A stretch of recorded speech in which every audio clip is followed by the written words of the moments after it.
Ladies and gentlemen, it is our pleasure and our privilege to present to you tonight George Edwards in a radio version adapted by Betty Rowland of one of the world's great literary masterpieces, Dr. Jekyll and Mr. Hyde.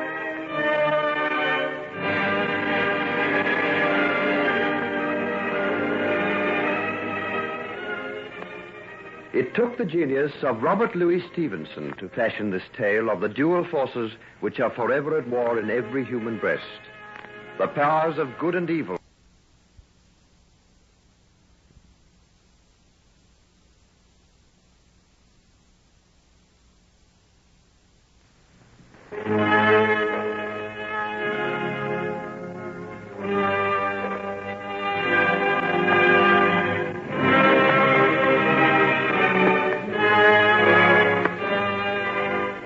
Ladies and gentlemen, it is our pleasure and our privilege to present to you tonight George Edwards in a radio version adapted by Betty Rowland of one of the world's great literary masterpieces, Dr. Jekyll and Mr. Hyde.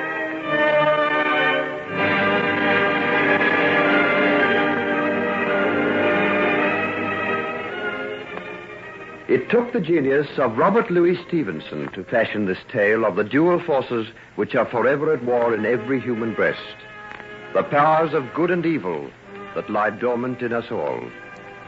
And he has given us a tale so weird, so strange, and yet so filled with the eternal conflict of man's immortal soul that we who hear it stand petrified, because in the tormented character of this strange fantasy we see ourselves.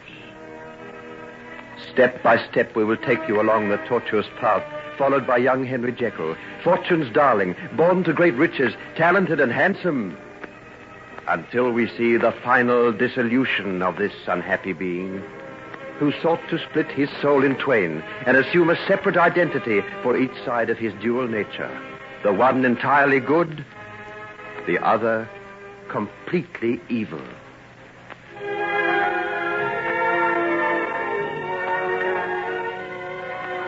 We will begin by looking into the handsome country residence of his father, Edward Jekyll, a wealthy London merchant who has retired to his estates to enjoy the fruits of a successful career on the stock exchange.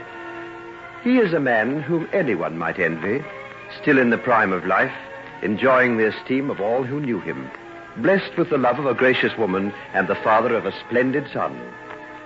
It is Christmas Day, and fires are burning brightly in the vast chimney pieces of the Jekyll house. Snow spangles the trees in the great park surrounding the gardens, and in the clear, crystal air, the chiming of church bells comes clearly from the little village just a mile or so beyond the gates. Henry, there's Mr. Bunning with his choir. Open the windows, dear, and show him that we're here. All right, Mother. Are you sure it won't be too cold for you? Not a bit. I've got this warm cloak on, and it isn't half so cold now that the sun has commenced to shine. Oh, Mother, do come and look at little Billy Hawkins. He's playing the cornet, and his cheeks look exactly like two ducks' cheeses. Let's go out onto the terrace and speak to them. Oh, there's Mr. Packer, too. His leg must be better. Well, fancy his being able to walk all this way through the snow. Thank you. Thank you very much. Merry Christmas to you. Thank you. If you'd care to step inside, there's a hot punch and some Christmas cake waiting for you. Henry, run and tell your father, dear. He wouldn't like not to be here to welcome them. Do you know where he is? I think he went down to the cellar with Monkton to choose the wines for dinner. Well, I'll go and fetch him then. And I'll go and make sure there's ample cake to go around. And look, there's Mr. Utterson and Margaret just driving through the gates. Oh, isn't that nice? I was so hoping they'd call in today. Tell your father, dear, and then run out and meet them. Oh, I do hope they can stay and have Christmas dinner with us. There's no one I'd rather have than them.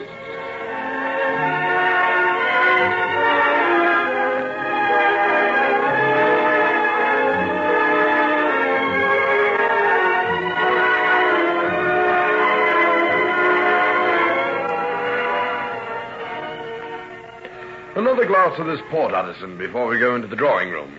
Thanks. I think I will. What a glorious color it has. Fill me a beaker full of the warm south, eh? This wine was part of a gift to my grandfather from the Duke of Alba. It's lasted a long time. But I think they'll be sufficient for young Henry to celebrate his Christmases with. How the lad is shooting up. How old is he now? He'll be 12 in April. I'll have to think about sending him away to college soon. He's getting too much for a tutor. You must be very proud of him. But what about your daughter? She's got her fair share of good looks, don't you think? Ah, yes. Margaret's a bonny lass. A very bonny lass. Ah, there are the children outside now. What's that Margaret's carrying? Oh, I think it must be the doll my wife got for her last week when we were up in London. A doll? Why, from here it looks as large as a real baby. How delighted she'll be. Just look at the way she holds it. Haven't you seen a mother carrying her child that way? And the look on her face. I can see it from here. Purest rapture. Notice the way she walks. She's afraid of slipping on the snow and letting it drop. I've noticed the expression of the little girl's face when she's carrying her doll. Just the same rapt inward look of utter bliss that a mother has. I really think they feel the same. All of which is quite beyond Henry's scope of understanding. Look how impatiently he waits for her. The eternal male itching to be off on adventure.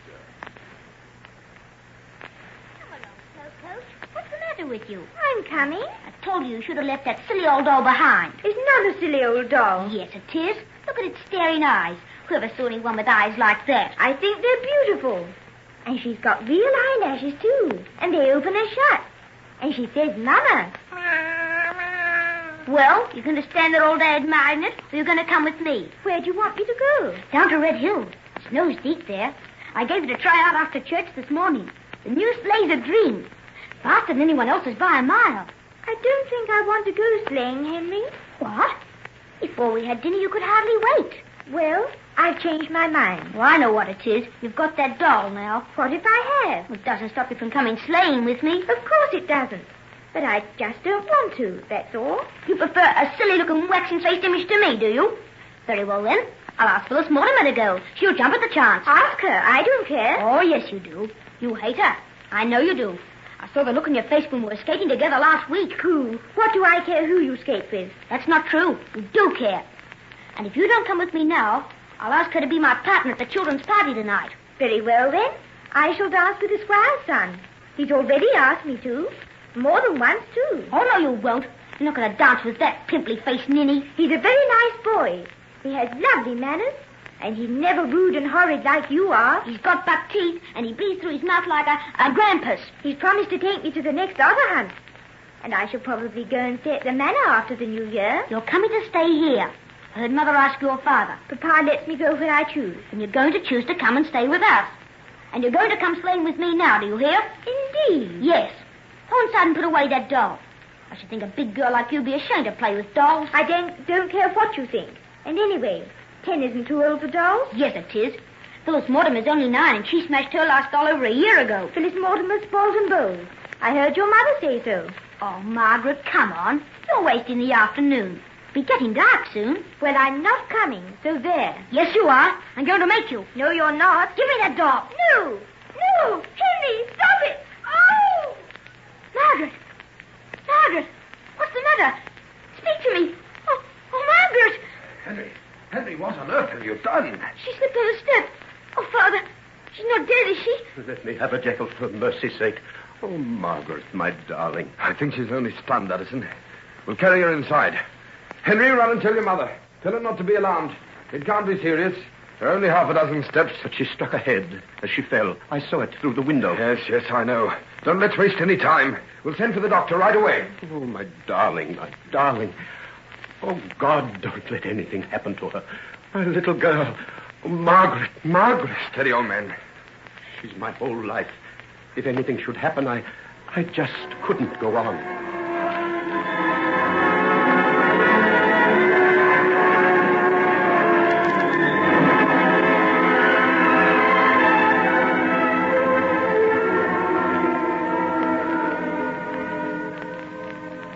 She'll be all right in a week or so, just slight concussion, that's all. She's sleeping quietly now, and I expect her to wake up almost herself again. Thank you, Doctor. I can't say what a relief this is. These young things are liable to suffer all sorts of mishaps, sir. How did it happen? She was playing with Mr. Jekyll's boy on the top of some steps. I don't know exactly how it came about, but she slipped. Very easily done. The ground's like glass after the freeze last night. Well, I'll be getting along. Be around in the morning. No excitement, mind. Oh, we'll see to that. Well, good night, then. Good night. Good night. Thank you, Addison, old friend. What for? For what you said about the accident.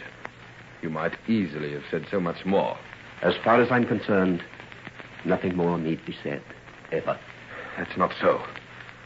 There's something I feel I have to say. Something that I've wanted to say to you for a long time, yet lacked the resolution.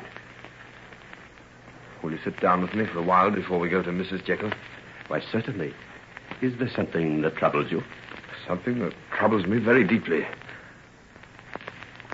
Addison, did you notice my son's face as he tried to tear the doll out of Margaret's arms this afternoon? You mean just before she fell? Yes, I did. What did you think? Well, to be truthful, there was something on the face of that boy that struck terror into my heart. I know. What's the meaning of it? I've seen it from time to time, and it's always the same. Something so evil, so hideously profane seems to peer out from behind the mask of his features that I can't believe my eyes. You saw it this afternoon? Yes. Has it happened very often? Not more than half a dozen times in his life. The first occasion was when he was little more than 2 years old. He was playing with his nurse, a woman of whom he was particularly fond. And suddenly I saw the change, and he turned and sank his teeth into her arm until she screamed with pain. We had to almost prise his jaws apart. It was the most horrible thing I'd ever seen. And when did it happen next? About 2 years later. My spaniel had a litter of puppies, little soft lumps of silk. Henry was playing with them when suddenly I heard the mother dog begin to wail, and Henry laughed. Never as long as I live will I forget that sound. It wasn't the laugh of a child, but that of a fiend.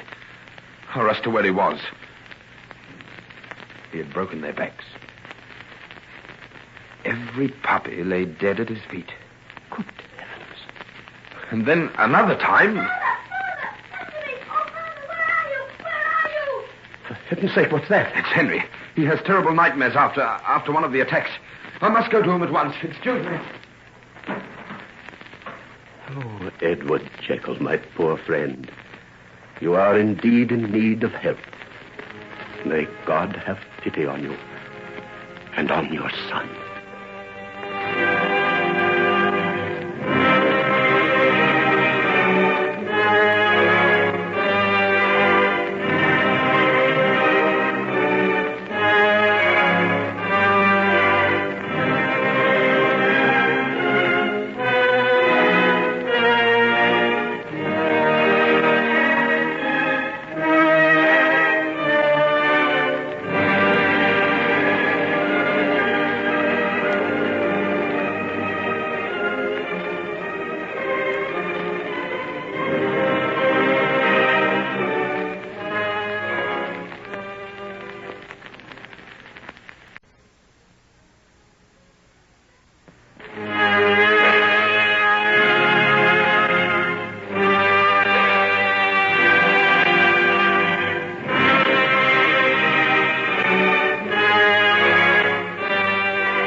Ladies and gentlemen, we now present George Edwards in Dr. Jekyll and Mr. Hyde.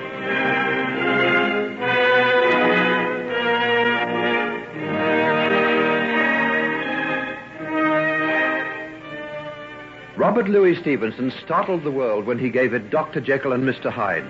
This masterly portrayal of the warring forces of good and evil, forever struggling for ascendancy in every human breast. But the child is ever father to the man. And for that reason, we took you back in our last episode to Henry Jekyll's early boyhood, to mark the traces of that strange duality of nature, which in after years were to bear such bitter fruits. A simple childish quarrel with Margaret Utterson, daughter of his father's dearest friend,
Ladies and gentlemen, we now present George Edwards in Dr. Jekyll and Mr. Hyde.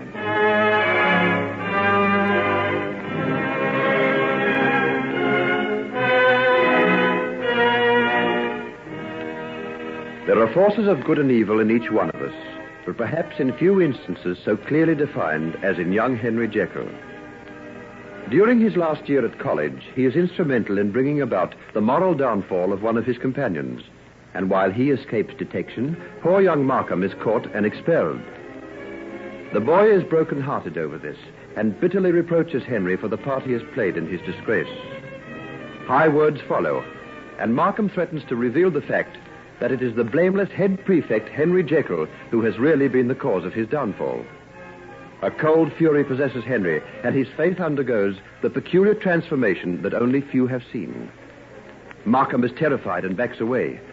Losing his balance, he falls headlong through the windows of the tower room they are in and crashes to his death on the courtyard below. Henry's paroxysm passes, and he lapses into unconsciousness. Next morning, he receives a visit from the headmaster. Well, Jekyll, how are you this morning? Much better, thank you, sir. Stay in your study if you don't feel up to attending classes, my boy. You had a very nasty shock. So did we all, for that matter. Shocking business. Absolutely shocking. I think I'll be all right, sir. As a matter of fact, I'd rather not be alone just now. I can well understand that, my boy. Just as well to keep your mind off things, though. By the way, I don't suppose he gave you any inkling as to who the other boy was with him in Thorley Wood? No, sir. Not a word, sir. Well, he's taken the secret to the grave with him. One can only hope that this tragic affair will serve as a lesson to the one who's been at the bottom of all this unpleasant business in the senior school. Oh, I'm certain it will be, sir. There'll be no more of it. I can promise you that, sir. I'm sure I hope you are right. The whole thing has been most distressing, and there's bound to be some publicity over Markham's death. Very bad for the school. Very bad indeed. What explanation are you giving, sir? There was a meeting of the council to consider the case this morning. We've decided to say as little about the matter as possible. The boys were all called together after morning prayers and put on their honor to say nothing at all of what they knew of the affair of Thorley Wood. At the inquest, we shall endeavor to let it be thought that Markham was worried over his failure to pass exams. That's no more than the truth. He has been working very badly just recently. And his parents, sir? Oh, of course, nothing can be gained by distressing them any more than can be avoided. I shall give them the same explanation. Oh, by the way, Jekyll, if they should ask to see you, would you have a talk with them? Me, sir? You were the last person to see their son alive. I should think it very likely that they should want to ask you a few questions. If it's absolutely necessary, sir. Come along now, Jekyll. You're taking this thing very much to heart. You mustn't do that, you know. You've got your own future to consider. You sit for those exams in a few weeks' time. If you let this business prey on your mind, you'll be having a breakdown, and, well, you don't look at all well. Oh, I'll be all right, sir. Good, good. Then I'll tell Mr. Markham that you'll speak to him if he wishes it. Yes, sir, I'll do anything I can, sir.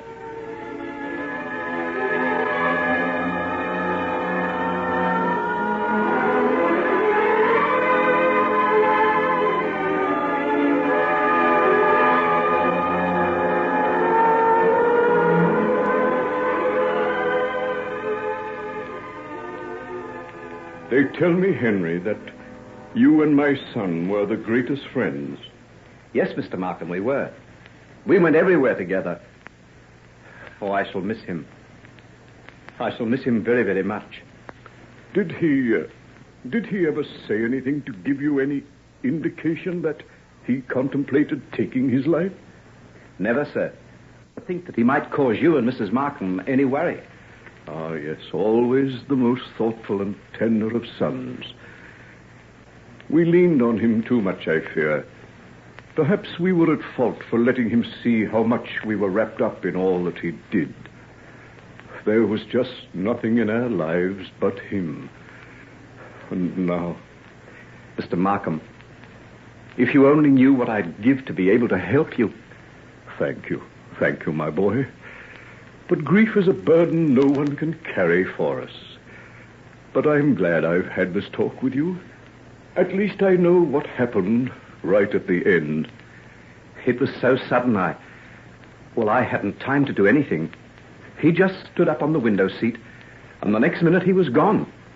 Yes, so your headmaster has told me. Well, perhaps someday we shall understand the reason for these things. But just at present it's a little difficult. But I'll go and get his things now. I want to get back home as soon as possible. Mrs. Markham isn't very strong. And the shock of David's death, well, perhaps... Oh, dear, who knows? Mr. Markham, don't say that. Oh, not David's mother, too. Death is only terrible when you're young, my dear boy. When you're old and tired, like we are. Oh, please don't say that, sir. No wonder you and David were friends. He was sensitive like you. He felt things too keenly. It's a great mistake, my boy. A great mistake.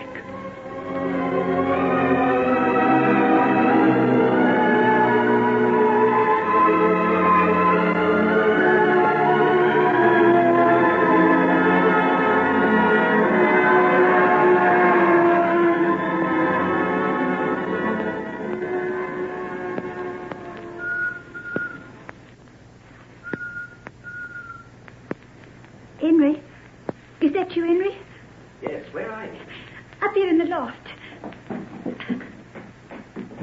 Oh, Henry, I thought you'd never come. The oil's burnt out in the lamp, and I've been that scared up here in this creepy old mill all by myself. Well, I couldn't come before. I told you in my letter I might be late. I never would have waited, only I've been that worried over you. What happened, Henry? Wasn't it awful about poor Mr. Markham? Bell's been that upset. Now, listen, Hettie. If either you or Bill say so much as a single word about being in Fawley Wood with us that afternoon, you'll get yourselves into no end of trouble now. Do you understand? How, Henry? David Markham killed himself, and it was directly as a result of being found with Bill. If that comes out, you'll both have to go to the inquest and give evidence, and you'll get your photos in the papers.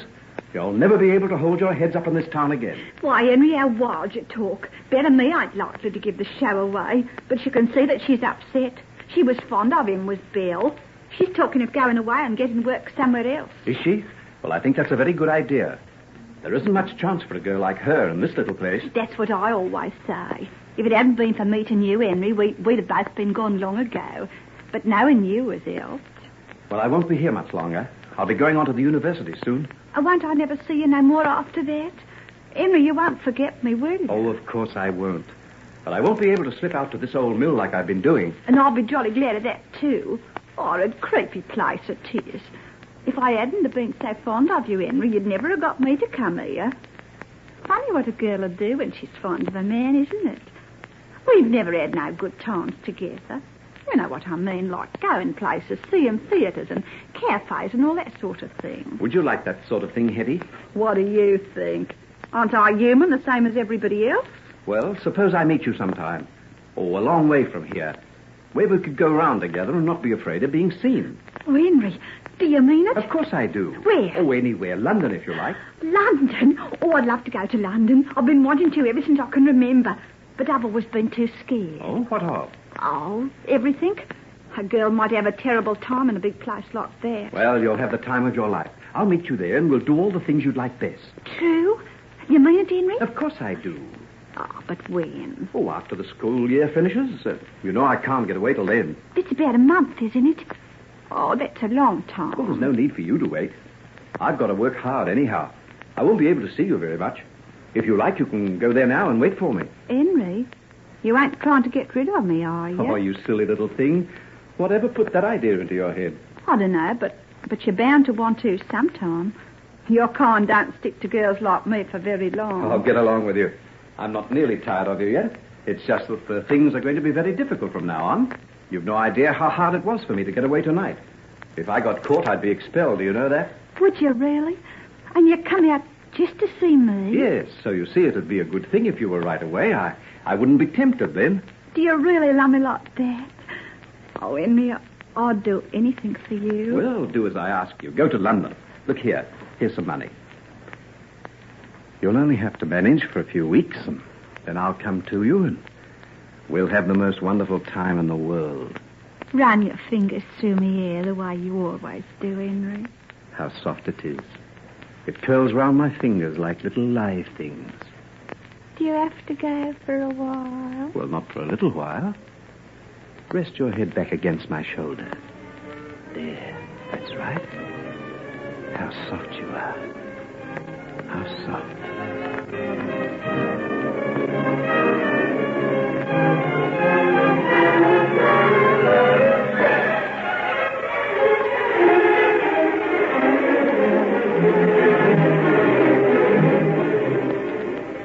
Are you sure there isn't any letter for me today? I've told you, there's nothing at all. You got the name right, Hettie Wilson? Do you think I'm likely to forget it?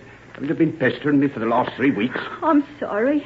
Oh, now, you're sure this is the address you told them? Yes, the Charing Cross Post Office. This is it, ain't it? That's right. Oh, well, better luck next time. Come again this afternoon. Thank you, mister. I will. What's the matter with her? Oh, you see dozens of them like that. Wait for letters from someone. Sometimes they get one, sometimes they don't. Looks down in the mouth, doesn't she? Pretty looking little thing, too. Comes from the country somewhere. London's full of them. They never learn. Where's your references, my girl? I haven't got any. Then it's no use you coming here. We never have names on our books unless they have the best references. Thank you. I didn't know.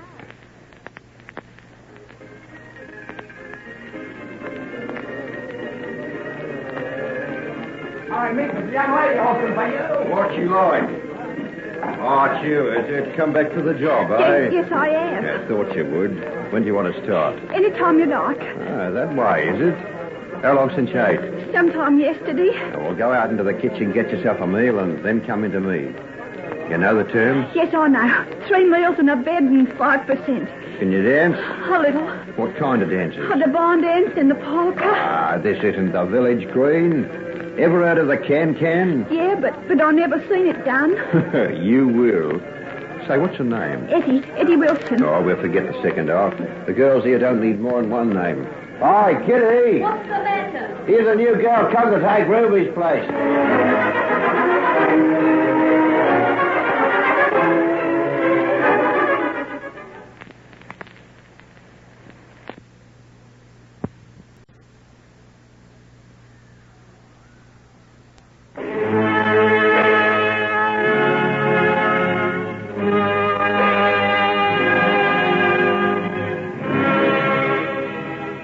Ladies and gentlemen, we now present George Edwards in Dr. Jekyll and Mr. Hyde.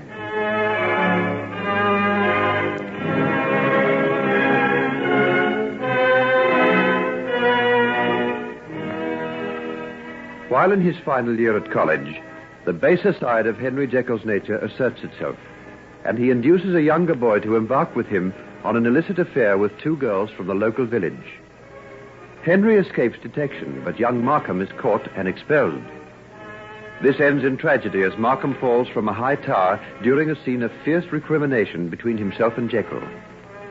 Henry is sick with horror at the results of his deed, but safeguards himself from detection by getting rid of the girl who has been his companion in the escapade, sending her to London with the promise of joining her there later on. This he fails to do, and the unfortunate girl is driven to taking work at a very disreputable cafe in the lowest part of the city. Meanwhile, Henry's college days have come to an end, and we see him at home on his father's country estate. Well, my boy, have you thought how you'd like to spend your holidays? No, Father. It's been very pleasant down here. But don't you find it rather quiet? I thought perhaps you'd like to take a run up to London for a while. I'm sure Mr. Utterson and Margaret would be glad to have you come and stay with them. London? No, not London. But why? There are all sorts of things you could find to do there. You've been working very hard at college. Why not have a little relaxation, such as theaters and things? Margaret's getting to be quite a young lady about town now. I'm sure she could show you around. Margaret? How old is she now? 17, is it? 17 next month. Oh, she's a very lovely girl, Henry. Yes, very lovely. She came to the inter-college sports. I was the cause of quite a bit of envy from the other fellow. I'm sure she'll be disappointed if you don't go and stay at their place. Oh, please, Father.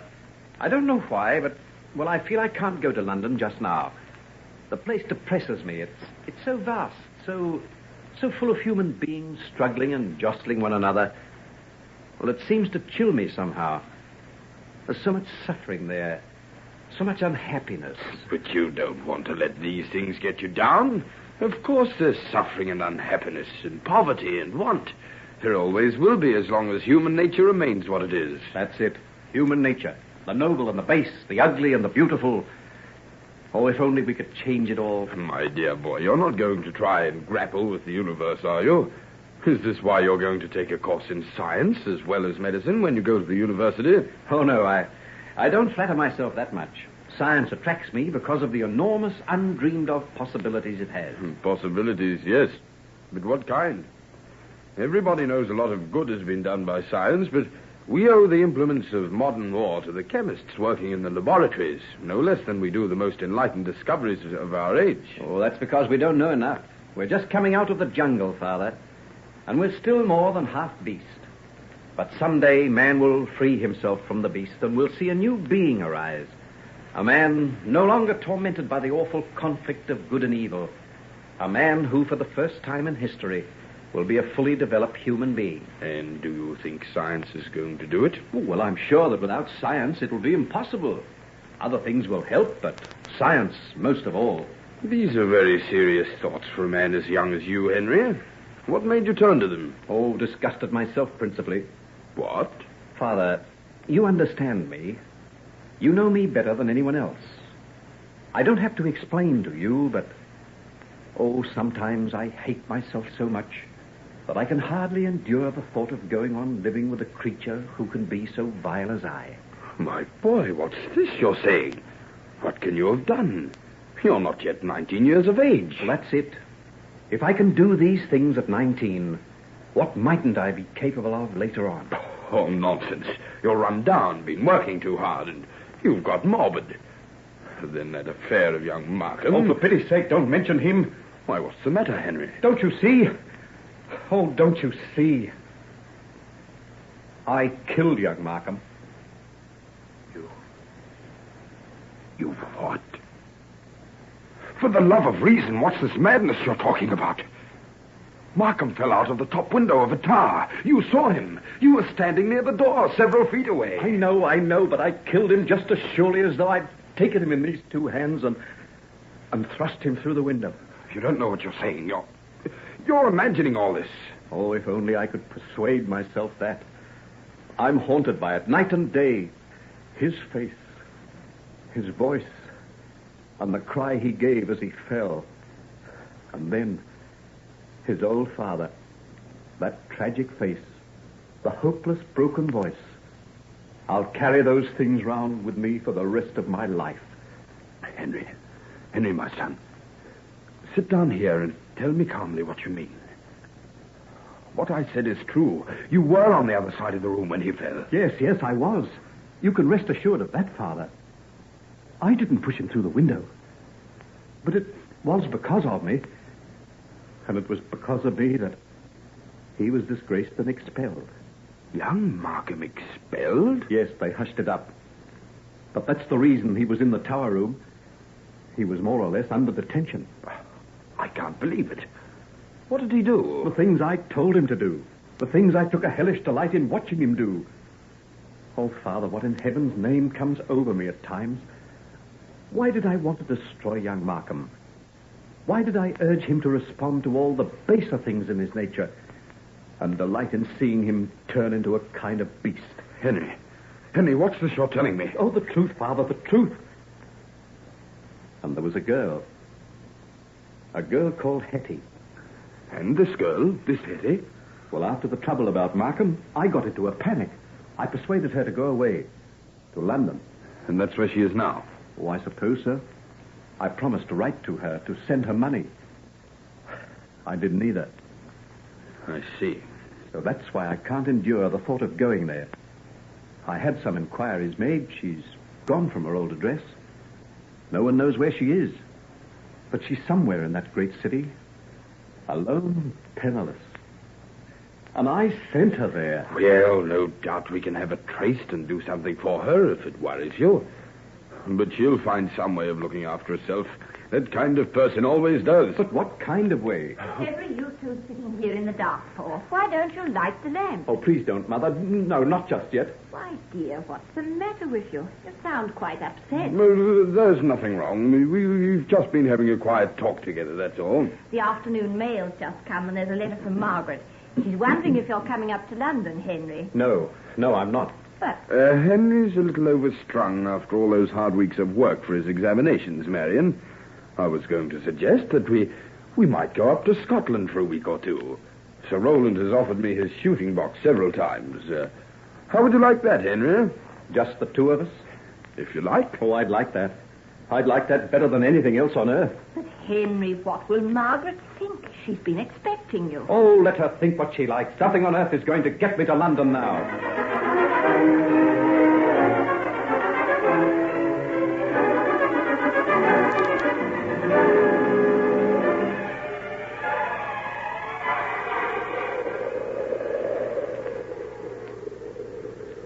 It's blowing a gale.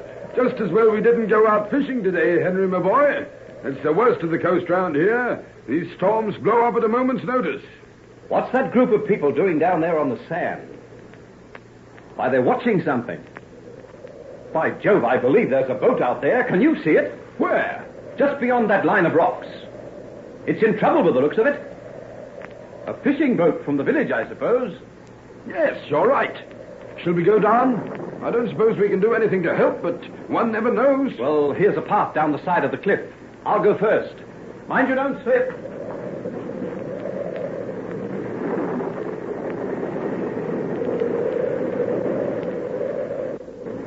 Oh, Lord have mercy on us. But it's dashed to pieces they'll be on those cruel rocks. What's wrong? The men out there in trouble? Aye, that they be. Jeannie's good man here and 2 others. They've been battling against the storm this last 2 hours now, and not a bit of headway can they make. Oh, it's gone, the sail's split. There's not to save them from the rocks. Aye, it's arrested itself, it hasn't it sunk. Hey, but look, it's heading for them rocks. The wind's catching it, and the waves are dashing over it every minute. Oh. And if you can see them, they're clinging to their mast. One's still got their rudder in his hand. Oh, this is horrible. Can't anything be done to save those men? No boat could live in that sea, Henry. They'll be on those rocks in another few moments. Oh, look. Why, they're on them now. They're dashed to pieces. The poor devils to die like that in sight of their very homes. Surely something can be done. Nothing short of a miracle will save those poor fellows now. Where are all the men? Can't someone take out a lifeline to them? There's naught but old uns and bairns in the village today. There's as young and he'll be all a war. Oh, where's the lifeline? Have you got one long enough? Henry, what are you thinking of? Is that over by the boat shed? Aye, that's it. But you're never thinking of swimming out in that sea. Oh, bring it down. Hurry, hurry. Henry, you can't. Yes, I can. I've swum in seas like this before. Send those women away. I'm going to strip off my clothes. No, Henry. Think what you're doing. You can't. You mustn't. Father, this is a thing I've got to do. If I stand by and let them drown, oh, Father, can't you understand? Yes, I think perhaps I do. God be with you, my son. God be with you.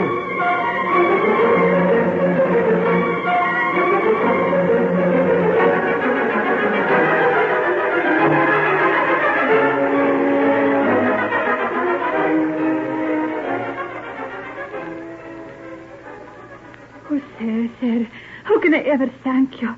And he's a grand young man nowhere today. What did the doctor say about him? No bones broken, Jeannie. He's badly bruised and cut about, but it's a miracle how he escaped with so little hurt. A miracle it is. It had been an angel of God come down from heavens to save my man and the others with him. He couldn't have been more blessed in our eyes. I'll pray for him. That I will every blessed night of my life, and my bairns too. Can I do anything to help? For boy, I could tend him while he's so poorly. His mother and a friend are coming up from London tonight, thank you, Jeannie, but if you'll just pray for my boy, that would be a great thing. I'll tell him when he gets better. I think that he'll be glad to know. Yes. Very glad to know.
Ladies and gentlemen, we now present George Edwards in Dr. Jekyll and Mr. Hyde.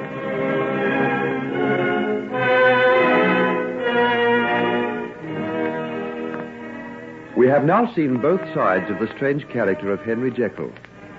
The streak of evil which induced him to bring about the moral and physical destruction of his schoolmate David Markham, and the sublime which impelled him to plunge into the boiling seas off the coast of Scotland and rescue some fishermen whose boat had been driven on the rocks.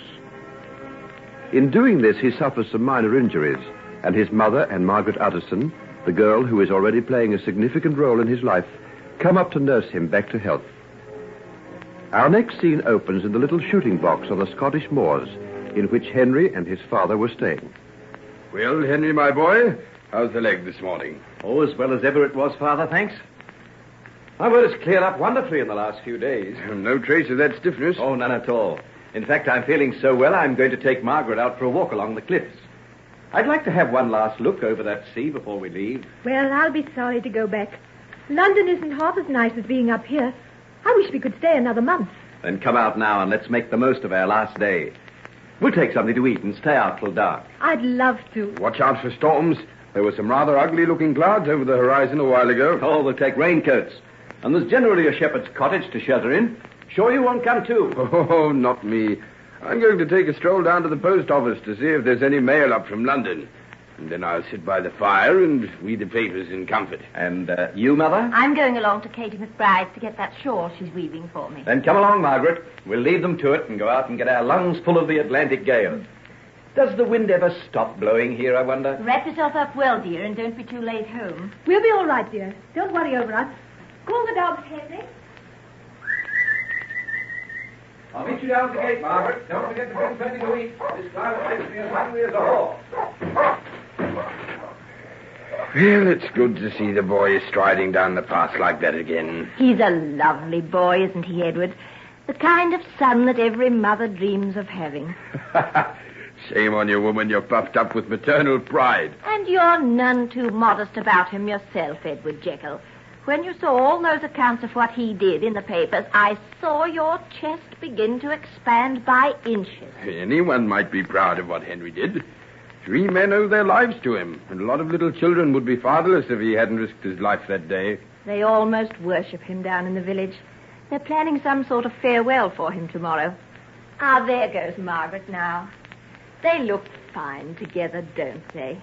It makes me feel grateful to God for all his mercies to see them there. It might have been so different. Yes, Marion, my dear. So different. How strangely you say that. I had strange thoughts. Oh, well, that's the thing of the past now. Let's forget about it and be thankful for the present.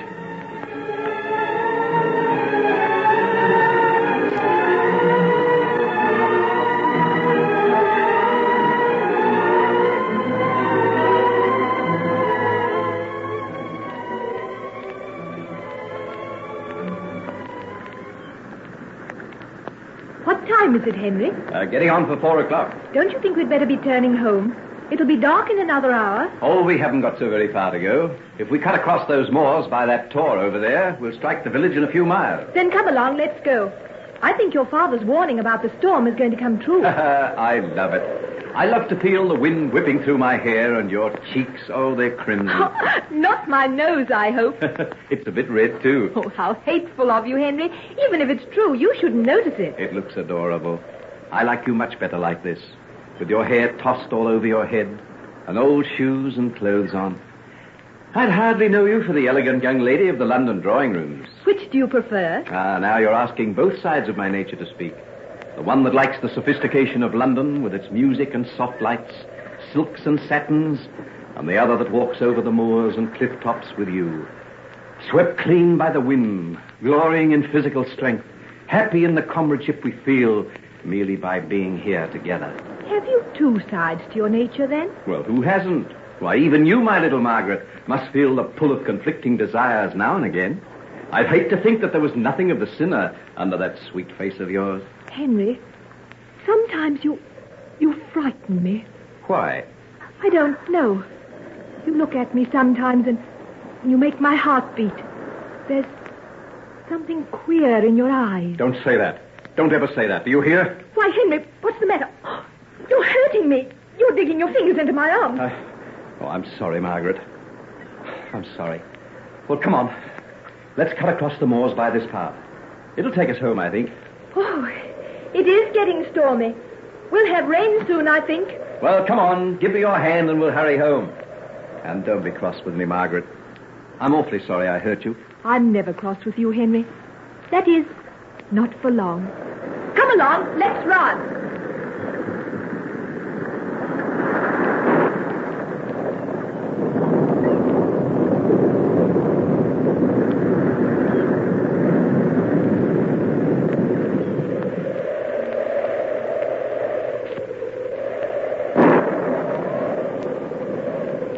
Henry, are you sure you know the way? I think so. I came over by this path a few weeks ago, though it shouldn't have taken us as long as this. It's after 5 o'clock now. Isn't it dark? I wish we had a lantern. I can hardly see a thing. Well, hang on to my arm. I can still see the path. Oh, here's the rain again. Button up your coat and keep your head down. I'll guide you. I wish we hadn't thrown the last of those sandwiches to the dogs. Hungry? Oh, never mind. Mother will have a fine hot meal waiting for us, and we'll be home soon now.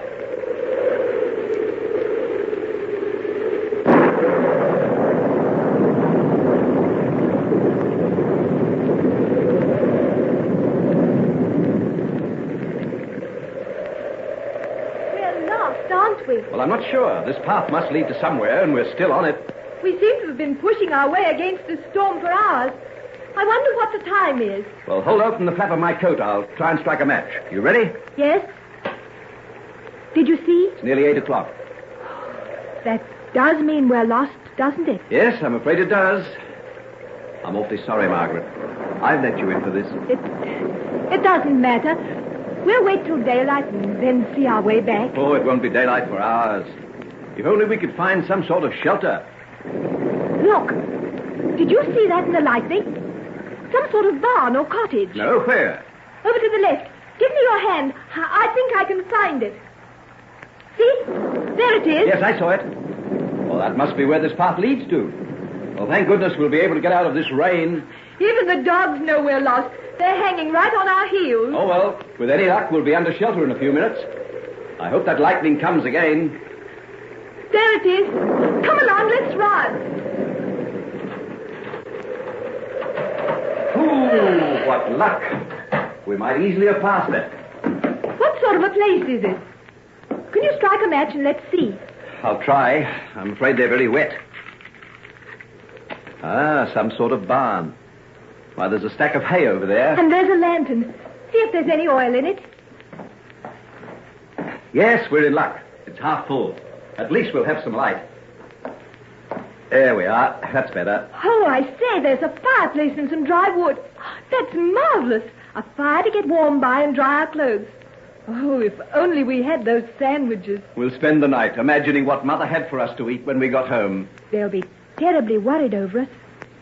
I wonder where we are. Well, there's nothing we can do till morning, so let's light this fire and warm ourselves.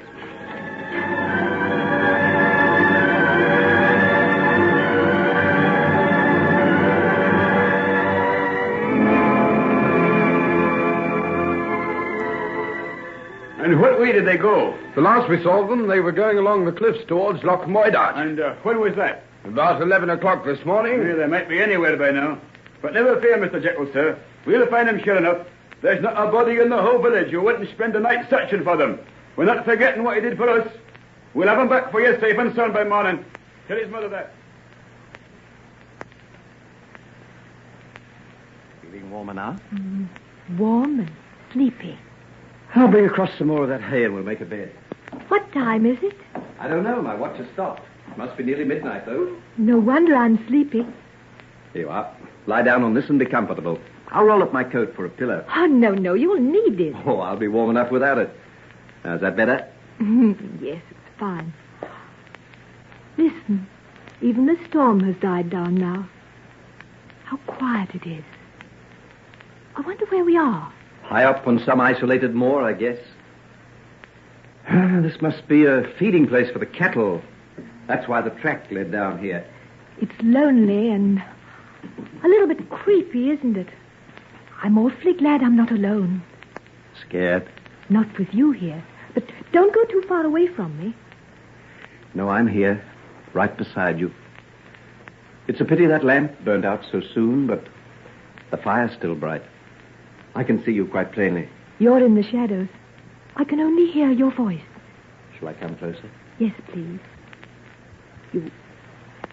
You could put your arm around me if you like, and I could sleep on your shoulder. Isn't the coat comfortable? Oh, all right, if you'd rather not. Oh, don't be silly. You know it isn't that. What is it then? Never mind.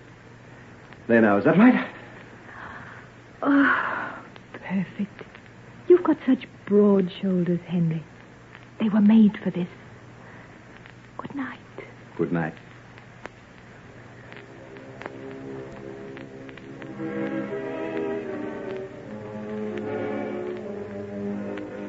Looks pretty there, lying in the firelight. She wanted to lie close to me. That's the sinner in her. It's there just the same as in all of us. Can't you even look at the face of this sleeping girl without thinking things like that? We're so far away from everybody. Miles and miles away. Just the two of us in this hut. She's turning her face towards me. Those lips, they want my kisses. She's in love with me, I know that. She's Margaret, not Hettie. Is there any difference? Because Hettie's poor and this girl's rich, does that mean they aren't the same inside? She's just the same. And she's prettier, much prettier. Her throat, the soft curves as she sleeps there beside me. She's putting her arms towards me. I'll kiss her and wake her up. Hello! Hello there! Yes? Who is it? Hello! What is it? What's the matter? Someone's found us. They must have sent out a search party. Hello there, this way. Hey, is it you? Are you all right? Where's Margaret? Here, Father, here. And safe. Thank God she's safe.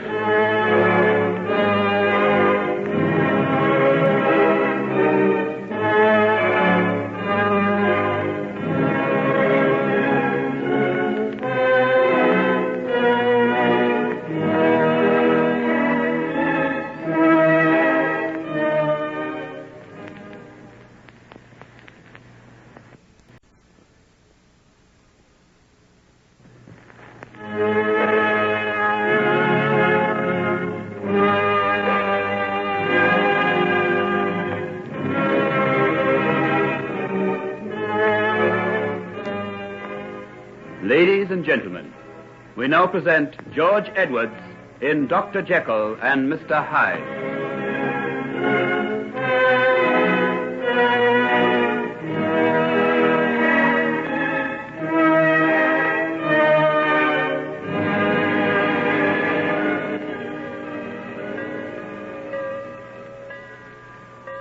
Oh, hello. Are you Jekyll?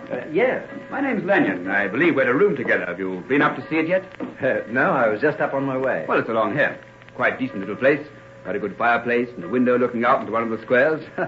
We're in luck. Anyone else but ourselves? No, just the two of us. The mate has promised to come along, get us some cushions and things, and a comfortable chair or so. Be rather snug by the time we're properly dug in. Here it is. Behold the scene of our future travails. Plenty of good old midnight oil has been burnt in here. That's right. We come in freshers, we go out lawyers, doctors, engineers. Oh, nothing so plebeian as that in this stronghold of culture, my boy. To be an engineer smacks too much of grime under the fingernails and the sweat of honest toil. Oh, by the way, what are you doing? Medicine. I thought I'd have a try for science as well. Oh, you're going to be busy. Old Stinks is a perfect slave driver, I've heard. You mean Professor Marriott? Well, I met him a while ago and liked him immensely. Oh, yes. No end of a decent old pot. But a martinet in the laboratory won't stand for any sort of larks at all. I guess I'm far too much of a butterfly to last out anything more serious than medicine.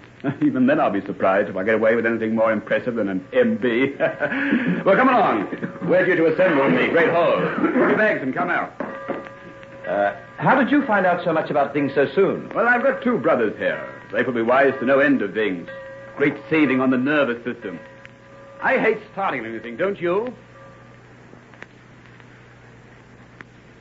If the young gentlemen in the back row will kindly give me their attention, we will now proceed with the demonstration.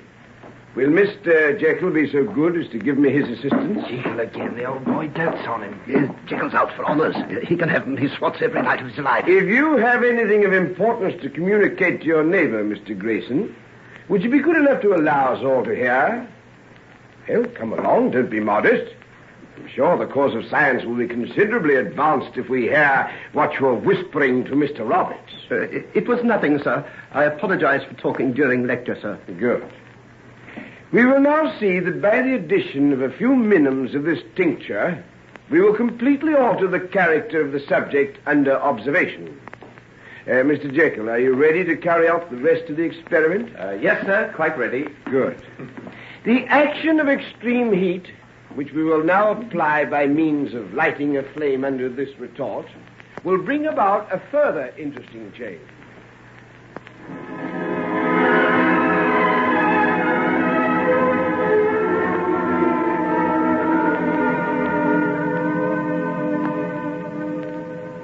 Oh, come on, Jekyll.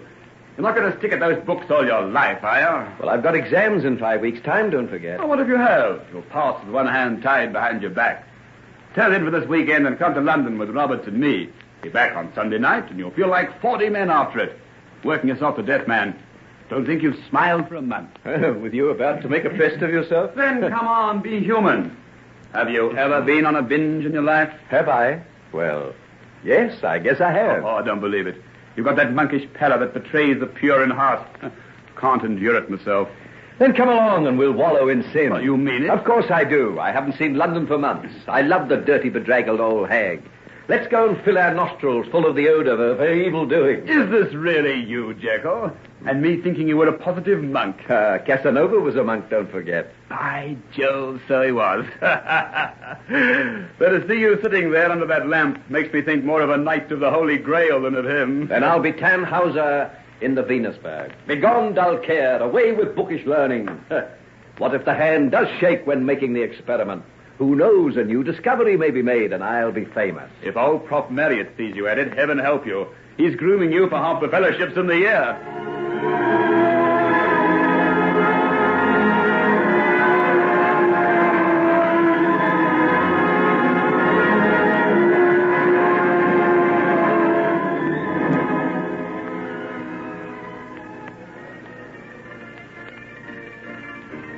Oh, come along. Let's get out of here. The girls here are the same as the ones at Firehouse. Well, what do you expect? They've all got 2 legs, 2 arms, and no brain. Can't anybody show me something different?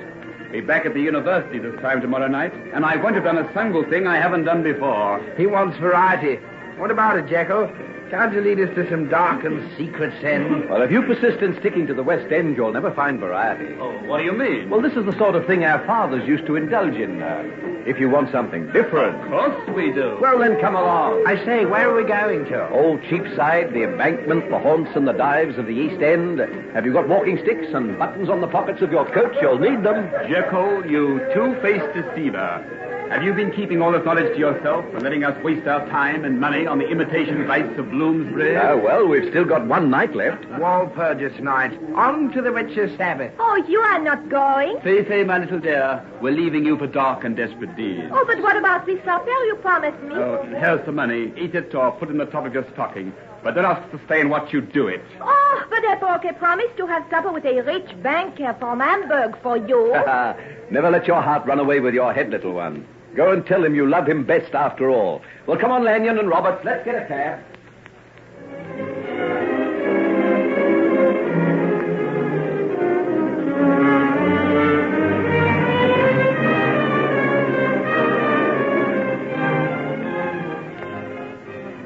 Hi, wake up, Hettie.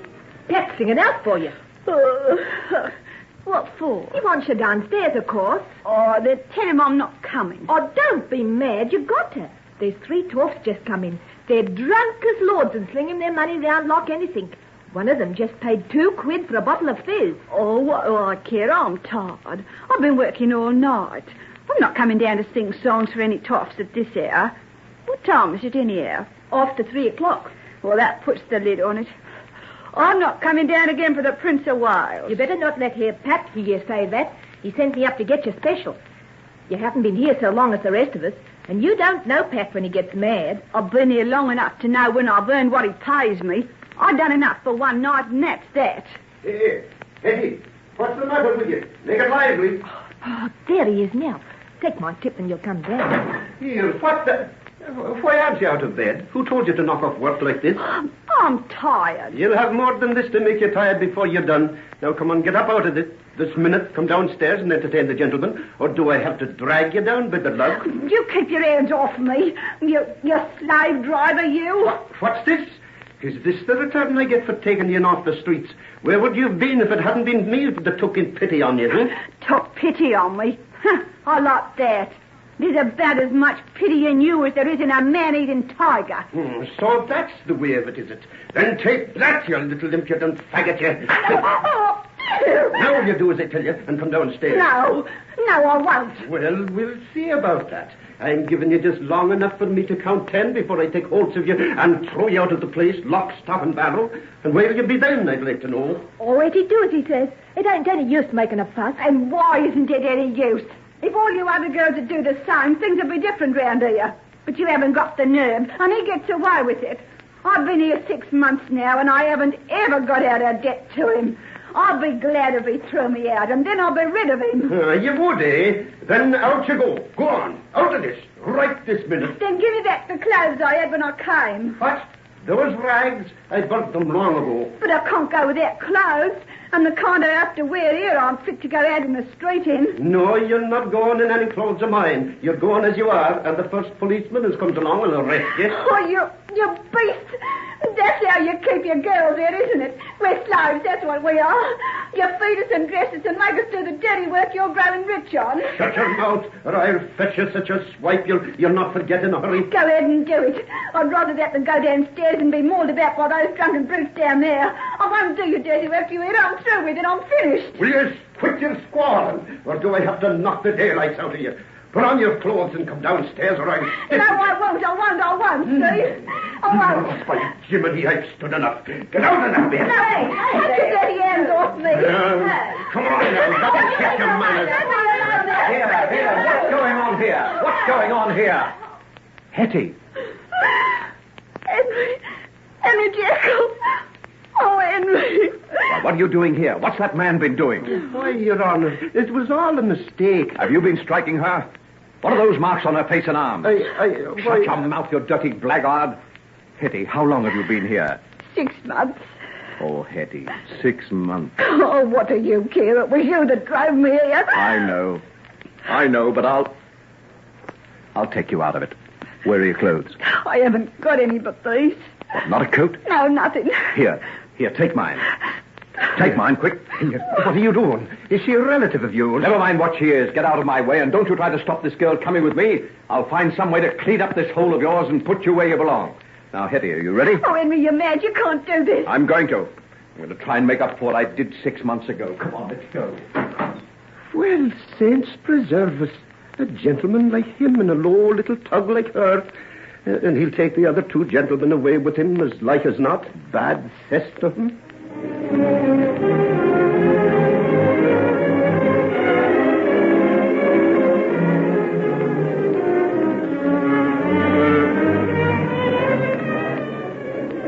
Hey, Jekyll! Jekyll, where are you going? Who's the girl you've got? Never mind. I'll see you on Victoria Station at 7 o'clock, Sunday evening. Well, how's that for rapid work, Roberts? Goes upstairs to see what the noise is about and comes up with a girl wrapped up in his overcoat. And gets away with her, too. Look, he's putting her into a cab. What the... There's something more to our young friend Jekyll than meets the eye. This'll have to be investigated. Come along. Let's follow him.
Ladies and gentlemen, we now present George Edwards in Dr. Jekyll and Mr. Hyde.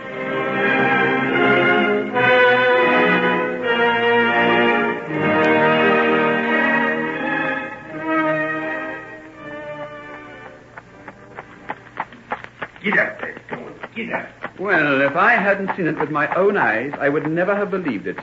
Our saintly Jekyll coming downstairs with that girl tucked under his arm as cool as you please. He must have known her somewhere before. After all, a man doesn't go upstairs to stop a brawl and then walk out into the night with one of the women for nothing. Would you believe it? Our studious and irreproachable young Galahad. What'll the other fellows say when we tell him about it? Now, look here, Roberts. We'd better be careful what we say about this. After all, none of us is supposed to be up in London this weekend, and if it got about too much... Yes, probably all right. And another thing, it's no business of ours. I like Jekyll, and if he's got something like this girl he wants to keep quiet about, I guess it's up to us to mind our own business.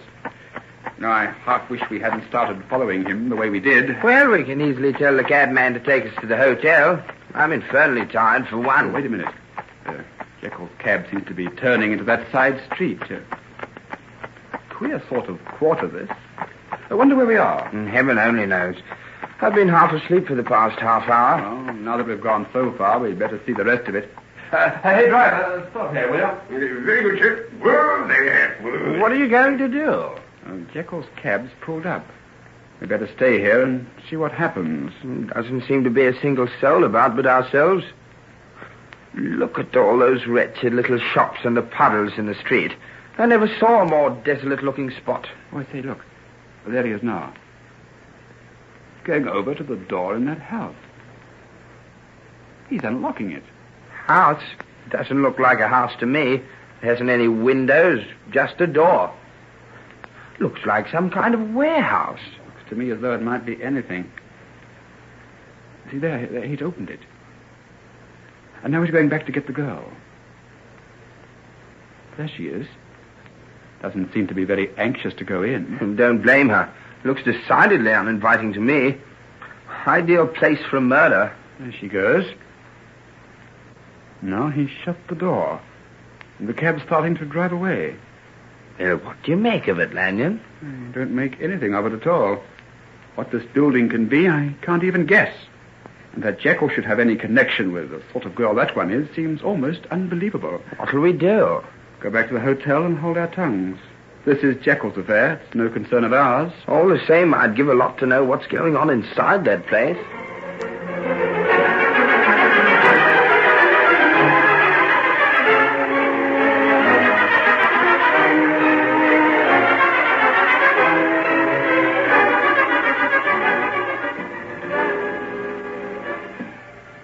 Give me your arm, Hettie. I'll guide you up these stairs. How dark it is. Where are we, Henry? It's part of my father's house. Your father's house? This queer, dark place? Not part of the main house, but an outer building a little way from the other. Ah, here's the door.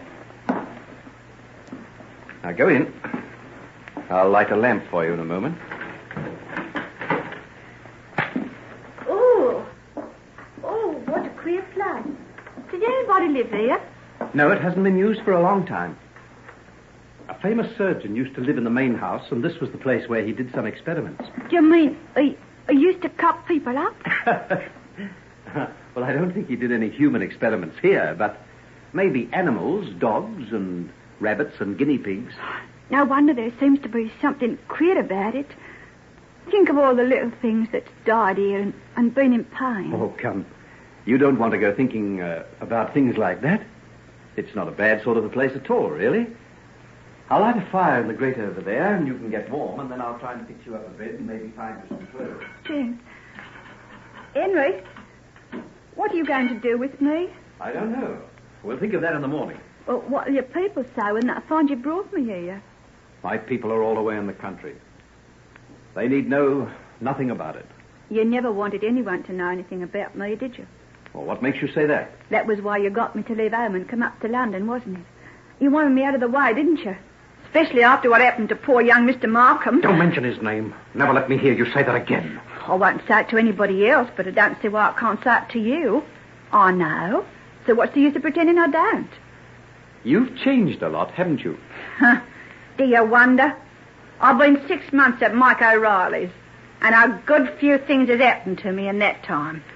You don't think I'd be the same little innocent who went off to London with £10 in a purse and believing you was going to come up and take care of her, do you? Hettie, Oh, don't bother to tell me, I know. I think I knew all along. But you kind of hope it isn't true. Especially when you care for someone like I cared for you. I did try to find you, you know. When? Some weeks later, after the school term finished. Yeah, and there wasn't any danger of you getting expelled like Mr. Markham was. Well, I couldn't do it before. You know I had exams. I couldn't possibly get away. Oh, but you could have written or sent me money or done something like you promised to. Oh, yes, I know. I've been a young swine to you, Hettie, and I know it. Oh, well, what's the use of going into that now? I should have had more sense. But now that I've found you again, I'll try and make up for it. Now, come and sit near the fire. It's burning well now. I'll push this chair up for you. Why, you're half frozen. Oh, no wonder with your feet bare like that. Now, you sit here. I'll go over to the house and see what I can find for you to wear. Henry. What? You'll come back, won't you? Well, of course I will. Whatever made you think I wouldn't? What makes me think you... If you'd gone to that post office in Chatham Cross like I did, day after day, hoping for a letter, if you'd been waiting all those weeks praying for someone to come who never did, you'd know why I don't trust no one anymore. Hettie, my poor little Hettie. I don't know why I didn't die, and that's the truth. I thought about it often enough. I went down to the river once, but there was always the hope that there'd be a letter the next day, or I'd see you in the street. Well, now you have seen me. I'm here. I'm going to look after you, Hettie. All that's over now. No, it isn't. You can't have the lots of me hanging on to you. Maybe you'll be nice to me for a little while, but that's all. Now, dry your eyes and sit beside the fire while I go over to the house. I won't be long. When you've had something to eat and got some clothes on, I'll find somewhere for you to sleep, and, well, we'll talk it all about tomorrow morning. Is that all right? Yes, Henry. That's all right. You don't know what it's like to see you again. I think I've tried for it every night of my life. Can you imagine anyone praying in Mike's place? It's funny, isn't it? No, I think it's rather wonderful. Now stay quietly there, Hettie. I won't be long.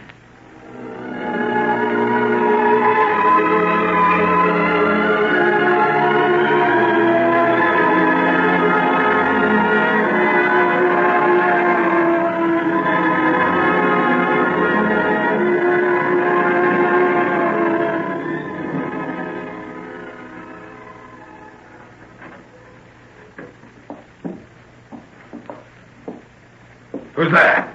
Put up your hands. Father, you here. Henry, what are you doing here? I took you for a burglar. Wait a minute till I light a lamp. Ah, why are you up in London? Shouldn't you be at Oxford? Oh, I came up for the weekend with two other chaps. We just came up for a bit of a break. I see. Well, you'd best be getting into bed, hadn't you? It's nearly 4 o'clock. Yes, I suppose I had. You know, I had no idea it was so late. Did you have a good night? Yes, very good. Went to a show, on to Ciro's, and one or two other places afterwards. See anyone you know? What's that? Oh, yes. Oh, yes, one or two. You know how it is. One always bumps into people, you know, in those places. Pity you didn't happen to drop into the Regency. Margaret was having a small party there. She'll be very disappointed when I tell her you were in town. Oh, Father, you mustn't do that. You mustn't say a word to Margaret about my being in town this weekend, or to anybody else. Very well, my boy. Just as you please, of course. Well, I don't suppose there's any point in standing here. I'll see you at breakfast. Good night, son. Good night, Father. Henry. Yes, Father? You're not in any kind of, difficulty, are you? What makes you ask? I just thought you looked a little strained. But perhaps that's only the result of a late night. Oh, I'm all right, Father. Never better. Good.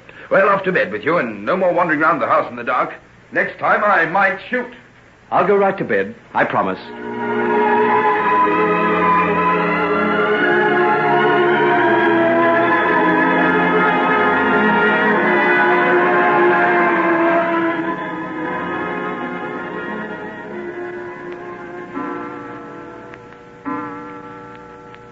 That's 5 o'clock. I've been here over an hour now. She'll be thinking I'm not coming back. Father will be asleep now. Get out of bed and go back to that girl before it's too late. Don't be a fool. It was fate, your father being there. He forced you to remain in the house. You'd have given yourself away if you hadn't gone to bed. That's enough, isn't it? Let the girl go. She'd be an infernal nuisance to you. What are you going to do with her? You're sure to be found out. Stay where you are and let her think what she pleases. I failed her once, and see what happened to her. Am I going to send her away again? What's it got to do with you? Anyhow, it's too late now. She's lost. Once she's been like that, well, you know the rest. This was none of your doing. If your father hadn't been up in London. Oh, what am I going to do? I'll get up out of bed and go out to that girl. I'll go back to Hettie and take the consequences. You fool. You fool.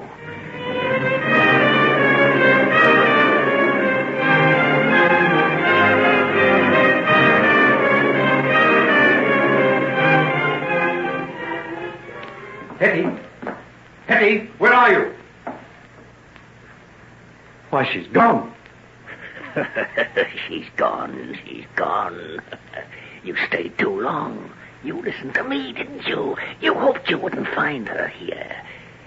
You knew she wouldn't stay this long. Stop it. Stop it. Stop it. But you're glad. You can go back to Oxford and not have to worry. She ran away of her own accord. No one knows she was here. You can think of Margaret again. What a relief. What a relief.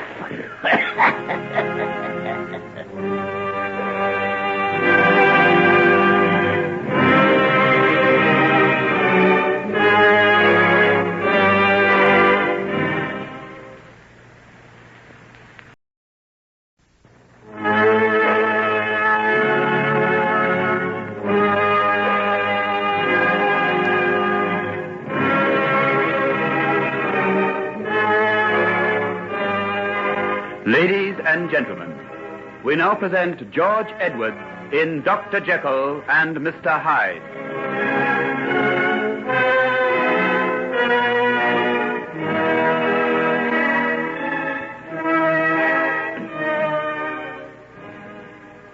Well, my boy, did you get some sleep? Not very much, I'm afraid. Did I hear you wandering round after we parted? Me? Oh, no, I stayed in bed once I got there. You look as though you could do with an hour or two more. Have some breakfast. The cook's provided some excellent kidneys. Thanks. I think coffee will do me this morning. Care to see the paper? Anything in it? Oh, just the usual Sunday morning crop of murders and suicides. Funny how they seem to break out over the weekend. Everybody too busy during the week, I suppose. By the way, were you out in the old dissecting room while you've been up here this time? Oh, dear, you've spilled the coffee all over the tablecloth. I'm sorry. It's awfully clumsy of me. Hands none too steady this morning. Wait a minute. I'll wipe it up. I suppose Mrs. Porter will forgive you. What made you ask about the dissecting room? I happened to take a look in there before breakfast. There were traces of a fire having been lit there quite recently. Last night, I should say. No, I wasn't there. I wonder who it could have been. One of the servants, perhaps. They might have been entertaining some friends. I'll have the lock on the outer door changed. Oh, by the way, it was open when I looked. Open was it? Oh, well, perhaps the nocturnal visitor left in a hurry. It's a bad business, really. I thought I could rely on all the people we have here. That back door gives access to a very bad part of the city. We can't afford to risk having that door left open. You know, Father, I was only thinking the other day that I'd like to have that place cleaned up. I'll be wanting to go on with my work even during vacation. And I could do all sorts of things out there without making a nuisance of myself. But wouldn't it be better to forget about work? You can't keep going all the time. Well, I'd like to play around there sometimes. There's so much equipment there already, and Professor Marriott and I are working on a scheme now that must be gone on with. I'll have to work somewhere, and it's so quiet and so isolated. Then have it, by all means. We'll go out and have a look at it after we've finished breakfast. Sure you won't look at the paper? Oh, I suppose I might as well have a glance at it. What time do you leave tonight? 7:10, I think. Then you'll have time for early dinner. I'm going back to Maryland tomorrow. Just took a flying trip to attend to a small piece of business. Well, what's the matter? This girl. Do you see her picture? Oh, that. Tried to throw herself off Battersea Bridge, didn't she? I know her. You do? It's Hettie. Hettie Wilson. Don't you remember? I told you about her. She was the girl who was mixed up with that business of David Markham. I see. She's been arrested and charged at the Waterside Police Court for being a person without lawful means of support. What does that mean, Father? It means she'll probably be sent to a house of detention for a while. Jail? Hettie in jail? Would you like me to get in touch with Utterson and get him to see what he can do about it? Mr. Utterson? Margaret's father? Oh, I know. I'll go myself. Will I go with you? No, I'll go alone. Well, you'll find me here all morning if you want me.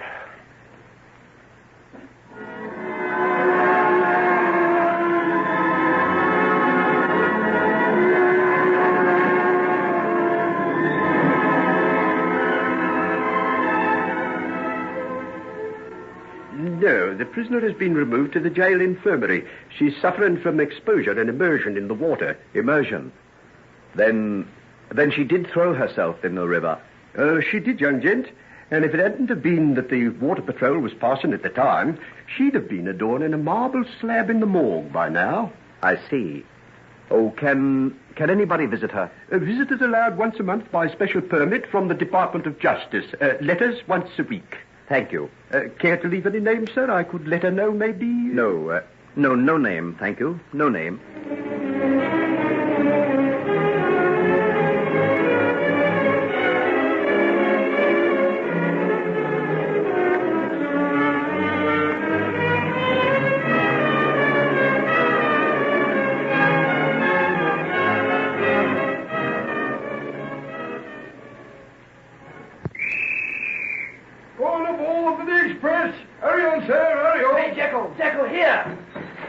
Thank heavens you've made it.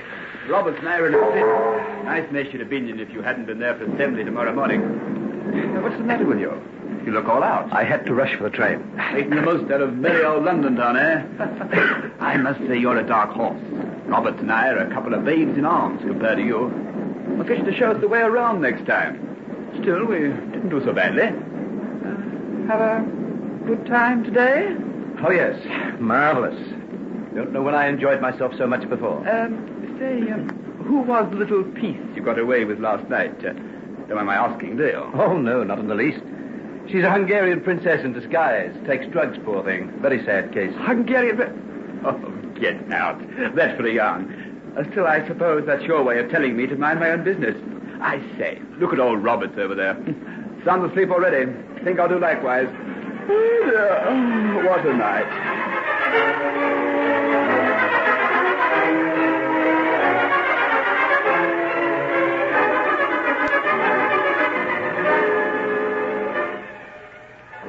Mr. Jekyll, may I detain you for a moment? Yes, Professor. I had occasion to visit your rooms over the weekend. You were absent. Yes, I went for a longish walk in the woods, sir. Oh, yes, I guessed as much. Has it ever occurred to you, Jekyll, how extraordinarily useful it could be if we could disassociate the more fleshy parts of our being from the spiritual? I'm afraid I don't know what you mean, sir. Well, you come into the laboratory with me for a while. Yes, sir. There's no one there now. I've been working for a great many years on a particular line of investigation, and I'd like to interest you in it if I could. It's still far from complete, and, well, I'm an old man now, and I need someone who could carry on from where I left off if I should happen to move to the place where scientific experience will no longer seem important. Oh, this way, Mr. Jekyll, this way. Professor, are you putting this theory of yours forward as a practical proposition? It is not my habit to be facetious about matters of experimental science, young sir. And you truly think that by, well, shall we say, deadening a section of physical consciousness of the will, one can release the other from the influence of its counterpart? Why not? See, I reach out my hand to lift this small earthenware bowl off the flame, but knowledge tells me it is hot. This makes me hesitate, and fear of consequences causes me to withdraw my hand. I see. Much better than grasping it and suffering a lot of pain. Precisely. Now let us proceed from the realm of the physical to that of the spiritual. We desire something intensely. It may be something that we know is harmful to us, that may even be injurious to us. Nevertheless, we desire it.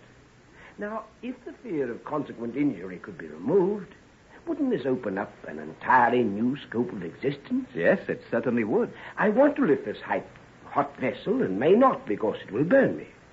You may want to indulge yourself in some white-hot experience and dare not because of the damage that you would suffer. Do I make myself clear? Yes, quite clear, sir. Good. And so we have the battle of impulse and inhibition constantly struggling for ascendancy within us. We are, all of us, not one man, but two. There is the evil and the good in each of us, and our physical body is the battleground for these opposing forces. We're everlastingly tormented by them, and some of us are destroyed by them. Don't you agree, Mr. Jekyll? Yes. Oh, yes, I agree. Well, why can we not sever these opposing forces and let each one go his own way? The sublime in us to walk untrammeled by the millstone of our baser selves, the profane to follow his impulses without the agonizing aftermath of hideous remorse. But how? How? We'll see here, in this little cabinet. Now, Mr. Jekyll, here's a drug I've compounded, and here a tincture.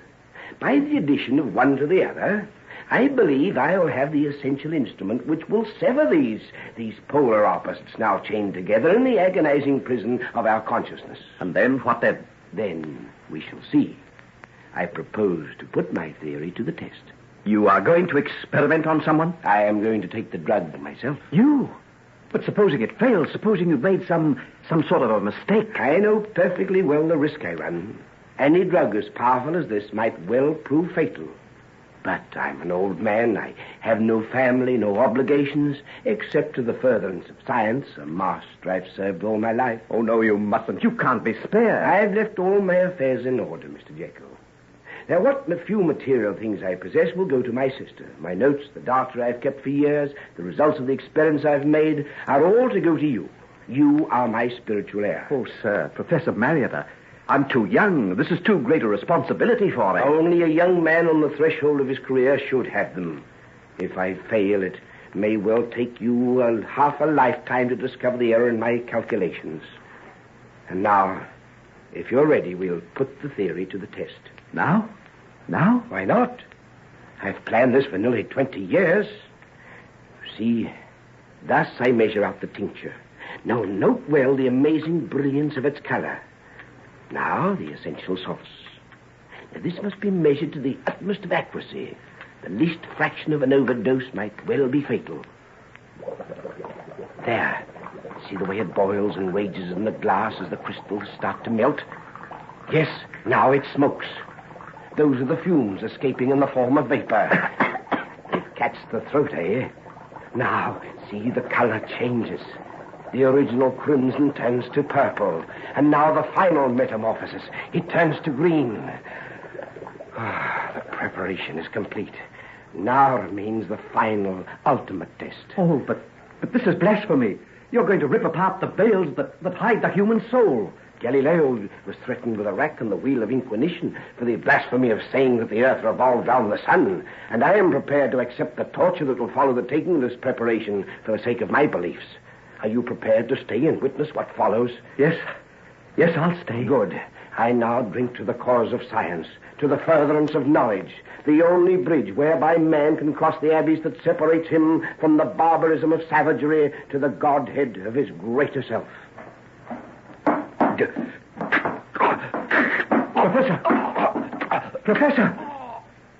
Professor!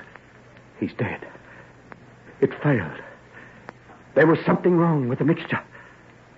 You said it might take half a lifetime to succeed. But I'll do it. I'll not fail to carry out your trust in me.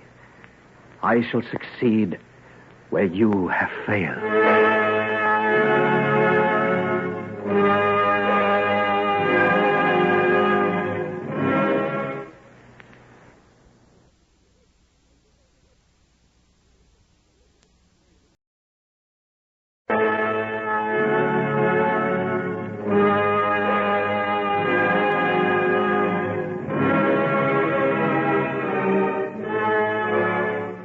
Ladies and gentlemen, we now present George Edwards in Dr. Jekyll and Mr. Hyde.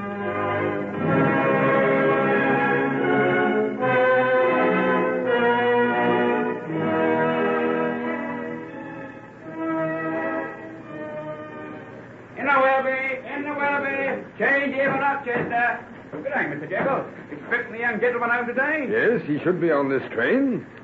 Ah, there he is now. Henry! Henry, my boy. Father, my word, it's good to see you again. It is indeed.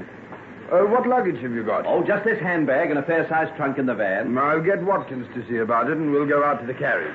Your mother's waiting there for you. She's been a little poorly, and I thought it wouldn't be wise for her to come onto this drafty station. Nothing serious, I hope? No, nothing at all. I'm thinking of taking her to some warmer climate after Christmas. No, that's all she needs. It's been terribly bleak and cold for the past few weeks. Henry! Why, Margaret, you here? What are you doing here, Puss? We tried to keep her in the carriage as a surprise for you, Henry. I caught a glimpse of him coming along the platform, and I just couldn't wait. When did you come down from London? 2 days ago. I almost let the cat out of the bag in my last letter to you. Have you finished all your exams? Every one of them. I haven't got a thing to do but enjoy myself for the next 7 weeks, and then back to work again. Well, we'll forget all about that. You're looking a little thin and pale, my boy. You need some racing over the moors with Margaret. And a little less of the midnight oil. Just exactly what I intend to do. How are the horses, Father? In fine fettle. Eating their heads off and spoiling for some good hard exercise. Oh, Margaret and I will attend to that, won't we? We will indeed. There's a meet tomorrow morning at Wickham Barns, Henry. I told the squire you would be sure to be there. A meet? Oh, how good that sounds. You can't imagine what the thought of galloping over the fields is like after weeks and weeks of stewing in a stuffy little room. Oh, Mother! Oh, Henry, dearest. Oh, what a great big bear you are. Why, you've left me breathless. Henry, dear, you mustn't lift me off my feet like that. Why not? You like it? And you're blushing, too. I should think I would, in front of all these people. Well, then, come on. Let's all get into the carriage, and I can hold your hand under the rug. You shouldn't have come out into the cold anyway, Mother. She couldn't bear to let Margaret get in ahead of her. Then I shall sit between you and hold both your hands. Oh, you just don't know how marvelous it is to be home again.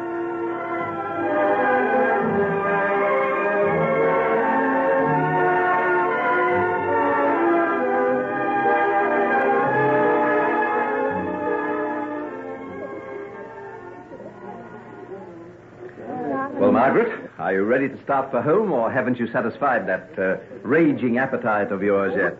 You're a nice one to talk. How many slices of game pie did you have? Oh, at a hunting breakfast, it's never the thing to inquire into these little details. Can I get you another glass of punch? No, indeed. After all, we've got a good few miles to ride home. And I think we'd be better make a start. It's nearly 3 o'clock. It's getting dark so early now. Then I'll go and say goodbye to Sir Ronald and Lady Westmore. I'll go and get the horses and meet you out on the terrace.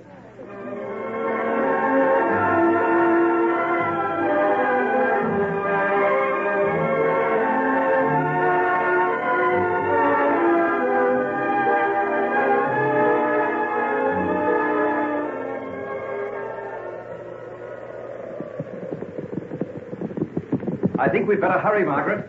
I don't like the look of those clouds.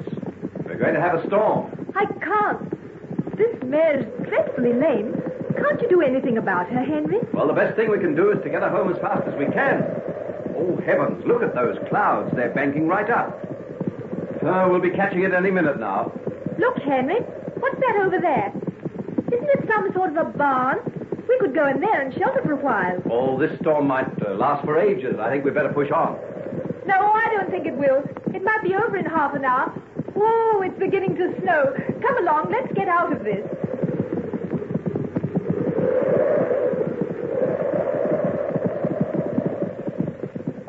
Oh, bring the horses in, too. Steady, Brutus, steady, boy.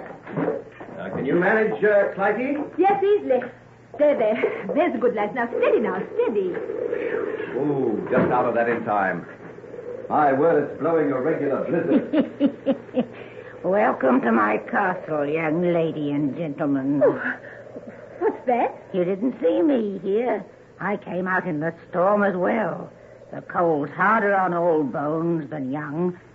See, I've got a little bit of a fire going here in this old fireplace. If the young gentleman had fetched a few more of those sticks over in the corner, we'd soon have a fine blaze. Why, yes, certainly. That's a good idea. And the young lady can sit down here beside me. Don't look so startled, my dear. I'm only old Mother Haggerty. I'd be out in the fields gathering herbs if it wasn't for the storm. Why, of course, I know you now. You live in that little cottage on the other side of Ludlow Bridge. Yes, everybody's heard of me. They come from near and far to me. I've got herbs and remedies for every ill. Rheumatism, the blight, sore feet, strangles in cattle, or love sickness, so I can cure them all. Why, you must be some kind of a witch, then. Aye, to be sure. Then, can you tell fortunes? Fortunes, that I can. Break up those sticks, young sir, and put them in the fire. And when we got a good blaze going, I'll look in the palm of your hand and tell you what I can see. Double, toil and trouble, fire burn and cauldron bubble. Oh, now, Henry, don't make fun. You spoiled everything that time the gypsy was going to tell my fortune at the horse show. Well, you forget I'm a man of science, or I hope to be. And anyhow, I know your future. Do you indeed? Well, we'll see. Come along, Mother Haggerty. Tell me what you see in my hand. Aye, a soft white hand, full of luxuries and no hardships. Anyone might envy such a hand if they hadn't eyes to see. What do you mean by that? See this line along your wrist? And this one here? Look how your life gets cut in two. Aye, there's a load of sorrow in your hand, my pretty one. You see, Margaret, you're not going to have everything your own way after all. You may mock at me, young man, but you'll not laugh a little later on. You'll remember what I say to you today. Show me that fine white hand of yours. Come along. Hold it out. What are you waiting for? Why, Henry, I believe you're afraid of what she might say. So you do believe her after all? Believe? In this hocus-pocus? Then hold out your hand. Turn it towards the fire so that I can see. Here you are, then. Let's hear it all. The other one. I need to have them both. Nay, I'll not tell you anything. Take your hands away. Oh, see what you've done, Henry. You've spoiled it all. Oh, please, Mother Haggerty, tell me mine. I'll tell you one thing, my pretty. Keep away from the man with the signs that this young gentleman has got in his hand. Whatever do you mean? Oh, she doesn't mean anything. She's cross with me and wants to make me out a villain. It's not me that'll make you out a villain, young gentleman. It'll be yourself. Oh, what a horrid old person you are. Because I don't say pleasant things about your sweetheart. Very well, then. I'll read what I see, so you'll not be heeding. You'll believe nothing but you want to if you're in love with him. Come, stir up the fire and give me light. Aye. Now I can see. Here's the right hand. Everything as smooth and fine as it should be. And here's the left. Can you see the difference? Mark the way those lines go twisting right across the palm. They break and twist and end in nothing. And the thumb. Aye, that's a main queer thumb to grow on such a fine, strong hand as yours, young gentleman. What's that got to do with it? You don't like it either. Come along now. Don't jerk away like that. You want to hear, so let me see some more. Yes, Henry, let her. You'll be wise to listen, young lady. It may save you a mite of gray hairs and sorrow if you do. Oh, let's get out of this. I never heard such a lot of nonsense in all my life. You're telling us nothing. All you do is mutter and mumble and drop hints. Aye, then I'll be telling you. One hand's the good in you, and one's the bad. And what's this I see? Mercy on us, is it a man's death? And you still so young? What do you mean? Your own heart will tell you, am I right or wrong? Did no one die because of you, and not so long ago? Stop it. Let go my hand. Aye, and that's not the whole of it. There's broken lives and broken hearts and a load of sorrow that'll rest upon your soul to weigh it to the ground. Oh, stop this. I don't like it. But there's another side to it. This other hand.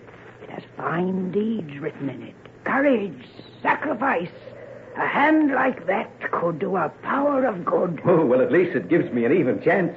For a moment, I thought I was ripe for the hangman. Don't make light of him. See that mark there close to your wrist? I've only seen the like of it but once before, and that were on Ted the blacksmith's son. Him as killed a man at Bentley's Hill and died upon the gallows for it. Oh, what nonsense. What utter nonsense. I might have believed a little of what you said, but not that. Oh, give us something for her trouble, Henry, and we'll go. I think the storm's passing on. Do you think you ought to trust yourself alone with me? It's pretty dark outside now. Yes, and your mother and father will be getting worried about us. Come along, let's start. You lead the horses out and I'll open the door. Oh, thank goodness. There's a rainbow.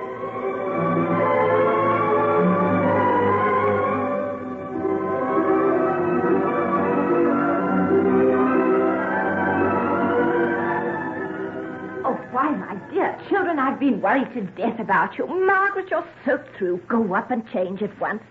Couldn't you find anywhere for shelter? Well, we went into a sort of a tumble-down barn for a while. Yes, and found the most weird old creature there. She told our fortunes. Oh, it wasn't old Mother Heggetty, was it? Yes. What a horrible old thing she is.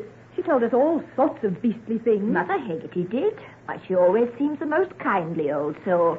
She's a little mad, of course, but I've been told she was quite a brilliant woman once. Her husband was a chemist and did all sorts of experiments. That's how she gets such results with her herbs. She learned it from him.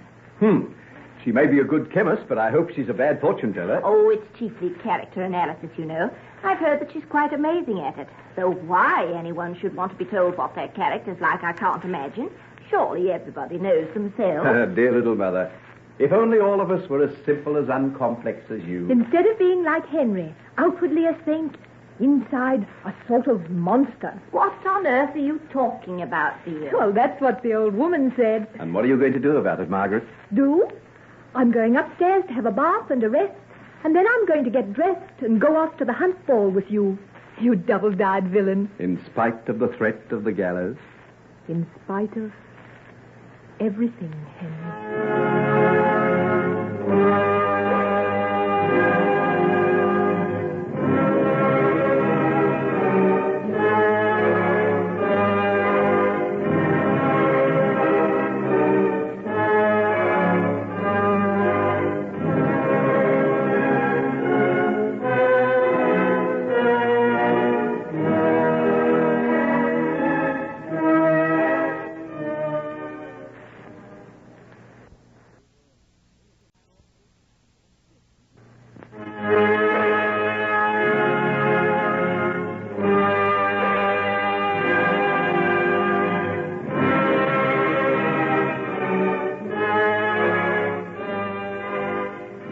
Ladies and gentlemen, we now present George Edwards in Dr. Jekyll and Mr. Hyde.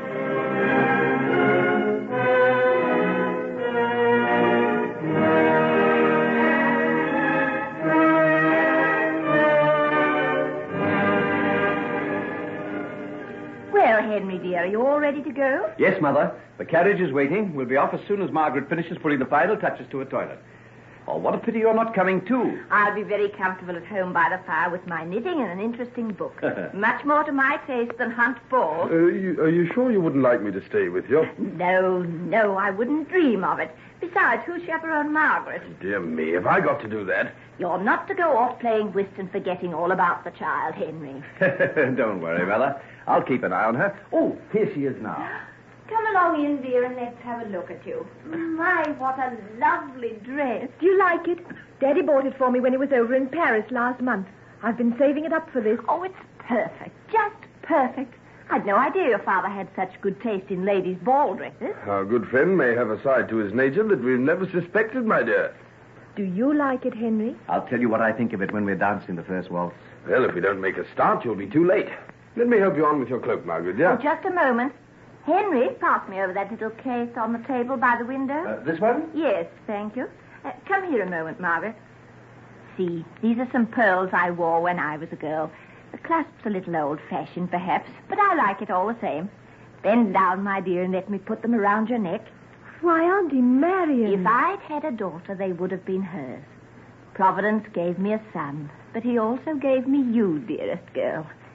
There now, don't they look nice against that snowy neck of yours? They're beautiful, absolutely beautiful. Oh, how can I ever thank you enough? Well, come along. Let's go. Good night, Mother darling. Take care of yourself while we're away. Indeed I will. Good night. Good night. Good night.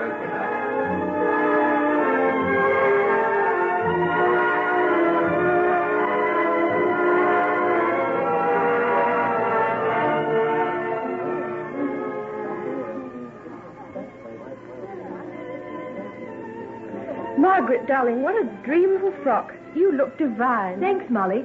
Yours is lovely, too. Is my hair all right at the back? Of course it is. If only I had red hair like yours. And such lovely curls. What's wrong with yours? It shines just like satin. And black hair looks marvelous with your blue eyes. Well, I hope Vincent thinks so. He's asked me for 3 dances. That looks hopeful, doesn't it? You really like him, do you? Do I? If he doesn't propose this season, I'll go into a convent. I can't imagine it. Come along if you're ready and let's go down. Henry's waiting for me at the foot of the stairs. My dear, are things still as strong as ever between you two? Yes, I'm afraid so. I can't understand it myself. Of course, I'm all for fidelity in the long run, but you've never even tried anyone else. Now, I had half a dozen flutters before I finally settled on Vincent. Half a dozen? You started flirting before you were out of school. Oh, well, I never could endure the thought that I might be missing something. Look, do you see that woman going downstairs now? Which one? The one wearing the white dress and the emeralds. Yes. Rather marvelous, isn't she? Do you know who she is? She's Mrs. Marchbanks. Mrs. Marchbanks?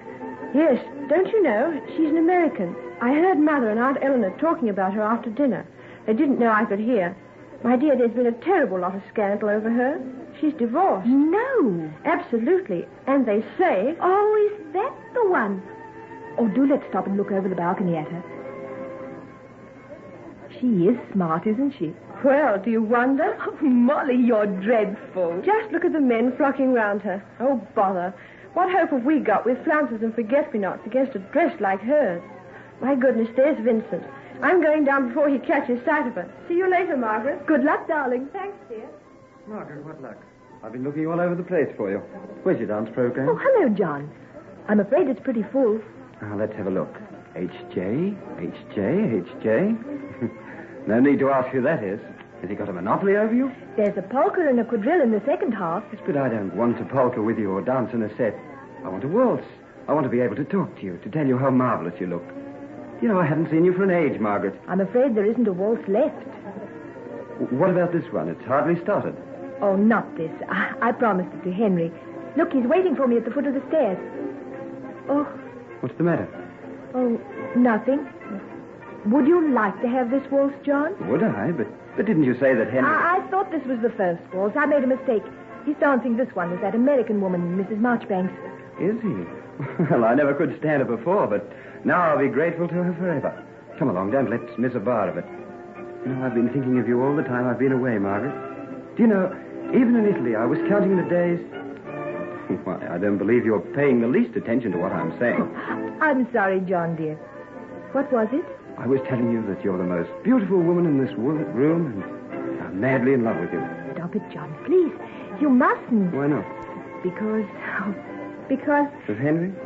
Oh, you don't need to tell me. It's always been him, hasn't it? Even when we were children. Do you remember that time I begged you to be my partner at the Christmas party, and you wouldn't give me an answer because you were waiting for Henry to ask you? Indeed I do.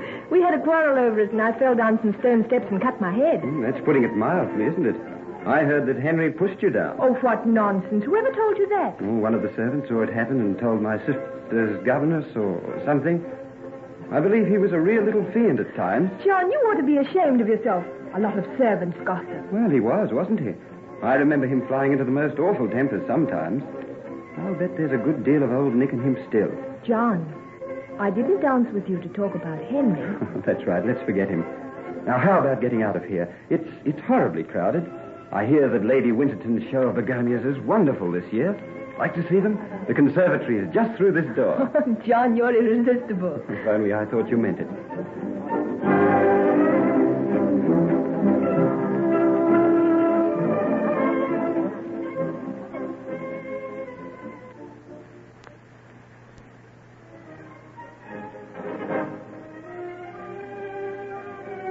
Tell me about yourself, Dr. Jekyll. What do you do besides hit a horse like a red Indian? I was watching you at the hunt today. Were you?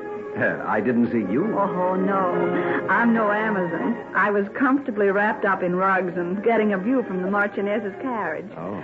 Do you utterly despise me for that? Oh, not at all. It seems right enough somehow. I couldn't imagine you riding over fences and getting splashed with water and mud. Or landing head first in a ditch.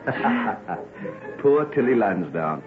She did take a tumble, didn't she? You know, you dance as well as you ride. Oh. Do you know that? You'll have my head turned soon. Does it turn easily? Too easily. Whenever a pretty woman passes by. How old are you? Oh, now, that's not fair. Why? You're not still so young that you're ashamed of your age, are you? Well, I'm 22. And everything to learn. No, not everything. I can see that now. There's just that about your eyes. But still, a lot. A whole lot. If anyone would teach me. Are you an apt pupil? A diligent one. Well, we'll see. Are you fond of flowers, Dr. Jekyll? Well, that all depends. I believe Lady Winterton's hothouse is marvelous. Someone was telling me. Well, the conservatory's just through this door. Shall we go?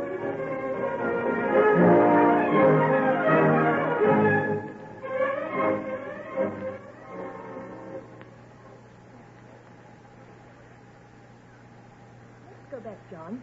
This dance must be nearly over now. Well, there'll be at least 10 minutes before the next one commences. But I can't stay out here. People will talk. About us? Oh, I wish they would.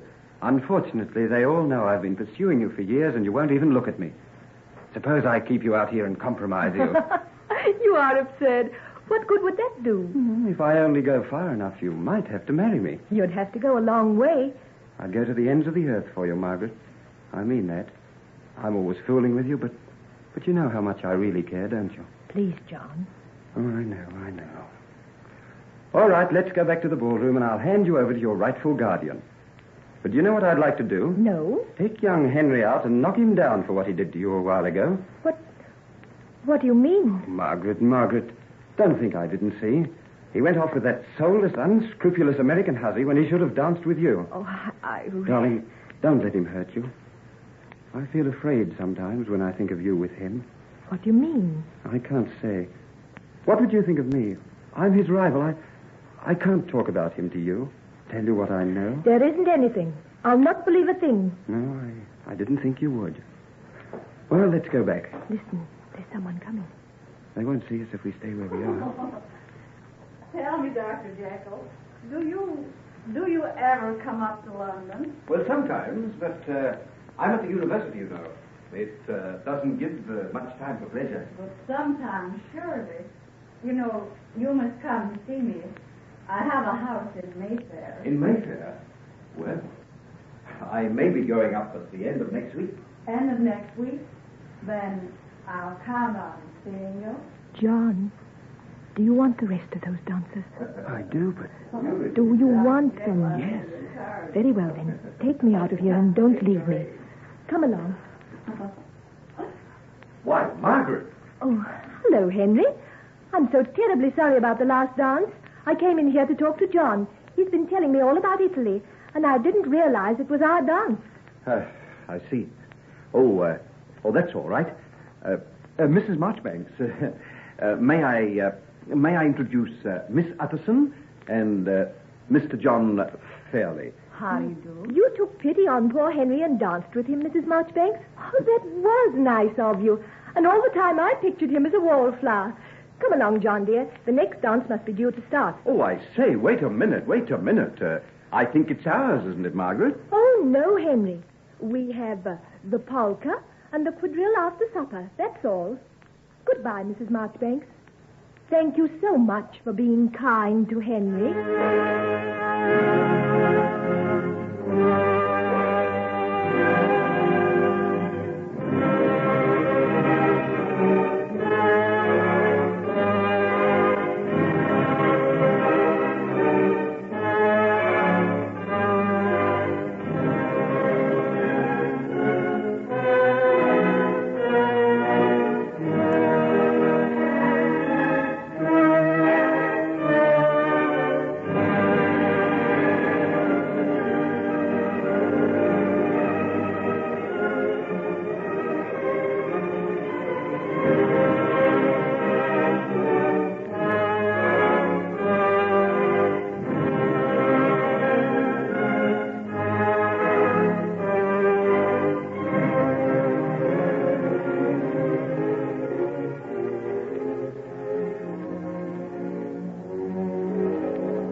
Ladies and gentlemen, we now present George Edwards in Dr. Jekyll and Mr. Hyde.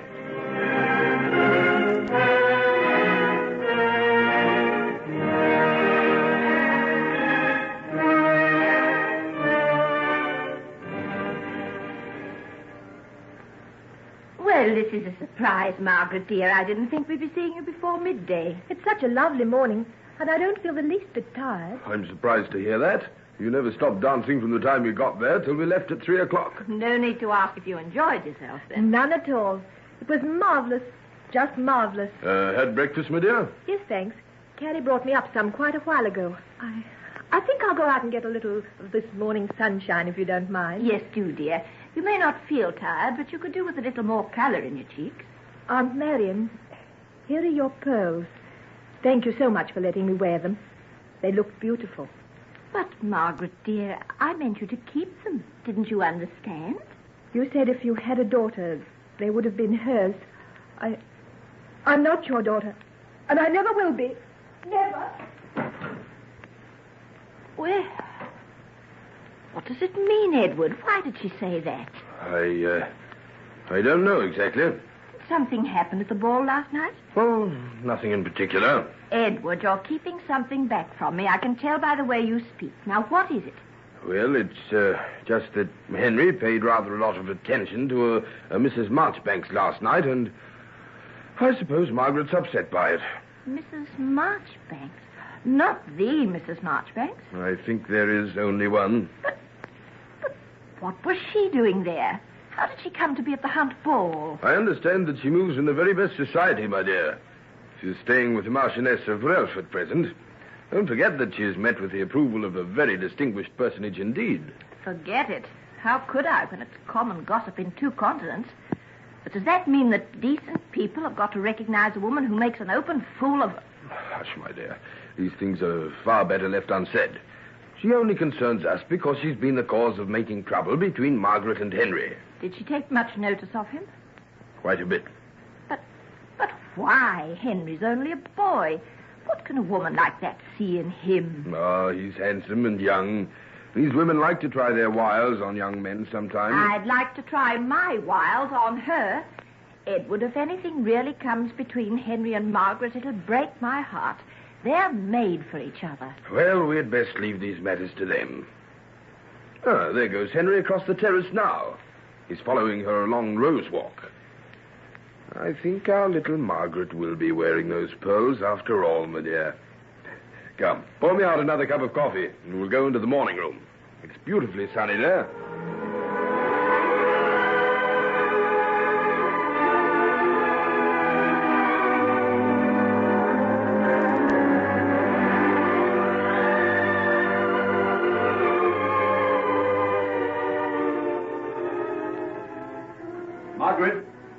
Margaret, wait for me. Why, where are you going in such a hurry? For a walk? Mind if I come? I can't stop you. Oh, yes, you can. By telling me you don't want me. Are you going to? I'm going as far as the stables, really. I want to tell one of the grooms to have Clytie ready for me at 11. Oh, going riding, are you? Who with? John. Margaret, look at me. Why? I want to tell you how terribly sorry I am. Oh, Margaret, I'm a brute. I deserve to have you hate me. I don't hate you, Henry. What then? I don't know. I was angry last night, terribly angry.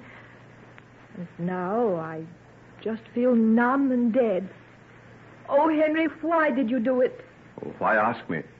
I was standing at the foot of the stairs, waiting for you, eager for you to come, and suddenly somebody came along and said that Mrs. Marchbanks had asked who I was and wanted to meet me.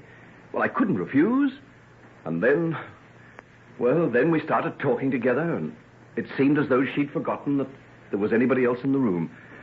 I don't think I even asked her to dance, but somehow she seemed to be in my arms, and, well, we were out on the middle of the floor. Well, I can't explain it any better than that, I'm afraid. And did that mean that you had to dance with her over and over again so that everybody was talking about you? Well, I would never have done it if you hadn't given all my dances to John. Well, I'm glad I did. I enjoyed dancing with John. I like him. I think he's nice, ever so much nicer than you. Oh, I'm perfectly sure you're right, but you don't love him, and you never will. What makes you so sure? He asked me to marry him, and I didn't say no. You didn't say yes either, did you? I said I'd tell him this morning. When you go out riding? Yes. Margaret, you know what you've got to tell him, don't you? Oh, it isn't any use, Margaret. You'll never make yourself feel any better this way. And it isn't fair to John either. What do you mean? You're right when you say John's nice. He is. Too nice to be hurt so badly. You've got to tell him the truth and let him go. And what is the truth? That you'd hardly have given him a single dance if it hadn't been that I'd behaved so badly to you. You know that. And you know that there's no one else but me. Oh, you're so certain of me. I hate you for it. Do you think that you can do anything to me and get away with it? Margaret, do you remember what you said to me last night, just before you went upstairs to dress, after we'd come home from the hunt? You said, in spite of the gallows, in spite of everything. There may be nothing in what that crazy old woman in the tumble-down barn told us, but you must go on feeling that way about me, Margaret. You don't know how desperately I need you. You're everything that's best and worthwhile in life to me. Don't take yourself away and leave the Mrs. Marchbanks instead. Henry, if I only understood you better. But there's something so strange and wild about you. At times you seem so old. As though you'd lived for 1,000 years. Well, don't try to understand me. Just love me, Margaret. Love me forever. No matter what happens, no matter what I do. Otherwise, I'm lost. I know I am. I do love you. If you only knew how much. And you'll marry me? As soon as I'm through my course, you'll marry me? Yes. Yes, I will. Oh, I'm going to do such splendid things, dearest.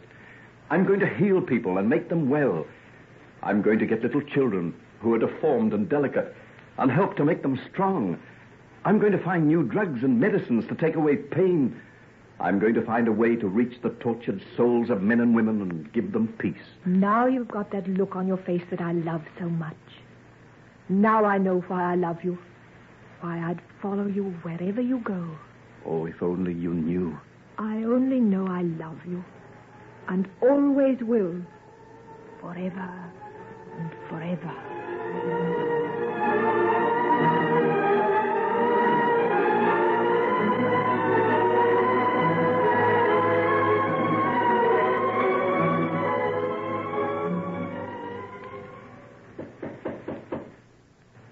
come in, Mr. Utterson? Yes, Henry, my boy, come in. When did you reach London?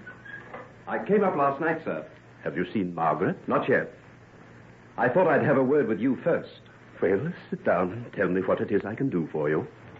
I want you to give your consent to Margaret and me announcing our engagement at her birthday party next week.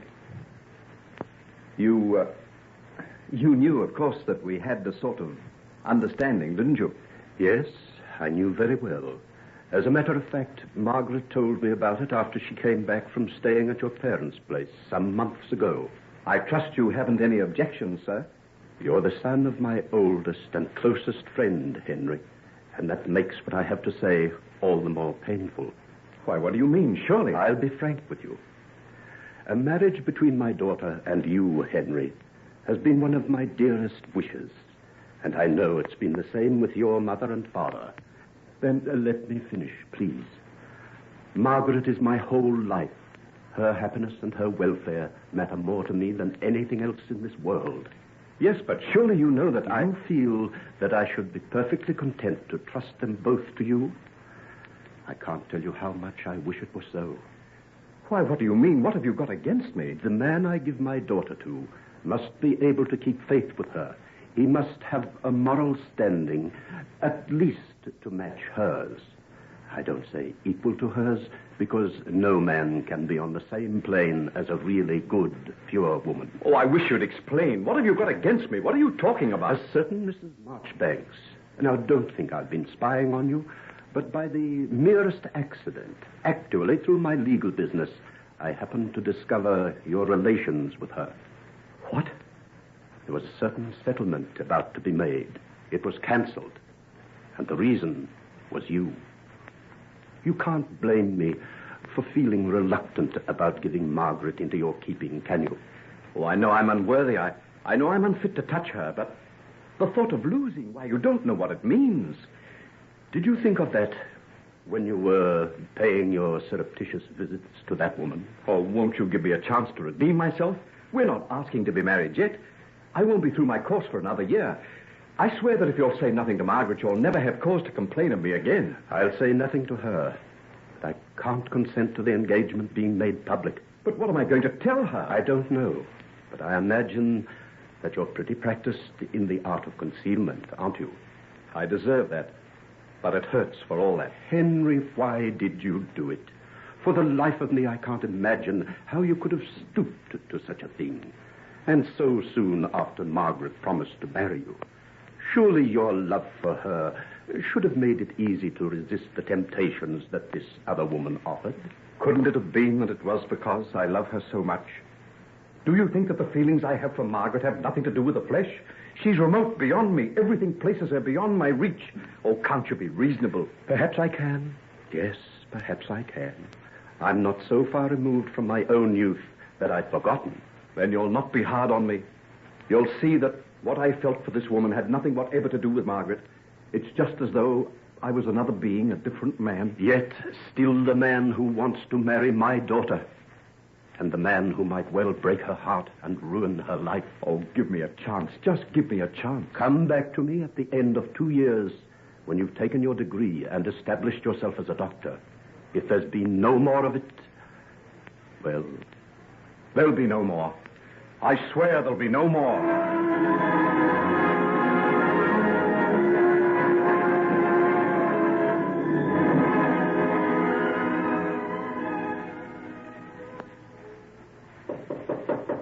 Who's there? Lanyon, what on earth are you doing tuck away in that laboratory this hour of night? Go away, you idiot. I'm working. The supper's getting cold. I made cocoa, too. Well, drink it yourself. I don't want any. You know what the time is? Yes, it's 12:15. Go to bed and sleep your brains away. I'm going to stay here till I've got something to go right. When I'm in hospital, then get some sleep. Oh, you'll end up in one if you don't shut up and go away. You've made me forget my calculations. I'll have to do them all over again. Oh, all right. You budding geniuses, give me a pain. Professor Marriott, my beloved master, I've been a coward. I failed to keep my word. I haven't discovered the secret, but I'm going to. I've got to. I can't have this infernal, evil second self destroying me. And it is destroying me. It's growing stronger, harder to resist. Come now, here are my notes. Here is the tincture. Here are the salts.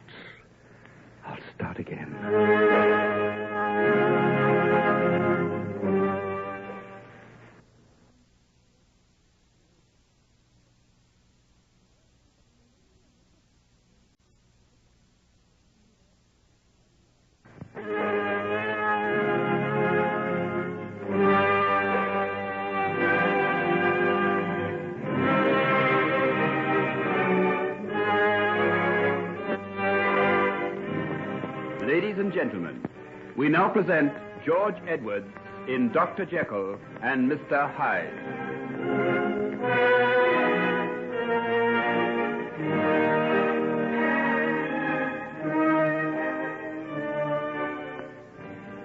What about these pictures, Henry? You taking them?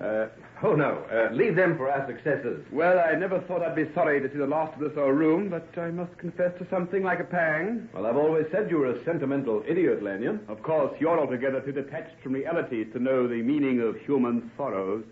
But my feelings are of a sweeter, simpler kind. Yes, if I throw this book at your head, you'll know if your feelings are of a sweeter, simpler kind. Well, I never thought I'd be packing up the same time as you. Greatest surprise of my life to find I'd passed the finals. Just imagine, Hugh Lanyon, M.B. B.Sc., written on a shining brass plate. But then again, you, with half the honours and diplomas of the year tucked under your arm, can't imagine the humble pleasures of us lesser men. Oh, Hugh, you garrulous idiot. Shut up and sling me over those straps. Yeah. I'll never get the lock of this trunk to hold. Say, where are you going this summer? I'm going to stay in London. London? What on earth for? Oh, I've got one or two things I've got to clear up. London's the only place where I can do it. You don't mean that crazy notion of old Professor Marriott, do you? Oh, sorry. That's a touchy subject with you. Then shall we not discuss it? Now, come on, look lively if you're going to catch the 4 o'clock train. You haven't any time to waste. Hello. Your cab's waiting, Mr. Jekyll, sir. Oh, thanks, Bert. I'll be right down. So this is where we say goodbye, is it? Goodbye, nothing. After you finish gadding around Europe all summer, I suppose you'll be coming back to London. Look me up as soon as you get there. And, Henry, I know you hate sentiment and all that sort of rot, but it's been good here sharing this little room with you. Oh, well, you know what I mean. I know. I found it good, too. But it doesn't end here. We're only at the beginning. You're an idiot, you know, and a pest into the bargain, but I don't want to lose touch with you. No, me either. See you in London, then. Be good. Not me. Goodbye, you old ratbag. Don't go blowing yourself up by mistake. Can't promise. Goodbye.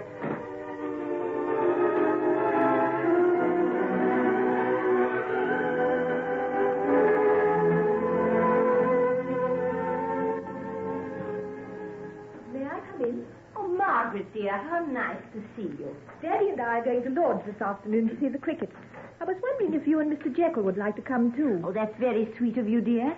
I don't think I feel quite up to it, but I'm sure Mr. Jekyll would. Oh, you should come. Dr. Grace is batting, and I hear he's a wizard. Why don't you try and persuade Henry to go with you? He's been stuck away in that laboratory all the week. He'll get ill if he doesn't go out into the fresh air sometimes. I know. I thought he wasn't looking a bit well last Sunday. Oh, I do wish he'd find out whatever it is he's looking for.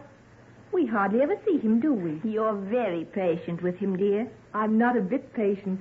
I hate his old laboratory. I'm jealous of it. Oh, but what's the use of that? Henry's promised me it won't be much longer. He was terribly excited when I saw him last. He said he was within an ace of success. Has he ever told you what it is he's trying to discover? Never. But he told me that he'd be a different person if he succeeded. That he'd lock up the laboratory and be a human being again. Oh, go and get him out of it now. The weather's glorious. Make him go to the cricket and enjoy himself. He'll have forgotten how to be human. Do you think I should? Why not? Oh, he mightn't like me going over there and disturbing him. I'd risk that, especially if I looked as charming as you do in that new leathern hat. Do you like it? I'll admit I wore it on purpose, hoping I'd catch a glimpse of Henry. Go and let him catch a glimpse of you. That's more to the point. I believe I will. Try the outer door, and if it's not locked, go right in. He'll be in the little room at the top of the stairs. Take him by storm, my dear. I've been dying to see the inside of the Chamber of Mysteries. Then off with you, and don't be denied. I won't. Hello, Margaret. How are you, my dear? She's come to drag you and Henry off to the cricket. Henry? Yes. I'm just gathering up enough courage to go and beard the lion in his den. You know the way, don't you? Go through the little side door and right across the courtyard at the back of the house. Yes, I know. We used to play there when we were children. Wish me luck? Indeed I do, child. Do you think she'll succeed? I hope so. I'm getting quite worried over the boy. He's lost weight terribly. I don't think he sleeps more than about 3 or 4 hours a night. He can't go on like this. Oh, there's nothing we can do about it, my dear. It's the zeal of the scientist, and he's chosen to serve the most jealous of all mistresses. She'll brook no rivals. A bit hard on Margaret, isn't it? Not many girls would consent with little attention as she gets. Margaret is a very exceptional girl, and I only hope our son appreciates her. Oh, he does. You've only got to see them together. He looks at her as though he's filling his eyes with the sight of her to last him during the times he's shut away by himself. Well, I must say I'll be very much relieved when he completes his investigations and they can be married. You forget the engagement isn't even announced yet. Oh, a mere formality, a whim of Henry's, but we know perfectly well the way things stand between them. Yes, they've belonged to each other ever since they were children. I sometimes... Merciful heavens, what's that? It's Margaret. Something's happened in the laboratory. I can see her running across the courtyard from this window. Then go and see what it is. Go. Something might have happened to Henry. Yes, I'll go. Keep calm, my dear. Remember your heart. I'm coming too. I just can't sit here. Help me, Edward. I can hear her coming up the stairs. Margaret. My dear child, whatever's happened? Now, calm yourself. Sit down here and tell us. Is it Henry? Has something happened? Oh, no.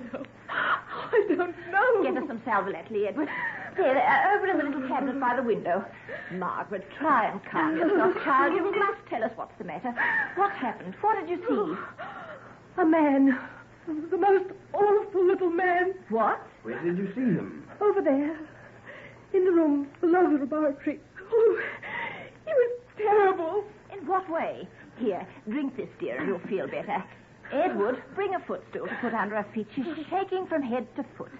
Now, dear, try and tell us just what happened. I went across the courtyard and pushed open the door. I couldn't see very well, as it was dark in there, and I'd just come out of the sunlight. Then I heard a sort of sound. I can't describe it. Something like a laugh. It was the most horrible and terrible sound I've ever heard in my life. Don't worry yourself, child. Go on. It was just behind me, and I turned. There he was, looking at me, leering at me from the darkness. He was little, sort of deformed and terrible. I can't describe it. I couldn't move. Just stood there, paralyzed. And he began to move towards me, slowly, like a cat. He reached out his hands to touch me. And then I screamed. I screamed as though I'd never stop. And a sort of terror came over him. He looked over his shoulder and leapt up the stairs to the laboratory and slammed the door. That's all? Yes. And I came running back to the house. Oh... Marion, you stay with her and try and get her calm. I'll go and see what this is all about. No, don't go. Keep away from him. He's evil. The most evil thing on earth. But I must go, dear. If he's there, Henry must know about him. There must be some explanation. Yes, Henry. Why, I'd forgotten Henry. He might do him some harm. Oh, go quickly. Oh, Margaret, you must stop this. Stop it at once, do you hear? Nothing has happened to you. You've had a bad fright, but nothing more. You go, Edward. I'll look after her. Go quickly. I'm afraid for Henry. Try and get a doctor, and I'll be back as soon as I can.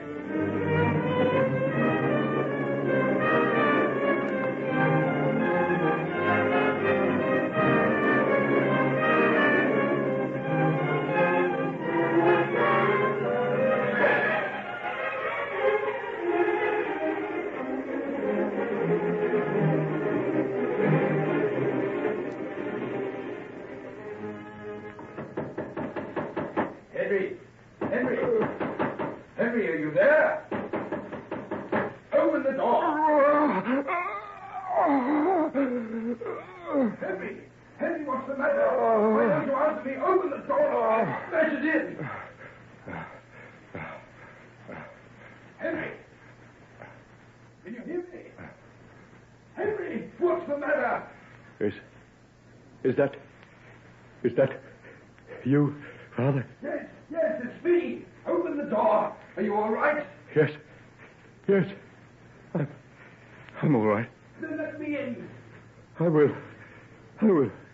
In a minute. Just wait. Are you ill? Has something happened to you? No, I'm all right, Father. I'm coming now. I'm going to open the door.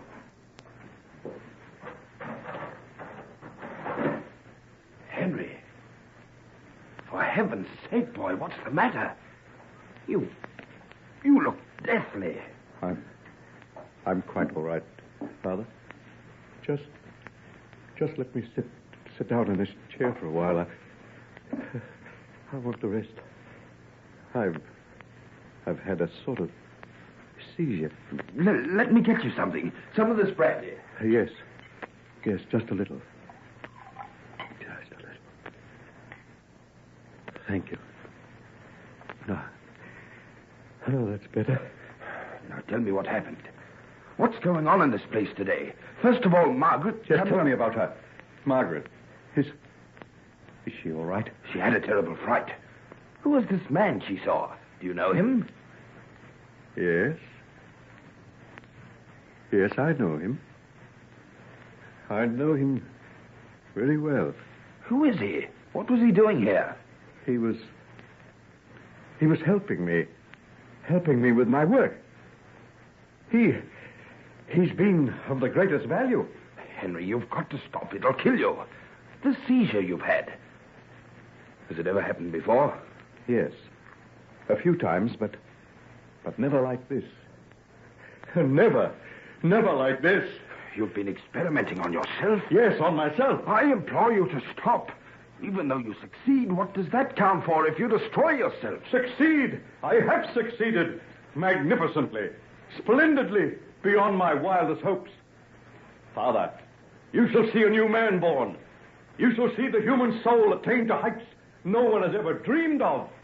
A new era in the history of humanity has begun this day.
Gentlemen, we now present George Edwards in Dr. Jekyll and Mr. Hyde.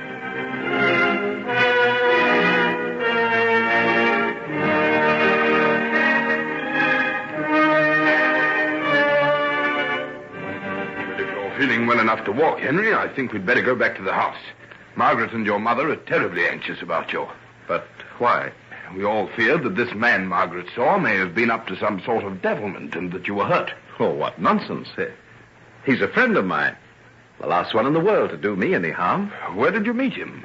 From what Margaret said, he must be a very unpleasant-looking person. The poor child was frightened into hysteria by the very sight of him. Oh, that's bad. I'm terribly sorry she saw him.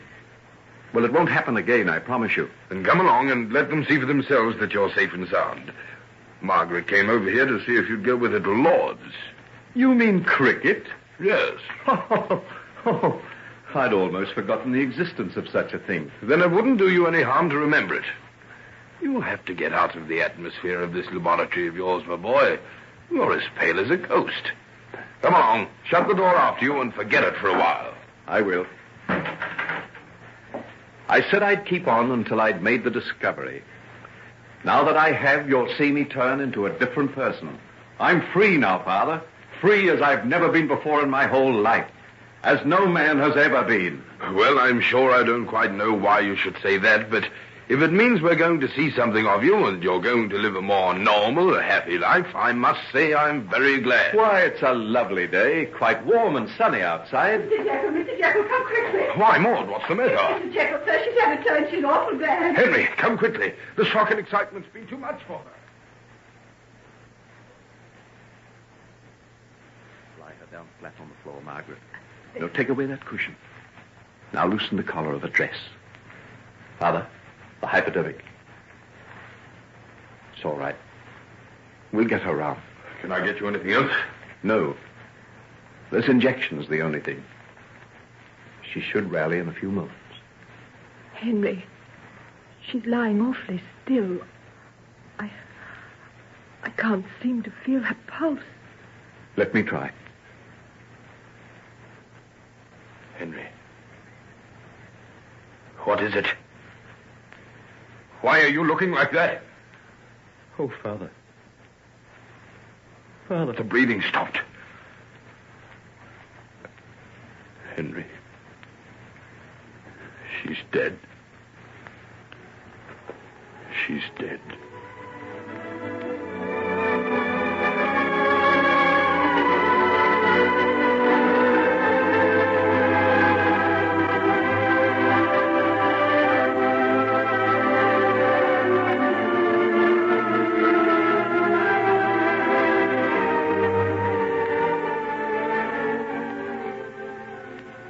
Now, if you will just sign these documents, Henry, that finalizes all the legal side of the matter, and your mother's estate passes to you.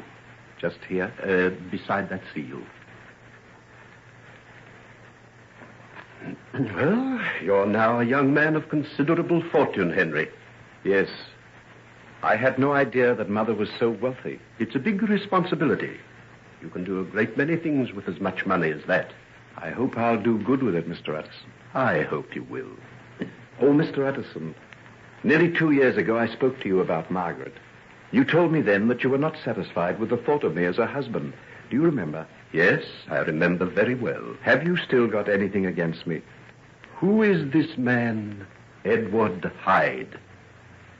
Why do you ask about him? I can't help wondering what you can have to do with such a man. What do you know about him? Nothing.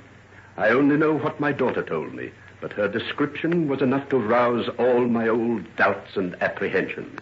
If you have anything in common with such a man, what manner of man are you? This is too much. Before, you had a legitimate cause for complaint against me. I hold no brief for myself, but you promised me that if I gave up my old ways of life, you'd give me another chance. Have you had anything against me in the past 2 years? Nothing. Your life has been blameless. And now you make this man Hyde, whom you know nothing of, an excuse for denying Margaret to me. This is why I've seen so little of her lately, isn't it? She was very shaken by your mother's death. You know that. She went to stay in the country. At John Fairley's place. You're hoping she might begin to prefer John, aren't you? Margaret is free to marry whomsoever she chooses. That's not true. She chose me years ago. And you've done everything in your power to keep us apart. Margaret's welfare is my first consideration, Henry. I want nothing but her happiness. I would never go so far as to forbid her to marry you. But you'll do everything in your power to try and wean her away from me. I would think that I'd done less than my duty to her if I did anything else. Mr. Utterson, what have you got against me? Edward Hyde.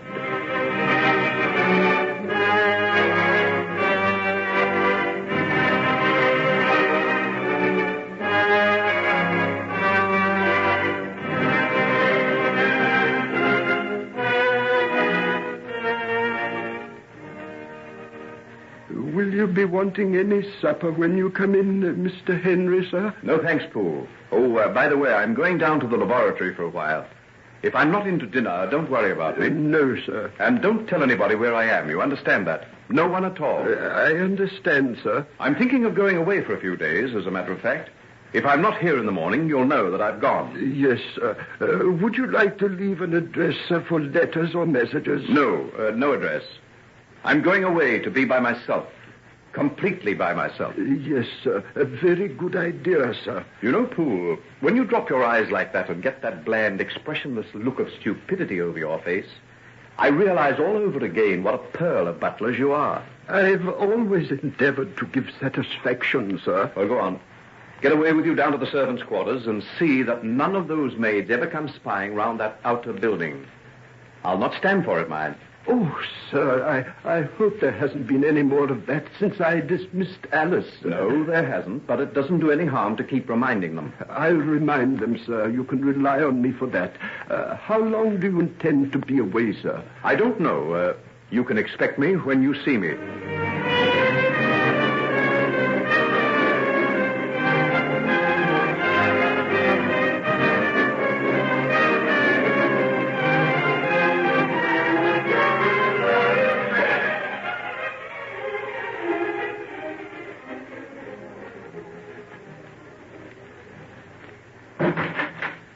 Look at the place. Dust and cobwebs over everything. I haven't been here for weeks. Not since the night that Mother died. Why should I think of that? I've come in here to forget it. To forget Henry Jekyll and everything about him. I'm sick to death of him. Let's have a little of Hyde. There's nothing half-hearted about Hyde. He knows what he wants. And there are no regrets. He never weeps or repents. He's made his bargain with the devil, and he pays the price. Let me see now. Here's the tincture. And here are the salts. I must weigh them to the utmost point of accuracy. Wasn't that what you said, Professor? Can you see me now? Are you pleased with your pupil? I haven't failed to keep my promise. In a few more minutes, you will see my other self in all his perfidy. The living, breathing vindication of your death. 1, 2, 3, 4 minims. That's the dose. And now, the salts. Now the crystals start to melt, and the color changes. Crimson, rich and thick, like human blood. Now it brightens and the gases start to rise. It starts to change. It turns to purple. Darker. Darker. And the boiling stops. Now it fades. It turns to green. Palest, coolest green. And nothing remains now but to drink it down. Look in the mirror, Henry Jekyll. Take a last look at your pallid, haunted face. The face that she at one time likened to a saint. Saint! What did they get for their pains but martyrdom and the chill austerity of self-denial and prayers? Is that what you wish for, Henry Jekyll? Don't you prefer the pleasures of the earth to the doubtful rewards of heaven? The laughter and the music and the wine? The red lips of women and the fever of impassioned nights? Drink then, you craven. Why do you hesitate? The agonies that follow will be terrible, but so are the pangs of birth. Come, gulp it down and be reborn as Edward Hyde. Then nothing is denied to you. No matter what foul actions you commit, once you assume again the form of Henry Jekyll, you have passed beyond the range of punishment. Close your eyes and nerve yourself and drink.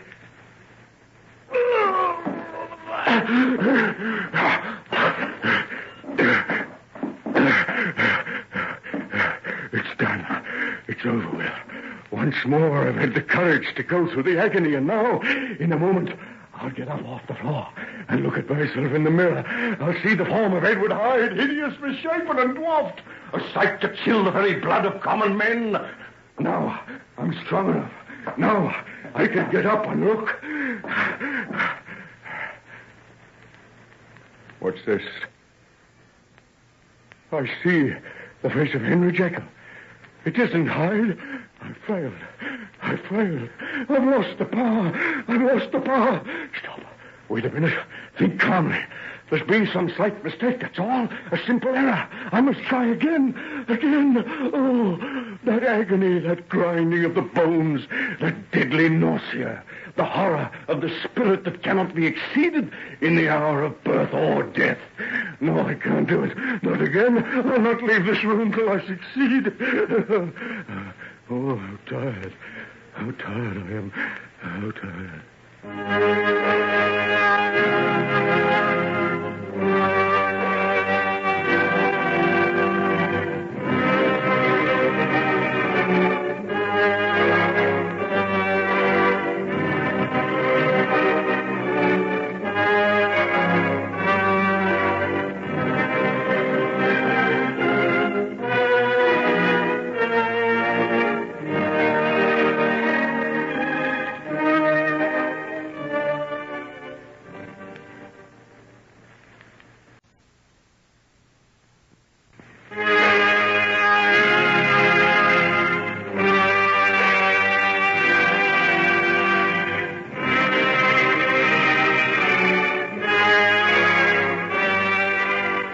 Ladies and gentlemen, we now present George Edwards in Dr. Jekyll and Mr. Hyde.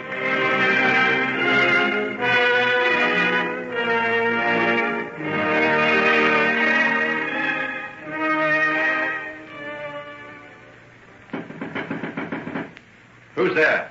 It's Hugh. Hugh Lanyon. Oh, come out of there and act like a human being, you blithering idiot.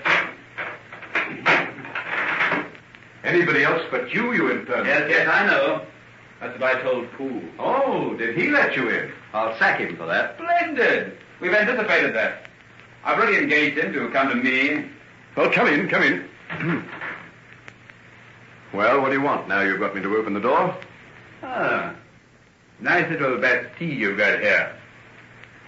No risk of unwelcome visitors breaking in with all these bolts and bars. What's the idea? Tell me, what have you been up to?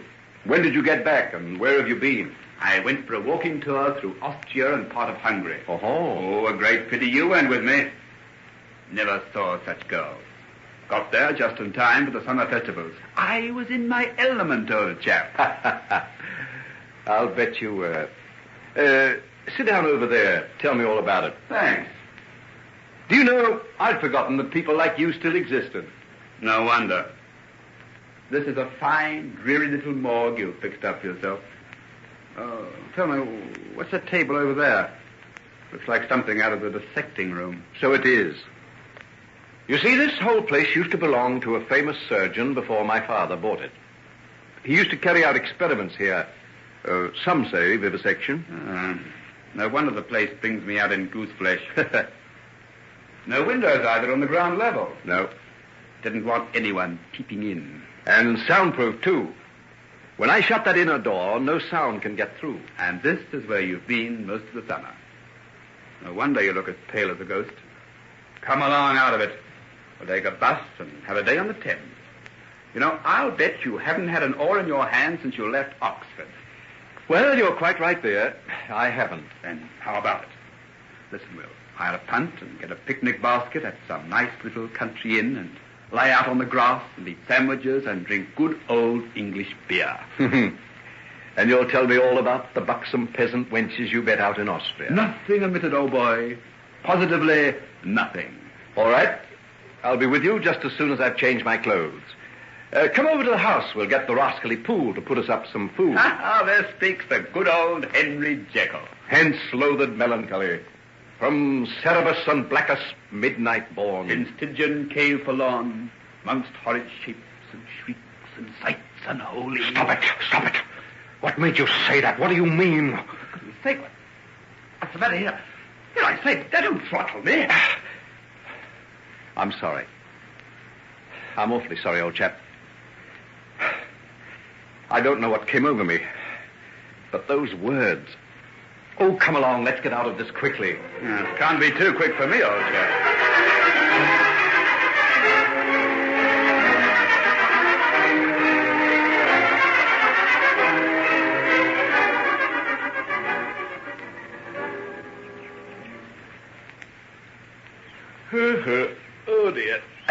Well, how about a little more of your father's excellent ale? Where's your glass? Beside that tuft of grass. Oh, yes, I see it. Oh, dear. It's good to lie here with the sun in your face and the smell of warm earth in your nostrils. You don't know what sunlight is, or how the earth can smell. And you've lain out in the sun at midday in those Austrian valleys. And at midnight under the moon. How I envy you, Hugh. You can take your pleasures so simply.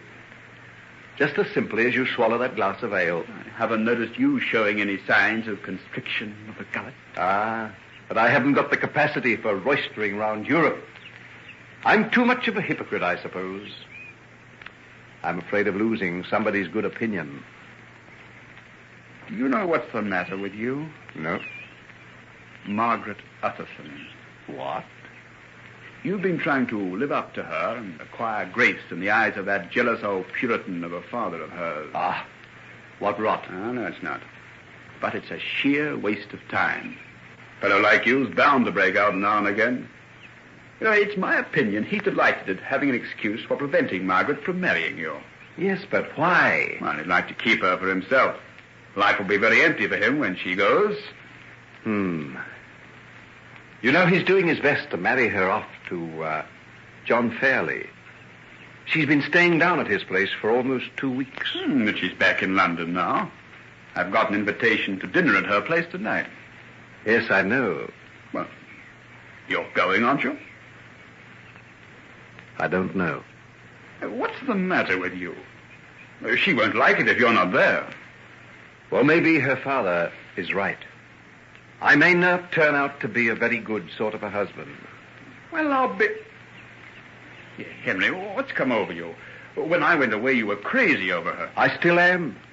But in the last few weeks, I've begun to think that perhaps I ought not to marry. You mean on account of your work? Well, principally. Oh, I agree. Women can make the devil's own mess of one's plans. But personally, I think it would be a good thing if you got over Margaret. Oh, you utter fool. I haven't got over Margaret. Can't you understand that it's because I think so much of her that I'm trying to keep away? If she's hurt because I don't come tonight, and John Fairley's there, mightn't that make her think better of him? Well, of all the quixotic rubbish I ever heard... You go ahead and marry a girl, whatever the outcome of it may be, wouldn't you? Well, I hope it wouldn't be too horrible. No, that's right. It wouldn't be. Someday you'll marry some pretty little empty-headed creature who'll sit at the foot of your dining table, fill the nursery with children, and think you're the last word in manly virtue and wisdom. Oh, that's going too far, old chap. But you'll be happy. Yes, you'll be happy. In your own way. But me, I'm afraid I'll never be. Oh, now you're getting gloomy again. Time we left. Well, the sun's going behind those clouds anyhow. And if we're going to be in time for Margaret's dinner party... I've told you I don't think I'll go. Oh, nonsense. You're not going to give up like that. Come along and give John Fairley a run for his money. Anyhow, I'd love to see you do old Utterson in the eye. I never could stand it. Hello? What's all that about? Comes from that building over there. Have you got any idea what it is? Oh, some sort of reformatory, isn't it? That's right, so it is. By Jove, one of the prisoners must have escaped. Yes. Look at the warders rushing out through the gates. I say, is that guns they've got? Hope they don't shoot this way. Well, come along. Let's move off. They're bound to stop us and ask if we've seen anyone, and we'll be late enough getting back to town as it is. Yes, I say, listen, Henry. Why, there's someone coming this way. In a hurry, too. Now, I wonder if... Look, there he goes, behind those bushes. Look. Just over there. Good Lord, it's a woman. Well, I'll be... Mr. Ripley, don't let them get me. I'll be somewhere. Yeah, what's the matter with you, I say? Hettie Wilson. Oh, Henry. You. I say, what? Good Lord. It's the girl from the music hall. I'll be in a minute. And I have to go back into that place. I'll kill myself. Here, quick. Into the boat. Get down on the floor. We'll cover you up with rugs. Quick. Help me, Hugh. Oh, but I say, listen. Don't argue. Help me cover her. And pick up that basket. We've got to be out in the middle of the stream by the time they get here. Now, don't you move, Hettie, whatever happens. I say, Hettie, look here. Do you realize what you're doing? Yes, I know. I'm helping a prisoner to evade the law. If you like, you can go and call those warders and tell them about it. Oh, here, I say, don't be too hard, old man. Oh, then pick up that basket. Help me push this boat out from the bank. Ready? 1, 2, 3, push.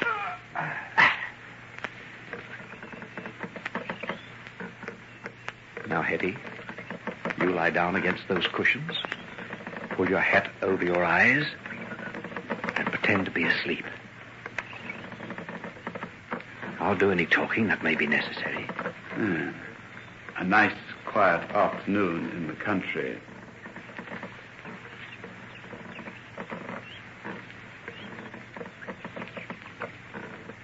Look out. Look out. They've seen us. Hello there. Hello! Where do you come from? Lower Huntingdon. Well, what are you doing here? Well, what do you think?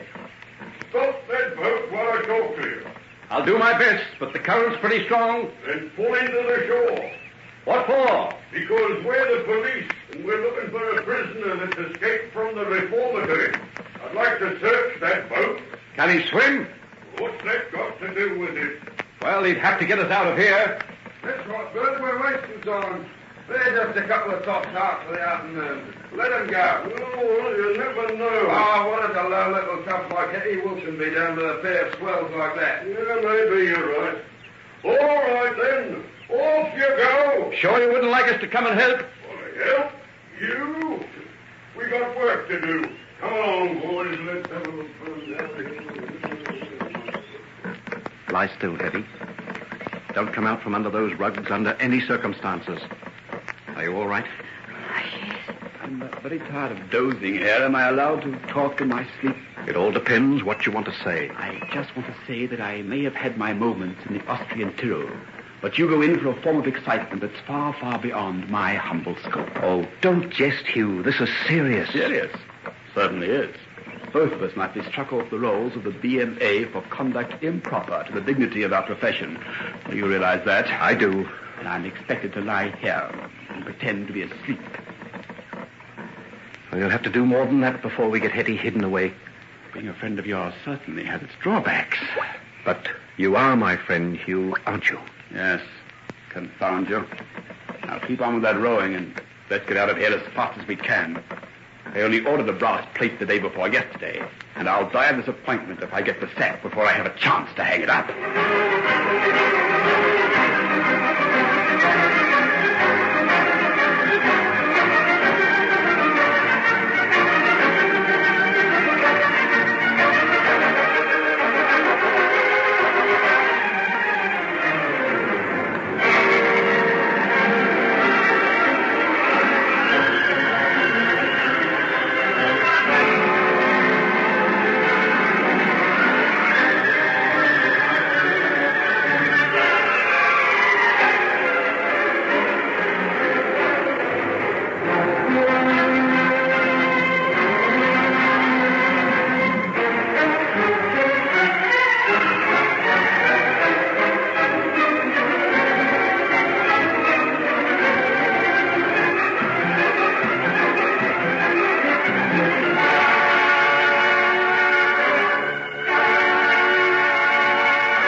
Ladies and gentlemen, we now present George Edwards in Dr. Jekyll and Mr. Hyde.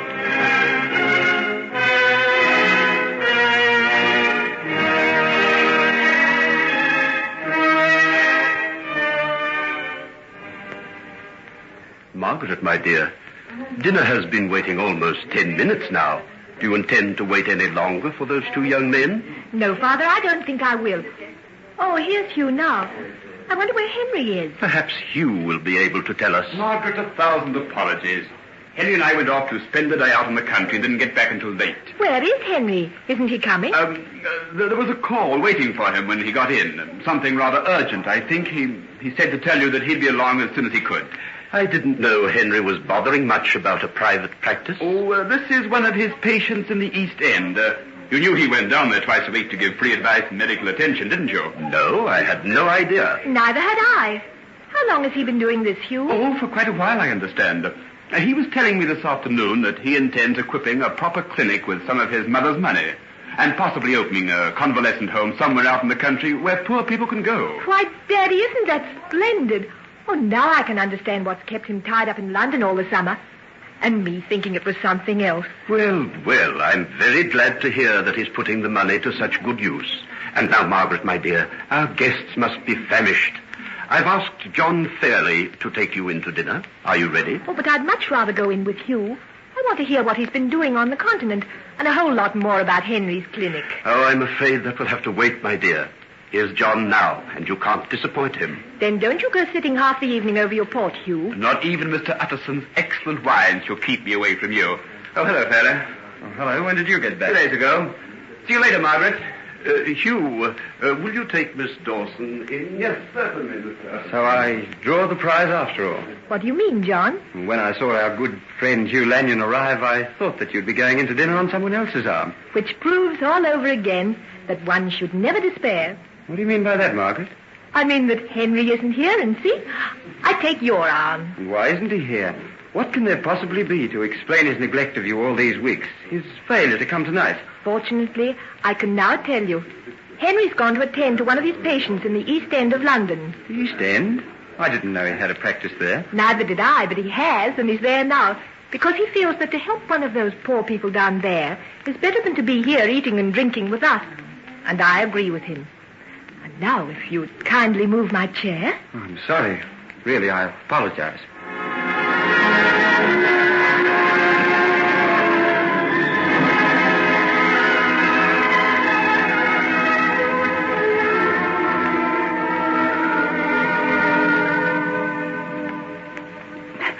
Henry, where are you taking me? Wait till I unlock this door.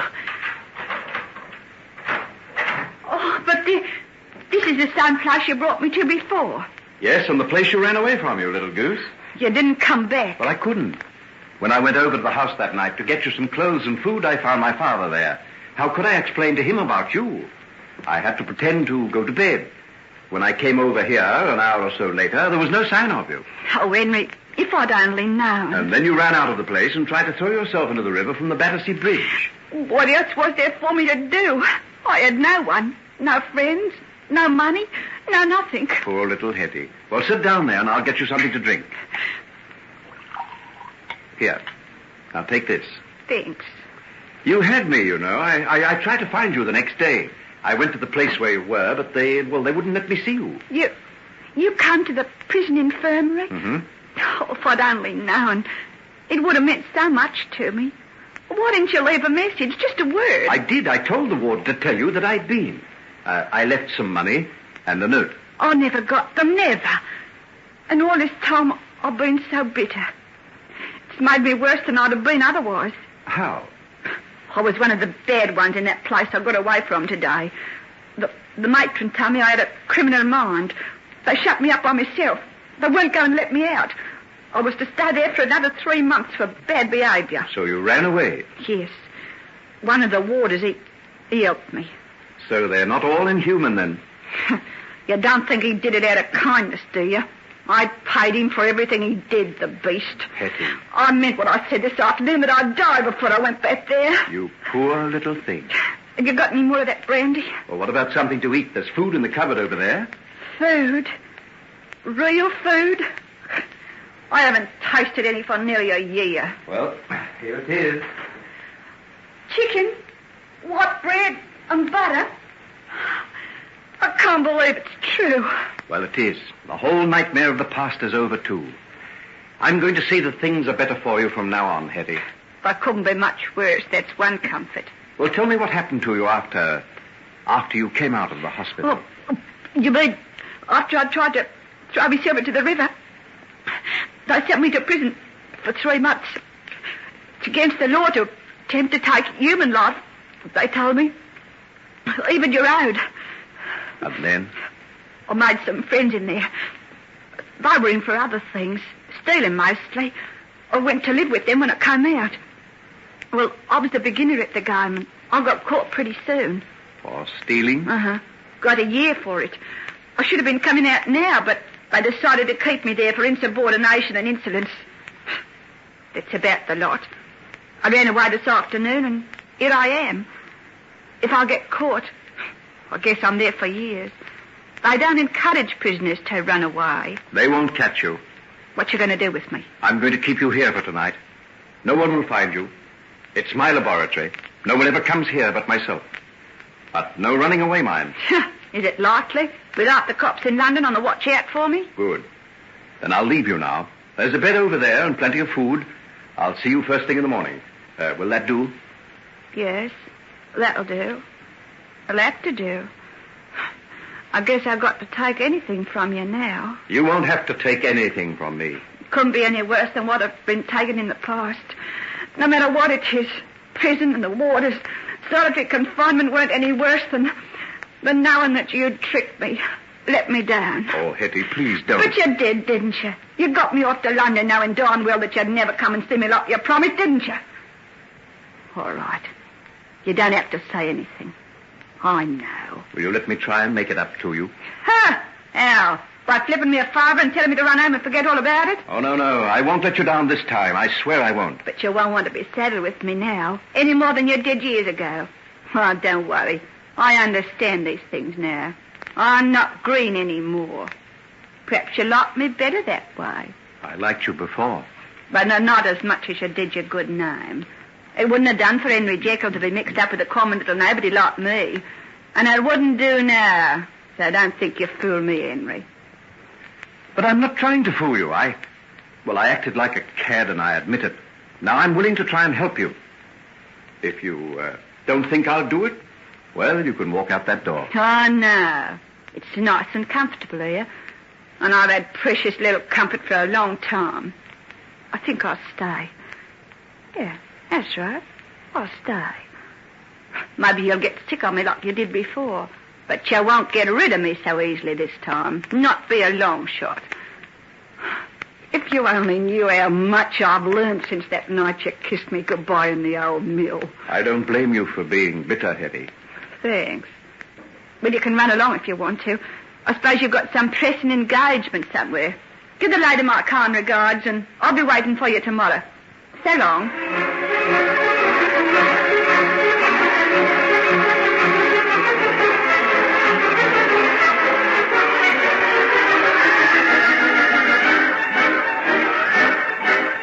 Henry, you've come at last. I was beginning to despair of you. I'm most awfully sorry, Margaret, but it was impossible to get away before. You don't have to apologize. I understand perfectly. Hugh gave me your message. I think it's just wonderful of you, Henry. What is? That work you're doing in the East End, the clinic. Why didn't you tell me about it before? But, who told you now? Why, Hugh, of course. Or do come into the other room with me and tell me all about it. I do think you're mean, you know. I've been wondering and wondering what you'd do with yourself. And all the time you've been helping these poor people. Won't you let me help? Why, I don't know what to say, Margaret. Well, surely there's something I can do there. I could take temperatures and bandage legs or arms. Can I see you for a moment, old chap? Yes, of course. Will you excuse me, Margaret? On condition you come back immediately and tell me everything. I'll do my best. I won't be a moment. Well, Hugh, what's the matter? Look here, I didn't know what to say to account for you not being here, so I said you had a call to go down to one of your patients in the East End. Now, that's all right, isn't it? Oh, I suppose it is. But I told you about my work there in strictest confidence, you know. Oh, yes, I know, but dash it all, something pretty drastic had to be done. Margaret was looking daggers, just about ready to throw herself into John Fairley's arms. The clinic saved the day, old boy. I wonder. Oh, of course it did. Anyhow, why should you be so secret about it? It's something anyone could be proud of. Not many fellows with your money and opportunity cares a hang for the poor wretches down there. You know, I think it's juiced decent of you. Thanks, Hugh. Thanks. It's nice to feel that someone thinks well of me. Oh, I'm not the only one. Just look over there. Look at the way Margaret's watching you. Go on. Follow up your advantage. Her father's been hoping that you've been up to all sorts of crimes while she's been away. And all the time you've been above reproach. Hugh, shut up. You're an idiot. Come on, Hugh. You've had him all the afternoon. I've not seen him for ages. He's all yours, Margaret. And see you make the most of him. I wish he'd make the most of me. You will let me come down to the clinic with you one day, won't you, Henry? Yes, of course you can. When? Will tomorrow afternoon do? I'll be busy in the morning on something else. Oh, yes, of course it will. I'll put off everything else for it. Why didn't you tell me about it before? Well, I wanted to be sure of it. Sure of myself. It's just an experiment so far. I know it'll succeed. I'm so happy, Henry. Tell me, are you just a little pleased to see me again? Pleased? My dear, if you only knew.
Ladies and gentlemen, we now present George Edwards in Dr. Jekyll and Mr. Hyde.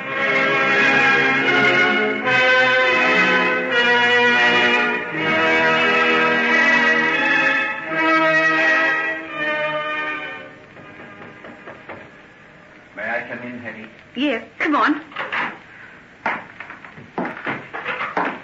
Well, did you sleep? Off and on. This is a queer place. Gets on your nerves after a while. Yes, it is a bit gloomy. Never mind. I've come to take you out of it. Where to? A friend of mine who's away from London has left me the keys of his rooms. I know he won't mind you using them. Supposing he comes back and finds me there. Oh, he wouldn't do that without letting me know. Are you sure? What's his name? His name? Yes. His name is Edward Hyde. That's a funny name. Well, he's rather a queer person himself. Still, his rooms are very comfortable. You can be sure of not being disturbed. Look, I brought you some clothes. If you dress yourself in these, I'll go and get a cab. You can slip out the back door and into it, and no one need see you. It's funny to hear you talk like that. Anyone would think you'd been helping criminals to escape all your life. You're not a criminal, Hettie. Oh, yes, I am. 7 charges of stealing against me. You can't wink your eye at that, you know. Well, get yourself dressed and we'll be on our way. I'll open the door into the little lane at the back. You can come out as soon as you're ready. You'll find me waiting in the cab.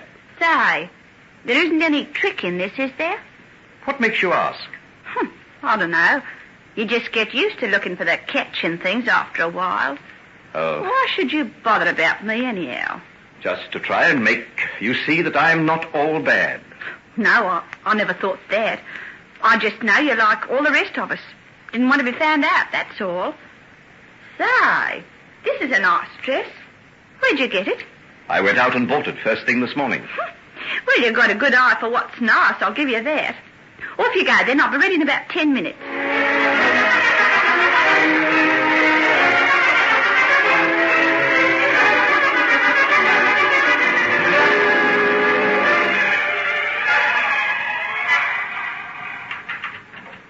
Well, here we are.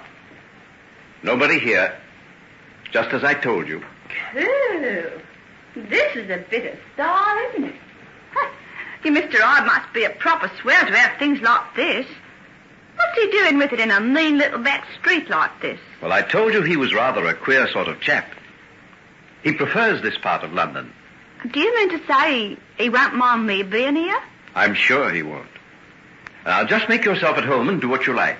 But look at the carpet and the furniture. Wow, I've never seen things like that before out of a shop. Bit neglected, though. Oh, look at all the dust. Well, you see, he's been away some time, and you can amuse yourself cleaning it up. And what'll I do after that? I can't stay cooped up here all the time. Well, wait till tonight. After it gets dark, I'll come back and, well, then we can decide what you'll do. Can you put up with it for a day? Put up with it? Didn't I tell you I've been doing solitary confinement in that hellhole of a prison reformatory? I'll order some food to be sent round to you from the shops. The tradespeople know this place. There's a little box just outside the kitchen door. They leave everything there, so you needn't see anyone at all. Gee, look at the sun shining outside. You can see it even in this dirty little street. It'd be nice to go for a walk, wouldn't it? Oh, I don't think you'd better do that. Oh, don't worry, I'm taking no chances. If you only knew what it's like to be shut up for months on end. The very thought of walking about among people again. Oh, well, no good thinking of that. You'll come tonight for sure, won't you? For sure. You can expect me around about 10 o'clock. 10? That's late. Well, it doesn't get dark till nearly 9. Yeah, that's right. And you're just as anxious to keep out of sight as I am. Wouldn't do to be seen with me, would it? Please, Hettie. Oh, I don't blame you. Off you go, then. I can see you're on pins and needles. I'll be all right here. Well, I'll see you at 10 o'clock, then. Yes, at 10 o'clock.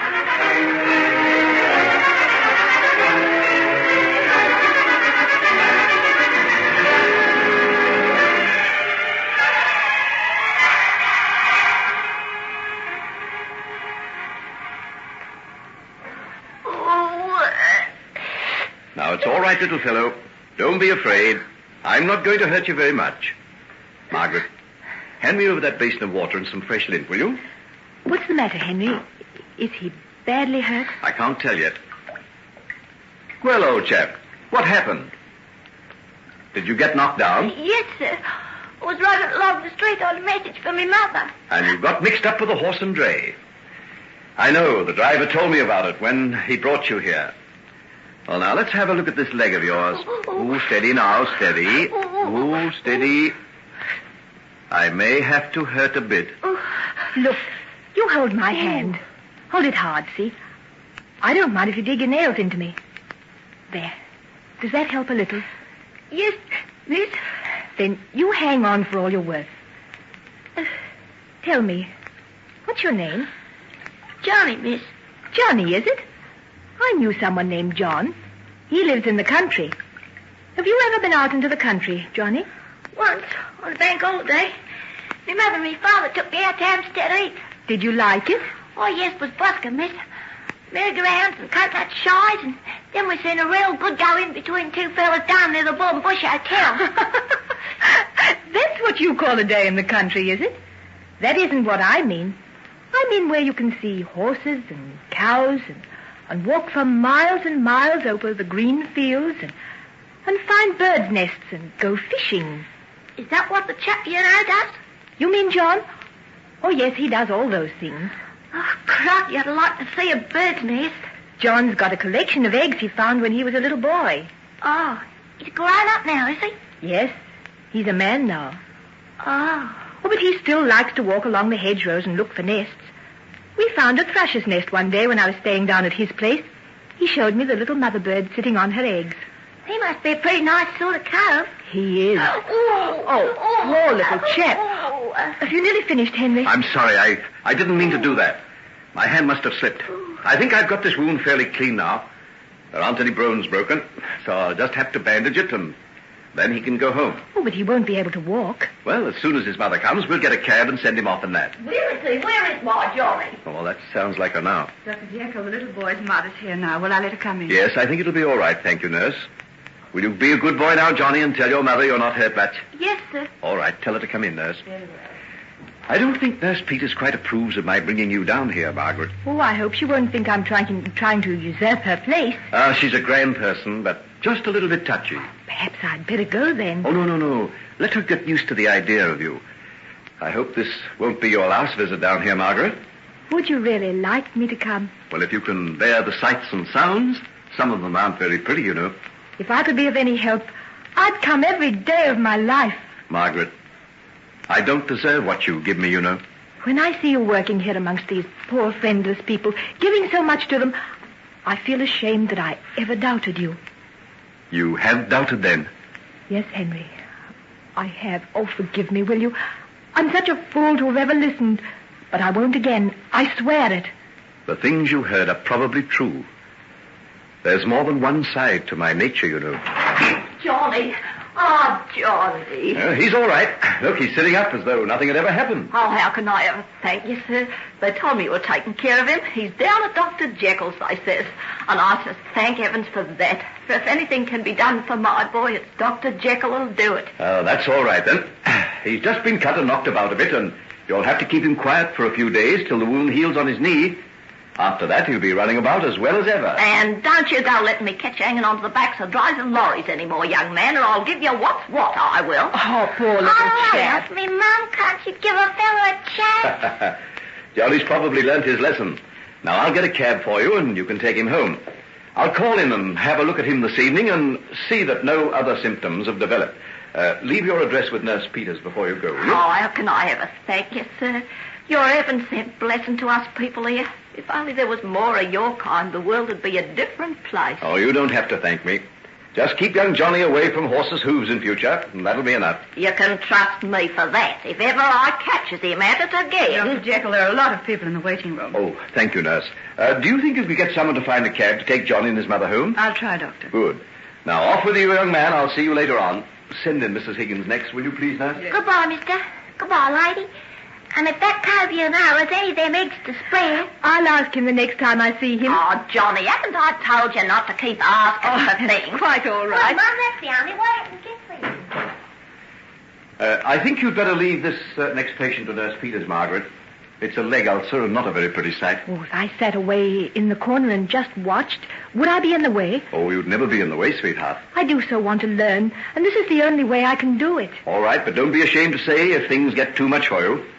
Many a first-year medical student has to rush out of the casualty room, you know. Did you, Henry? I did, and more than once. All the human frailties are mine, I'm afraid. Mrs. Higgins, Doctor.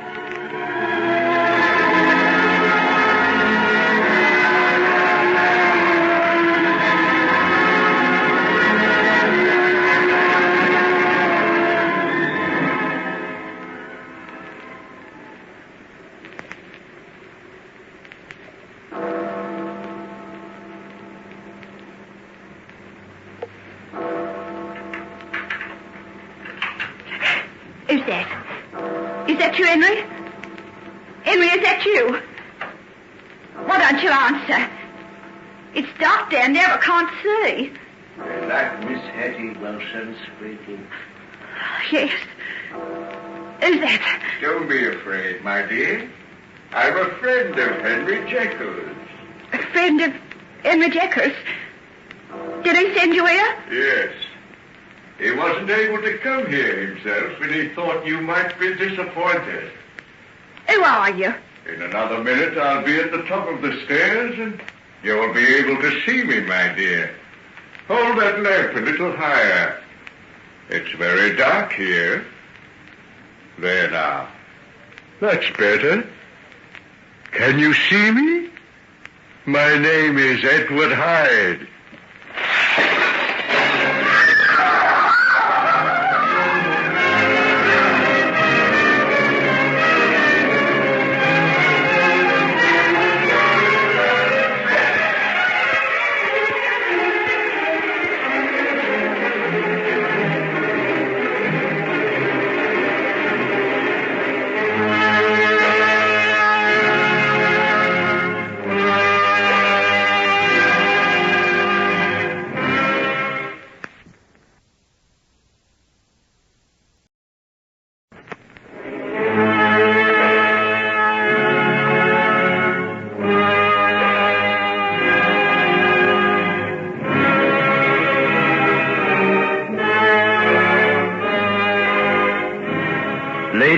gentlemen, we now present George Edwards in Dr. Jekyll and Mr. Hyde.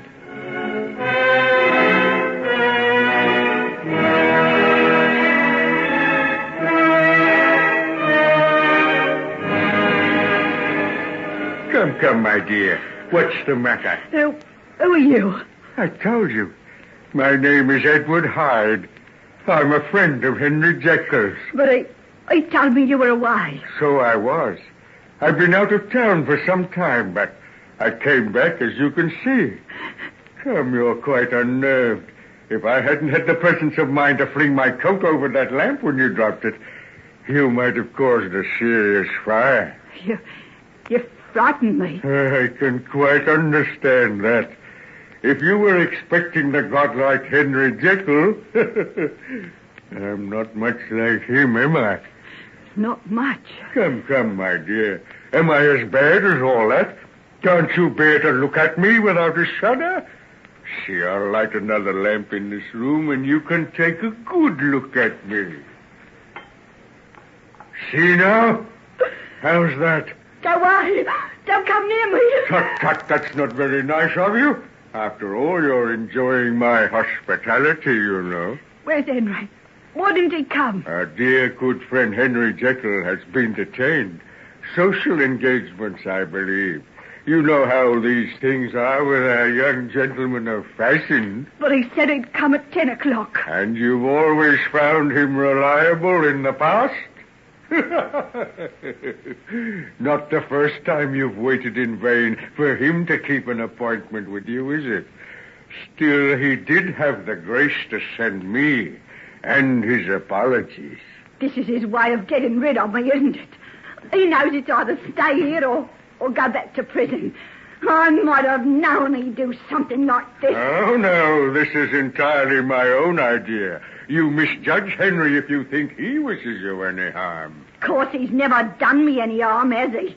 It wasn't him that tricked me into coming up here to London, promising to send me money, coming to see me.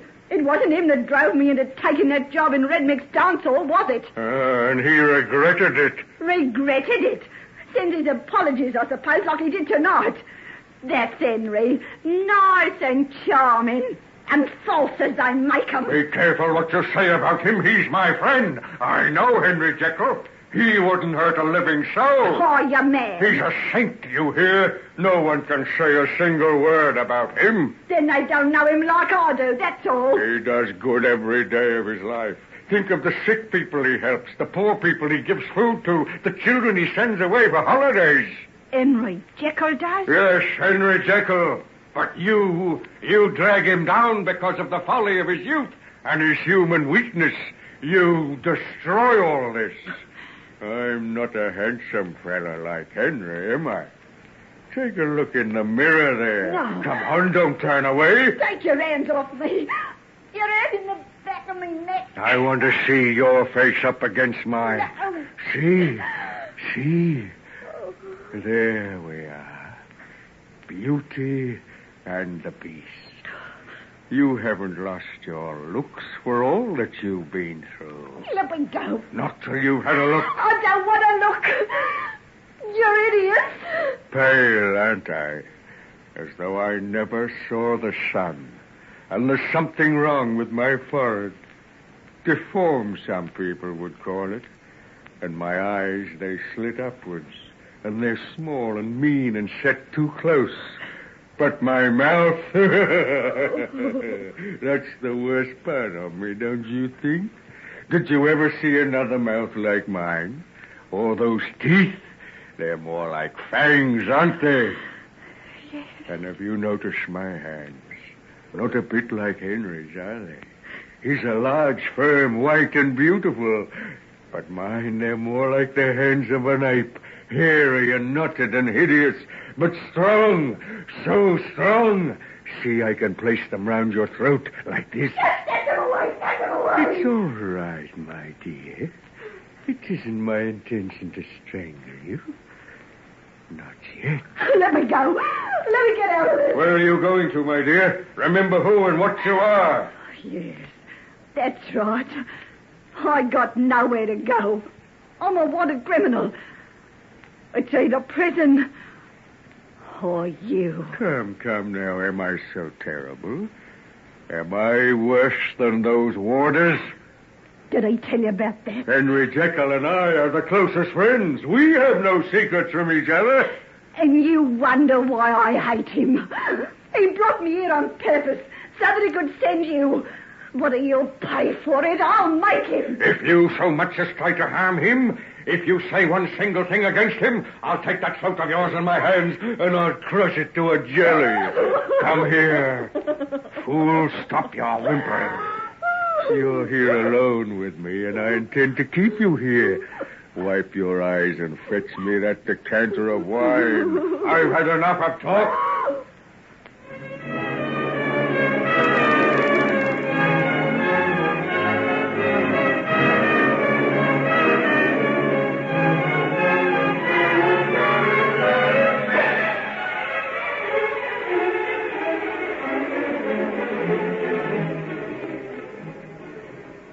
Miss Utterson, I'm awfully sorry to trouble you at such an hour, but I'm at my wit's end. Do you happen to know where Dr. Jekyll is? Isn't he with you, Nurse Peters? Well, he had dinner here, but left early, saying he had to be down to see a patient at 10 o'clock. At 10 o'clock? Well, I don't know anything about that. The clinic shuts at 5 o'clock. And Dr. Jekyll wasn't expected down again till 2 o'clock tomorrow afternoon. Was there some special case he had to see about? Not that I know of. But I've come now because of little Johnny Burke. Oh, the little boy who was knocked down this afternoon? Yes. His mother came along to me in a terrible state. It's taken a very bad turn. I don't like to say without Dr. Jekyll seeing him, but it seems to me like internal hemorrhage. Good heavens. And can't you find him? No. I went to his house, but none of the servants have seen him there since about 9:30. Oh, that'll be after he left here. Did they try in his laboratory? Yes. He did go out there, but the whole place is in darkness now. Then what will you do? Is the little boy very bad? Very bad indeed. Oh, that's terrible. Can't we get another doctor? Oh, no, Miss Utterson. No other doctor would come. It's Dr. Jekyll's case. But supposing he dies? No other doctor would come. Oh, then we've got to find him. If you wait a minute, I'll come with you. But where can we look? Well, he told me he was going to see a patient. We can look in his case book. There may be something there to help us. Yes. Anything wrong, Margaret? Oh, Daddy, this is Nurse Peters from Henry's clinic.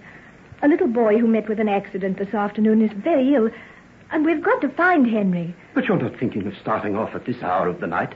It's close on 11. But the little boy's terribly ill. He must have help. And what are you going to do? We're going to Henry's house to see if we can find out where he is. Margaret, you can't do that. Why not? Let me send one of the servants round with a message. I'll be all right, Daddy. Nurse Peters will be with me. I insist that you take either John or me with you. You can't go out unaccompanied at this hour of the night. Very well, Daddy. You come. And tell John, too. It's a good idea, because he can be looking in one place while we go somewhere else. Oh, Daddy, he's such a dear little boy. We've got to do what we can to save him. Don't you see that? That's Henry's work, not yours. Henry's work is my work, Daddy. Don't you understand that much?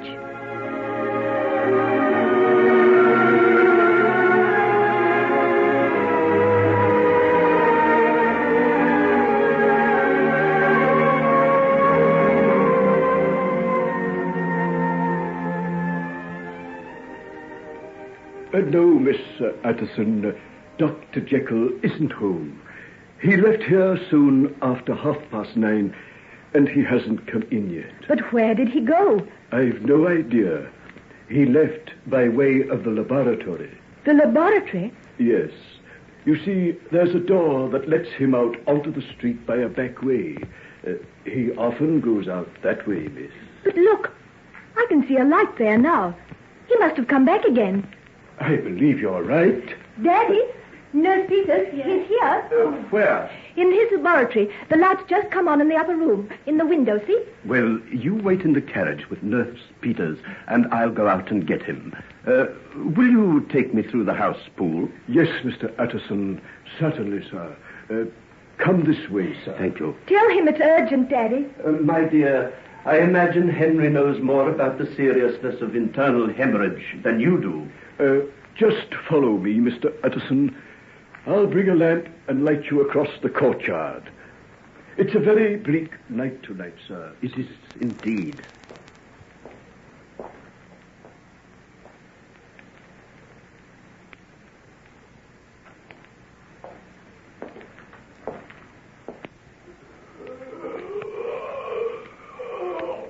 heaven's name, what's that? Fool! What's happening in there? In there, sir? I don't know, sir. Someone's being strangled, surely. Oh, quickly. We must break in the door. Oh, no, sir, no, sir. I wouldn't do a thing like that, sir.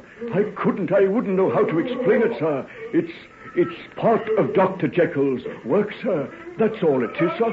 What? Those cries and groans? Part of Dr. Jekyll's work? Then what devil's business is he engaged in? I don't know, sir. But he's given me the very strictest instructions that none of the servants but me is to come over here. And even I'm not to break in, no matter what I see or hear. I see. It's stopped now. There's silence. Yes, sir. It's always like that, sir. In a few minutes, one or the other of them will come out. One or the other? What do you mean? Dr. Jekyll or Mr. Hyde, sir.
And gentlemen, we now present George Edwards in Dr. Jekyll and Mr. Hyde.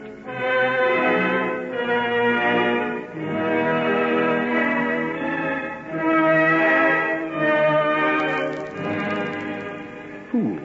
Who is this Edward Hyde? I couldn't say, sir. Yet he comes here? Off and on, sir. Sometimes we don't see him for weeks. Then he might be here almost every day, but please say nothing about it to Dr. Jekyll, sir. He'd be very angry with me for discussing it. Have no fear, Poole. You can absolutely rely on me. Who's there? 'Tis I, Utterson, and Poole. What do you want? There's a message for you, Henry. A little boy you attended this afternoon has suddenly become very ill. The nurse suspects hemorrhage. Oh, very well then. I'll be down in a minute. Would you like me to come in? No. Well, what do you mean? Nothing. It's just that I thought I heard you cry out a few minutes ago. No, I'm perfectly all right. Go back to the house. I'll be over in a little while. Very well, Henry. We'd best be getting back, sir. No point in standing here.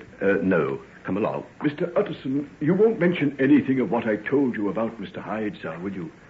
It's just that you, being such an old friend of the family, sir... I quite understand, Poole, and I appreciate your confidence. I think Dr. Jekyll's too much by himself, sir, if you ask me. Since his mother died, there's been practically nobody here but the servants and himself. It's too lonely. A man gets morbid or takes up with bad company, sir. That depends very greatly on the man, don't you think? Dr. Jekyll's never been the same as other young men, sir. Even as a boy, he was given to reading and sitting by himself. Too clever, if you ask me, sir. Well, we'll have to see what we can do about it, Poole. Well, there you are, Daddy. Did you find him? Yes, my dear, we did. He'll be in just a moment. Nurse Peters has gone back to the little boy. She thought she might be able to do something while we were looking for Henry. Well, I think I can hear him coming across the courtyard now, so he'll soon be on his way as well. Henry, is that you? Yes. I'm coming now. We've been looking for you every... Why, Henry, What's the matter? how pale you are. You look ill. Is anything wrong? No, nothing. Poole, have you got any coffee? Yes, sir. If you'll wait a minute, sir, I'll bring it up. See that it's hot. I won't have any milk. What about you, Margaret? And you, Mr. Addison, would you care for some? No, we'll get along. You'll have to hurry away, and we'll only delay you. Are you ready, Margaret? Yes, Daddy, I'm coming. Henry, are you quite sure you're all right? Yes, dear. Yes, dear. I'm a little tired, that's all. I've been working very hard. I wish I could share your work. Be with you now when you go to that little boy. Well, that's impossible, my dear. It may mean an immediate operation. I'll have to get him into a hospital. I'll probably be up all night. If I could only be here when you get back. If only you could. When, Henry? When? Margaret, are you ready? Go to your father, Margaret, my dear. He'll give you the answer to that question.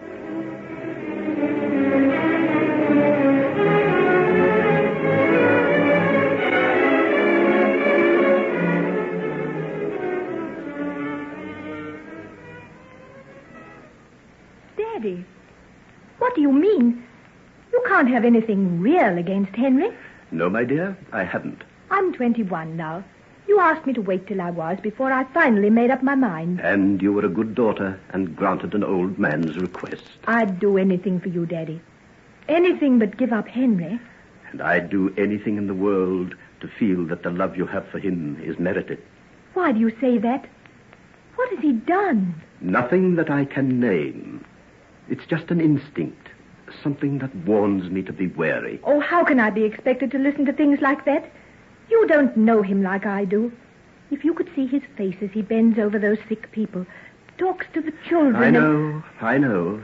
Henry is a very complex character, has possibly more goodness and nobility in him than the rest of us. And you think there's something bad as well? There's something I can't name. I know. I've felt it too. There's a strangeness about him. But that doesn't make me love him any less. And I do love him, Father. There'll never be anybody else for me, ever. Oh, very well, my dear. If that's the case, I'll say no more. And you'll let us be married? You're of age now. You can marry when and whom you please. Ah, yes, but I want your consent. You know how much I love you, too, Daddy. You've been so wonderful to me, dear. Since the day your mother died, there's been one thing only in my life. Your happiness. And it'll be safe with Henry. I know it will. And he needs me. If I were to desert him, that thing we both of us feel might destroy him, you know. As long as it doesn't destroy you. Never. And you'll tell him you won't oppose our marriage anymore? I'll tell him. I might call in tonight. I have to pass that way after a meeting I have to attend. Oh, thank you, dearest. Thank you. You'll never be sorry, I'm sure.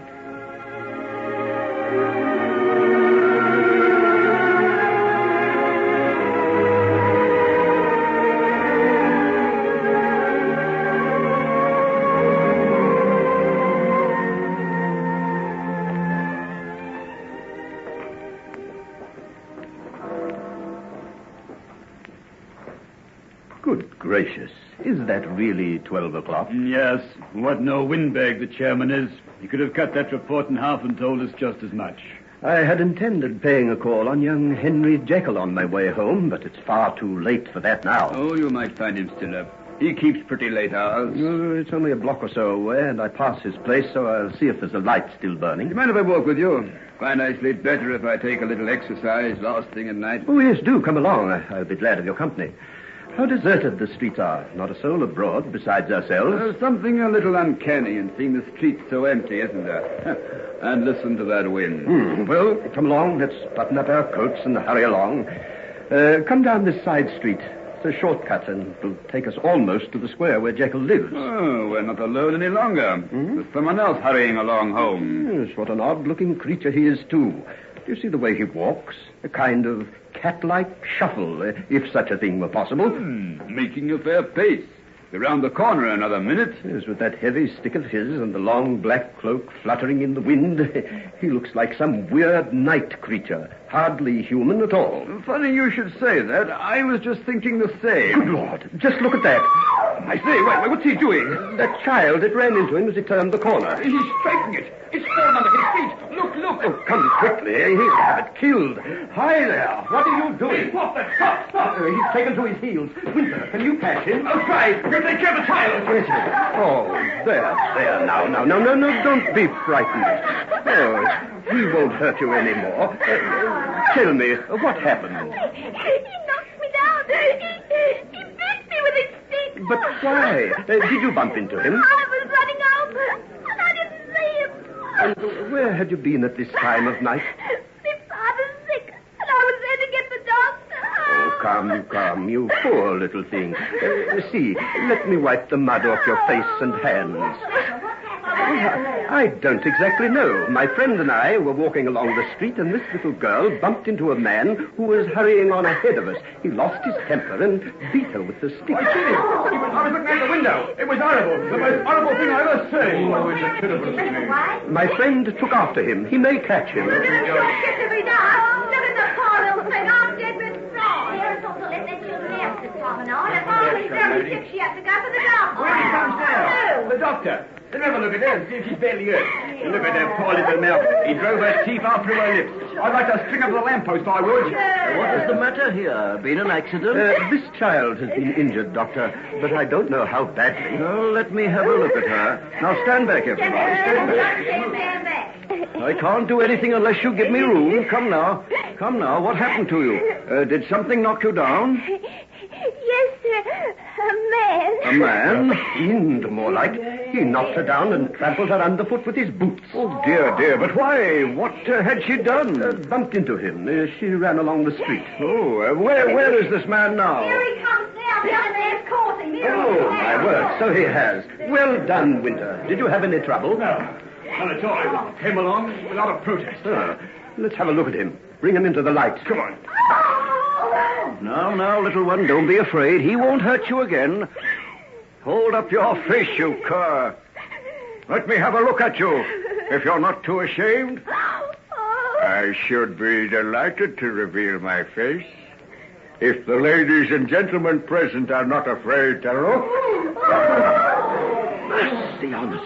Did you ever see such a face? And now, might I ask, what it is you require of me? You might ask indeed. I saw you attack this child. You'll pay for it to the last penny. Yes, and more than that. Let's give him a taste of his own medicine. What about that stick he's carrying? Yes. You can't do this. He did it to the child. But there are better ways to punish him than that. We'll hand him over to the law. We'll make his name reek from one end of London to the other. If he has any friends or any credit, we'll see that he loses them. Yes. He'll carry the brand of this night's work to the end of his days.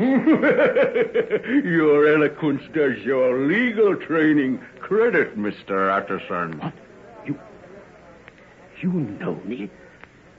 Who in heaven's name are you? You may have heard of me.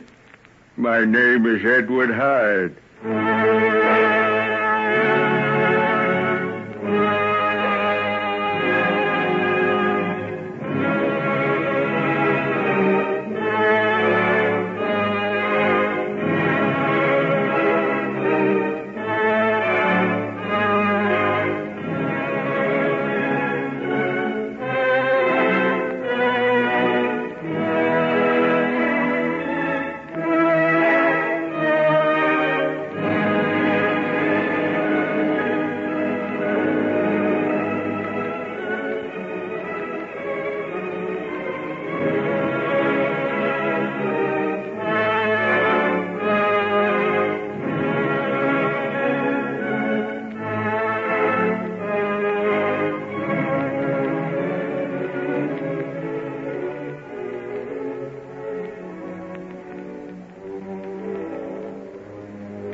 Ladies and gentlemen, we now present George Edwards in Dr. Jekyll and Mr. Hyde.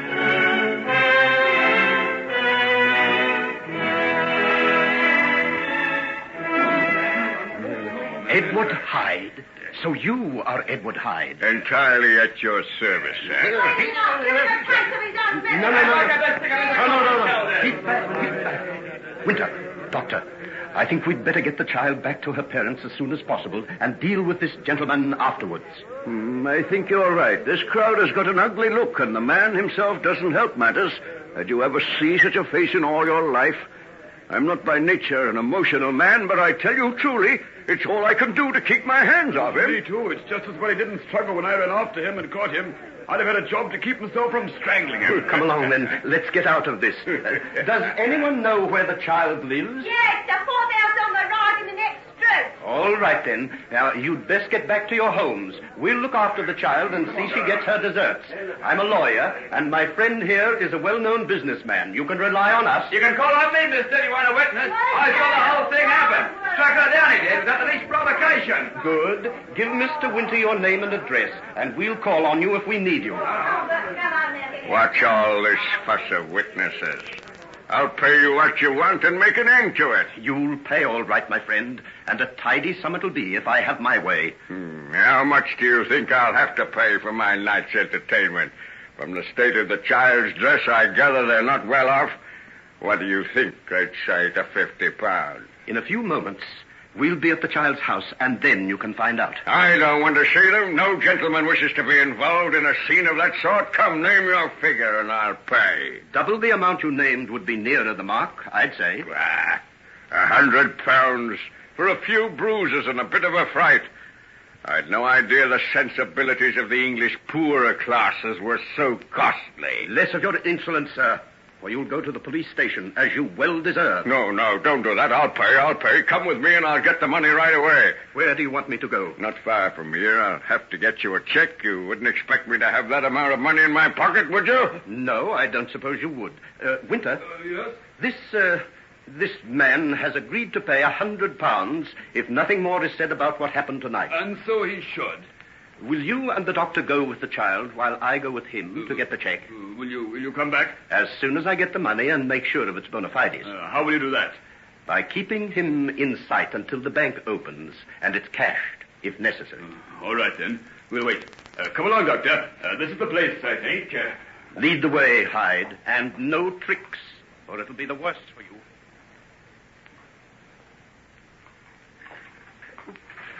Why, this is Dr. Jekyll's house. Well, I know it is. You have a key to it? The doctor has confidence in me, you see. I see very little and nothing that gives me confidence. I'll light a lamp and then you can sit and make yourself comfortable. I'll not be long. Why have you come here to get the money you want? Henry and I are true friends. His purse is mine and mine is his. I regret to hear you say so. Well, go, and let's be done with this sorry business.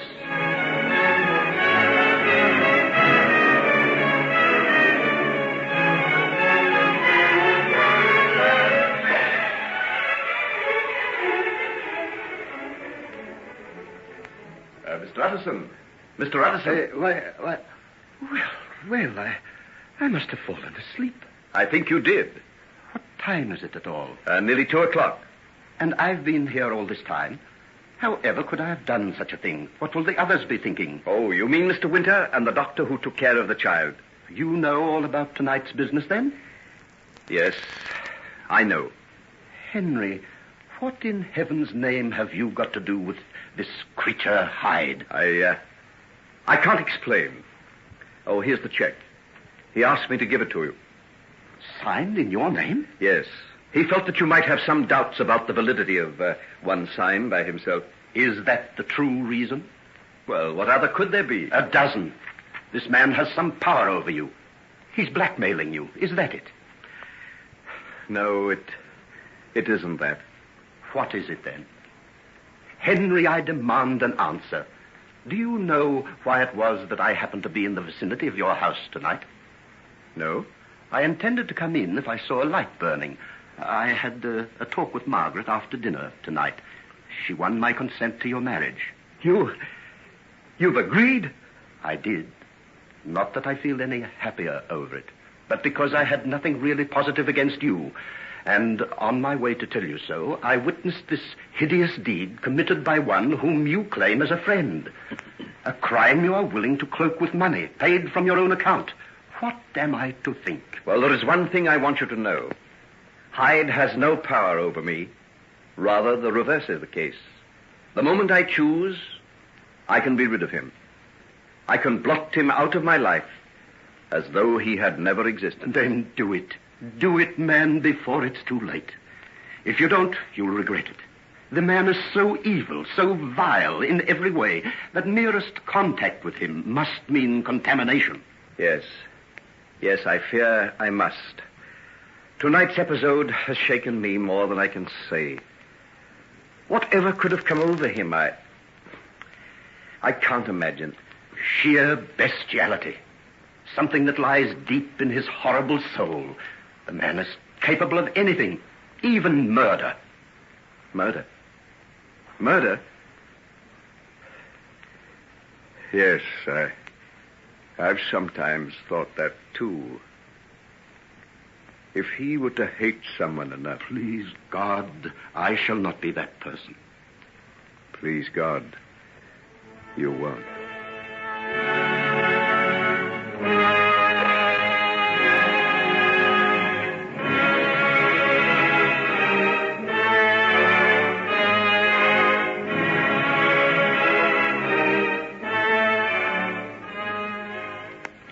Well, I must say there's no one like you, Henry, my boy, for putting on a tasty little dinner.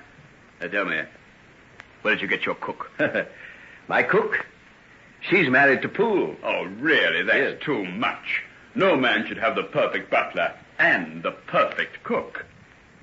Well, my dear Lanyon, I'll go even further than that. I'm now going to get Poole to bring us some of the perfect brandy. I think we'll have it in the library. Poole! Yes, sir.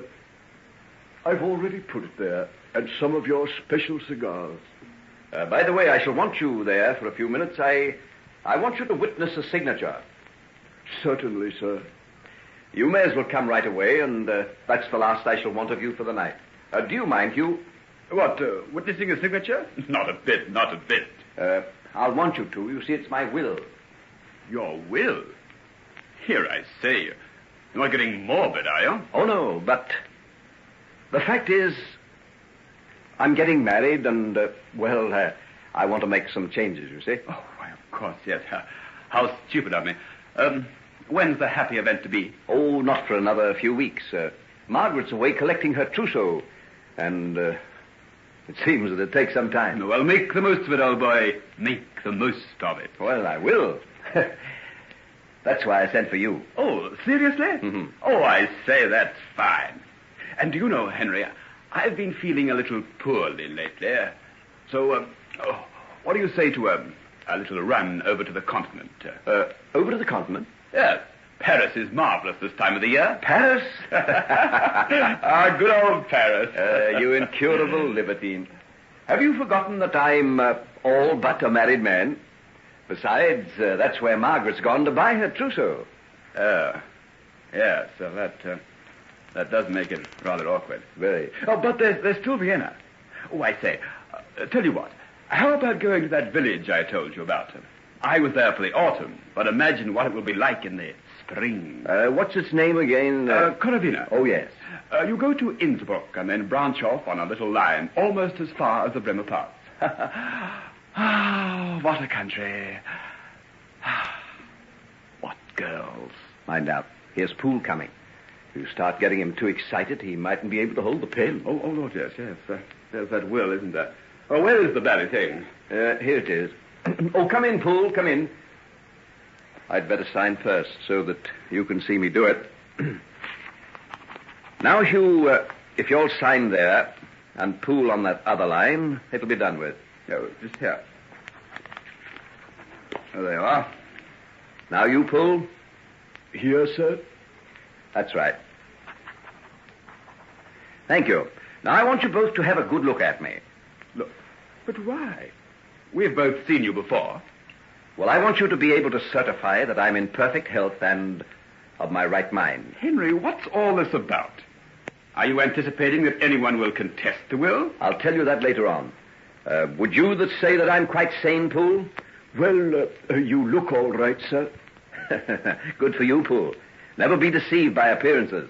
And now, if you brought us in the coffee, that'll be all for tonight. Thank you, sir. Good night, sir. Good night.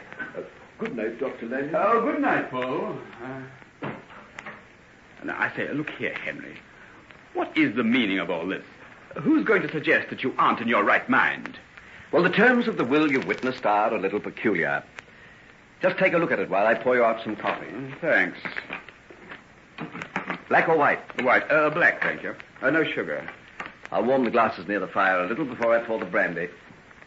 This is some special old brandy my father got as a present from one of the Rothschilds. He did him some sort of service one time. I say, it's none of my business, but who is this fellow Hyde? Oh, just a friend of mine. I should think he must be. According to what you've written here, he's to inherit more than £100,000. Yes, my mother's entire fortune. And then this business about your disappearance or unexplained absence for any period exceeding 3 calendar months. In which case, Edward Hyde shall step into my shoes and assume my place. Oh, now I begin to see why you wanted Poole and me to have a good look at you. Yes, I thought you would. And another thing. There's nothing here about Margaret. Any will I might make now automatically becomes invalid when I marry. I will have to make another one. I had to make this because I don't know what might happen between now and my wedding day.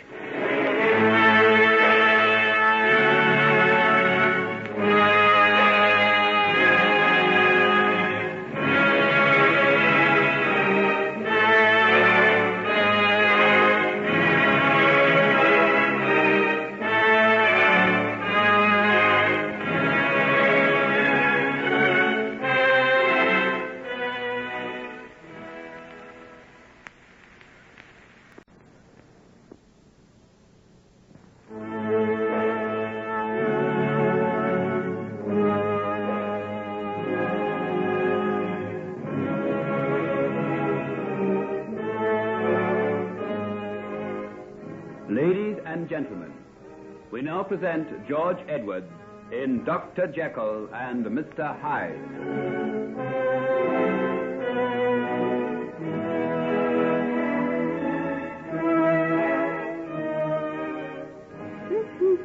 One, two, three, four. One, two, three, four. Da, da, da. Oh, bother, I can't get that step right. 1, 2, 3, and 4. Bravo. Quite nice, my dear. Why do you come sneaking in like that? You got me a fright. I like to take you by surprise. I often wonder what you do with yourself while I'm away. What do you think I do? It would be nice to think that you spend some of your time at the window eagerly watching for my return. You? I spend most of it dreading the sound of your key in the door. Well, you'll have a happy release from my presence for a while, my dear. I'm going away. Going away? Yeah, doesn't that please you? Yes, it does. There's one thing I always like about you, Hettie. You never pretend to do anything but hate me. Why should I? Isn't everything about you hateful and vile? Is it? Everything. I didn't think it was possible for anyone to be as low and beastly as you. And yet I think you'll miss me while I'm gone. Miss you? Yes. Evil has a sort of horrid fascination about it, you know. At first it turns us sick. Then we have to look again just to make sure our eyes didn't deceive us. Then we keep on looking. And after a while we find we rather like the terrible sensations. It's like a strong drug. At first it's agony, and then we crave for it. I don't know what you're talking about. Let me put it this way. I believe that the beautiful face of Henry Jekyll would seem colorless after mine. What can a beast like you know about Henry Jekyll? I know he's going to be married in a few weeks' time. Married? He's getting married? Yes, to such a charming girl. She's in Paris now, buying her trousseau. That's why he and I are going away for a while. His last days of freedom, you know. What? You and him going away together? He's out of his mind to be even seen with you. He won't be seen with me. But we'll be together for all that. Together all the time. He'll not get away from me for one moment. What do you mean? What power have you got over him? You're always hinting and suggesting things. You say you're his friend. You couldn't be a friend to anyone. You're too vile, too horrible. You've got him in your power, that's what it is. You make him give you money, pay for this place here. You're blackmailing him. Blackmail. Blackmail.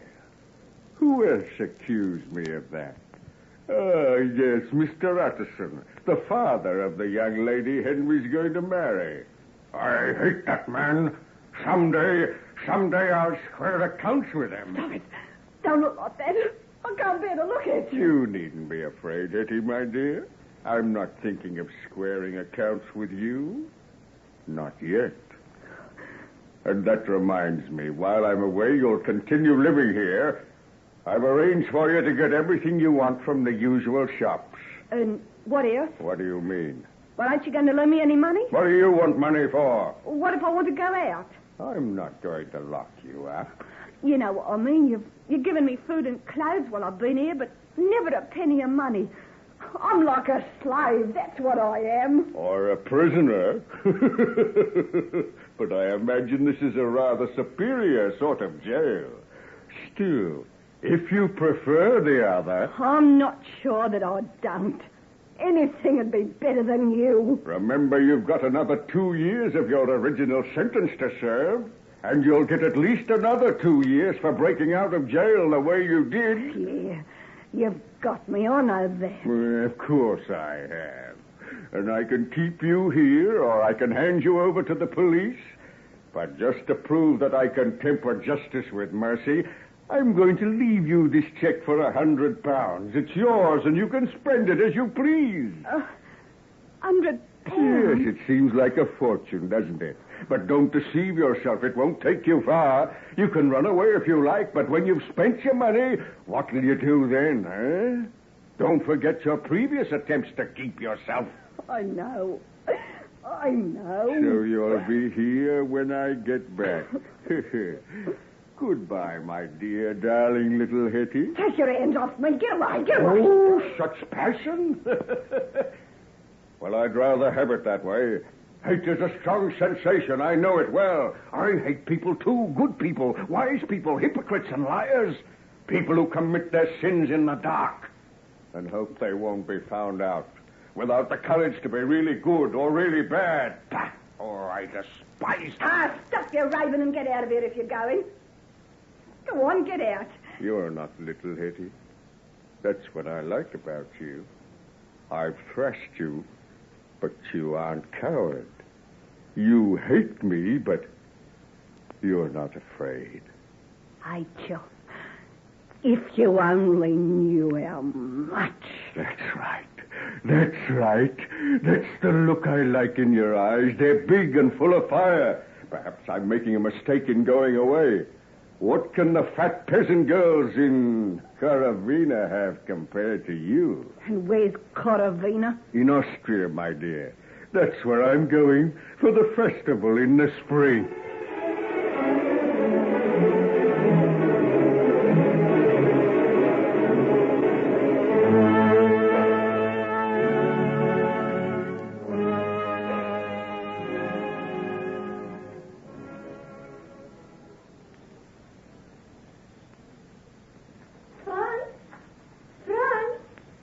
Gretal, here I am.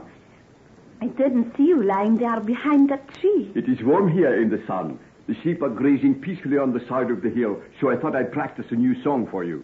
I brought your mittagessen, fresh bread and cheese and some of Father's beer. He said it's very good this time. Oh, let us try it then. Sit down beside me and talk a while.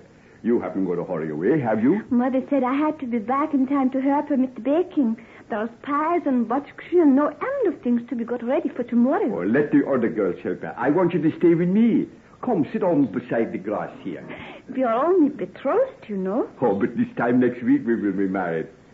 When you will be sorry to leave your father's inn and come to live in a shepherd's hut with me. But you will not be a shepherd all your life. Your uncle said he would like to have the wool off his sheep this year for being such a good worker and looking after his flock so well. Oh, but suppose he changed his mind, would you still marry me? Franz, you know I would. I like you best of all the men in the village. I told you so. Oh, there's no one like you, Gretel. Even that time when I went down to Linz for the big fair, I didn't see anyone as pretty as you. Or with such long golden plaits of white skin. You'd be a beauty no matter where you were. Well, I'm going to stay in Coravina and marry you because you're handsome and you dance well and you play me little songs on your flute. And I love you. Oh, that is as it should be. You wouldn't catch me marrying a girl whose heart didn't beat fast when I kissed her. Franz, how many girls have you kissed? Oh, dozens. But I believe you did carry on with someone else when you were in Linz. What makes you say that? I noticed a difference in you when you came back. Well, as long as I have improved. You are a wretch. How do I know what you were up to? And all the time I was sitting waiting for you to come back. And not a soul to take a scrap of notice of me, because everybody knows I'm promised to you. Do you think I am the strongest man in the district for nothing? Franz, if you were ever jealous of me, would you beat me? Would I beat you? No. Although I am so strong, I wouldn't beat you. I would never hurt a hair of your head, sweetheart. But you'd break me right in two if anybody ever came between us. Silly. As if that could be possible. Have we not been sweethearts ever since we were children? Do you remember how you used to carry my bag to school and do my sums for me when the teacher was not looking? And how you embroidered me my first jacket to wear to church? And how you danced with me almost all night at our first festival? And you let me kiss you when I took you home. Do you remember that kiss, Gretel? I remember. Wait, what is that? Hello. What has frightened the sheep? There must be a stranger about. Yeah, I can see him. Look, coming round the side of the hill. Why, it looks like a foreigner. I wonder what brings him here. He might be that Englishman who was here last year. Oh, no, this man is taller. We'll soon know. He's seen us. He's coming this way. How does my hair look? I'm sure you've rustled it and it looks terrible. Oh, you look so beautiful with your cheeks as rosy and your eyes like stars that I think I'd better send you away before the stranger sees you. Silly. Call him over. Hello there. Hello. Where are you making for? Is that Coravina down there in the valley below? Yes, where have you come from? Well, I've been on a walking tour. Do you think I could get a place to stay at in your village? Well, there is the inn. Gretal's father is the owner. We have a room for you. That's fine. How do I get down to it? Just follow this path? Oh, there is a shorter way than that. I will take you down if you like. Oh, but surely I can find it myself. Will you just turn off where you reach that big rock about halfway down and takes you right to the center of the village? Good, I'll go down then. Do you plan to stay for a while? Well, a friend of mine was here last year. He told me how beautiful it was. Oh, you mean the Herr Dr. Lanyon? Yes, that's right. So, you remember him, huh? Remember him? Oh, he was charming, so gay and such a dancer. We all hoped he would come back again. Well, he sent me instead. I hope I'll be able to make a good impression, too. I do not think you need worry about that, Mynheer. Well, if you go right the way, you should go down and be in time for the midday meal. Gretel has just brought mine to me. Then don't let me keep you from it. I suppose I'll be seeing you later on. We have our festival next week. You've come just at the right time. At the right time for what? For dancing, singing, all sorts of good times. Oh, that's what I've come for. All sorts of good times. Well, goodbye until I see you again. Goodbye. Goodbye. Who is he, I wonder? He's much better looking than Herr Lanyon. All the same, I'd rather Herr Lanyon's red, good-natured face than this man's for all his good looks. What? What do you mean? I don't know, but something about him makes me feel uneasy.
and gentlemen, we now present George Edwards in Dr. Jekyll and Mr. Hyde.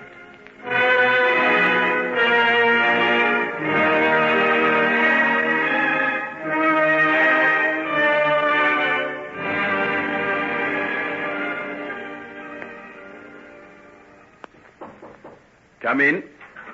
Well, not out of bed yet, Herr Doctor? And the sun up 2 hours ago? I was very tired after my long walk yesterday.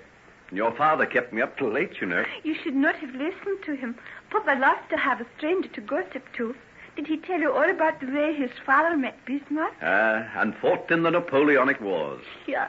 Yes, I think I know most of the family history now. Where shall I put the hot water, Herr Doctor? Oh, anywhere you can find some room.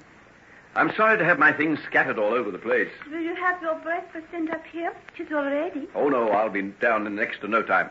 Just open that bag and give me out a dressing gown, would you, Gretel? Then I'll get out of bed. Certainly, Mynheer. Oh, what a lot of funny little bottles. And such a beautiful red color. What? What are they for? What are you talking about? Not that one, girl, not that one.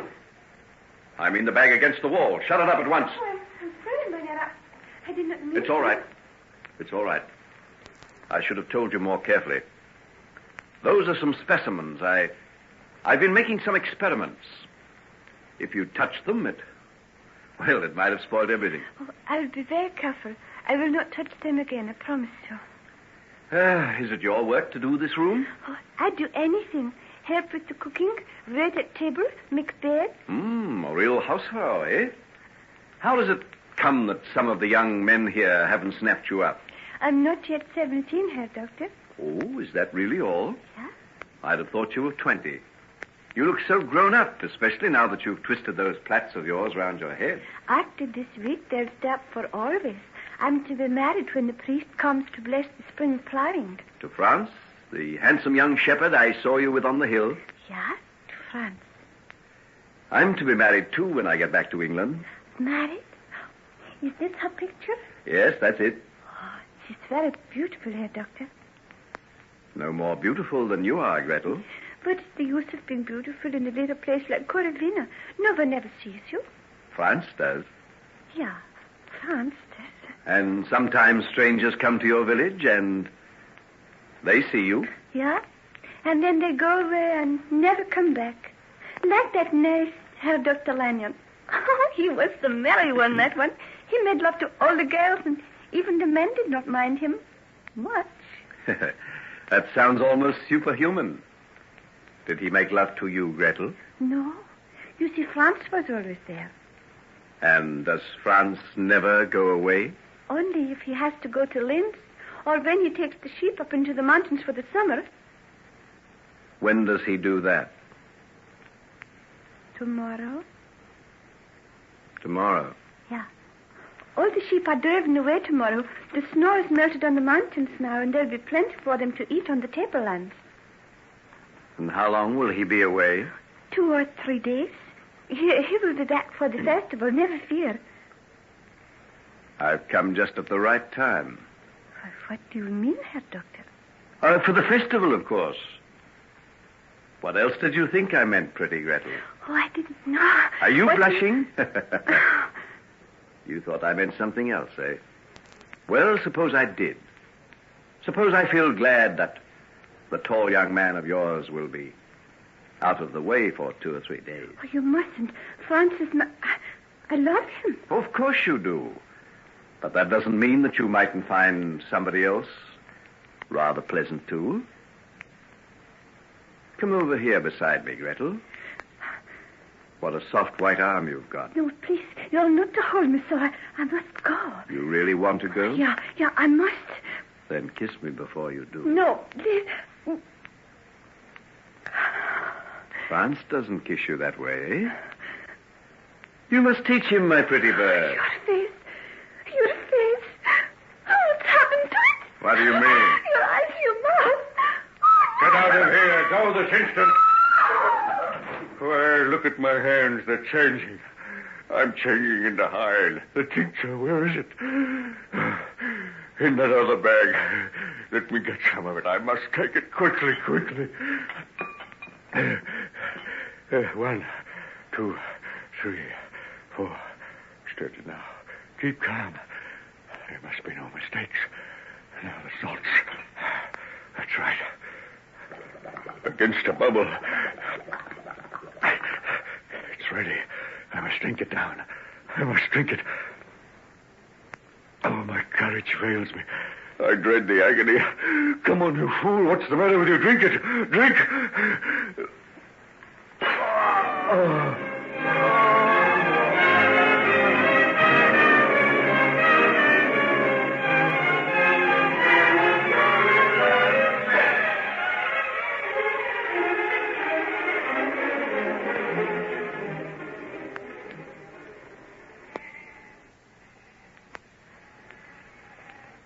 Herr Doctor, you're feeling better this morning? Yes, I'm quite recovered. I came down to see the flocks being driven off to the upland. That is good. That is good. Gretel will be married to Franz when he gets back from the mountains. She doesn't seem to want him to go. Look at the way she's clinging onto his arm. I can't think what's come over her. Ever since yesterday, she's been like one possessed, pale and silent and ready to burst into tears at the least thing. That's a strange thing, love is. You know, Herr Doctor, when I was a young man, I remember how my father once said to me... Franz, don't go. Why, Gretel, you little silly, what has come over you? You were quite ready to have me go with the other man yesterday. Yeah, I know, but now I feel different. I want you to stay here with me. But I cannot do that, sweetheart. I have my uncle sheep to look after. And if anything happened to them, we'd lose the fine keep of wool he's promised us. And that's to be the beginning of our fortune, don't forget. But supposing something happened to either of us, what good would the money be then? But what is going to happen? I go slowly up the mountain trail with the sheep, and I come down the glacier with the other men, the way I've always done ever since I was a boy. I'm not going to take any risk this time, little bird, with you waiting for me at the foot. And what if I'm not there? What? What is the shore saying? I do not know. I feel uneasy, Franz. I'm frightened. But why? There's nothing to be frightened of. Has anything happened to make you feel this way? Gretel, look at me. It's not this Englishman who's come here to stay. He hasn't said or done anything, has he? No, nothing. Because if he has, by heaven, I'll break every bone in his body for him. Franz, what are you talking about? He's been sick, you know that. He had a sudden illness yesterday morning. Oh, that is right. The poor devil. It doesn't look as though he's good for very much even now. What are you coming? Ah, I'm coming. There's Rudy calling me. I'll have to go now, sweetheart. Come back with a smile and get the roses back into your cheeks before I come. It will only be 3 days. Yeah, that is all. I will be waiting for you, Franz. Of course you will. And look out for me as I come across the ice. I'll wear that red scarf you knitted me, and you'll be able to see it a mile away. Goodbye. Goodbye now. No more nonsense, man. No more.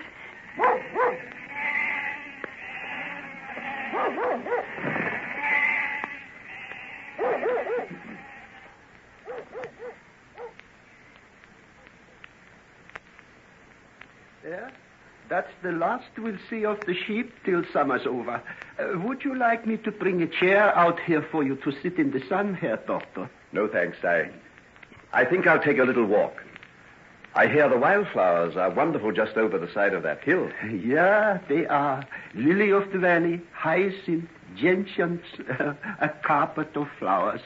But are you well enough to go that far? Oh, yes, I'm quite all right. What time is dinner? I'll be back. Would you like me to send it out to you? The day is so fine. It seems a pity that you should have to come back so soon. Couldn't I take something with me? Oh, no. I'll send it out. The bread's not yet out of the oven, and there'll be some fresh pies and cake later on. Oh, well, if it's no trouble. No, not at all. Gretel here will take it to you, won't you, child? You take it? Yes. I won't have time. What? Not? The doctor's dinner. You would have time for that. No. He's going to take a walk to look at the wildflowers. No, I won't have time. Oh, no time? I have to help with the house and with the cooking, Papa. Rubbish. Now that the men are away from the village, we'll all have a rest for a few days. And just as well, too, with the wedding next week. Let me take it with me now. Anything will do. Oh, no. We don't often have guests from other countries come to stay at our inn.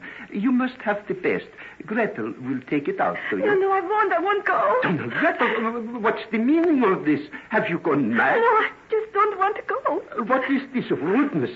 Herr Doctor, I apologize. Oh, don't trouble Papa Shank. I think I understand. Please don't force her to do anything against her will. But I can't understand. Such insolence. If she were younger, I would box her ears. You go for your work, Herr Doctor, and leave it to me. You shall have your dinner, and Gretel shall bring it to you. I shall insist. Papa, go in to your mother, miss. You are not married yet, remember. And as long as you're in my house, you shall do as I say. Be off with you. That's what comes of being in love, Herr Doctor. It turns the mind. I'll be glad when she's married. Franz is the one to manage her. No nonsense about Franz. I once saw him toss a man just like that because he angered him. No nonsense about Franz.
Ladies and gentlemen, we now present George Edwards in Dr. Jekyll and Mr. Hyde.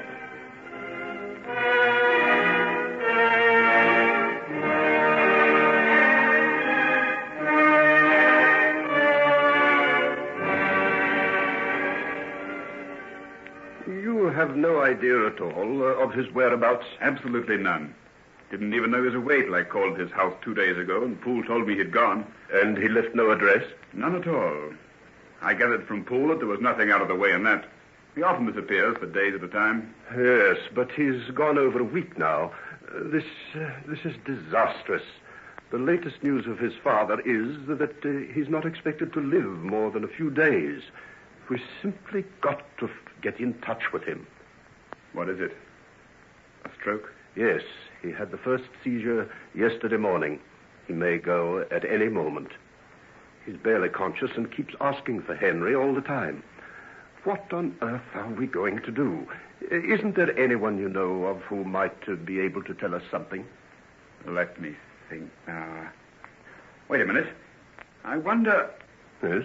What is it? It's just a faint possibility. But there's a friend of his, an Edward Hyde. Edward Hyde? Yes, do you know him? Know him? I've had an encounter with him. I'd be very reluctant to repeat the experience. Why, what's he like? He's without doubt the most loathsome and degenerate specimen I've ever set eyes on.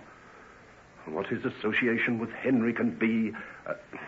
well, let's forget that. What were you going to say? The last time I saw Henry, he gave me his address. It was in connection with a will he made. He told me where to find Hyde if ever he should be needed. Why should Hyde be needed? I know no more about that than you do. But it's obvious that Henry sees a good deal of him. You might even know where we can find him now. You may be right, though I'd hate to have to go and ask him. Then I'll go. As a matter of fact, I'd rather like to have a look at him. If you're anything like me, you won't want to look a second time. I never met anybody in my life who roused sheer murderous hatred in me like that creature did. In you? Why, it hardly seems possible. Wait till you've seen him. I wasn't the only one. There were others with me as well, and I could see by the look on their faces that they could hardly keep their hands off him. Why, is he some sort of demon? Well, he may well be. The thing I saw him do was nothing short of the act of a fiend. What was it? I saw him trample a little child down in the street, grind it with his heel, and beat it with his stick. What? Every word of that is true. It was the most horrible and revolting thing I ever set eyes upon, and committed by the one who is claimed as friend by the man my daughter proposes to marry. I won't attempt to disguise the fact that the thought of such a thing sickens me. Yes, I think I understand. But there must be some sort of explanation. I knew Henry very well. Always regarded him as a sort of a saint compared to myself. He's been wrapped up in his work, never gone in for the sort of things that I have done. You know, getting tight and larking around with women and all that. I hope you're right. And in the meantime, we've got to find him. The thought of that old man dying without seeing the son he loves so much is more than I can bear. Well, I'll go at once and see Hyde. There may be something he can tell us. I'll come back here as soon as I can. Very well. I'll make what inquiries I can think of. Goodbye for the present.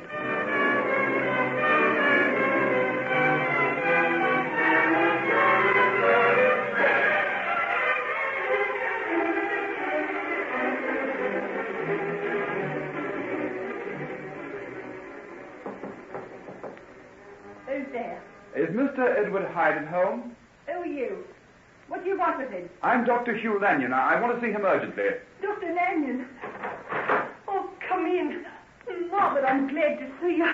Hettie, what on earth are you doing here? I've been here for ages. Ever since that day you and Dr. Jekyll hid me in the boat and helped me get away from those men. But I thought you were in the country. Henry told me you'd gone away from London. Did he? Well, this is as far as I ever got. And doesn't Hyde live here? Yes. He lives here.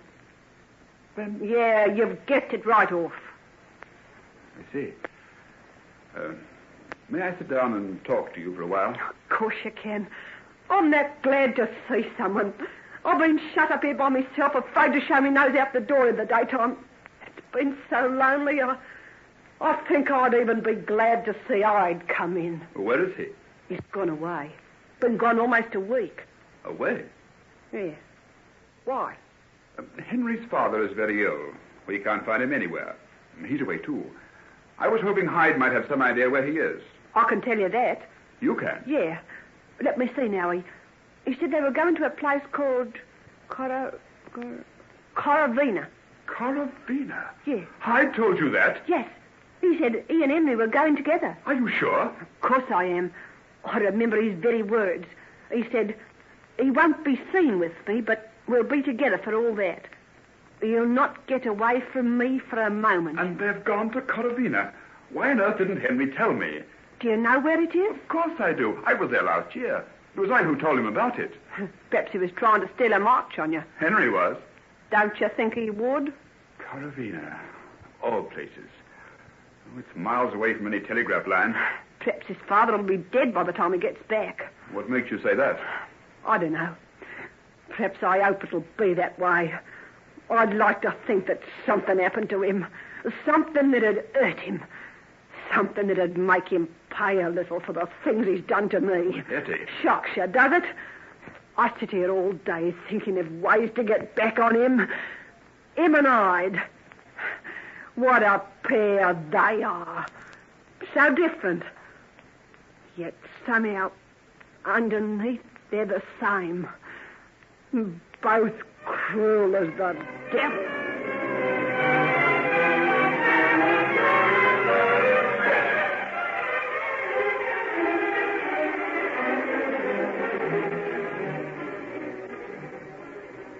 Dead. He's dead. Yes, I had had a telegram not 10 minutes after you left. He died at 6 o'clock this morning. This will be a terrible shock to Henry. He's devoted to his father. I know. The loss is a very great one to me, too. We were lifelong friends. The finest man I ever knew. What do you think we'd better do? There's no means of telegraphing him. Coravina's about 100 years behind our times. A tiny place that lives in a world of its own. Whatever possessed him to go there? I told him about it. I had a very pleasant time there last year. I suppose it made some sort of impression on him, and he suddenly decided to go there himself. Well, I'll write a letter to him. Perhaps that's better than a telegram. The shock will be bad enough as it is. Do you know, I think I might go over and tell him myself. I could get away now. Take me about 4 days to get there. If we return at once, we could be back at the end of next week. But why should you go to all that inconvenience? Oh, it's just that I feel the news of his father's death is going to be pretty hard to take. We're rather close friends, you know. Might be glad to have me around. Yes, I think perhaps he would. When will you go? I'll try and get to Dover Express tonight. I've got 4 hours. Very well. I'll write a letter for you to take. Oh, you'll have to pass through Paris, won't you? Oh, yes. If you can manage it, will you try and see Margaret? I imagine this will mean a postponement of their wedding. It was to have been in 6 or 7 weeks' time. Oh, I say that's going to be another blow for Henry. Do you think so? Think so? Why, Mr. Utterson, don't you realize what Margaret means to him? She doesn't mean enough for him to be willing to give up his friendship with this beast, Hyde. He told me he need never see him again. And now they've gone away together, secretly, as though on something that won't bear the light of decent scrutiny. What am I to conclude from that? Is that the kind of man you'd wish your daughter to marry?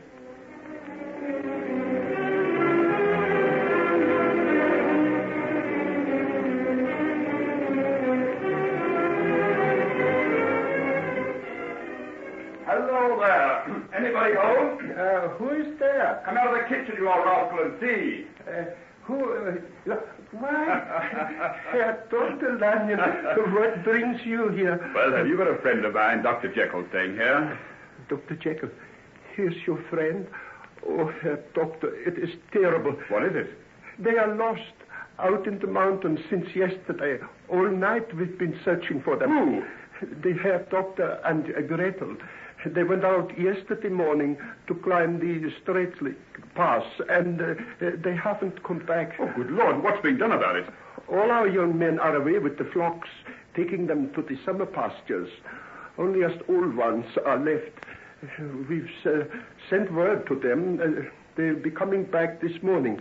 Oh, here they come now. Look, they're racing down the glacier on skis.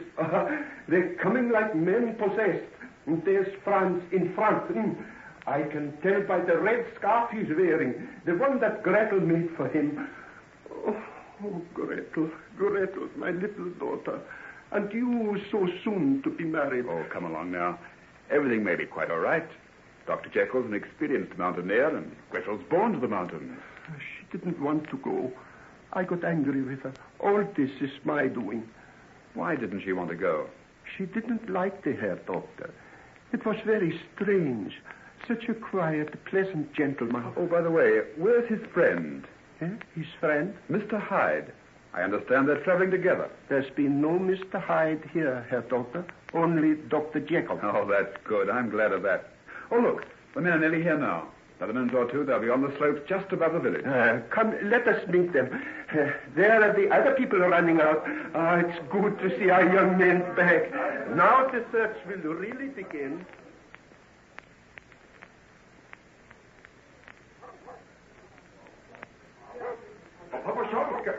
What is it? What has happened? Oh, Franz, my boy. They went away yesterday, and when evening fell, and no sign of them. Have you got food ready for us, and ropes and alpine stock? Yeah, everything waiting. Oh, why should she go with him? Couldn't he have gone alone? She went to show him the way. Oh, it was my doing, Franz. I confess it. Why, what do you mean? Didn't she want to go? No, she went unwillingly. She must have known. If anything has happened, how shall I ever forgive myself? If anything has happened because of him, I will smash him in two. She feared him. She knew. Franz, my son, what are you saying? I shouldn't have left her. She begged me not to go. Come along, men, and let us get going. We've got to find him before another night comes. Do not waste any time. Go.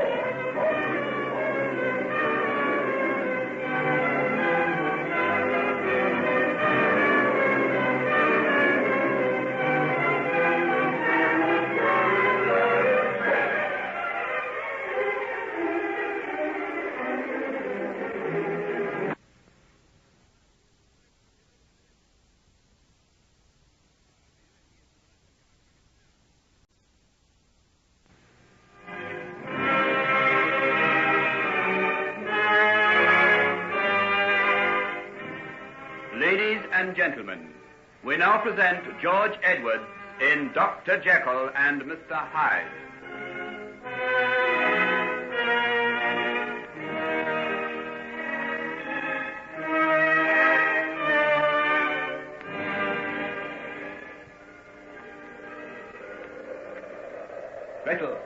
Gretel, can you hear me? Yes? I'm going to lash you to my back with this rope and try and climb up the side of the ravine. No, it isn't possible. Better leave me here and go for help. No, if you can stand the pain, I'll get to the top all right. How does the leg feel now? It hurts. I know it does. But it's our only chance, Gretel. The ice and snow is likely to start and move again at any minute. And with this wind blowing... I know. So will you be a brave girl? It isn't any use. You can't do it with me. You will fall. That will be the end for both of us. Far better that I stay here and you go for help. No. If you stay, I stay, Gretel. It's my fault that you're here. Whatever happens, I'll share it with you. A little while ago, I was afraid of you. You thought I meant to do you some harm, wasn't that it? Yes. Perhaps you were right, Gretel. But since our accident, since that great wall of snow came down the mountain and swept us into this ravine, you've been so good, so wonderful. What else could I do? You never wanted to come up here. If it wasn't for me, you'd be safe in your village. The village? Will we ever see it again? And Franz? What will Franz do if I don't come back? You'll go back. I'll carry you up the side of this ravine. I'll take you back to your village and put you in the arms of your sweetheart. Or I'll die in the attempt. Now, come. Don't let's waste any time. I've got plenty of rope and plenty of strength. Now, are you ready? Yes. Good. There's still some brandy in this flask. You drink it down. And remember, if I hurt you, it's because I can't help it. Won't you have some, too? No, I'm better without it. I want you to sit up. Put your arms around my neck. Then I'll tie you to me with a rope. Now, you ready? Yes. Steady now. Take it easy. Take it easy. How's the pain? It's all right. You're a brave girl, Gretel. We learn to be hardy in the mountains. You'll be the mother of splendid sons one day, Gretel.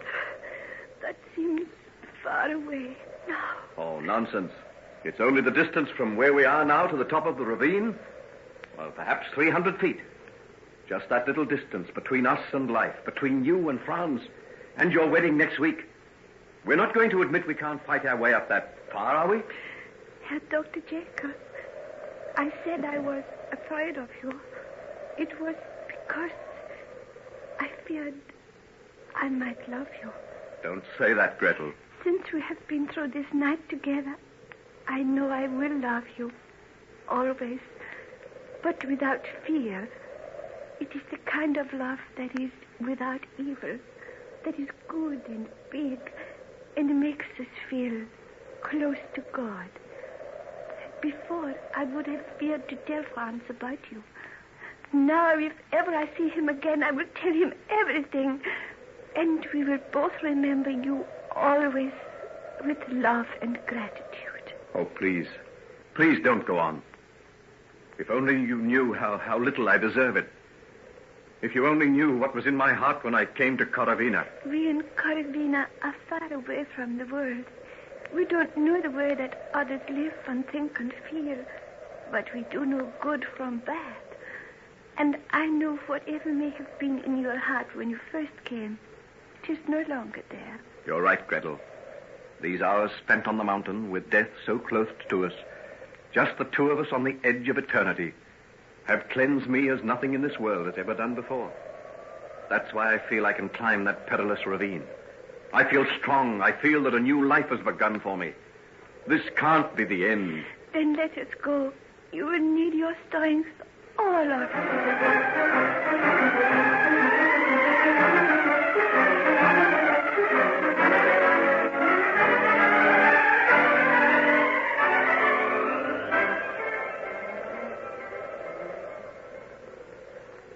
take Carl and Trelor and follow the rest far. Dr. Lanyon and I will take the north side.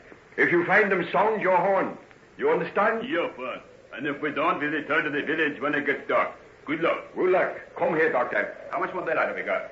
About 4 hours. The twilight lasts a long time, even after the sun sets. Oh, hadn't you better have something to eat?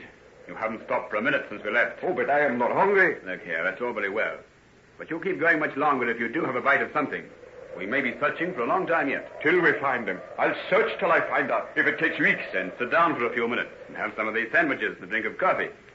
Come on, now there's no sense in killing yourself like this. Oh, it seems so slow, so helpless. This climbing over ice and snow. They might be anywhere of 1,000 places. We might pass right over their heads and not know it. And we might suddenly top a rise and see them right in front of us. You be sensible and have something to eat. I'll climb up onto that rock and have a good look round through the binoculars. Perhaps you are right. That's right. Now have a good tuck in. I'm sick of humping the darn things anyhow. I say the visibility is much better than it's been for hours. Those clouds have lifted. I can see right across to the other slope. I can see Jan and Tess and the others quite clearly. They're using snowshoes. We'll have to use ours when we get up a bit higher. Lucky I had these glasses with me. I can see for miles. Oh, wait a minute. What is the matter? I can see something. What? Where? Right across on the other side. It's moving. Let me see. What is it? Wait a second till I get the focus properly. Yes, there it is. By heaven, I believe it's them. It's a man with something on his back. He's struggling across the snow. Oh, let me see. Here you are, then. Have you got it? I see it. You are right. It's the doctor, and he is carrying Gretal. They are safe. They are alive. They are alive. I told you so. Didn't I say Henry'd make it? You don't know Henry. He'll get out of anything. What'll we do? Sound the horn. It is the signal. Rudy and orders aren't far away. Then we'll get across to them. It'll take about an hour, but we'll let them know we've seen them, and that will give them heart. Well sounded, man. Blast your lungs out, and let's get going.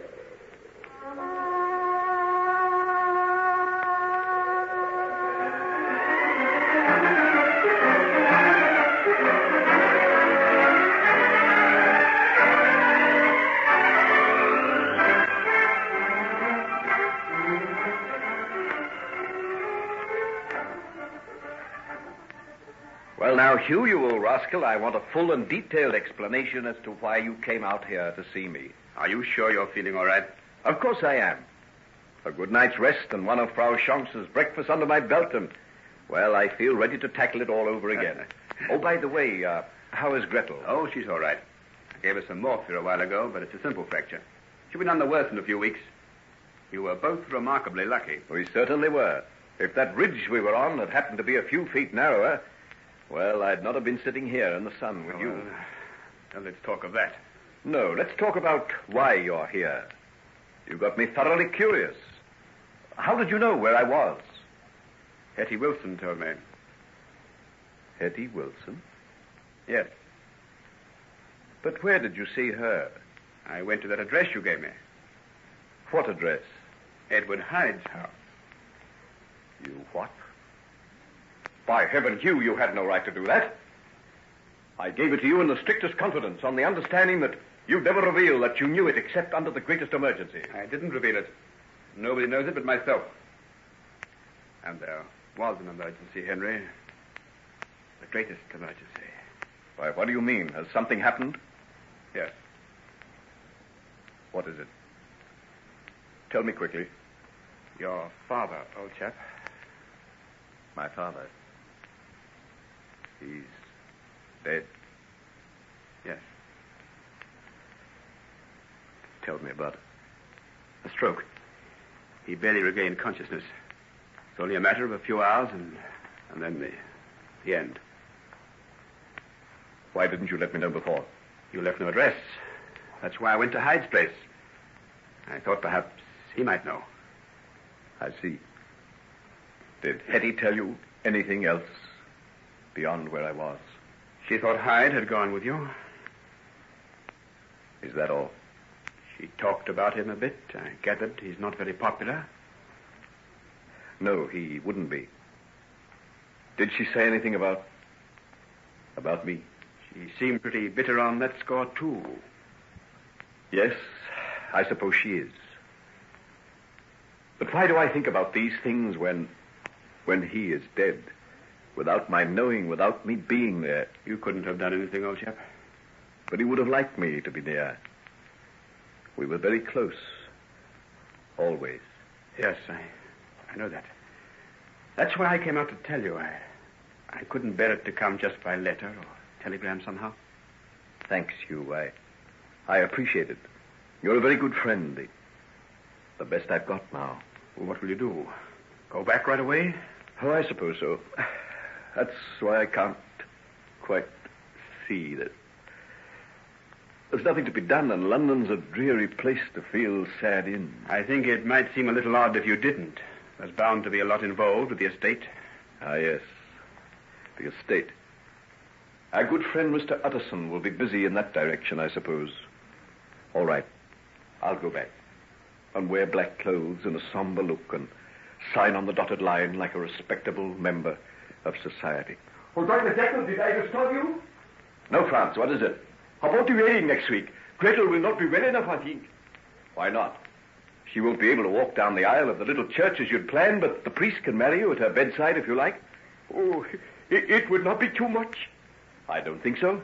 A broken leg is not so serious that you need put off your wedding. Oh, thank you, Herr Doctor. We were so afraid. It is so unlucky to put off a wedding. Yes, of course it is. Don't do it on any account.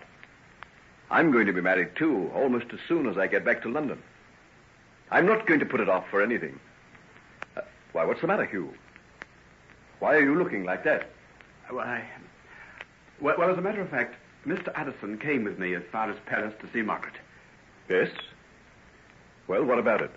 He thought that under the circumstances it would be as well to postpone things for a while. You mean my wedding to Margaret? Yes.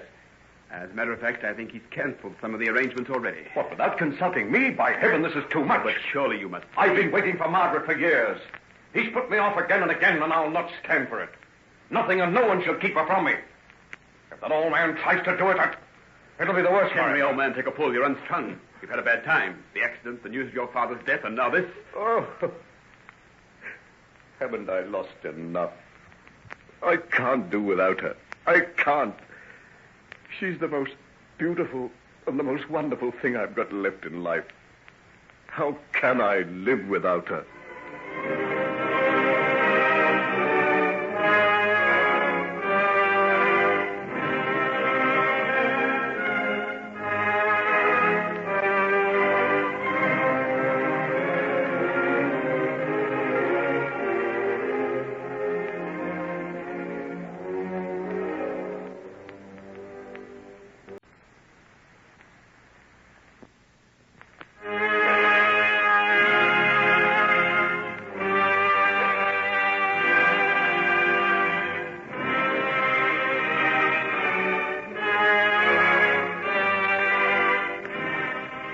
And gentlemen, we now present George Edwards in Dr. Jekyll and Mr. Hyde.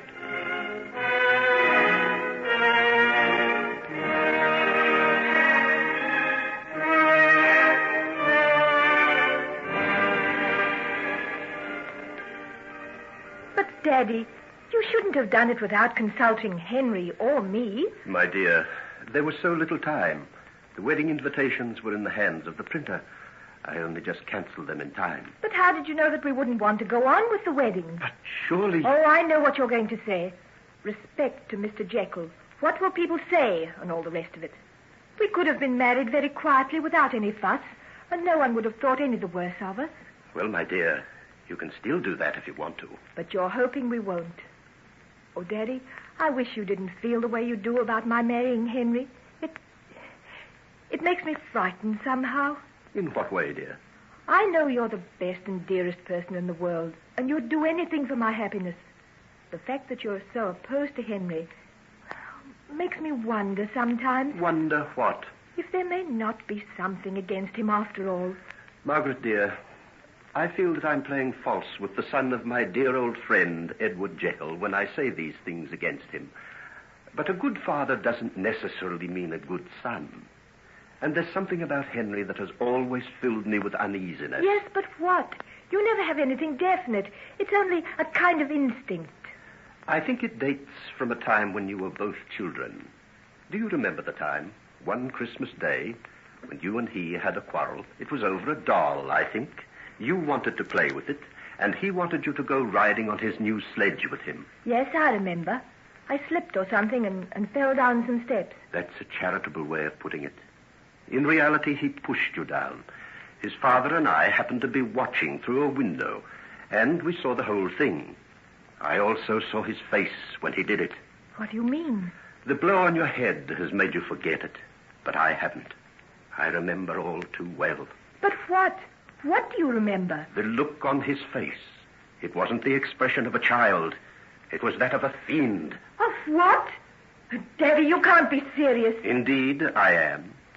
And that night his father and I had a long talk about it. He told me then of certain misgivings he had about the boy. From that time on, I've dreaded to see the growing attachment that has developed between you. Because you saw him lose his temper. You know me better than to think I'd pay any attention to so small a thing as that. Oh, what else then? There was a story about something that happened while he was still at college. One of his friends, a boy named David Markham, got into some sort of disgrace. No one knows really what happened, but while Henry was in the room with him, it was a room high up in a tower, young Markham either threw himself or fell out of the window and was killed. Daddy, you're not suggesting that Henry had anything to do with that? There was another boy there, the son of a client of mine, who said that Henry had been particularly intimate with Markham and had actually been involved in the same escapade that got him expelled. There was no proof of it, and Henry, of course, went scot-free. What was the escapade? According to my client, something to do with two village girls. No, I'll not believe it. It isn't possible. My dear, I'd do anything to spare you this, but you've asked me why I oppose your marriage to Henry. These are my reasons. Well, suppose it is true. That was years ago. Henry might have been tempted. Who are we to judge him? But what about the rest of his life? Doesn't that make up for it? All the wonderful things he's done for sick people, his clinic, his work at the laboratory. You saw that article about him in the science magazine. He's not yet 30, and he's made some discoveries that'll transform modern medicine. For all I know, Margaret, dear, Henry may be a genius. But even a genius would not find forgiveness in my eyes if he caused you any harm. Harm? But how could he? Don't you understand that he loves me? But not enough to give up his association with a man whom I've reason to believe is evil enough to overcome all that is best in Henry Jekyll and reduce him to a level similar to his own. And that is lower than the beast. Who are you talking about? A man named Edward Hyde. Has he ever spoken to you about him? No, never. Who is he? I don't know. But before you marry Henry, I'm going to make it my business to find out.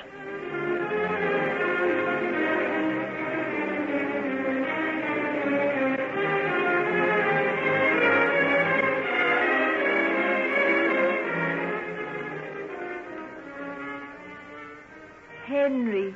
Oh, my poor darling. You don't know how good it is to see you, Margaret. Somehow I was afraid you wouldn't be here. But why? Surely of all times now... When one has had the terrible, unexpected blow, one distrusts everything.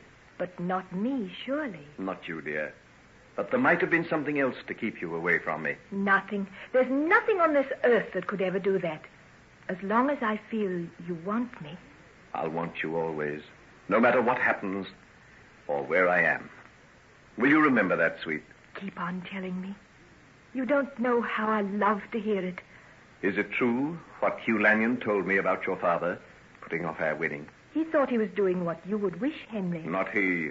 He was doing what he wished. Father's death gave him an utterly unhoped-for excuse. Henry, dear, you mustn't feel that way about him. He's given his consent. He told me that there's nothing to prevent us getting married quietly, even now, if we want to. And do you want to? Yes, if you want it that way. Never mind about me. How do you feel? Will you marry me now, right away? Or would you rather wait and have your wedding in a church, with bridesmaids and choral service and all the rest of the pomp and ceremony? Oh, Henry, darling, you know I don't care a bit for all that. Oh, but you hesitated. You said if I wanted it that way. Don't you want to get married now? Can't we talk about it a little later on? You've just come from that long train journey and... No, I want to know just exactly how you feel. I wasn't wrong in feeling uneasy about you. There is something that's keeping you away from me. Darling, that's nonsense. Oh, no, it's not. I've got a peculiar instinct for these things. There's something at the back of your mind. I can sense it. And I'm never wrong. Now tell me what it is, Margaret. I'm not going to let you worry yourself over nothing. You look dreadfully tired and not a bit well. Did you sleep on the train? I've hardly slept for nights. Then you must get some rest now. After that, we'll talk. Do you think I'll be able to rest until I know? What's troubling you, Margaret? You've got to tell me. Please, dear. You're making a mountain out of a molehill. Ah, then there is a molehill. You said there was nothing. There is nothing. A pack of stories which I don't believe. What kind of stories? Oh, ridiculous nonsense about someone who fell out of a window when you were at school. What? Who told you that? Oh, never mind. It's not important. Not important? Margaret, I've got to know. But why? I told you I didn't believe it. Whoever told you is trying to turn you against me. What else did you hear? Nothing.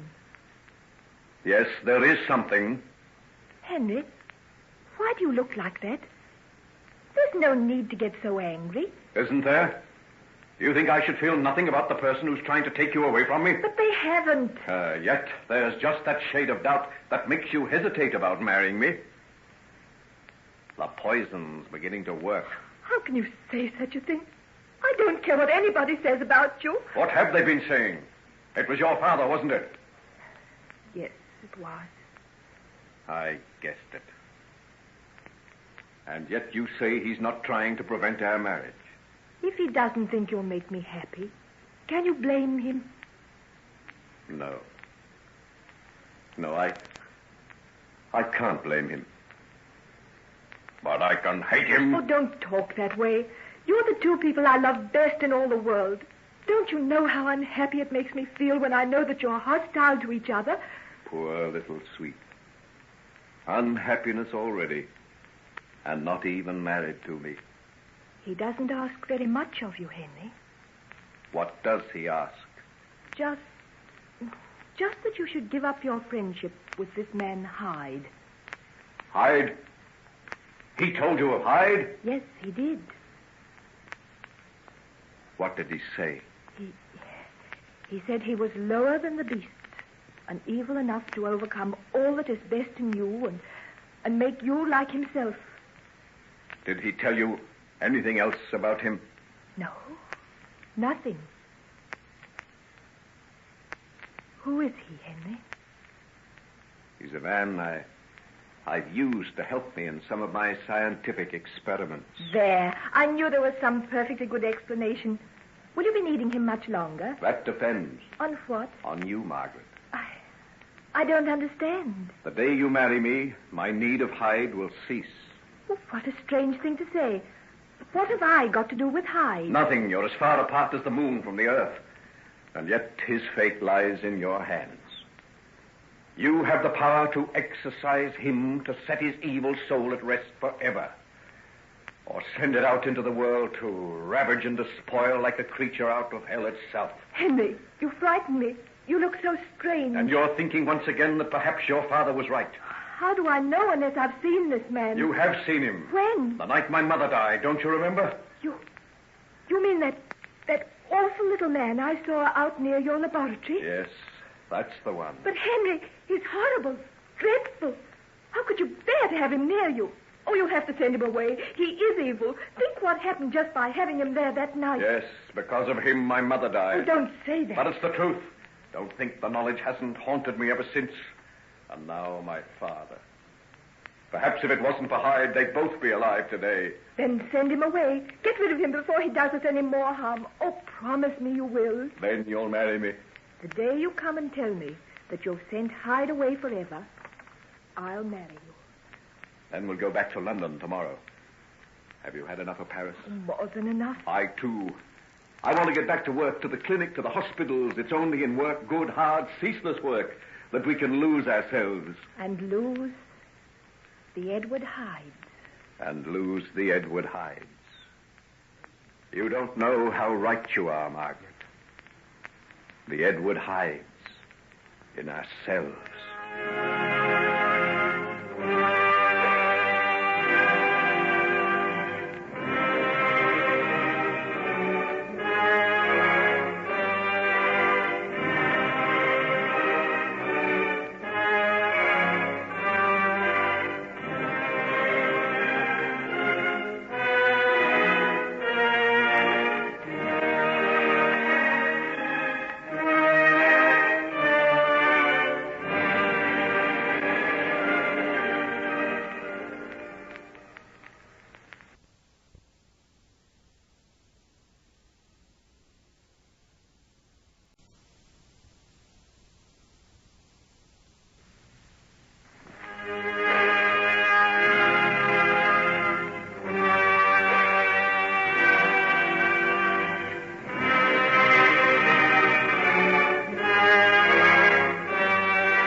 Ladies and gentlemen, we now present George Edwards in Dr. Jekyll and Mr. Hyde.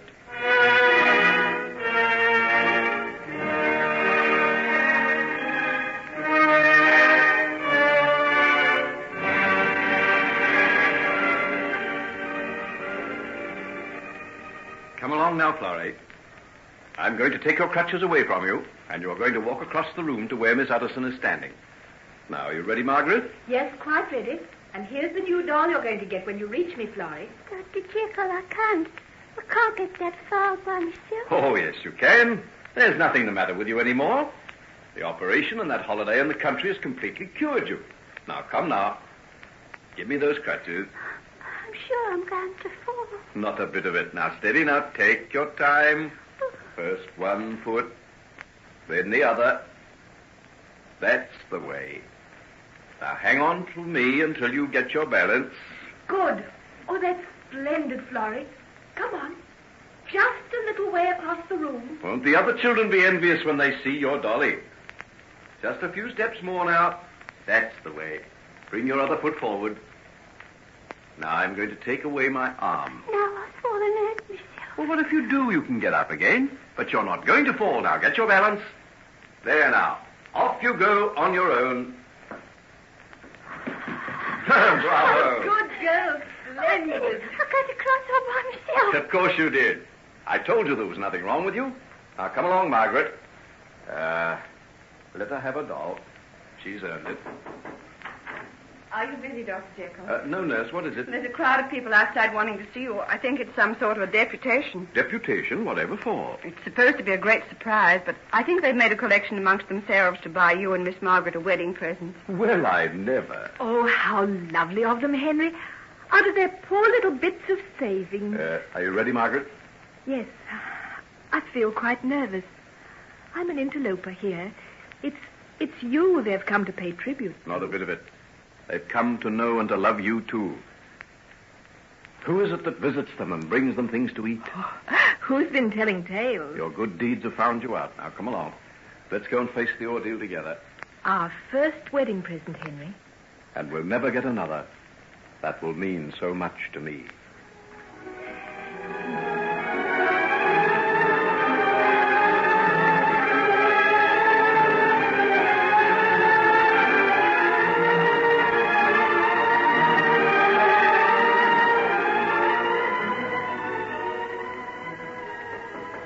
Come in. A gentleman to see you, Miss Margaret. Mr. John Fairley. John! Well, you are a surprise. Where have you come from? I got back to England yesterday. And where have you been all this time? You haven't written or sent us a word of any kind. Oh, some of the places I got to were rather a long way from post offices, Margaret. Oh, then sit down and tell me all about it.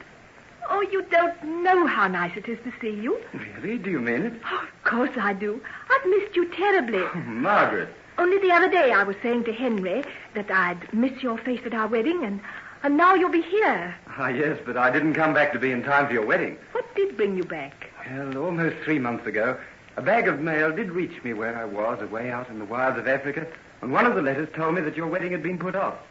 I decided to come back to England right away. Why, John? You've got no need to ask me that. The wedding was only put off on account of Mr. Jekyll's death, and for no other reason at all, John. While there's life, there's hope. Have you never heard that? Yet 2 years ago, you suddenly set sail for the other side of nowhere. The more fool me. I'd abandoned hope, but somehow, when I got that letter, I had a feeling that fate was giving me another chance, and I've come back to find out. Oh, John, you mustn't. It's absolutely out of the question. Why, everything's arranged. It's only a little more than 3 weeks. When I see you coming down the aisle of the church as Henry's wife, I'll know it's time to give up hope. John, why do you talk like that? Why do you think? Because I love you. John, dear, it hurts me to hear you say that. You pour out this precious thing at my feet, and I... You don't even want it? No, it's not that. You know I feel proud and pleased that you should think me worthy, but... Oh, why couldn't you have given it to someone who would return your love? Give you what you so well deserve. Because, Margaret, darling, there's no one who can give me what I want but you. Don't say that. You must put me out of your thoughts. Forget me. And what do you think I've been trying to do all the time I've been away? There were thousands of miles between us. Yet I never forgot you for a day. It's very lovely of you, John. And if it wasn't for Henry... Yes, go on. It certainly would have been you. I don't wish him any harm, my dear. No, you mustn't say it. I shouldn't have said what I did. I don't know what's come over me. I don't know either. But I tell you, Margaret, my hopes have never been so high as they are at this moment. Stop it. If you say things like that, I'll have to send you away, not see you. Don't you trust yourself? I do. But I mustn't even let myself think of the possibility of Henry not being here. Yet the thought is there.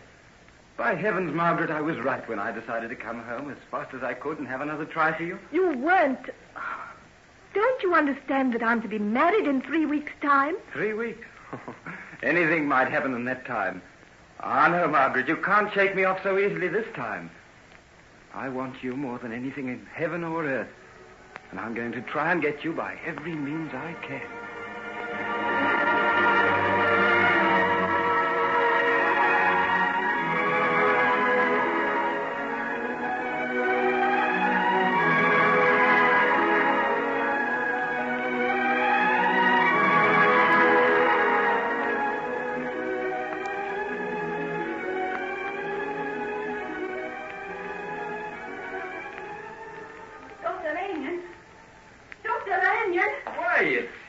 It's Hettie. Oh, Dr. Lanyon, I'm so glad I've seen you. What chased you off? Why, of course, the park. Well, sit down in this seat and get your breath. Thanks. Tell me, how have you been getting along? That's just what I want to talk to you about. I've been that worried. Why, what's the matter? Well, you know Hyde. No, I don't know him, but go on. Well, he went away like I told you. You know, that time he went off with Henry Jekyll to some place in Austria. Oh, yes, sir. Coravina. Well... Yes? He hasn't never come back again.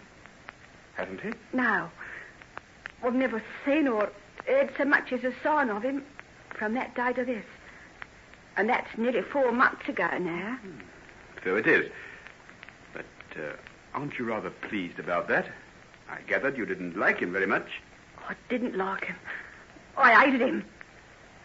But at least he gave me money.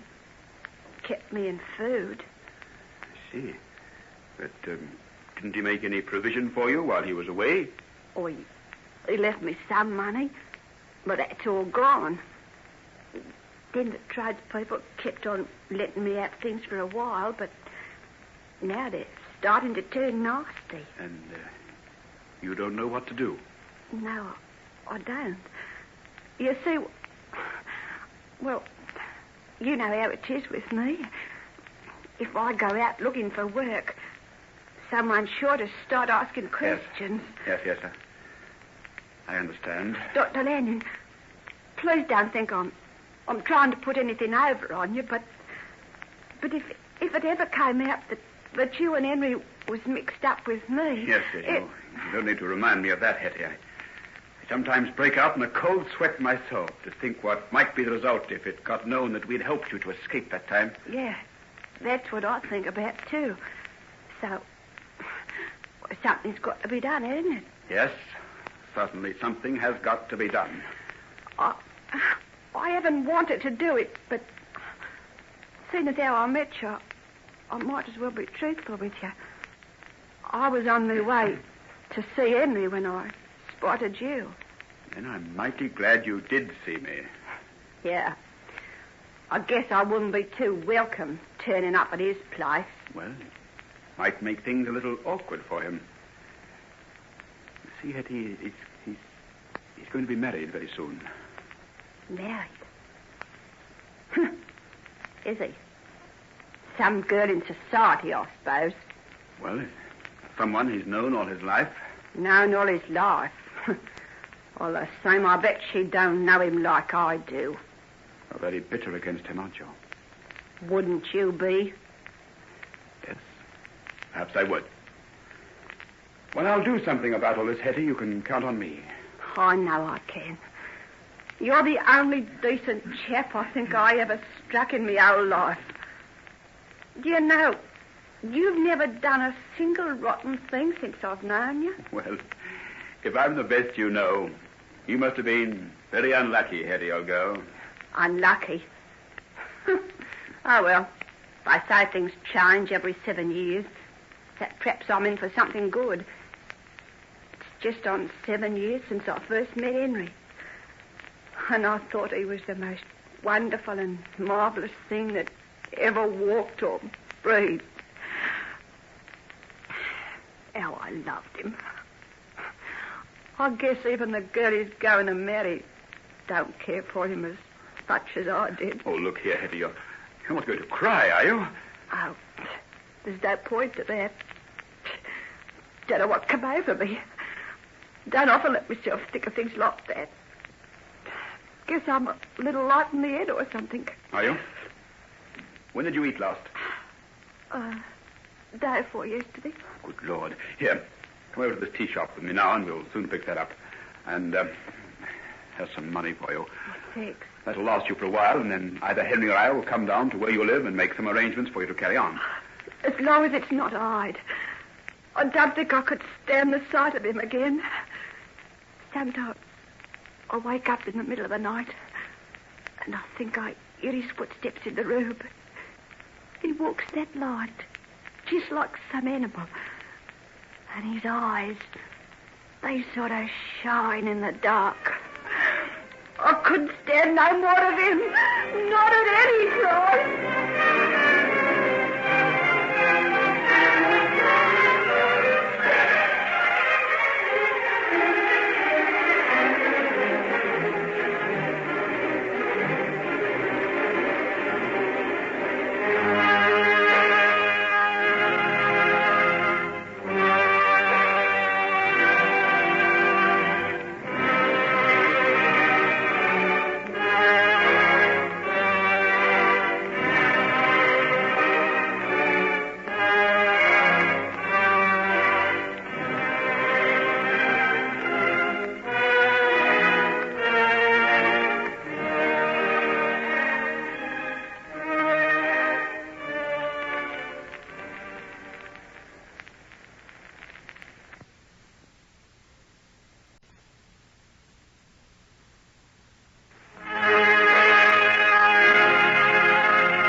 Ladies and gentlemen, we now present George Edwards in Dr. Jekyll and Mr. Hyde.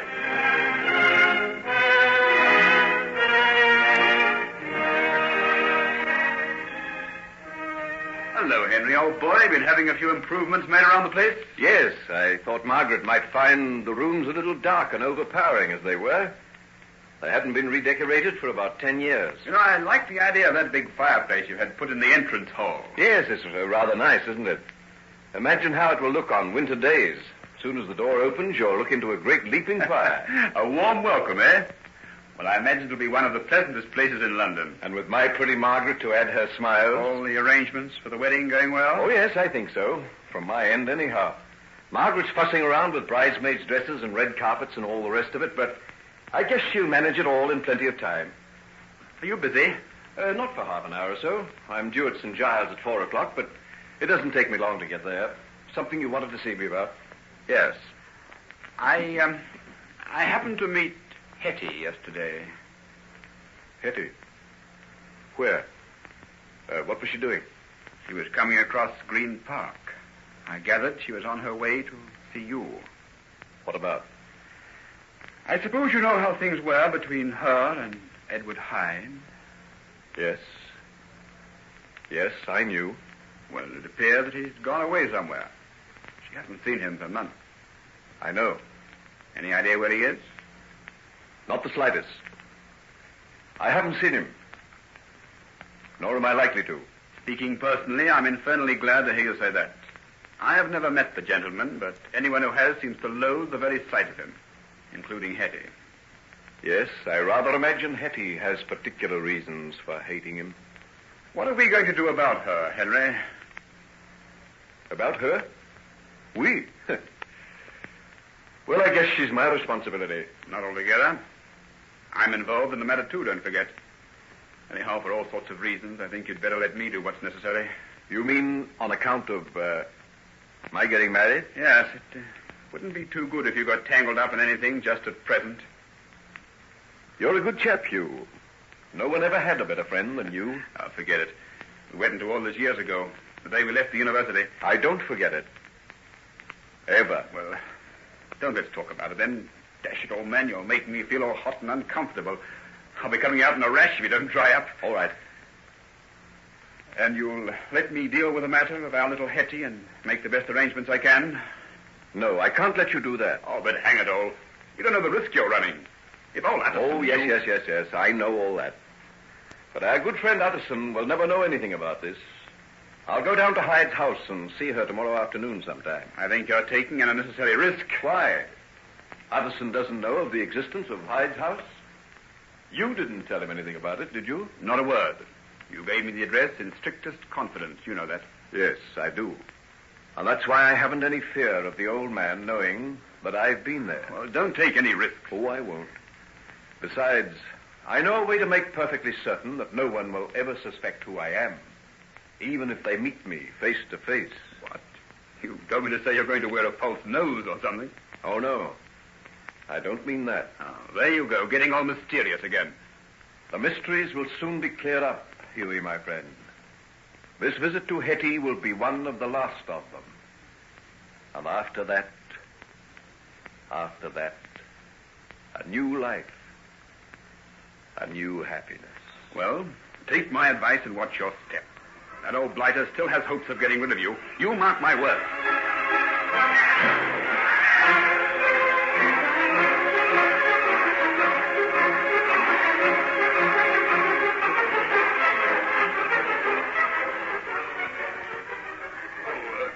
Hello, Utterson. Hello, Winter. Well, this is very fortunate. I was on my way to your chambers to see if you were in.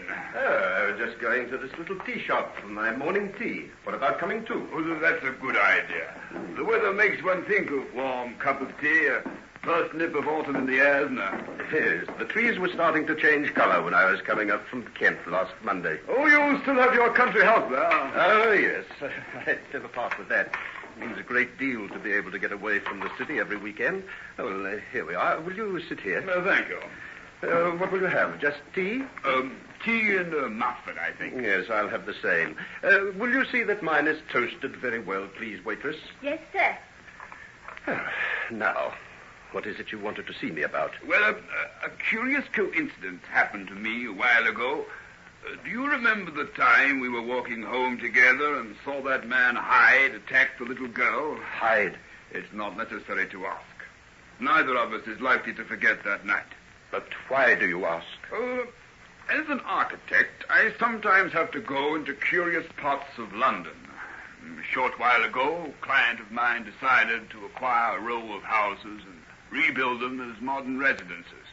Everything was going all right when we suddenly struck a snag. One man refused to sell. And who should this obstinate fellow be but Edward Hyde? What? He owns a house? Yes, not a bad house. Fairly good repair, but in about as bad a locality as one of his kind could wish for. Where is it? You can give me the address? Oh, of course I can. That's what I've come to see you about. I want you to try and see if you can persuade the fellow to sell. I don't know that I can do that, but I'm very glad to know where he lives. Very glad indeed. Oh, well, come then. Let you down muffins while they're hot, and I'll tell you all I know about the business.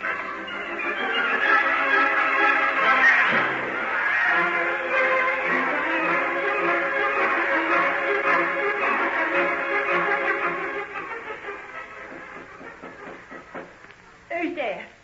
Is Mr. Edward Hyde at home? Who are you? My name is Utterson. Margaret Utterson's father? Yes. Why do you ask? Come in. I want to shut the door. There's room in here. Come in and I'll talk to you. Thank you. But may I ask who you are and what you know about my daughter? Going to marry Henry Jekyll next month, isn't she? Yes, but what has that to do with you? Oh, nothing. Nothing at all. I used to know him once. But that's all past history now, I guess. When did you know him? Oh, forget it. Henry has, so why should I bother? What did you come here for? I wanted to see Mr. Hyde. Can't understand that. I should think anyone would run a mile rather than see him. I've come on business. Well, I can't help you. He hasn't been here for almost 2 weeks. I never know when he's coming. He might be here any minute, or he mightn't be here for a month. And you don't know where I can find him? No idea. He don't encourage questions, does Edward Hyde. Have you known him very long?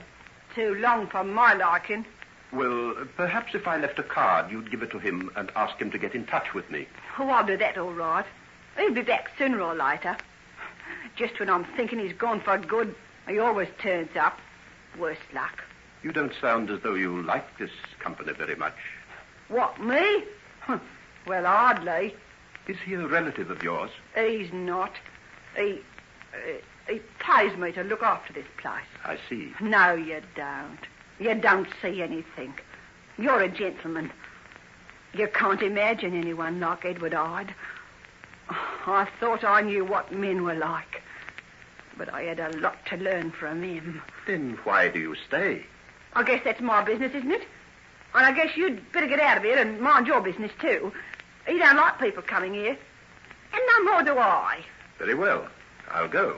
But don't forget, it was yourself who asked me to come in. I know. I just wanted to talk to you about Henry and your daughter. Is she very pretty? Very. Don't mind my asking, will you? But, you see, I used to be very fond of Henry once, and I'm sort of interested, see? Where's the wedding to be? I'd like to see it. St. Martin's in the Fields, on the 25th of next month. But tell me, when did you know him? Oh, years and years ago. Oh, he'd hardly remember me. I was just a bit of a kid. But you said you were fond of him. So I was. Not that he ever knew it, though. Imagine it fell into the great Henry Jeckyll if he'd realised that the little waitress in the tea shop at Walgrave Corner was shook on him. Walgrave Corner? Yes. That's the village near the college he went to, isn't it? Yes, that's right. This is of particular interest to me. I'd be glad if you'd tell me anything you can about the boys you knew in Walgrave Corner. Particularly Henry Jekyll, eh? Well, naturally, I'm interested in him. Because he's going to marry your daughter, eh? Well, there's nothing that I know about him that ought to make any difference to that. He never even knew I was alive. That's how much notice he took of me. I see. Tell me, did you ever know a boy named David Markham? David Markham? Look here. What's the strength of all this? What are you after, anyway? Why are you getting angry? Because I don't like the way you're quizzing me. And anyhow, I think you better go. If Hyde comes back and caught me talking to you, there'll be the devil to pay, and I'm the one who'd cop it. So get, do you hear? Go on, get. I think you better go. Well, not yet, Hyde. Oh, Hyde. Where did you come from? You were so engrossed in your conversation that neither of you heard me. A most interesting subject. Very interesting. I'm glad I was able to listen to some of the things you said. You've been listening? I have. And now, my dear Mr. Utterson, if you will kindly sit down again, I'll tell you the things you so badly want to know about your prospective son-in-law. There's nothing that I don't know about Henry Jekyll, nor he about me, because we're twin souls, you see. Twin souls.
And gentlemen, we now present George Edwards in Dr. Jekyll and Mr. Hyde.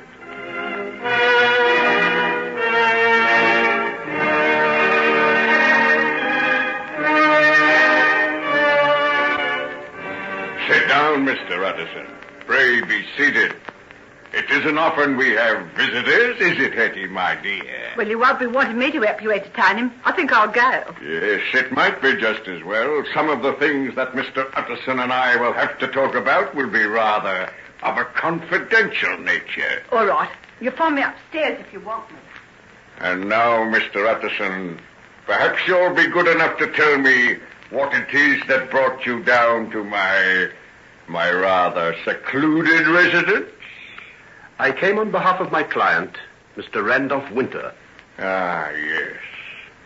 The gentleman with the model housing scheme. I think I have given my reply in unmistakable terms to his proposals. I'll admit I was glad of an excuse to come down to your place. I wanted to see you. Good. Now we're getting somewhere. And the reason you wanted to see me was to try and ferret out what connection I had with Henry Jekyll.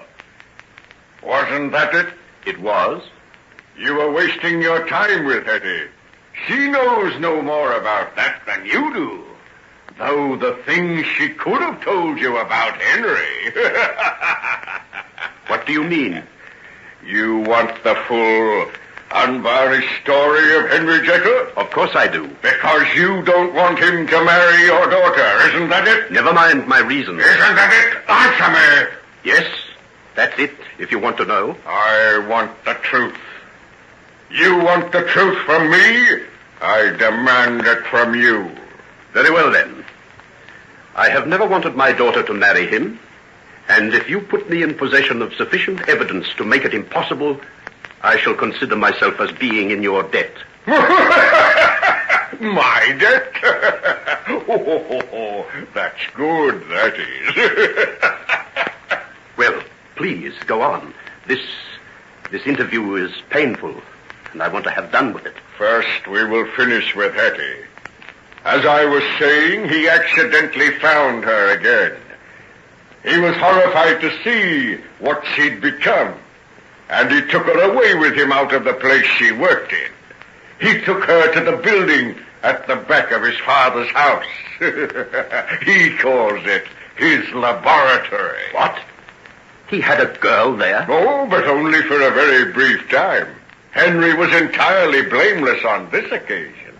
Believing that the main house was deserted, he went into it to get food and clothes for his protege.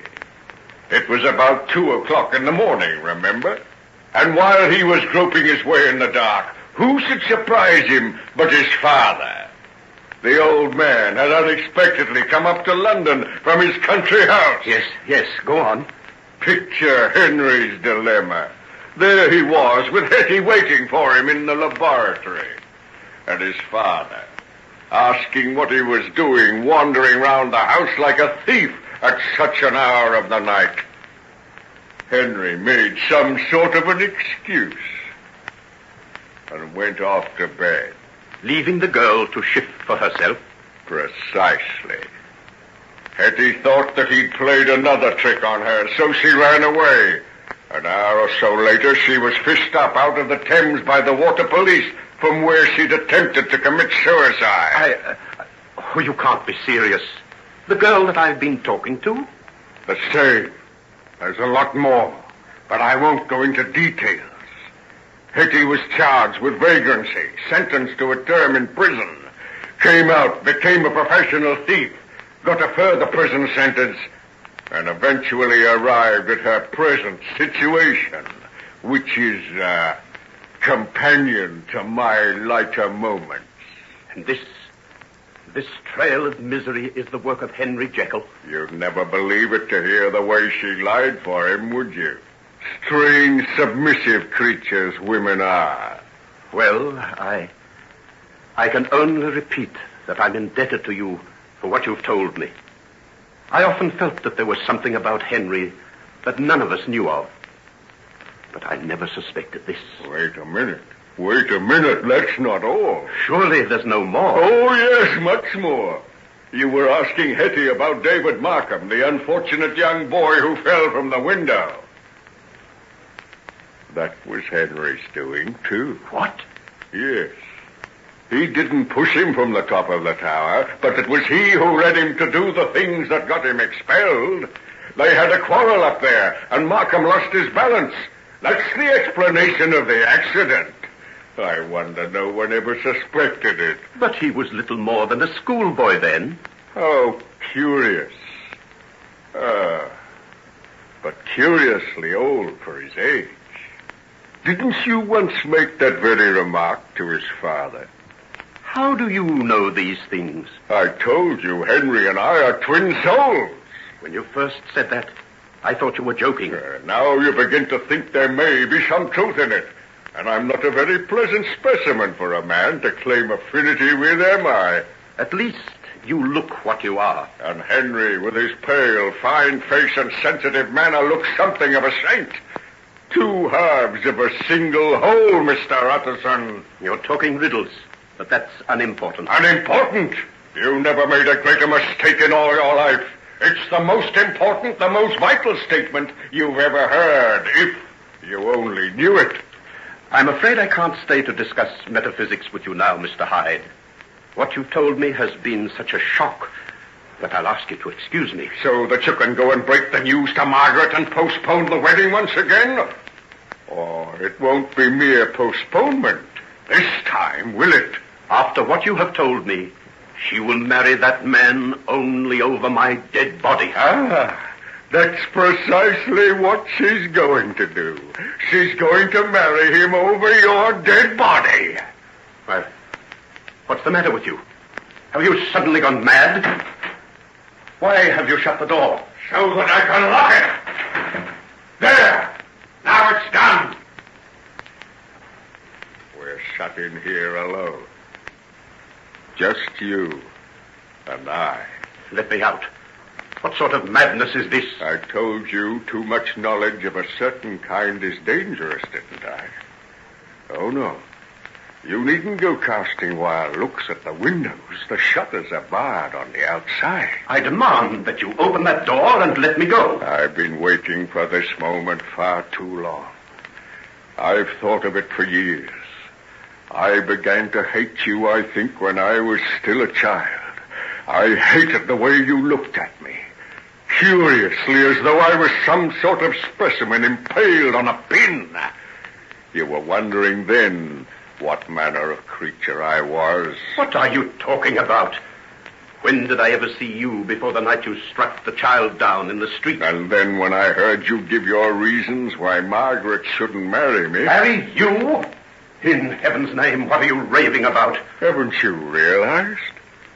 Don't you see who I am? I know that you're a maniac. But you don't know that I am Henry Jekyll. You're what? Henry Jekyll! Don't look at me like that.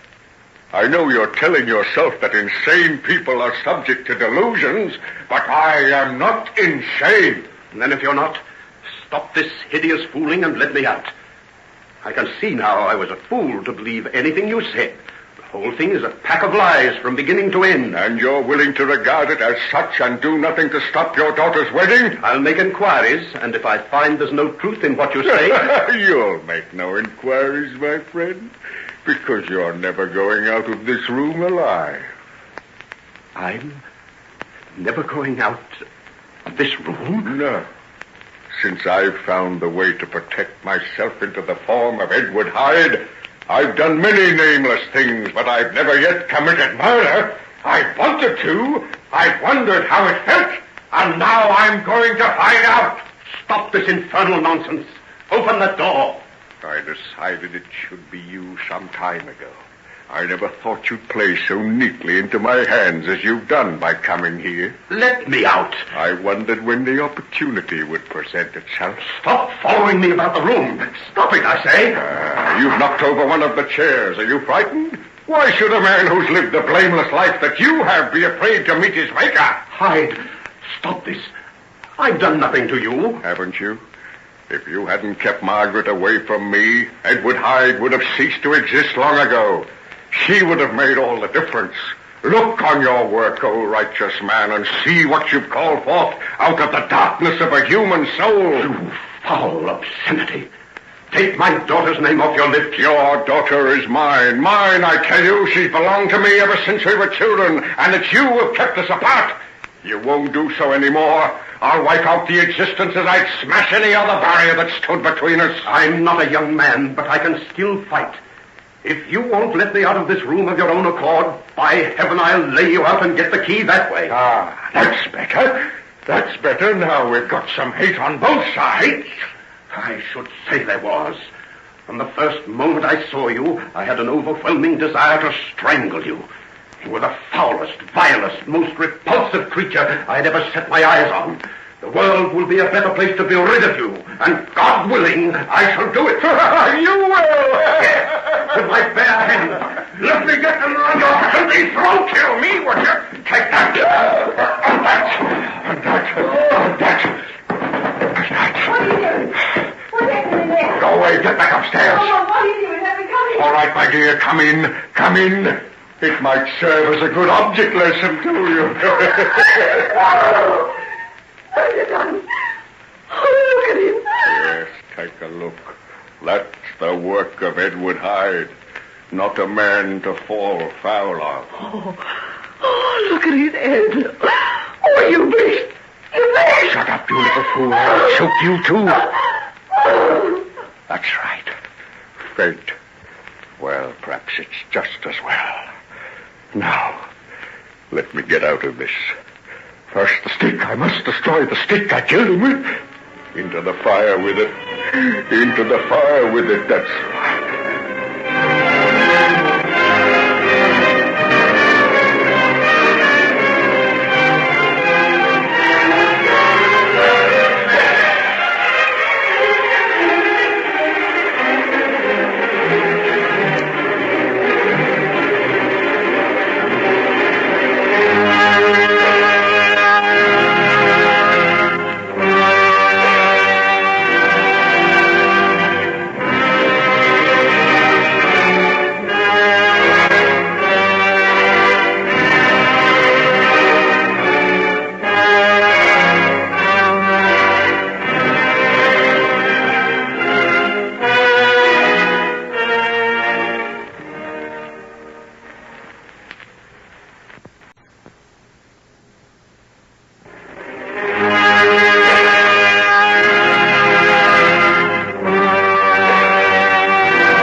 We now present George Edwards in Dr. Jekyll and Mr. Hyde.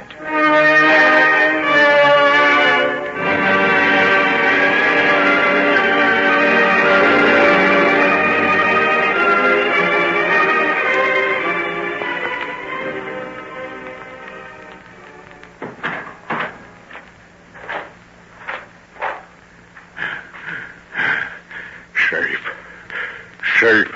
Nobody saw me. Now for the change.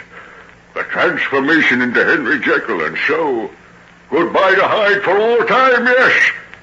Yes, that's certain. This evening's work makes him impossible. Hyde is now a murderer. The gallows wait for him. The gallows. What was it that old woman said so long ago? Oh, what does it matter? She was wrong. She never dreamt of such an alibi as mine. In another few minutes, I'll be the quiet, scholarly doctor, trimming the midnight lamp in his study, and Edward Hyde will have passed away like the stain of breath upon a mirror. And here's the draught. The last I'll ever drink. Look at your reflection in the mirror. Fill your eyes with the sight of the creature of your own conjuring. He served you well. What crimes, what horrible delights he's known, and now the supreme experience of murder. To kill, to crush, to grind beneath one's heel. Madness, ecstasy, the power to take away another's life. That's to be a god. Edward Hyde, I pledge you, the only creature who has ever walked this earth and been pure, unalloyed evil. And now,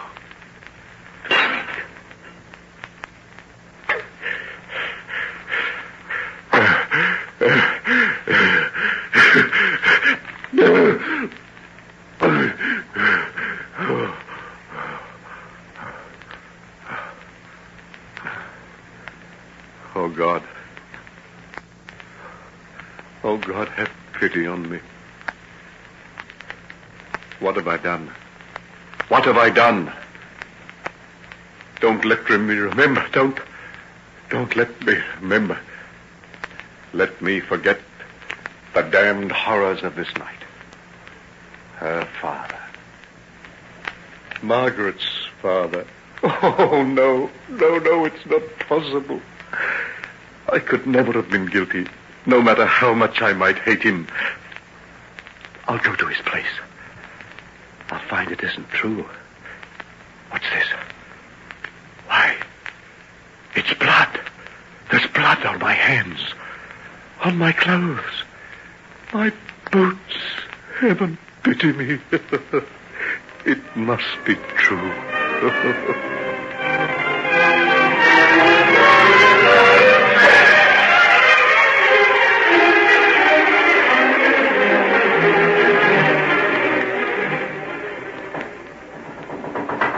Who's there? Eddie Wilson. Hettie, for goodness sake, you're what's the matter? Dr. Daniel, excuse me. I saw it with my own eyes. I saw it. Come inside. Calm yourself. What are you talking about? The old man, Mr. Utterson. For pity's sake, what's this you're saying? He killed him. Beat him to death with his Stop stick. that crying and tell me properly. You don't know what you're saying. I do. He shut him in the room. I was upstairs and I heard it all. He killed him, I tell you. He's there lying in the house now. Heavens. I fainted. And when I come round, there was no one there but myself and the old man lying where he left him. But who did it? Who? Oh, Hyde, of course. Hyde. Then he came back. He came back this evening while the old man was talking to me. As soon as he saw him, I think he made up his mind to kill him. I saw the look on his face. Come along. He mightn't be dead. Oh, yes, he is. I can tell you that. Then he must get the police. The police? Oh, Lord, I forgot about you. I guess it's all up with me. Well, I won't put you away if I can help it. It's all up with both of us, Hettie. And Henry, too. Everything is going to come out now. What'll that mean to you? Quite a bit of bother, I suppose. Oh, well, never mind about that now. Compared to what's happened tonight, that seems nothing. Oh, but it is. It might be the end of you. and Henry, mightn't it? The end of quite a few things, I'm afraid. But if I don't tell, they'll never know. Hettie, my dear, by the time the police have finished questioning us, there'll be nothing that they don't know. But suppose I'm not there for them to question. There's not a corner deep enough or dark enough in the whole of England for you to hide in. Oh, yes, there is. I know one. Then you'd better get into it right away. Because this murder will raise a hue and cry that'll ring from one end of the country to the other.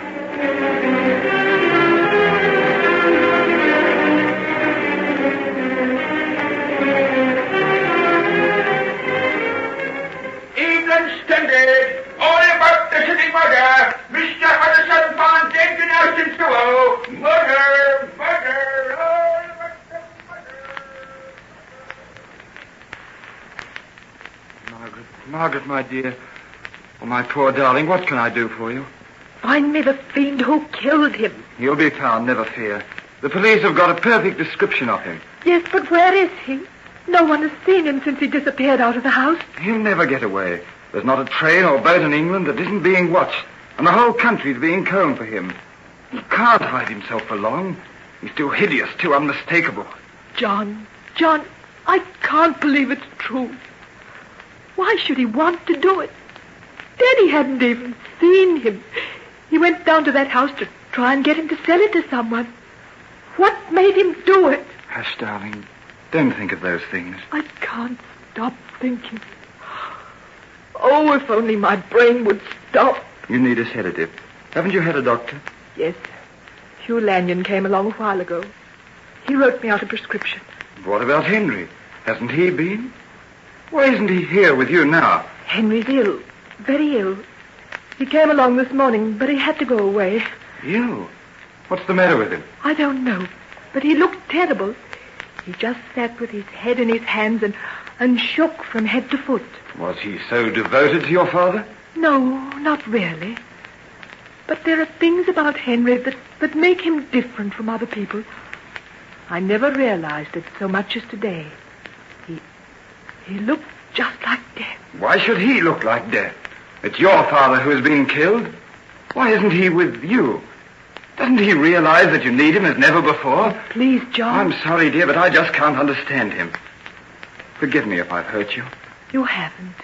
Then may I stay with you, or would you rather I went? I'd like you to stay. I can't bear to be alone. I keep seeing awful pictures and hearing sounds. Don't, darling. Here, let me sit beside you. Forget who I am. Just feel that I'm someone who loves you and wants to help, who'd do anything on earth to comfort you. And you do. I'm so glad of you, John. I never felt so terribly alone in all my life. You'll never be alone, not as long as I'm alive to be with you, darling. And Mother and Father are coming up to London tonight. They want you to come back to Devonshire with them and stay just as long as you like. Perhaps I will, John. I don't know what I'll do just yet. Everything's so confused. So terribly unreal. I can't believe that it's true that I'll never see him again. Oh, Daddy. My dearest, dearest Daddy. How can I go on without you?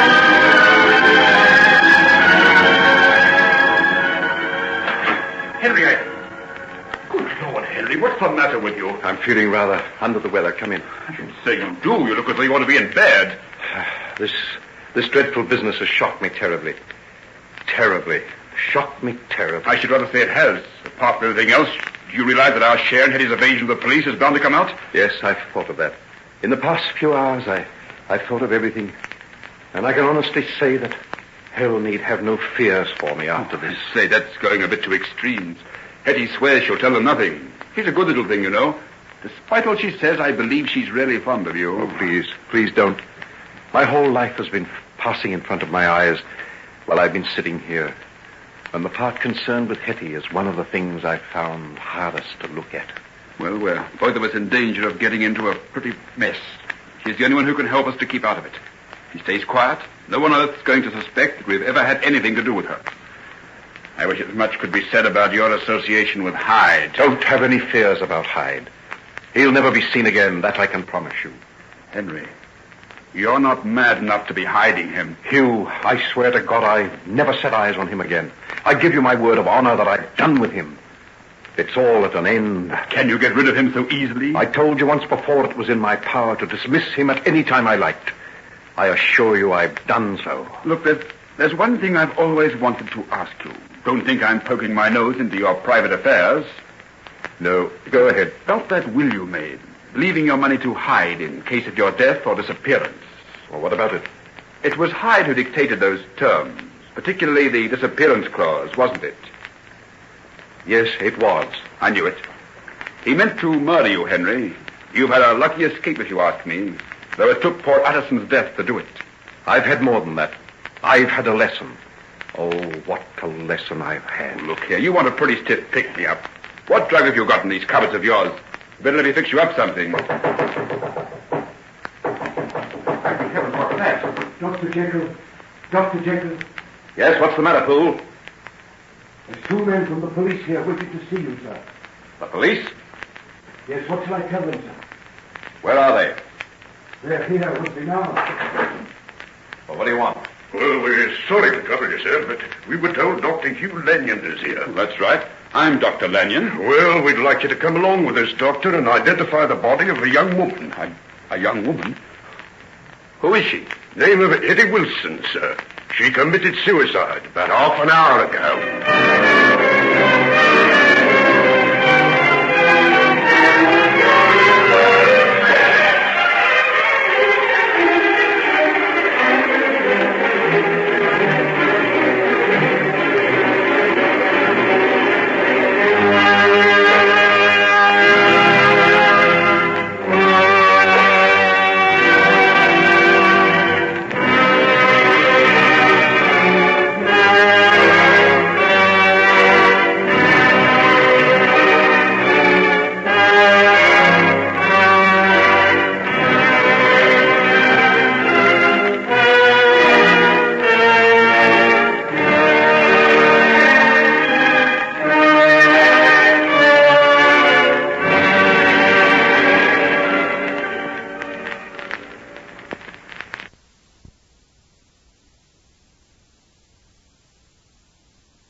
and gentlemen, we now present George Edwards in Dr. Jekyll and Mr. Hyde.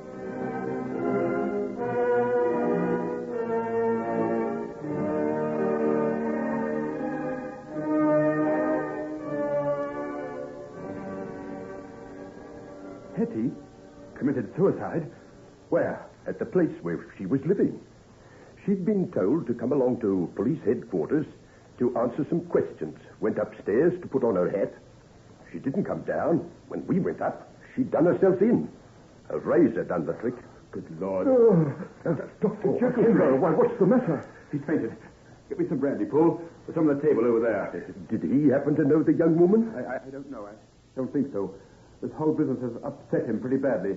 He wants to have been married to Mr. Utterson's daughter in a couple of weeks' time. Yes, I suppose she won't feel much like getting married now. I tell you, sir, in all my experience, I've never seen a nastier job than that one. Hardly a bone left whole in his body. Yes, I know. Respectable old gentleman, too. Wonder what he was doing in a place like that. He's gone down there to try and buy the house on behalf of a client, I understand. You don't say. That man Hyde must be a devil and no mistake. What did he want to kick him to death for if that was all he had against him? Feeling better, old man? Yeah, take a little more of this and lie still. You gave us quite a turn, sir, going off like that. I really... I'm ashamed of myself. I can't think what came over me. You need a holiday. That's what's the matter with you. You've been stuck away in this place day and night. Blessed if I can think what keeps you here. Queer-looking place, if you'll excuse me for saying so, sir. What's all in big glass jars and long, twisted bits of fibre? There are tops for chemical experiments. Dr. Jekyll's a well-known scientist. Oh, I see. Feeling better, sir? Yes, thanks, Poole. I'll be all right now. Better let me get you something to eat, sir. You've hardly touched a bit since yesterday. Well, that's a good idea.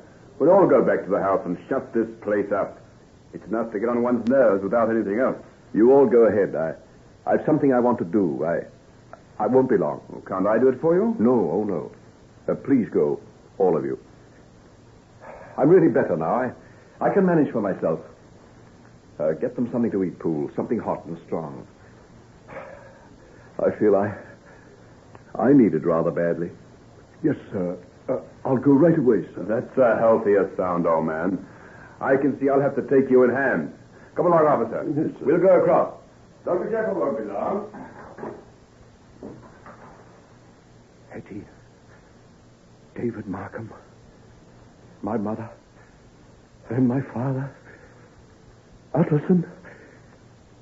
And now, Hettie. Oh, God. God, forgive me. This is the trail of Hyde. Misery and ruin, sorrow and disgrace, and murder. I have done this. I alone. Oh, let me wipe him from my existence. Let me make certain that never, never can this hideous monstrosity that walks in the guise of man pursue his frightful course again. To destroy the secret tincture that is necessary to transform me into... There. It spills across the floor like blood. Like human blood. Oh, that I could get that vision of the old man's blood out of my mind. And now, I'll go and lock that outer door. I'll lock it, grind the key under my heel, so that never again can I pass through. That was the door to my infamies. Let it be closed forever. And then perhaps in time, I'll cease to be afraid. I'll learn to live as other men, not in this hell of fear that he'll return. Oh, God. Oh, God. Have pity on me, God. What am I going to do to redeem myself in your eyes and in the eyes of men?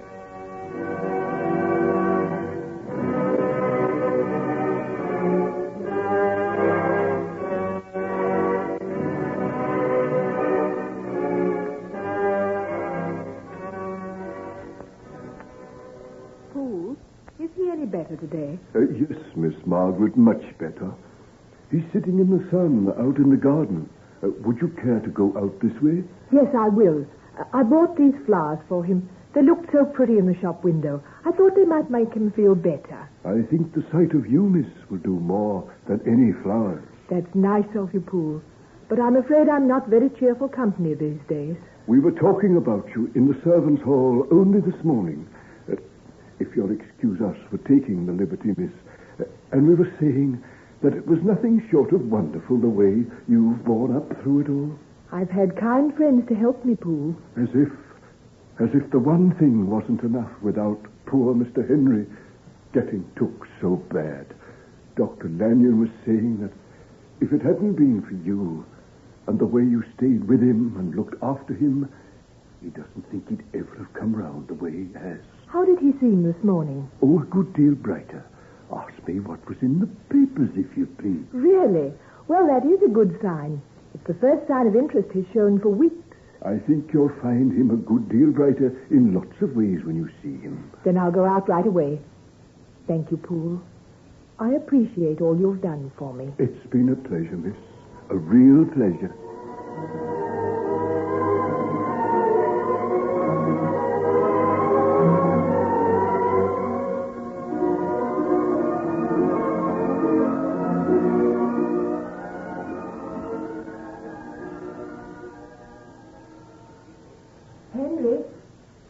Henry?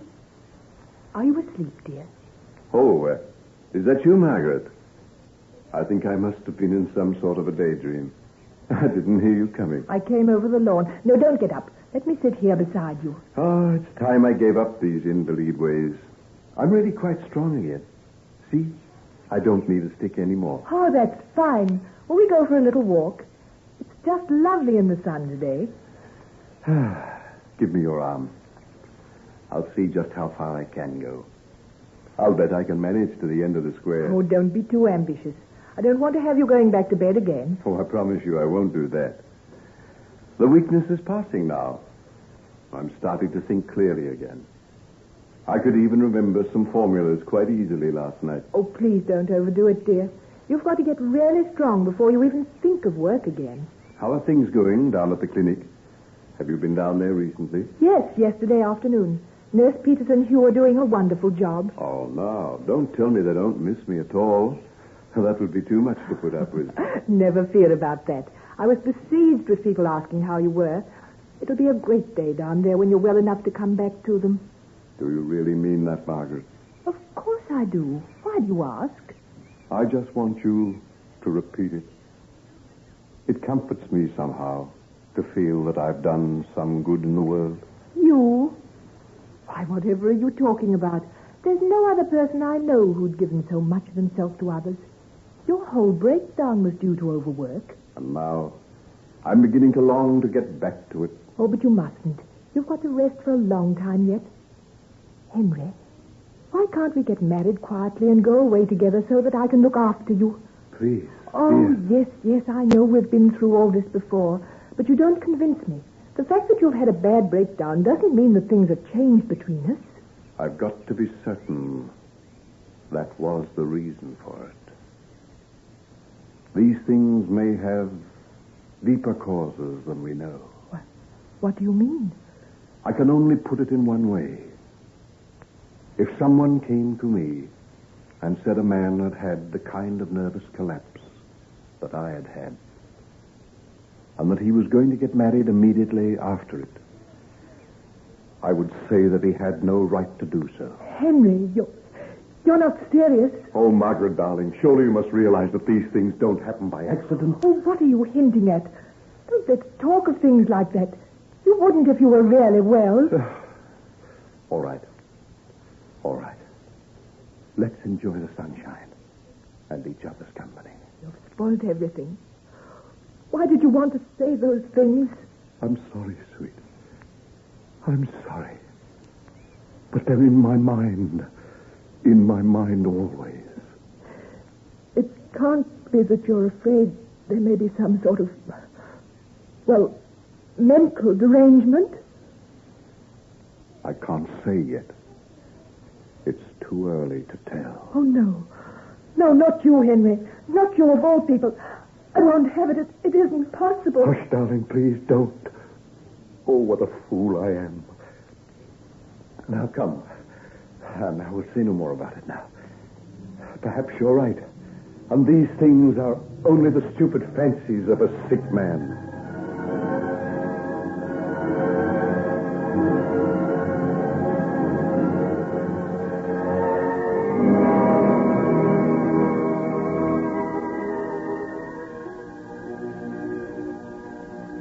Look here, old man. What's this balderdash you've been talking to Margaret? Poor girl came to me in a terrible state this afternoon. What did she say, Hugh? That you've got some fantastic idea that this illness of yours might have some other cause than overwork. And mightn't it? Oh, might. But it would take a lot to convince me there was anything wrong with you. Why? Do I have to answer that? You know yourself better than I do. And that's the answer, Hughie, old friend. I know myself better than you do. Than anybody else in existence does. And that's why I feel I have no right to marry Margaret Utterson. What? You're not serious. Never more so in my life. You'll break her heart. I can't tell you any more than what I say now. But I tell you, Hugh, that I have forfeited all right to marry Margaret. Or any other woman I shall ever meet. Now, don't ask me why. It's the truth. And it is the knowledge of that has made me what I am. A man old before his time. Broken in health. And my hair turn white before I'm 30 years of age.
Ladies and gentlemen, we now present George Edwards in Dr. Jekyll and Mr. Hyde.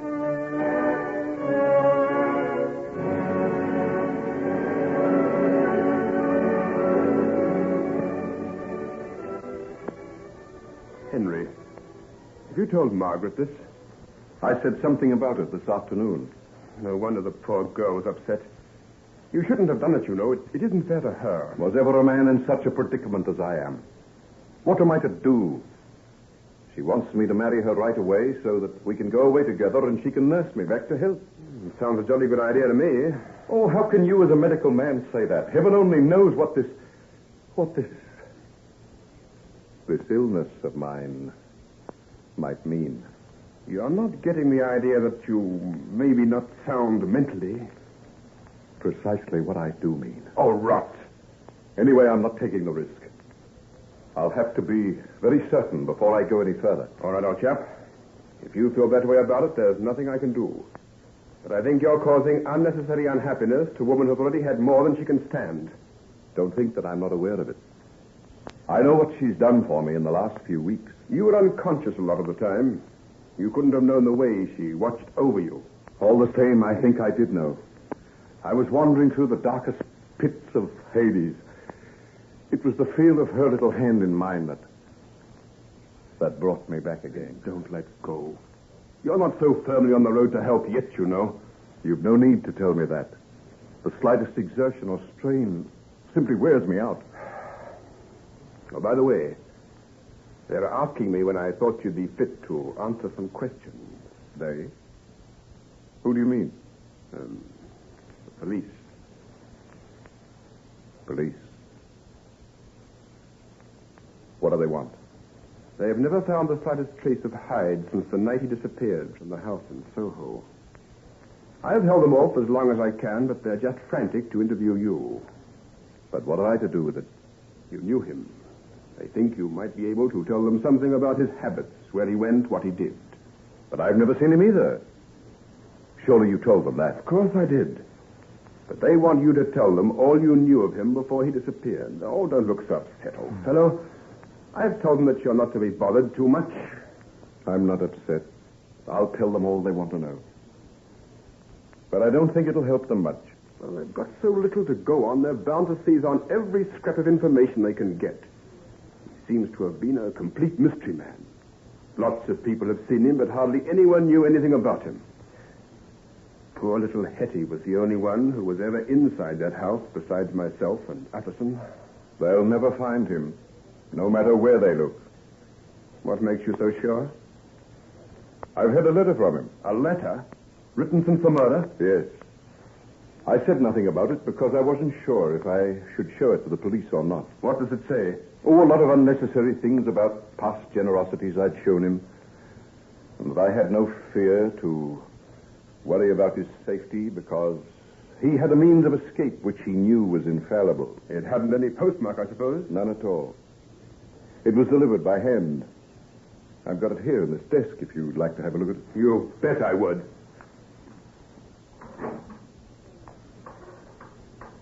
Here you are. Tell me if you think I ought to hand it over. What curious handwriting. Yes, he's left-handed. When did this come? Not when you were ill, surely. No, about 2 days ago. Then he's still in London. The fellow must be mad. He's such a horrible-looking creature. He's bound to be recognized at once. Well, I guess he knows what he's up to. If he says he has a safe hiding place, isn't that enough? Oh, sure. Well, let's forget the gentleman. Even the mention of his name seems to upset you. But what shall I do with the letter? If you like, I'll take it along to police headquarters. I think you'd be foolish to keep it from them. All right. Do as you think best. And tell them they can come along and see me when they like. I'll give what help I can. Good. I'll call in there on my way home. Oh, don't get up. Paul let me out. Hugh, I'd like you to be here when they come. You mean the police? Of course I will. I'm your medical advisor, and you can rely on me to see they don't take too much out of you. Now, don't let it worry you. You needn't say a word more than you want. All right, I'll claim privilege as soon as the questions get too hot to be comfortable.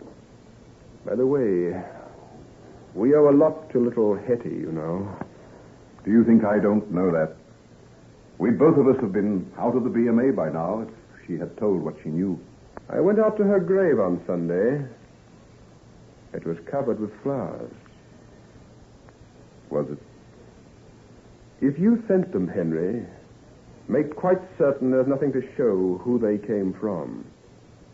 You can't afford to be connected with her in any way. I'll make sure. Goodbye. Goodbye.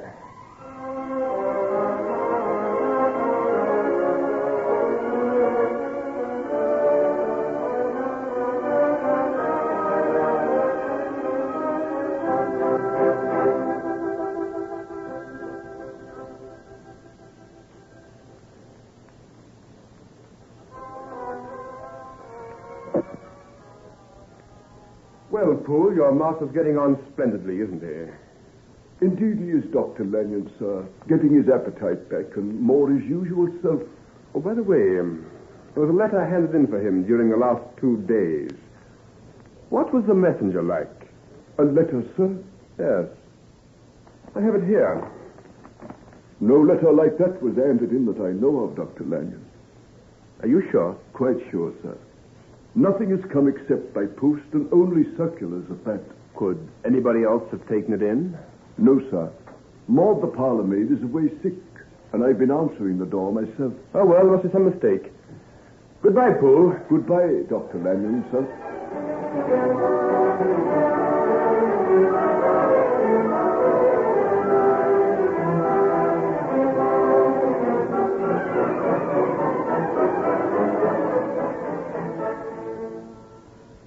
Why, hello, Hugh, my boy. Very nice of you to come along and visit an old man. Sit down and help me sample this bottle of wine. It looks a fine and venerable one, sir. Oh, it is indeed.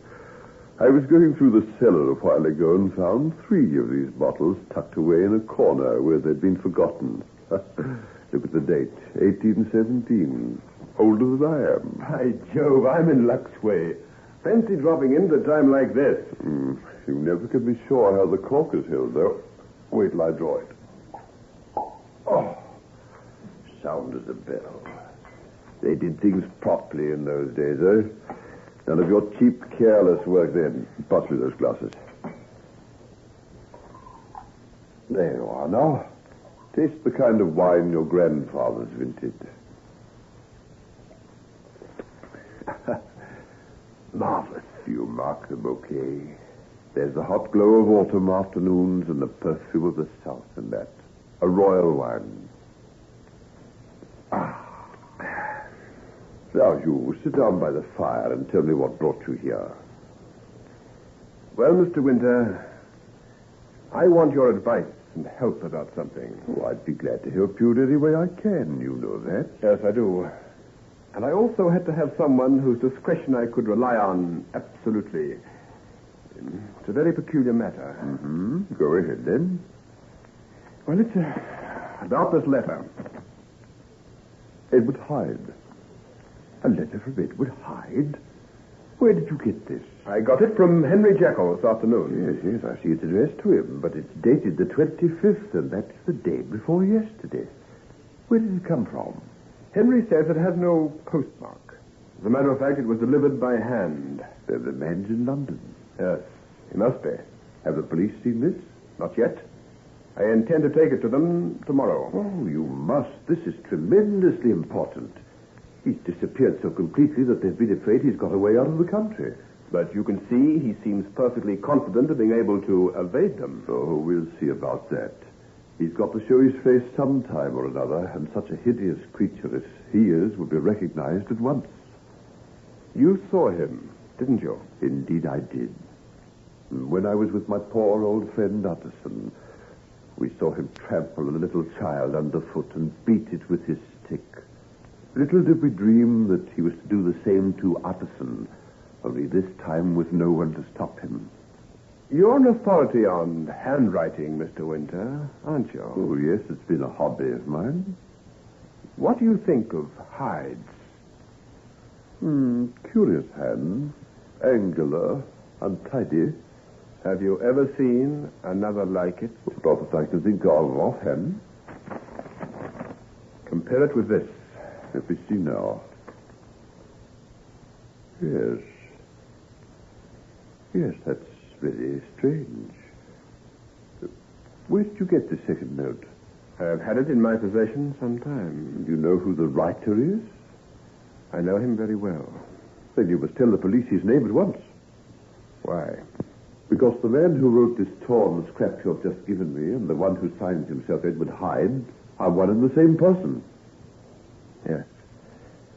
I rather expected you to say that. But why are you so calm? Don't you recognize the importance of this? The first letter is written in an obviously disguised hand. If it really is by Edward Hyde... Then I've only got to take the police to the man who wrote the second note, and we've got our murderer.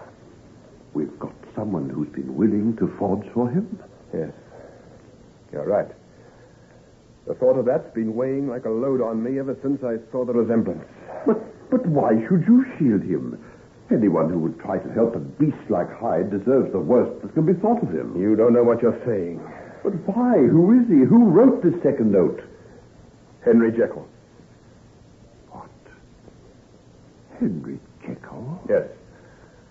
Now you know why I feel as I do.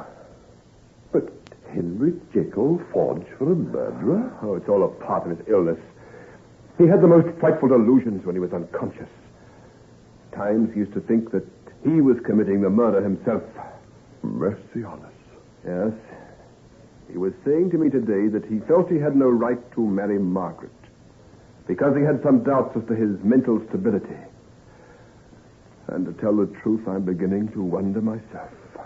Poor chap. Oh, this is terrible. So I don't think we'll say anything about the letter. I think you're right. Come. I'll throw it in the fire, and then we'll have another glass of wine. I've got a kind of chill in my blood. Poor Henry. Poor Margaret.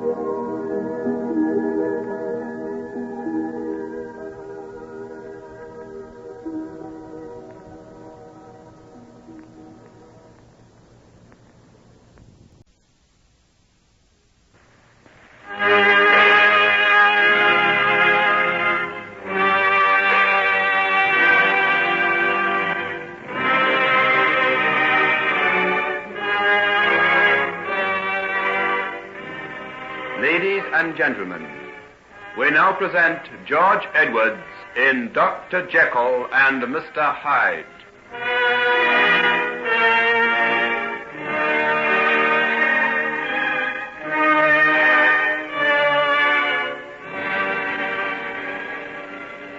Now, would you tell us, Dr. Jekyll, everything you know about this man Hyde? I don't know very much, Inspector. But you've known him for a number of years. Yes, that's true. When did you meet him first? Well, you see, it's difficult to remember offhand, but, well, I'd say I made my first acquaintance with him about, 5 years ago. How did you meet him? Well, he read about some of my experiments in a medical journal.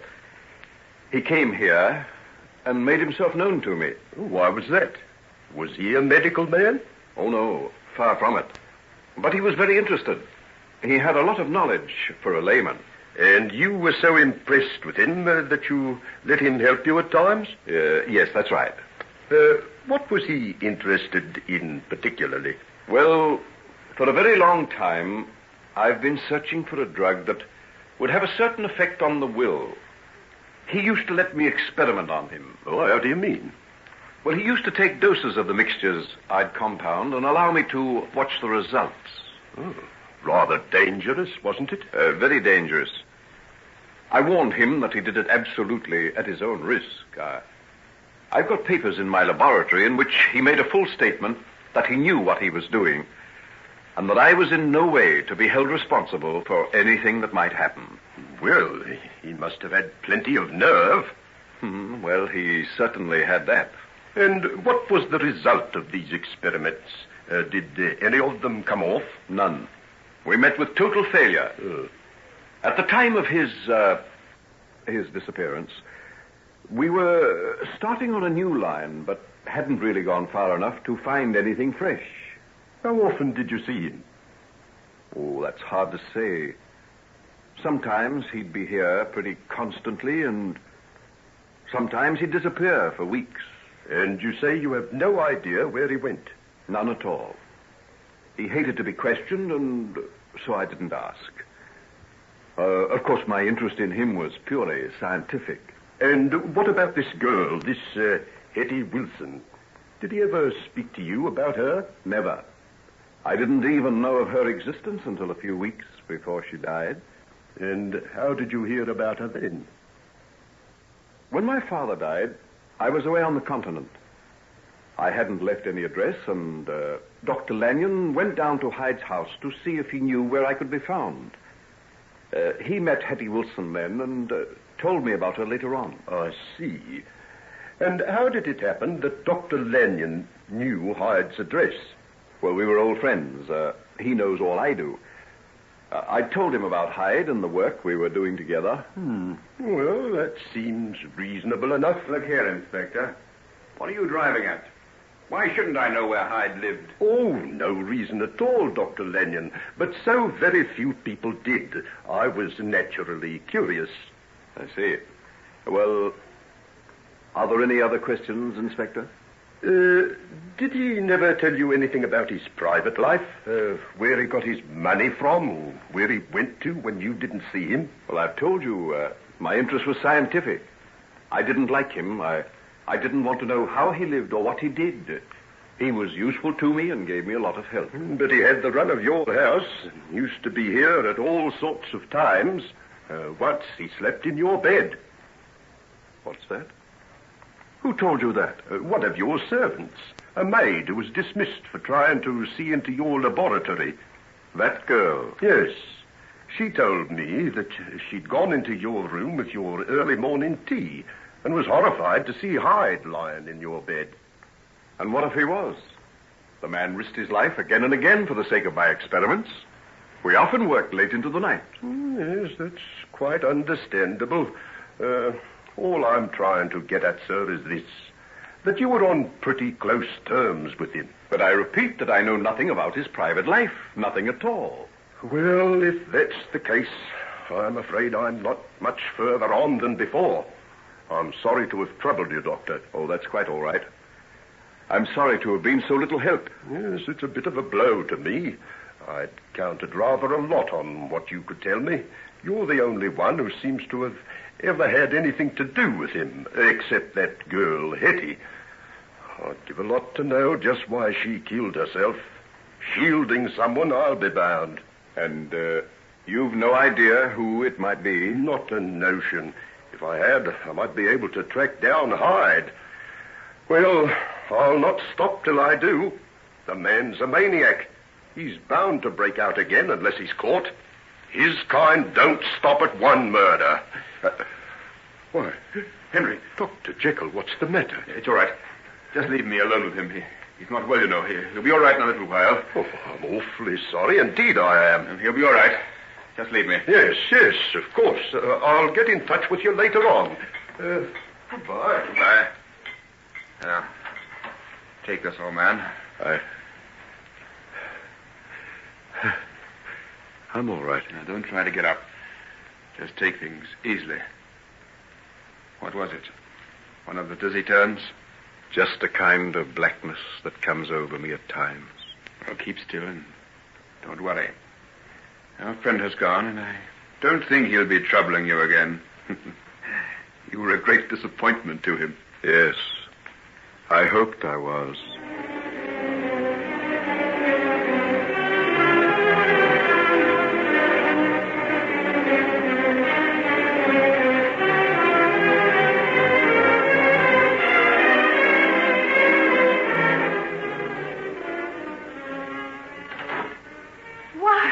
Dr. Jekyll. Well, nurse, I thought I'd call in and give you a surprise. Oh, you certainly have. Does Dr. Lanyon know you're here? Not that I know of. Is he here? Yes, he's with the outpatients now. Then bring me a gown. I'll put it on and give him a hand. We might as well give him a shock, too.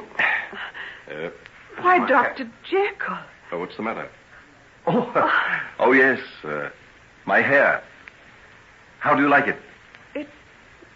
It's as white as snow. Oh, you must have been ill. Oh, well, it's all over now. I'm going to start work again, and we'll soon forget all about it. Yes, I'm awfully glad to see you back again. Why didn't you come and see me while I was ill? You had plenty of others to look after you.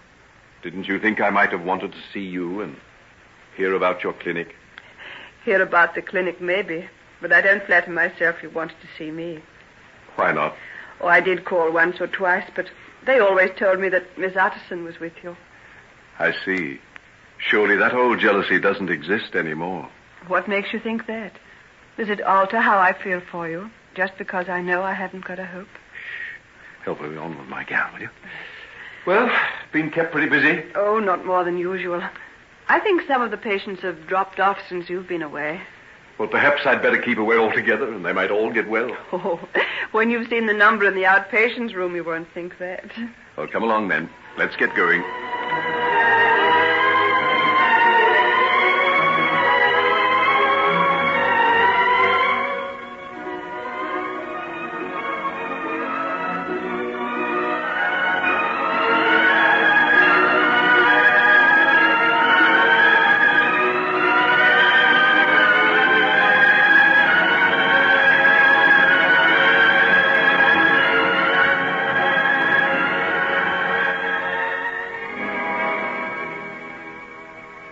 Hello, little girl.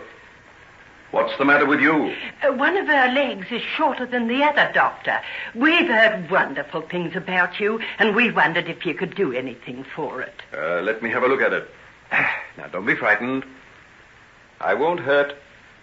I just want to take your boots and stockings off so that I could have a good look. Now, tell me, what's your name? Tessie, sir. Tessie. That's a pretty name. How old are you? I'm 9, sir. 9? Do you go to school? Yes, sir. I'm in 4th class. Well, 4th class. Fancy that. That's pretty good for 9 years old.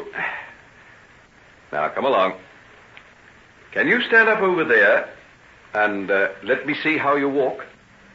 Do as the doctor tells you, Tess. Yes, Mother. Did she have some sort of accident?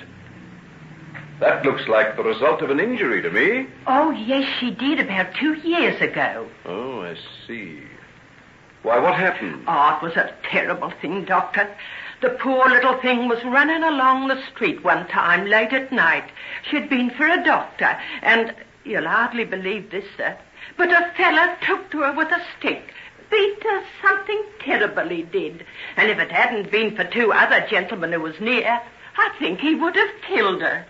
What happened? Did you hand him over to the police? No. He paid us £100 to say nothing. But I can see now that we did wrong. We didn't think he'd done her so much harm. But look at her. She's maimed for life. Mummy. There, dear. Now, never you mind. The kind doctor'll make you better again.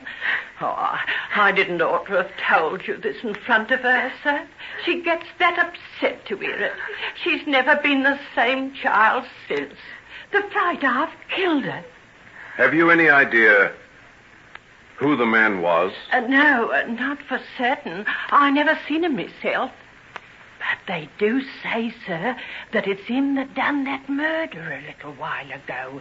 That fella, Edward Hyde. Oh, sir, can you help her? Yes. Yes, I'll help her. I'll make her well again.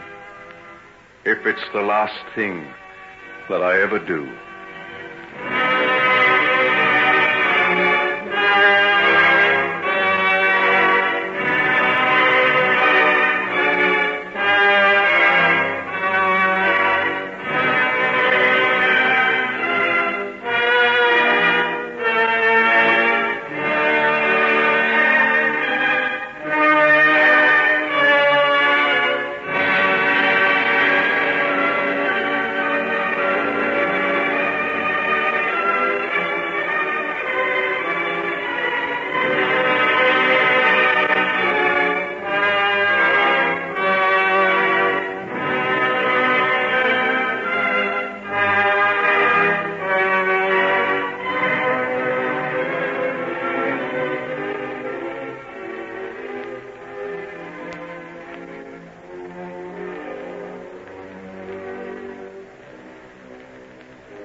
Gentlemen, we now present George Edwards in Dr. Jekyll and Mr. Hyde.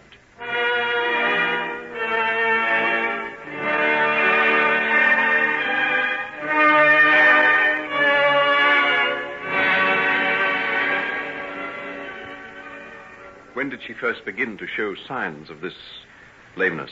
Well, you see, Doctor, her hip was injured. She was in the hospital for ages and shorter than the other. Poor little Tess. And for a good while afterwards that we began to notice that one leg seemed shorter than the other. Poor little Tess. It's not fair, is it? Never mind. We'll fix you up again. One day you'll be able to run round just like all the other children. Oh, will she really, sir? Oh, I think so. But it'll take time, and Tess will have to have a lot of patience. Oh, she won't be any trouble to you, Doctor. She's not the least bit of bother. No, I'm sure she's not. Now, just you wait there a minute, and I'll call Dr. Lanyon in to let him have a look at this leg of yours and see what he thinks. Hugh, can you spare me a minute? Yes, coming. Tess, would you like to go to the country for a while and get really well and strong before we start fixing this old leg of yours up? The country? Oh, do you really mean it, sir? Of course I do. There's a place I know of where quite a lot of people go to get cured. It's the most beautiful place you can imagine. Big trees, gardens full of flowers, fresh cream and milk, and all the sunshine you could wish for. Ah, It sounds like heaven, sir. Well, it's not as far away as that. You'll just have to take a train, and in a few hours you'll be getting out at a little station, and then you'll find someone waiting to meet you, and you'll get into a little dog cart drawn by a fat horse called King. The groom might even let you hold the reins for a while as you drive along. Would he? I wouldn't be surprised. And, by the by, you'll come to the big gates leading to the park, and after you've gone through, you'll see a fallow deer grazing on the grass, and all sorts of birds and little rabbits. Oh, mister, this ain't true. It's just a fairy story you're telling me, isn't it? No, little Tess, it's true. As true as I'm going to make you well again if it takes me years to do so. Oh, here's Dr. Lanyon now. Sorry to keep you waiting. That's quite all right. Come here and meet Tessie and her mother. Tessie had an accident. It's made her a little lame. Now, Tess, walk across the room, will you, dear? Let Dr. Lanyon see the way you walk. Contraction of the femur. What happened? Did you have a fall? No, sir. It was the way she was knocked about. Knocked about? What do you mean? A man knocked her down in the street and beat her and trampled on her. They say it was that Edward Hyde who done the murder a while ago. Edward Hyde? How do you know? Some of the neighbours seen him, and they say the description's just the same. Small and ugly and sort of deformed. You couldn't mistake him. Edward Hyde. Are we never to be free from this devil's work? Well, at least we can do what we can to set it right. We'll start with Tess, and then I'm going to try and find the other people who's been injured and do what I can for them. From what I can hear of him, he'll have a task beyond the power of one man. If one man can do the evil, surely another can undo it. At least let me try.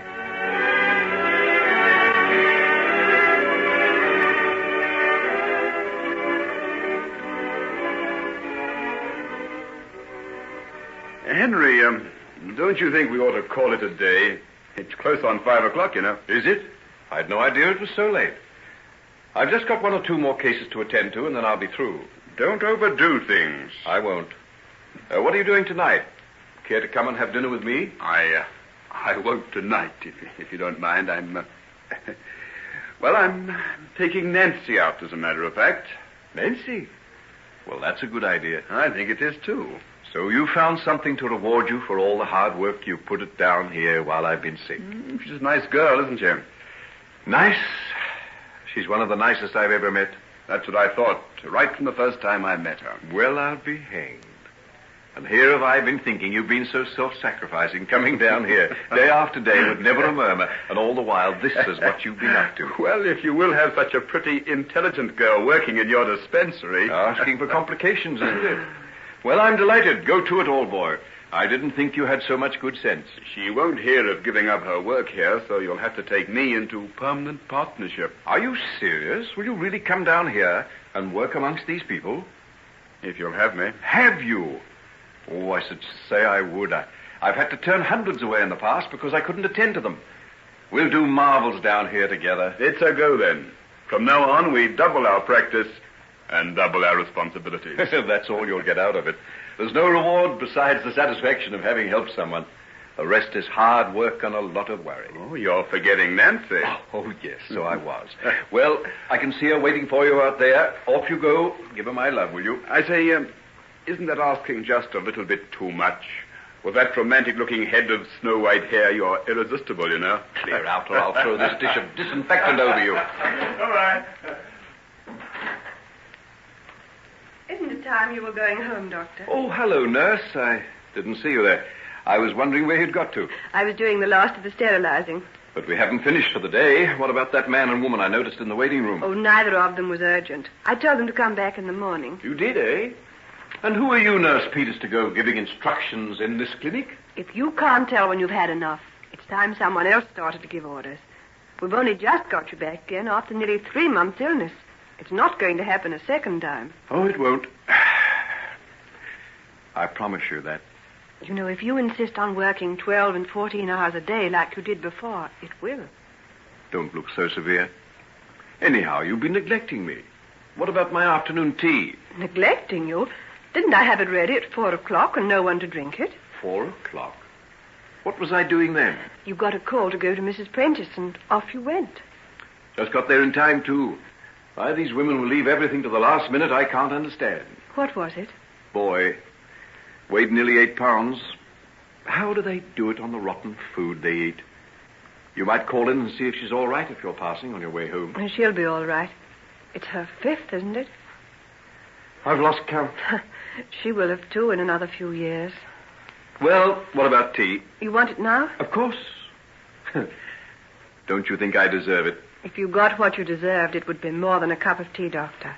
Anyway, we'll start with that. Now, how about strawberry jam? Any left? I put it all away.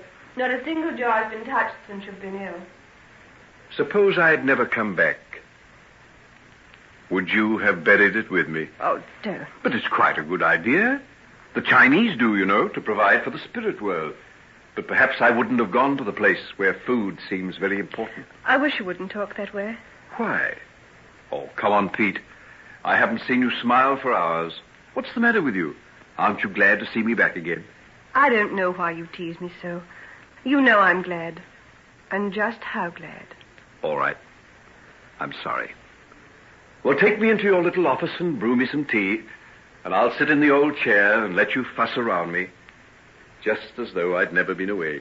And just as though you won't be getting up and leaving in a little while and going off to your friends and your big house, and I'll be going in the other direction, to my bare little room and a solitary meal on the end of a table. Pete, why do you do it? Do what? Stick to that sort of life? You could have something so much better. What, for example? How about that chap who went to Canada? You still hear from him, don't you? I do. Well. Why don't I go out and marry him, you mean? Didn't I make that clear to you a long while ago? Oh, but that's just madness, Pete. I know it is. But what am I going to do? Would it be fair to marry him when I feel the way I do about you? You'll forget about me. Do you think so? It's funny, isn't it, the way we're talking? You know, women aren't supposed to say these things to men. Oh? Why not? Oh, it isn't maidenly. I'm supposed to pine away in silence and end up with a hacking cough and a bunch of lilies on my chest. Oh, I say. Oh, not you. You'll end up with a double chin and half a dozen children. Oh, how can you laugh at me? I know I'm plain and I know I'm scrawny and not the kind of woman you'd look at. But you needn't think I can't feel deeply for all that. Oh, Pete. Pete, my dear, I wasn't laughing at you. Can't you take a joke? It's just that I can't imagine you ever pining away. And it's just that you can't imagine me as anything but Peters, the nurse. A mass of starched uniforms and smelling of antiseptic soap. If I had the clothes and background and all the rest of the things that Margaret Utterson has, I'd be just as good as her. I shouldn't have said that. Don't take any notice of me, Henry. Please forgive me. It's all right, Pete. I'm not cross. It's just that it seems so unfair. She has everything. I haven't got a thing. I haven't even got any pride. Oh, Pete, what makes you say that? I throw myself at you. Tell you just exactly how I feel. I don't blame you if you despise me. Despise you? I'd never do that. I know the thing you give me is too precious and too good ever to be despised. It means a great deal to me, Pete, dear. Even though I do nothing about it. Well, there's a kettle boiling. I'll make the tea and then we'll get back to normal. You know, there's nothing like a cup of tea to restore one's sense of values. And there's nothing like a talk with you to restore mine.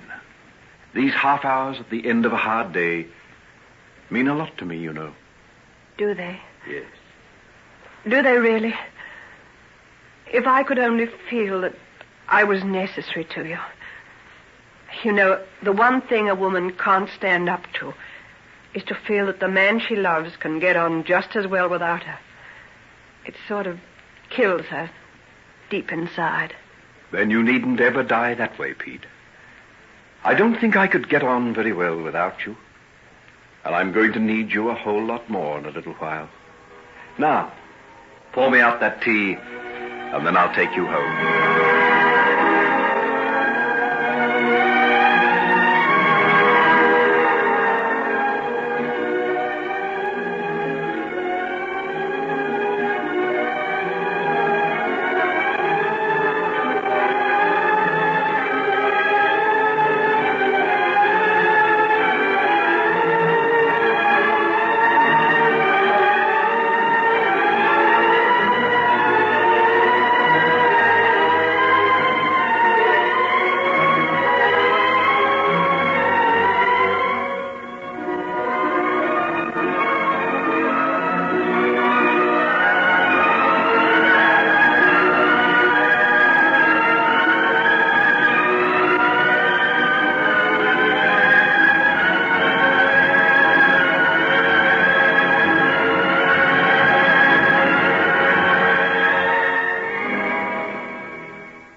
And gentlemen, we now present George Edwards in Dr. Jekyll and Mr. Hyde.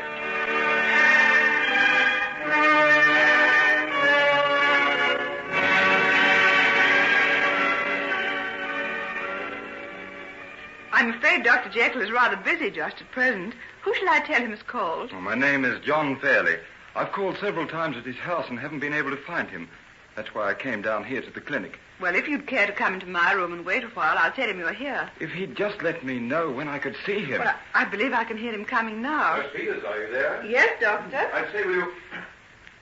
Why, hello, John. Why, what are you doing here? I was wondering if I could see you sometime. Sorry to bother you down here, but there seemed no other way of finding you. Oh, that's all right. Anything important? Yes, it is rather. Well, I've about 10 minutes now. If that's any good to you, I'm not due at the hospital till 2 o'clock. Can we talk here? Oh, I think so. You don't mind if we borrow your little room for a while, do you, nurse? No, not at all. I'll close the door and see you're not disturbed. Thanks, that will do fine. Well, now, John, what is it? Well, to be quite frank, it's about Margaret. I had an idea it was. What are you going to do about it, Jekyll? I know this might be called infernal cheek on my part, but it's far from being that. I know.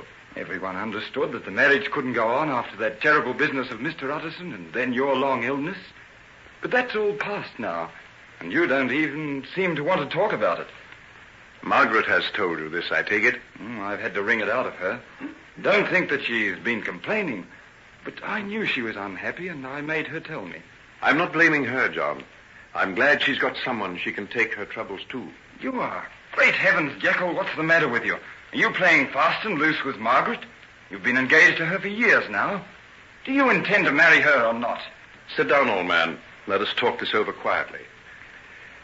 I know how you feel about Margaret, and I'm not going to feel resentful, no matter what you say, but it's very important that you shouldn't feel bad about me. I can't understand you, and that's the plain truth. Margaret's the most lovely girl in the world. I'd give my very life to be in your place, and you don't seem to want her. What makes you think that, John?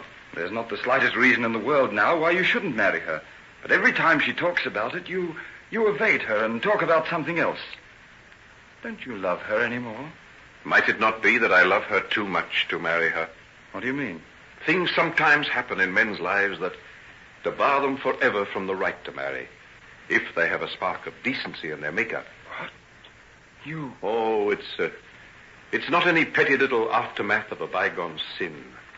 This is something that I simply couldn't begin to tell you about. It's beyond the scope of any ordinary experience. And then if that's the case, what are you going to do? Will this thing pass in time? I don't know. And you're going to keep Margaret in this state of uncertainty till you do find out? No, I'm not going to do that, John. Don't you understand that you're ruining all her chances of finding happiness somewhere else by holding her to her promise to you? Yes. Yes, I understand. I deserve all your reproaches, John. You did quite right to come and talk to me about it. I'll set her free. Don't do it if it's not absolutely necessary. I love her enough to be able to realize that no one will ever be the same to her as you.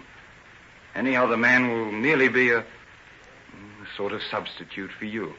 I hope not, John. With all my heart, I hope that she'll come to care for you as I know you deserve. If patience and understanding on my part can do it, she will. Then I promise you I'll not stand in your way any longer. She's very precious to me, John. There's no one I know of that I'd sooner trust her to than you. You know, when I came here, I felt I wanted to knock you down. Now I feel I want to take your hand and thank you. Though I don't know why.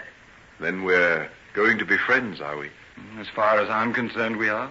Then take my hand, but forget about the thanks. If you can make her happy, I'll be more deeply in your debt than you can ever imagine. And now I think I'll go. I've got a big operation to perform. I'd like a little time to get a grip on myself again. This conversation hasn't been easy, you know. Yes, I know. I'm sorry. Well, goodbye. And good luck. Goodbye.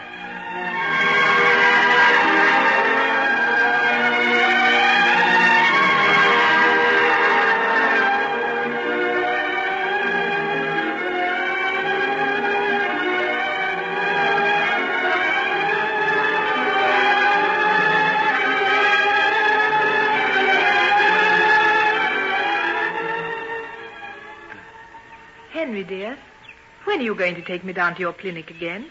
Don't you think you've had enough of sick people for a while? You nursed me for several weeks, you know. And see what a good job I made of it. You're almost as well as you ever were. You're a born nurse, Margaret, and no mistake. As a rich man's wife, your greatest talent will be lost. Why should it be? I'll also be the wife of a doctor, don't forget. Henry, what's the matter? Why do you turn away like that? Give me your hand, darling. Let's lean over the edge of this bridge and watch the water trickle over the rocks. You're evading me. You always do whenever I speak of our marriage. Henry, you've got to be honest with me. I can't stand this much longer.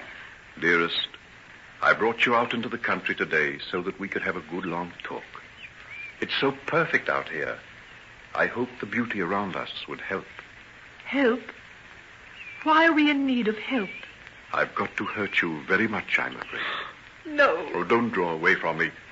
Give me your hand again, please. Oh, what's the matter with you? Why are you so strange? You've never been the same since your illness. You haven't thought that I've loved you any less, have you? No, not that. Something else. Some underlying strangeness that I haven't been able to get at. What is it, Henry? Can't you tell me? I brought you here to try.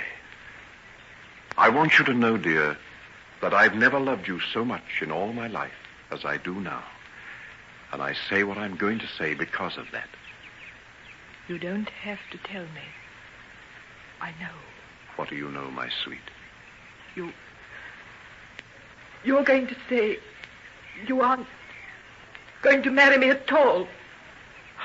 Oh, why don't you answer me? Why don't you tell me I'm wrong?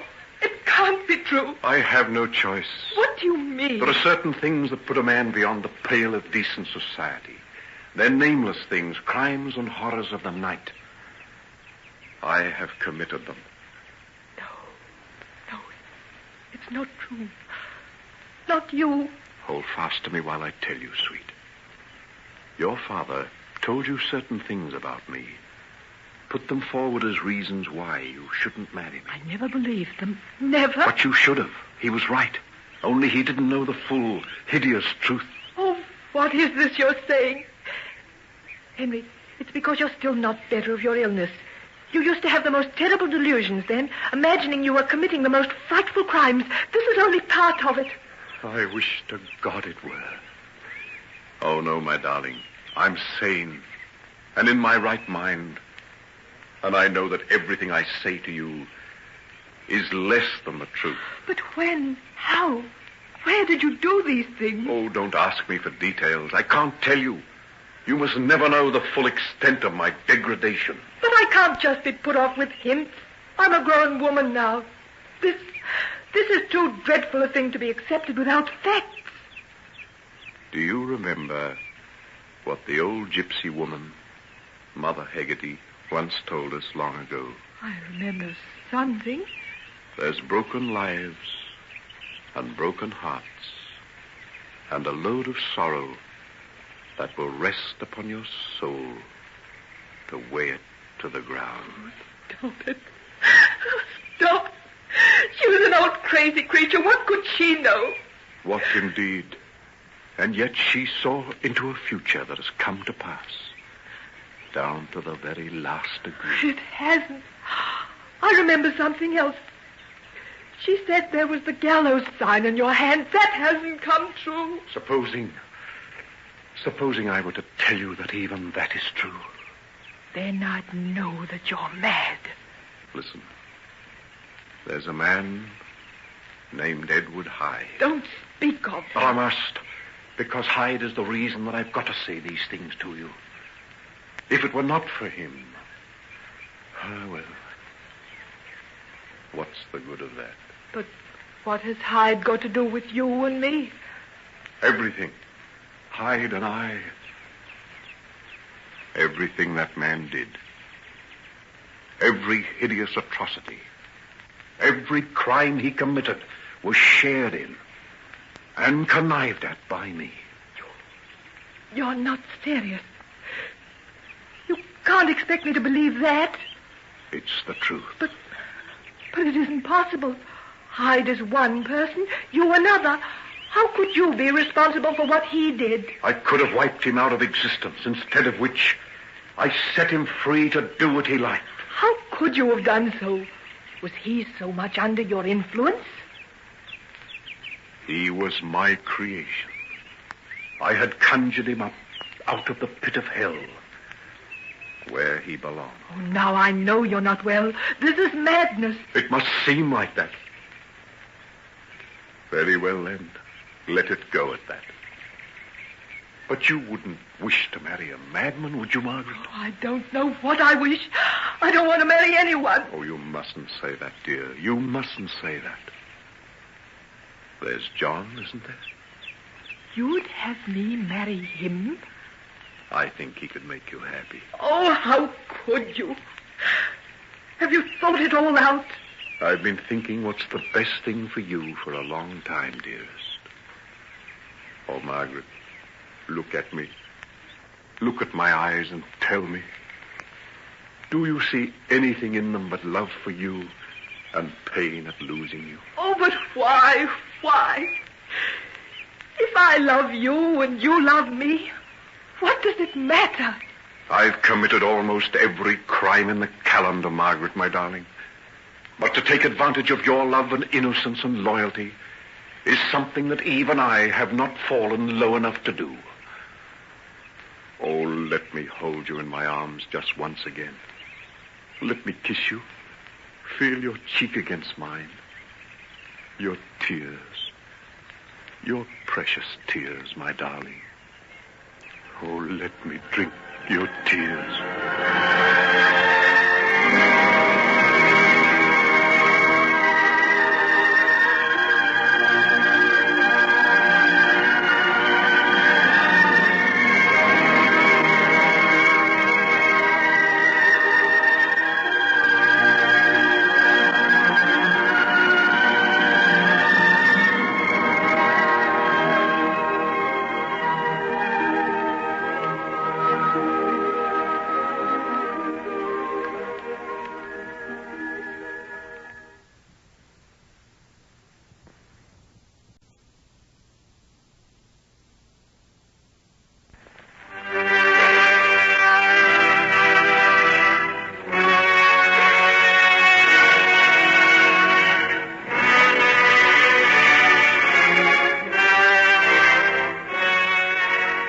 Ladies and gentlemen, we now present George Edwards in Dr. Jekyll and Mr. Hyde.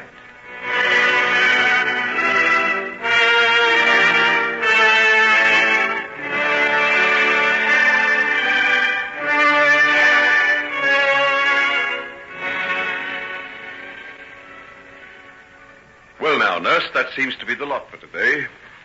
Oh, how's that kettle of yours? Just about boiling. Would you like some tea? Very much. I'll have a word to Dr. Lanyon and then I'll be along. You'll find him in the dispensary talking to Nancy. Oh, good Lord, not again. What do I pay that young woman for if she does nothing but lure my assistant away from his work? I wish they'd hurry up and get it over. Well, judging by what I saw through the glass door last night, he isn't wasting any time. Neither is she, if you ask me. Well, I imagine we'll be giving them our blessing very soon. I'll be sorry when she goes. She's a first-rate chemist. She was talking about doing some research. Perhaps she could work with you. Not with me. I've given up. I've given up all that now. Oh, surely not. Oh, that seems wrong.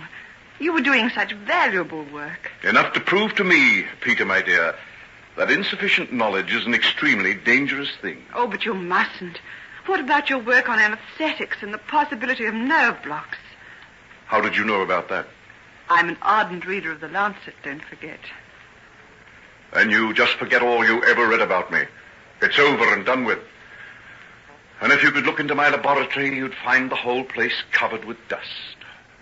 I never thought you'd give up. Give up?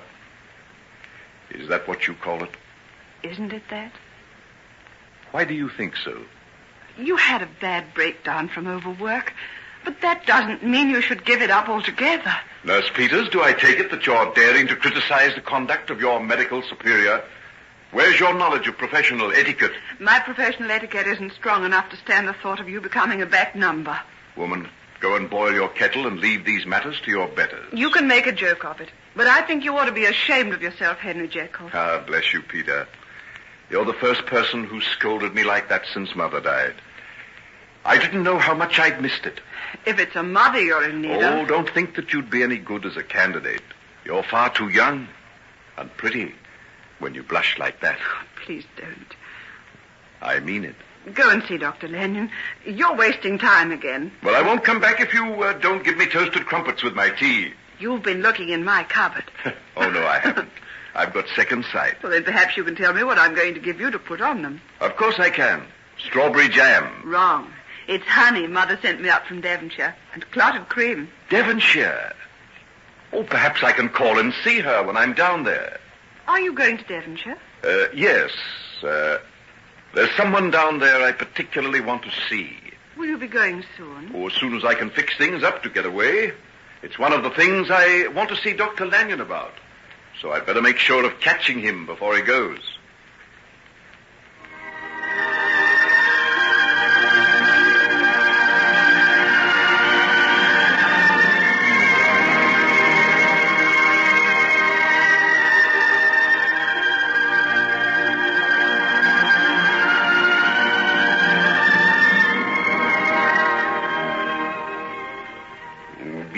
Stranger down this way, sir? Well, not really. I've been down here once or twice before.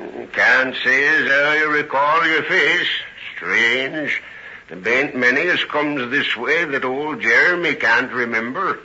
You don't get many visitors, I suppose. Just now and again, sir. Now and again.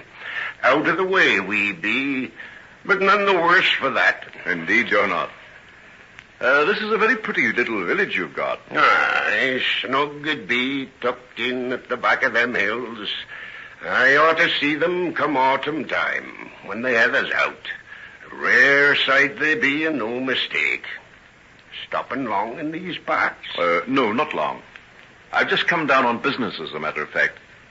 I wonder, can you tell me if any of the Trelawney family are still in the old house? Trelawney? Aye, that they be. There's old Samuel and his daughter, the same as they always was. It's not likely that they'd ever be leaving the place. And young Sam? Aye, Sammy went to South Africa, a year or so gone. Naught's been heard of him, as far as anybody knows. He, didn't get married then? with the coals, lass. Nay, that were called off long afore he went. She were fit for nothing since that accident she had. And what became of her? Well, when her mother died, she were took in by her auntie down at Grogley Halt. Been there this 2 years or more. And Hester and the old man Trelor are still at the farm? I wonder, would he see me if I called? He might. Then he might take a fit into his head and set the dogs on you. Old Samuel's got mortal bitter since young Sammy went away. Oh, they do say it were partly his own doing. Oh, well, I think I'll take a chance about the dogs. Good day to you. Good day, sir. Now, what might a young swell like that be doing in these parts? Sticking his nose into other folks' business.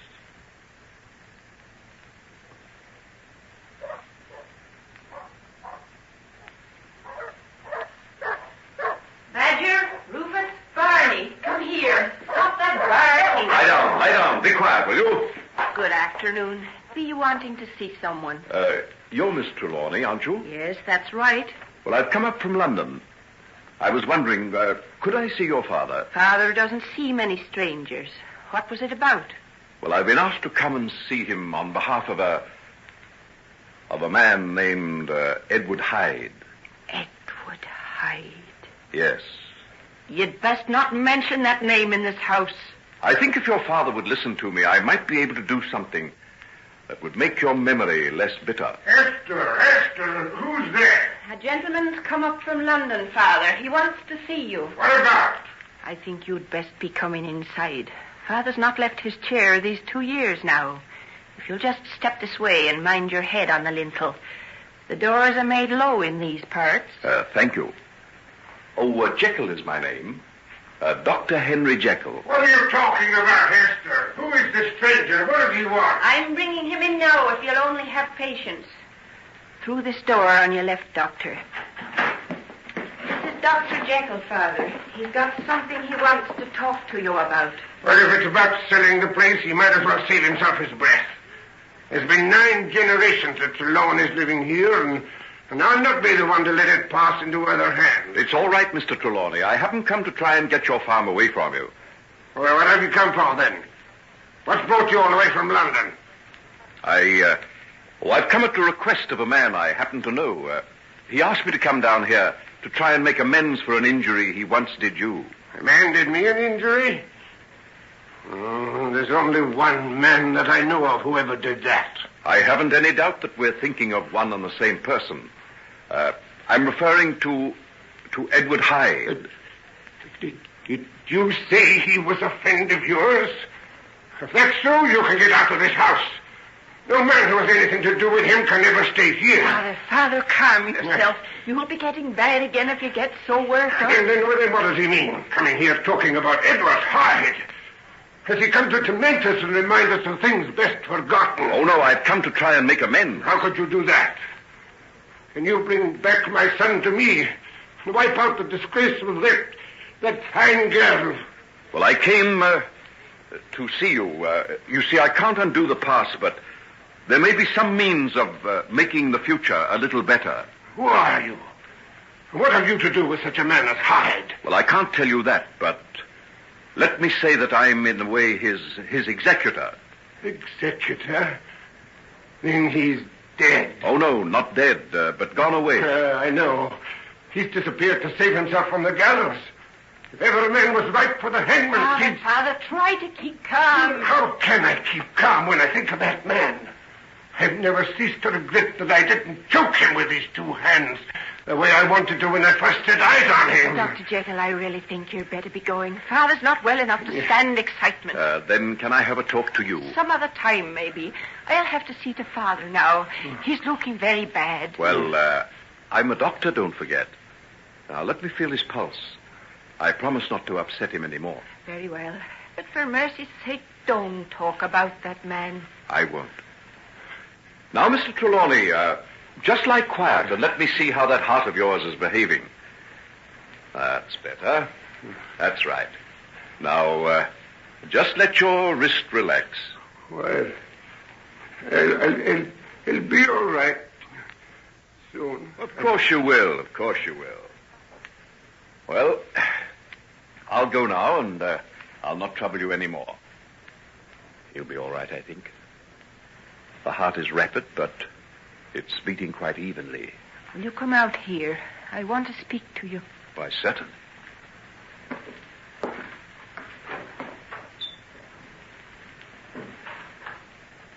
Where did you get that ring you're wearing? Why do you ask? It's the same that he had on his hand. He? You mean Hyde? Yes. I'll never forget it.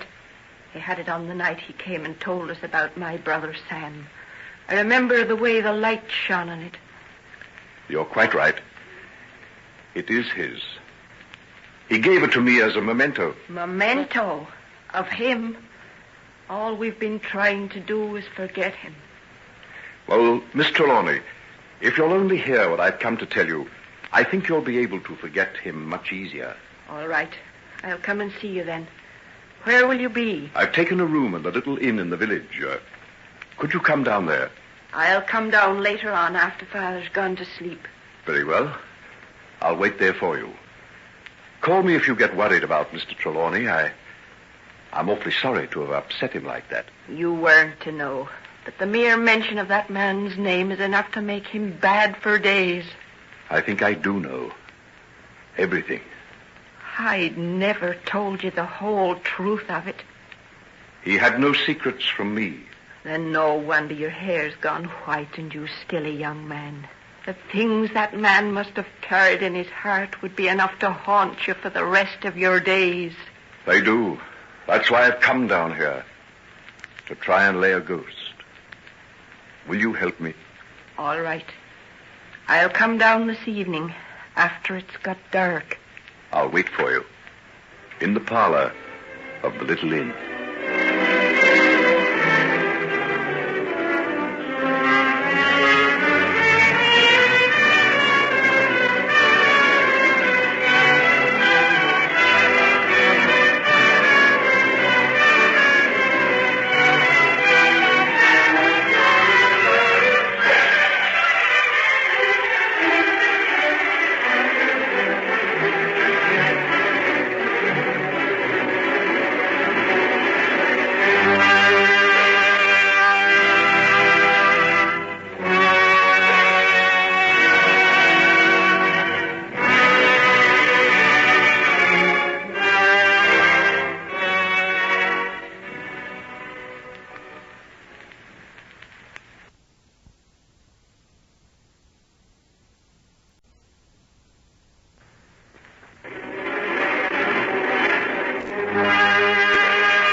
Ladies and gentlemen, we now present George Edwards in Dr. Jekyll and Mr. Hyde.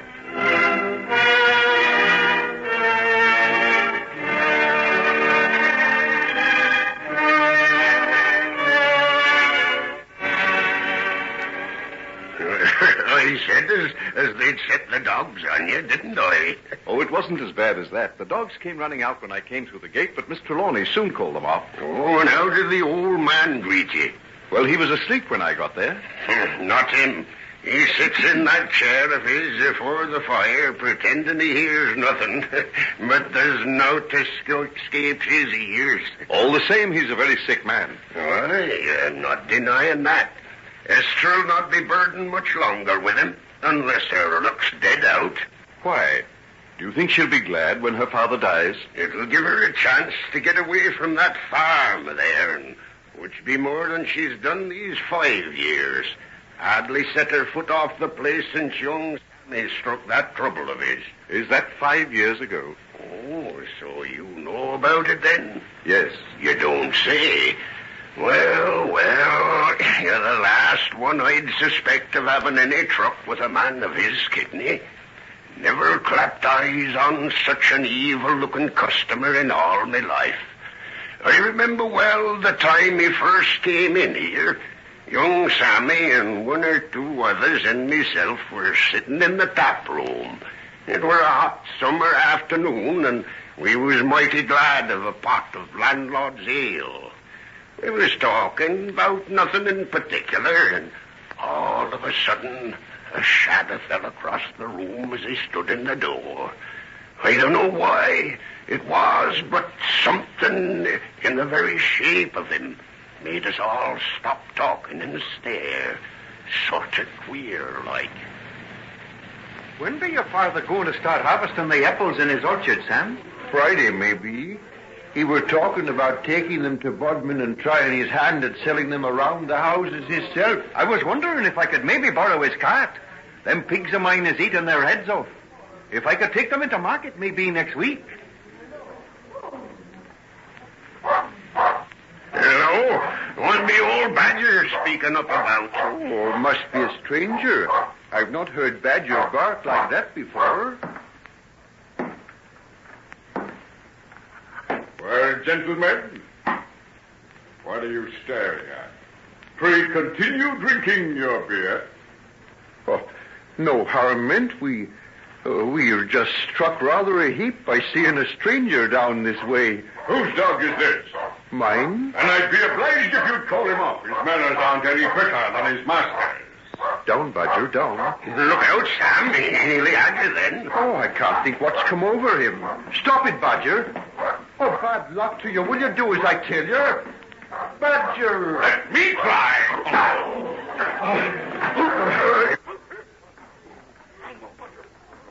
Look out what you're doing. Stop it. Do you want to kill the dog? Grab the stick off of it. What sort of a man be you to strike a dog like that? What sort of a dog do you keep that he'll attack a perfect stranger in such a way? I've never seen him to the like of it afore. And I imagine after the lesson I taught him, he won't make the same mistake again. I'll trouble you to hand me back my stick. Throw it on the floor, eh? Master and dog, both curse. No, by Jiminy. Now hold back, Sam. Let the fella be. He's not worth wasting your strength on. If it comes to strength, you toothless old scarecrow, there are other things besides brawn and sinew. Aye, that there be. There be common decency. But what did a man like you know of that? Come, Sam, lad. Let's leave him be and attend to the poor dog. He's got some bones broke by the look of him. So, you can well imagine, sir, that we took no great liking to the feller after that. No, I don't suppose you did. Sam told me that it was all he could do to keep his hands off his throat. And seeing what happened afterwards, maybe it were a pity we held him back that day. Still, if you hadn't, it might have been worse for Sam. Worse than what happened in any case. Maybe you don't know the story, then? I know some of it. What Hyde told you, I'll be bound. Well, you tell me. I'd like to know what people say about him down here. There ain't names black enough to call him by. If ever he showed his face round these parts... That is not likely. You know he's wanted for murder. Murder?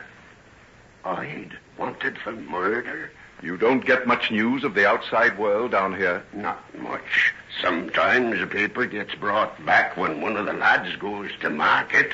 But this be somewhat worth knowing about. Hyde wanted for murder. You don't seem sorry. Sorry? If they had public hangings and I could go to see that fellow on the gallows, I'd walk 100 miles, rheumatism and all. So he's pretty much hated around here. Hated? It were a bad day for Marston Bridge when Hyde showed his ugly face about the place. Weren't long before he began to make trouble. A day or two after he beat Sam's poor dog, just about evening it was.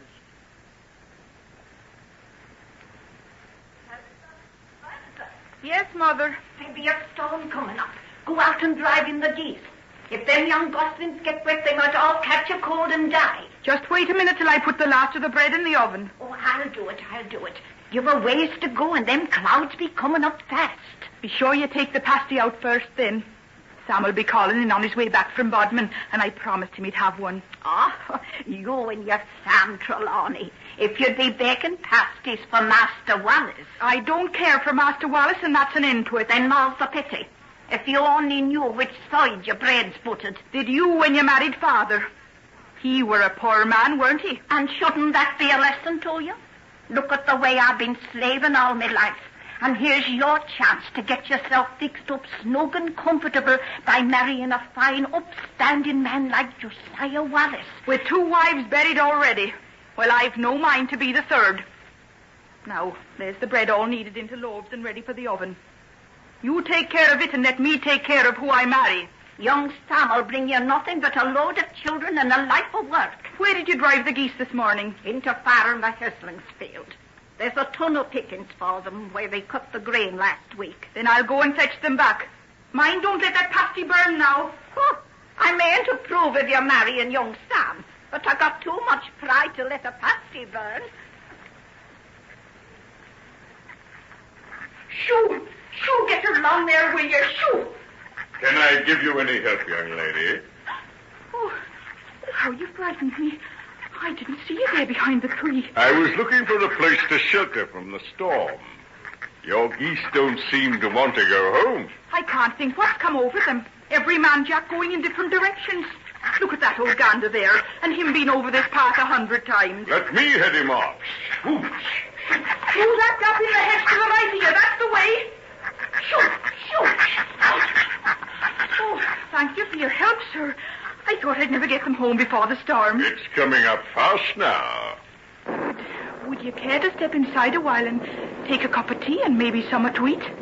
That's my mother's place just over there. If your mother wouldn't mind your bringing in a stranger. I tell her how you helped me with the geese.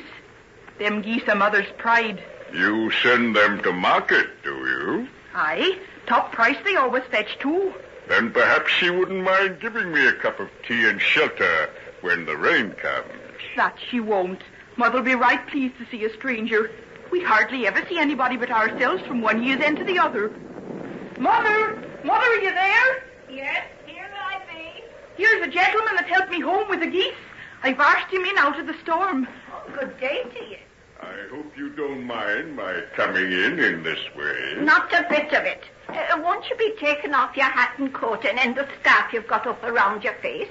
It's nice and warm by the stove, and you'll not have need of them. Yes. I suppose I'd better take them off. Why? What's the matter? Oh, nothing. Nothing, sir. It's my face, eh?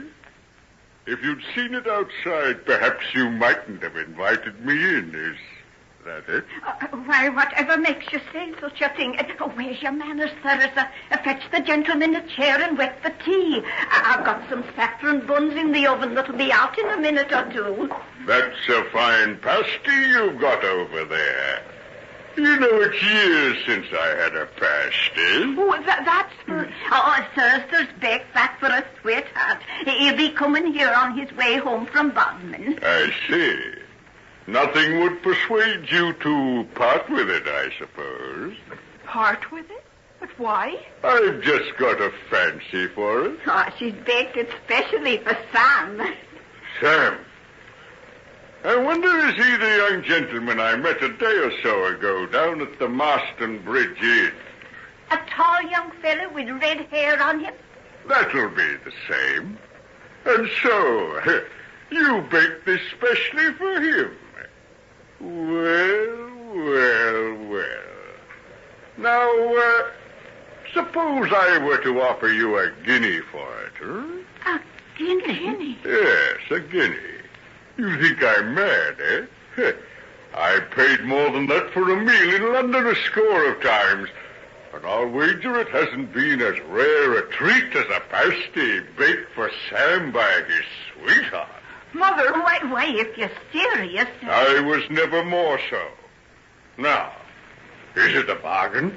No. Don't be silly, Ferguson. What's a pasty? And a guinea means a lot to us. But Sam's coming in the gate now. I can hear his horse's hoofs. Excellent. Excellent. Here's the guinea. Now let me have my pasty. I'd like nothing better than to have young Sam come in and see me just starting to sink my teeth into his supper. Let me face the door so that I can get a good view of his face. This is going to be good. Almost as good as the pasty.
Ladies and gentlemen, we now present George Edwards in Dr. Jekyll and Mr. Hyde.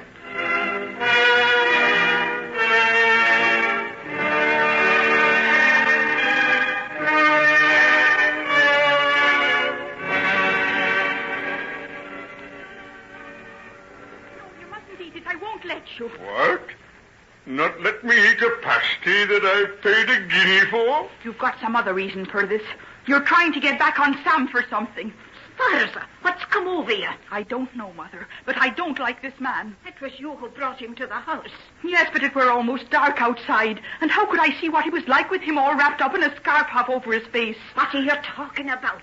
Anyone would think the gentleman was someone we wouldn't care to ask inside. You didn't like him either till you see the guinea that he has in his purse. Shame on you, Mother. Is that the way you judge a man? And shame on ye that you talk to your own mother such a way. Sit you down, sir, beside the fire, and I'll be making you some tea. Hezra, you can go and tell young Sam to come some other time if it's a pasty he's looking for. What's this? Is it my name I can hear, Mrs. Cole? What? What's that fellow doing here? Eating your pasty, as you can see. Sam, come outside with me. I want to talk to you, Sam. Yes, go along with her, young man. Your pasty's gone, I'm afraid. I bought it for a guinea. What? Now, Sam Trelawney, don't you go making scenes in this house. I'll not have it, you understand? Please, Sam, please. Oh, all right then. But it sticks in me throat to go taking dirt from him. I hope I won't cause you any serious trouble between your daughter and her admirer, Mrs. Cole. It won't be troubling me too much if he never darkens the door again. Don't you like him? Oh, he's well enough. But she's thrown herself away on him, and that's the truth of it. In what way? She could do better for herself than Sam, if she'd a mind to. So she has more than one admirer, then? Oh, my Thurs is the prettiest girl for 30 miles around. She could take her pick. Even Josiah Wallace would wed with her, and him with the finest farm in the district and 3 houses and a ship in Bodmin. Quite a match. That fair makes me mad to think of that young Sam standing in her way, and that's the truth of it. So you wouldn't be sorry if he was removed? Oh, I don't wish him any harm. But I don't want to see my girl wed to a poor man the same as I was. Well, we'll have to see what we can do. We'll have to see.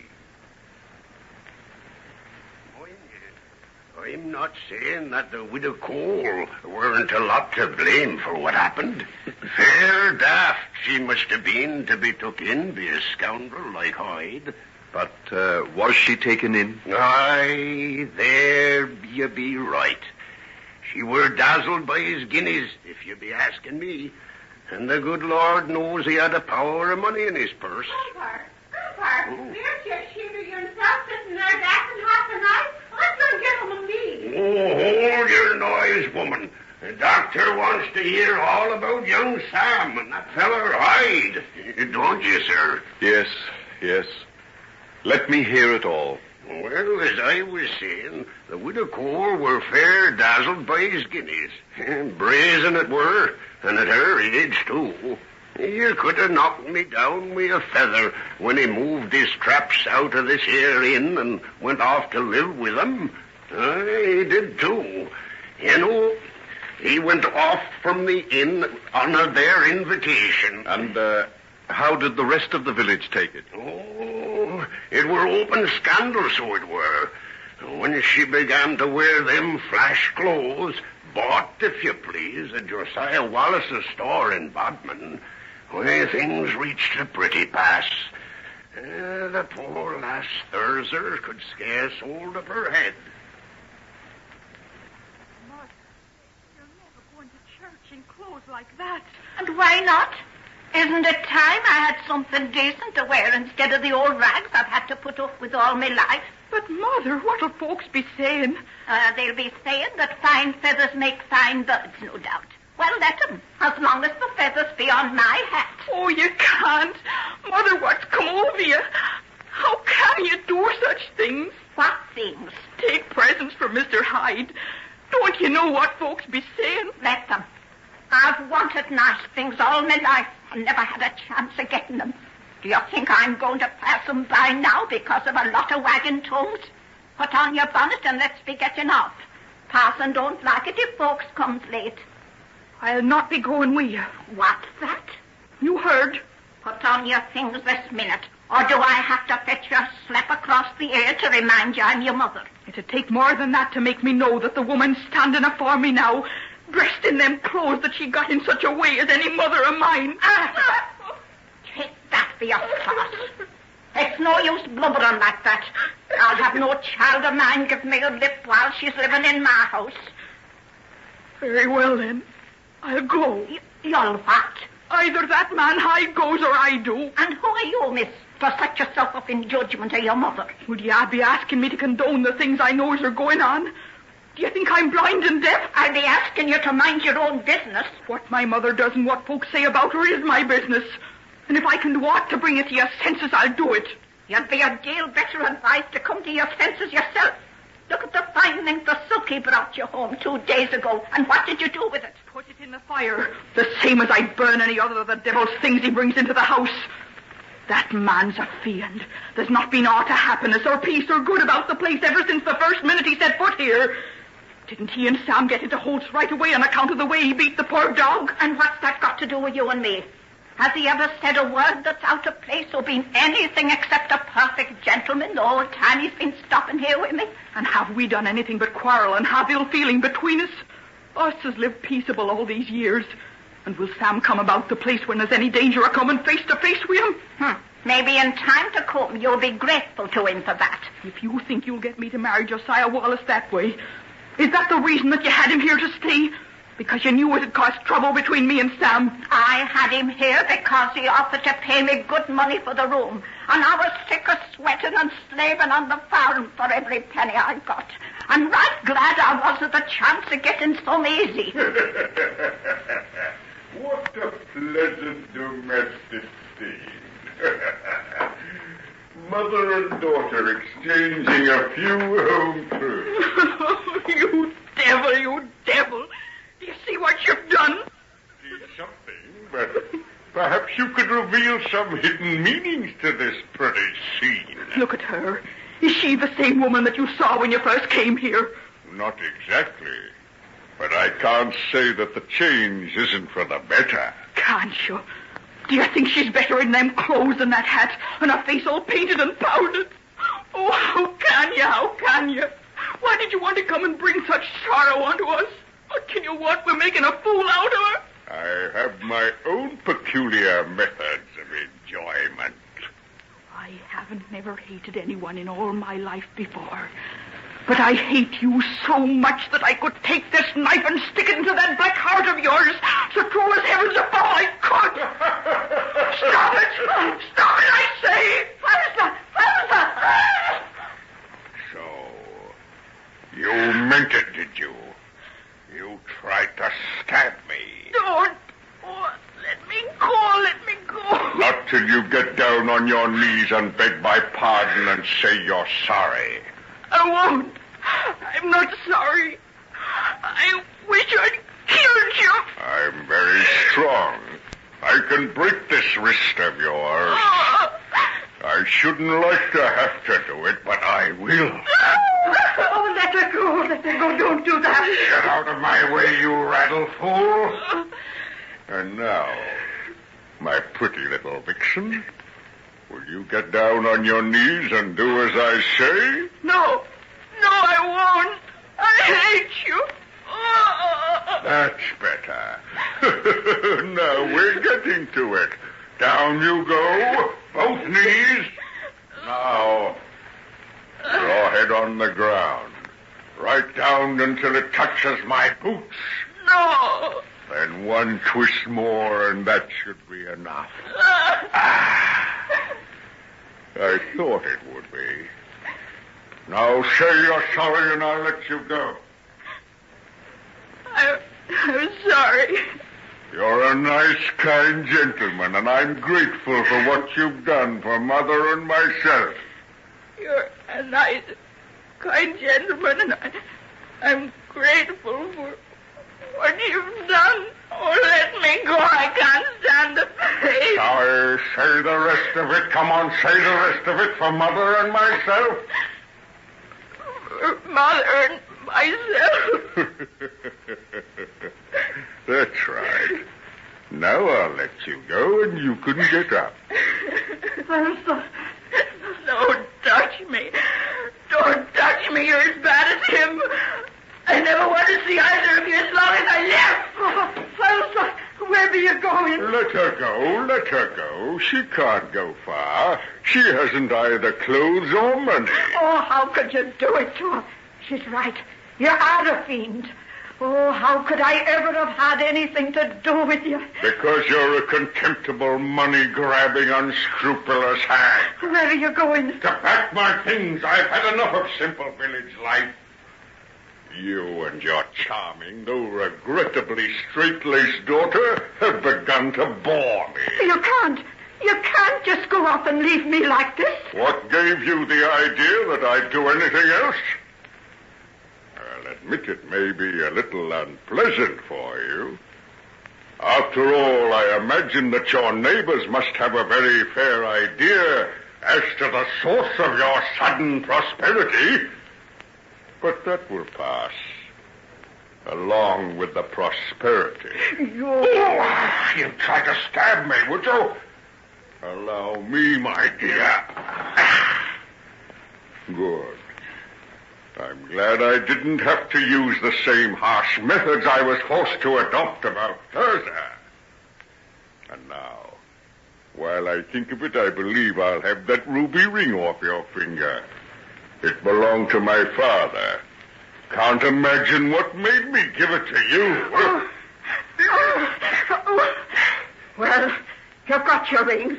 Now get out of this house at once. As soon as I've got my things, with the greatest of pleasure.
Ladies and gentlemen, we now present George Edwards in Dr. Jekyll and Mr. Hyde.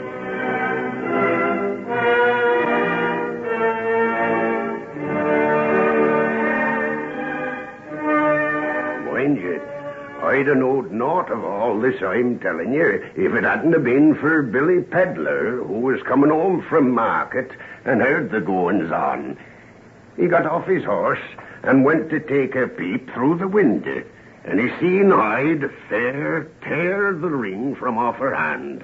I was wondering how you knew so much. There bain't much as misses me, sir, I can tell you that. So it seems. Speaking of finger rings, that be a right queer one you're wearing now.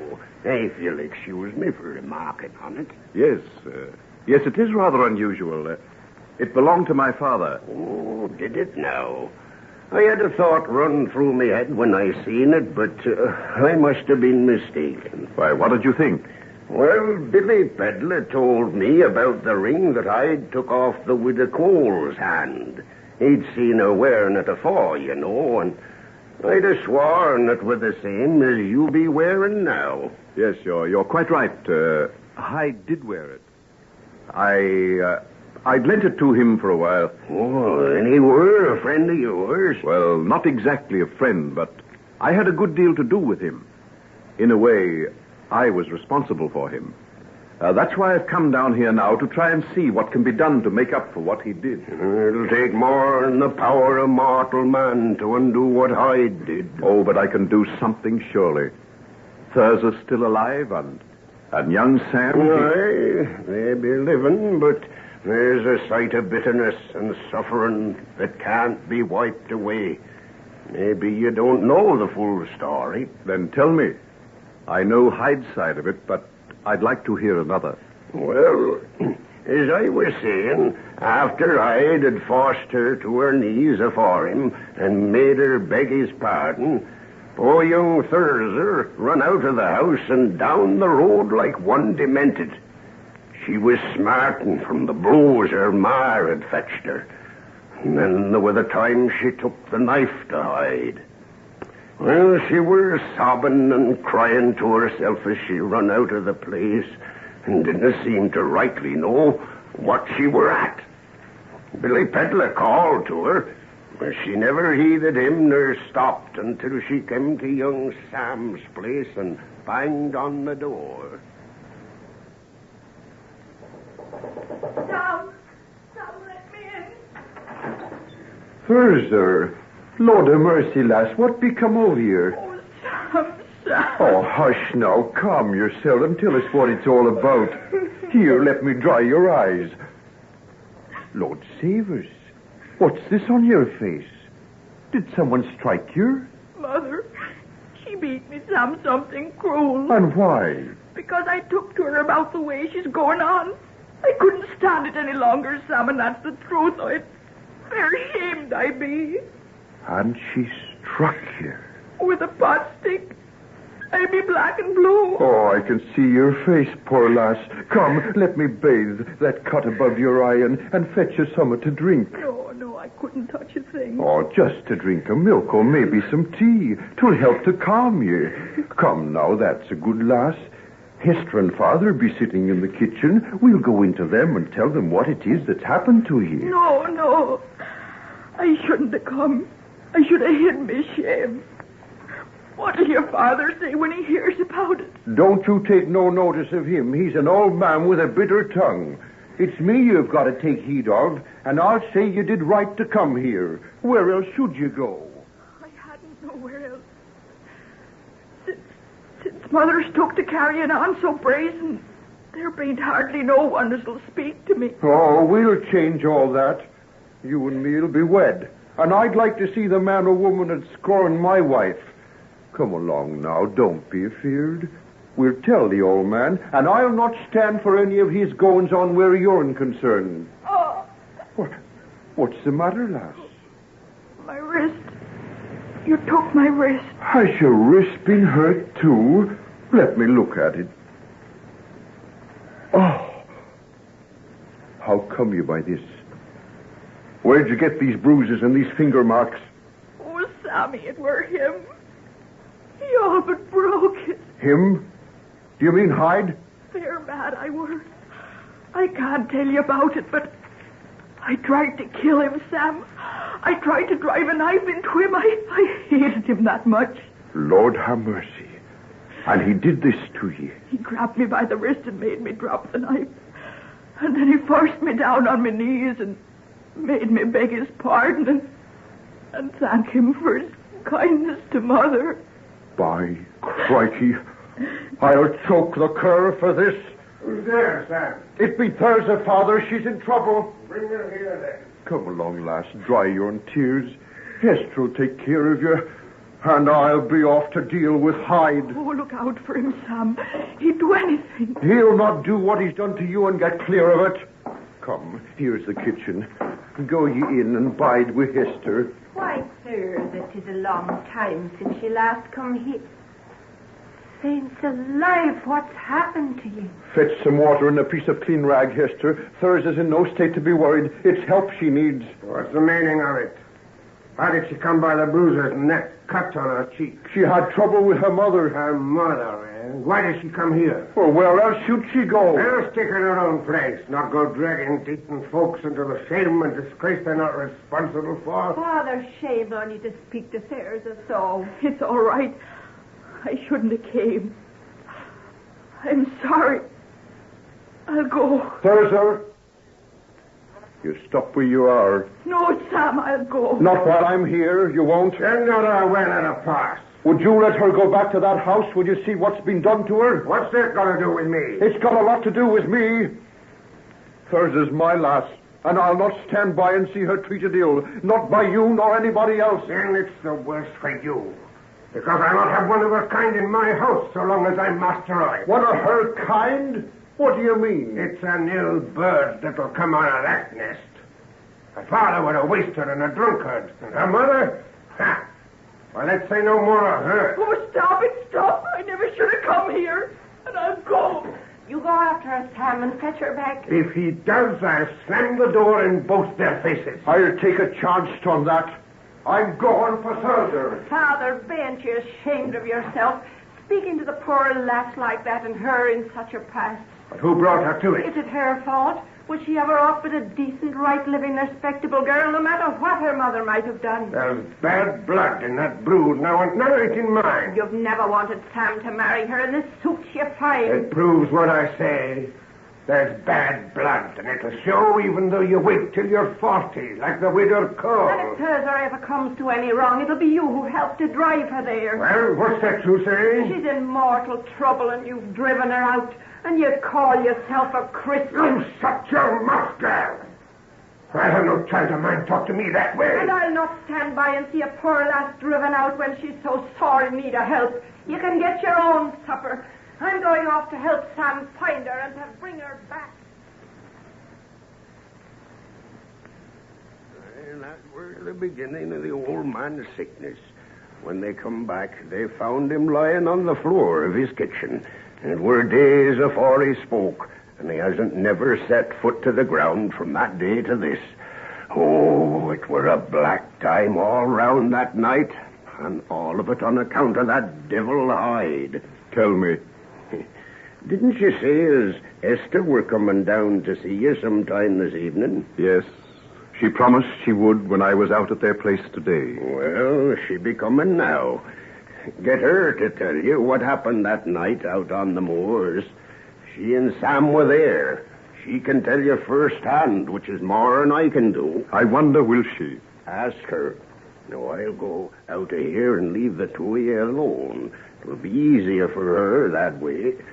Well, good night to you, and thank you kindly for the baccy and the ale. Thank you for telling me so much. I'm very indebted to you. To me? For gossiping? I must tell me daughter that. I doubt if she'll believe it, though. Good night, sir. Good night, Jeremy. Good night.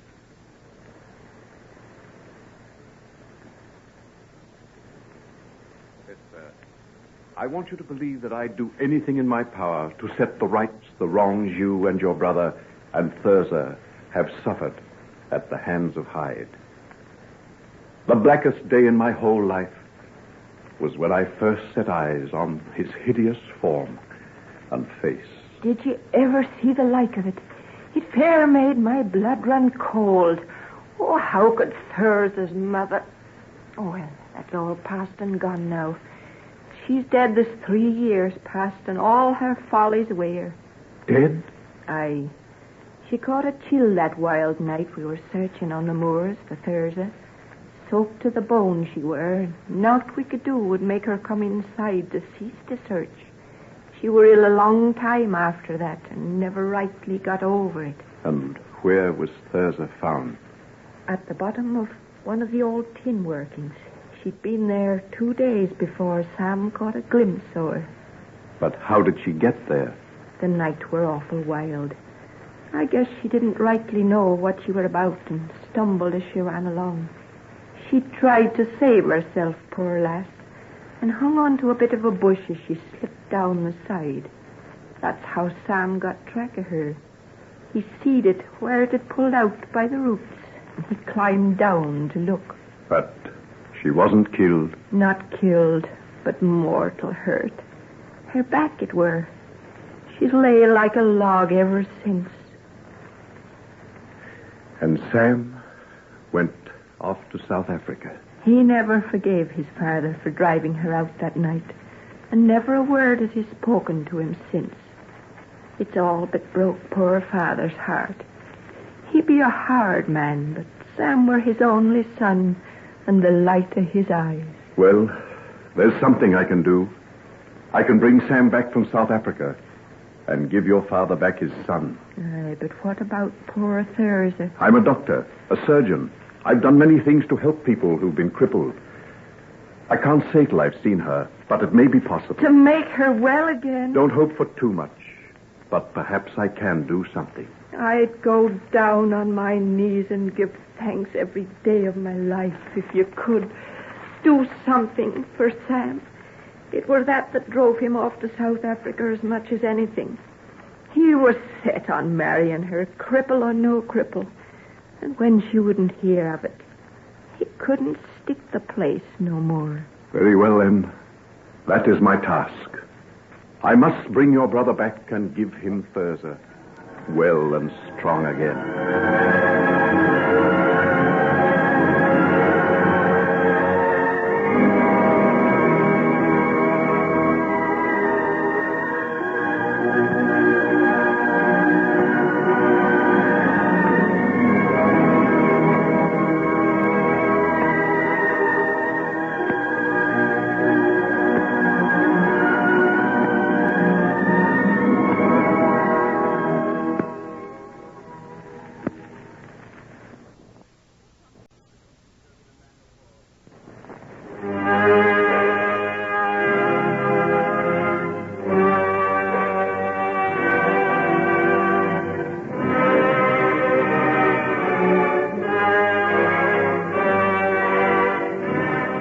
Ladies and gentlemen, we now present George Edwards in Dr. Jekyll and Mr. Hyde.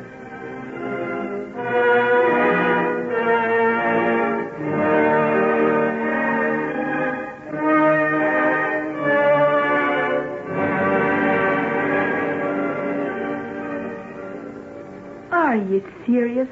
How can such a thing be done? They do say it were her spine that got hurt. It were a terrible fall she had, right down to the bottom of the old tin working. Have any really good doctors seen her? Just the best we had in Bodmin. Bodmin's a very pretty little town, but I don't suppose it boasts anything very outstanding in the way of a bone specialist. Oh, no, there bain't no one there at all as you could rightly call a specialist. Just Dr. Lethbridge. And him not so young neither. Then that gives me fresh hope. I have a friend in London who's performed miracles on people who've been thought to be crippled for life. When do you think I could see her? Well, she be living with her aunt about 9 miles from here. Maybe you could hire a landlord's horse and trap and drive across. Will you come with me? Nay, I couldn't be leaving Father for so long. He's asleep now, or I'd never have got away as it is. But do you think she'd talk to me and let me examine her if she hadn't you to tell her I was a friend? Why, for sure. She's only got to look at your face for one thing. Is it a face that you would trust, Hester? It's a face the like of which I've never seen afore. Like a picture I once seen somewhere, when I were a little child. So kind, so sad, so beautiful. Thank you, Hester, my dear. Thank you.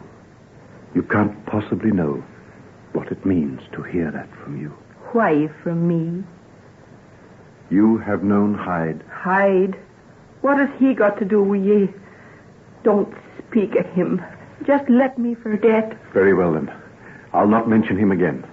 And now, if you'd like to go back to your father, I'll walk along the road with you. That be right kind of you, but there bain't any need. It's bright moonlight, and I hain't far to go. But I feel the need of a little walk. It's rather stuffy in this little room with such a big fire. That's if you don't mind my coming with you. Of course I don't. I'd be glad of your company. Let's go, then. I'll just put on this coat and scarf.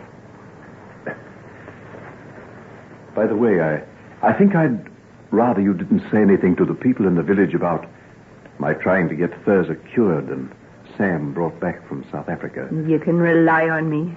I'll keep mum and no mistake. Good. Shall we go, then?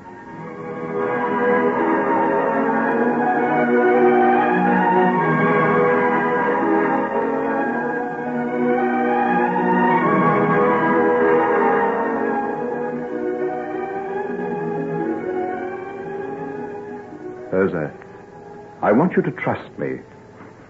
I've come all the way from London to try and help you, but without your assistance, I can't do anything. Why should you be troubling yourself about me, Dr. Jekyll? Well, that's a question I can't answer. But does it really matter? I've heard your story. In a curious way, I'm compelled to hold myself responsible for things that Hyde did. I want to try and put them right. Isn't that enough? Responsible for Hyde? Then I pity you. You've a load of guilt laid on your soul. That'll wear it to the ground. Yes, I know. Someone once said those words to me a long time ago. No one but myself knows how true they are. I'm sorry. I never meant to hurt you. Please don't look that way. You make me feel fair ashamed of myself. So kind you are, and me talking to you like that. Then you'll let me do what I can for you. If I've been ungrateful, it's because I daren't let myself have hope. You can't dream what it's like to lie here year after year with nothing to hope for but dying. Now, that's all past. I feel sure that something can be done for you. If you'll let me look at your back and see where the injury was. How did it happen? Did you lose your way and stumble into the old mine? No, I did not lose my way. I knew where I were right enough. Then what happened? Do you remember very much? Why shouldn't I? Is it like that I'd forget? No. No, I suppose not. But I was just interested to know if the fall had caused you to forget any of the things that happened just before the accident. It sometimes does, you know. I remember everything. At night when I lie here in the dark, I can even see his face and hear his voice. You mean Hyde's? You didn't suspect that he were there, did you? I told no one. What were the use? He'd gone. No one had seen Hyde nor hear of him after that night. And Sam, poor lad, he were nigh out of his mind, as it were. He blamed Hyde for what had happened? And wasn't it because of him? If he'd never set foot in Marston Bridge, me and Sam would have been wed this 3 year past. And poor mother, oh, well, let her rest in peace. And you've kept this secret all this time? I... But you shouldn't. It's bad for you. You say you see his face and hear his voice when you lie here in the dark. Aye, clear as can be it is. I can hear the wind blowing and feel a bit of rain in my face, and I'm stumbling across the moors, not heeding where I'm going, half mad with hurt and sorrow. How long I wandered there, I've no way of knowing. They told me afterwards that they were searching for me with lanterns, but I never seen them. And all at once, As I came along the little path near the top of the mine shaft, I seen someone standing afore me. There give me a turn, it did. Who be you? Is it Thursday? Well, well. What are you doing out here alone? Hyde, what be you doing here? I'm on my way to the nearest railway station. I've a kind of idea I'm not very welcome at Marston Bridge much longer. Welcome? You were never welcome. You were hated from the first moment you set foot on the place. You're thinking of Sam's dog? That and all the other things you did. You'll be hated round this place so long as any of us remains alive to remember you. Come, is it so bad as that? Won't your mother think a little kindly of me sometime? How can you mock at her like that? Haven't you done enough without laughing at our shame? My dear child, you take these things too hard. That's what comes of living in a little place like Marston Bridge. If you were in London, for instance... But I'm not. I'm in Marston Bridge. And I've got to live there the rest of my life and suffer the punishment that you brought on us. What punishment will you have to suffer? I were turned out at Sam's house this very night. You were? That's splendid. I never hoped for anything so good as that. Good? Is that what you call good? Broken hearts and broken lives. Have you no pity, no mercy at all in that heart of yours? Pity and mercy, not a grain of it. Don't you know what I am? I'm evil, pure evil. Never before in the entire history of man has there ever been another creature like myself. Hell itself has nothing to rival me. You're mad. I can tell it. It's too dark to see your face, but I can guess the way it looks. It's not a pleasant face, is it? No one likes my face. I love to see the way they shudder and turn sick.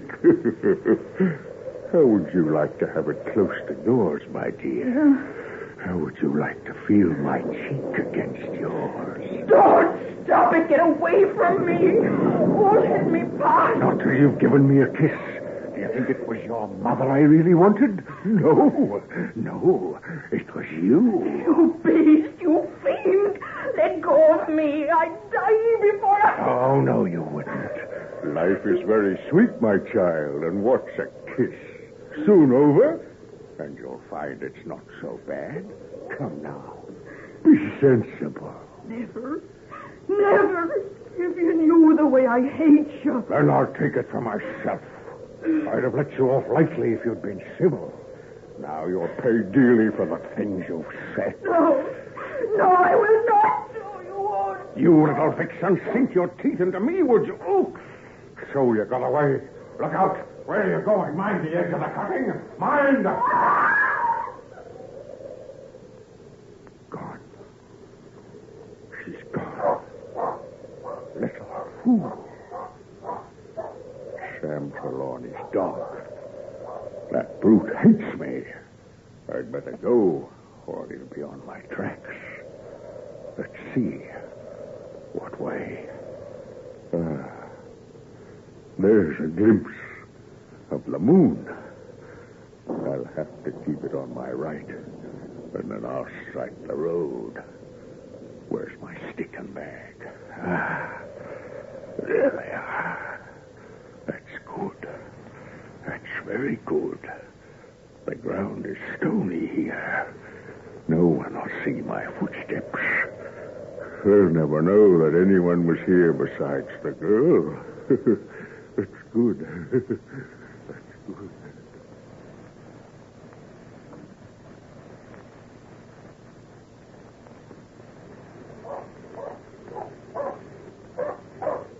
Show your lantern here, Ted. Badger's onto something here. He'd never bark that way for nothing. Where are we? By the edge of the old tin working. Lord of mercy, don't say it. Look, what's up? See, that little bush there, almost torn out by the roots. Aye, we see it. Mightn't someone have grabbed it? Oh, look, there's a piece of something flapping in the wind. It's a bit of cloth. Her dress, she's here. Oh, she's fallen down the shaft. Here, wait a minute, Sam. You're never going down there like that. She's down there. Thursday's down there. You must have ropes, man, and more like. It's suicide to go without. Do you think that I can stop here and her down there? Hold him. You don't let him go. Down there. Steady, lad. Us knows the way you feel, but there'd be no use in two of you going down head first into yon shaft. Oh, she might be dead. There's water down there.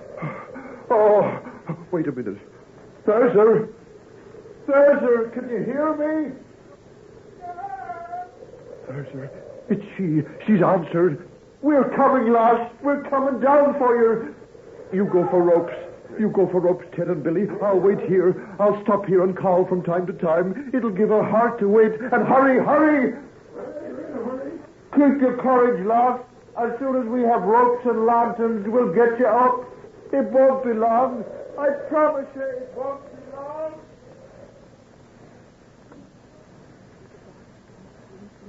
Heart. And by I seed them coming down the cutting. When they got to me and started to carry me up to the top, I don't remember any more. The pain must have been terrible. It were worse nor anything I ever dreamed a body could endure. There might be more pain for you, Thurza, before you get well again. I'd like to tear me limb from limb if I could walk again and be like other folks. Then there is something I've got to do. You shall walk through Marston Bridge and back to your own home, and then perhaps you'll not lie in the dark anymore and see the face of Edward Hyde.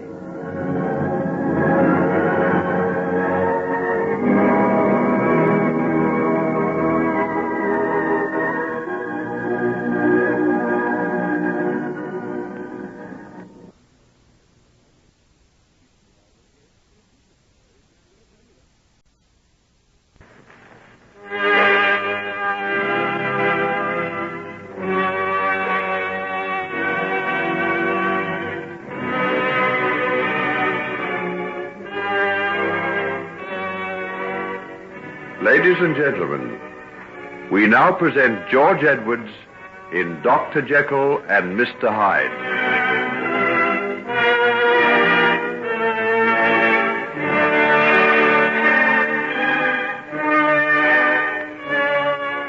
Thurza, I've reserved a special carriage on the train. Your whole bed will be lifted into it so that you can go up to London without ever having to move. Even if you never do aught else for me, Doctor, I'll never forget how kind you've been and what a change you've made in life for me. You just wait till I've finished. I haven't started yet. As soon as you get to London, I'm going to have you taken to a private nursing home. And then we'll get the best specialist in England to have a look at you. Won't you be looking after me? Of course I will, but I'll need help. There are plenty of things that I don't know. I'd rather have you than anybody else, no matter how much they know. You wait till Sir Humphrey sees you. You'll like him.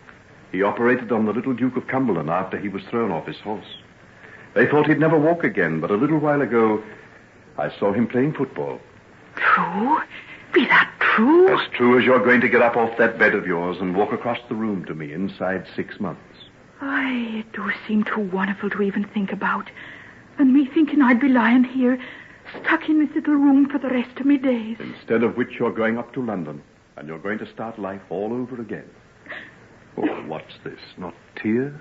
Oh, why should you do all this for me? Will you do something for me? Anything in all the world. Well, get well and strong. Nothing you can ever do will mean so much to me as that. Will you promise? I promise. Come along, then. Put your arms around my neck. I'm going to carry you out of the carriage, outside, and then they'll come and get your bed and take it down to the station. Are you ready? Aye, that I be. Hold hard, then. Don't be afraid. I'll not let you fall. I'd not be afeard of anything with you.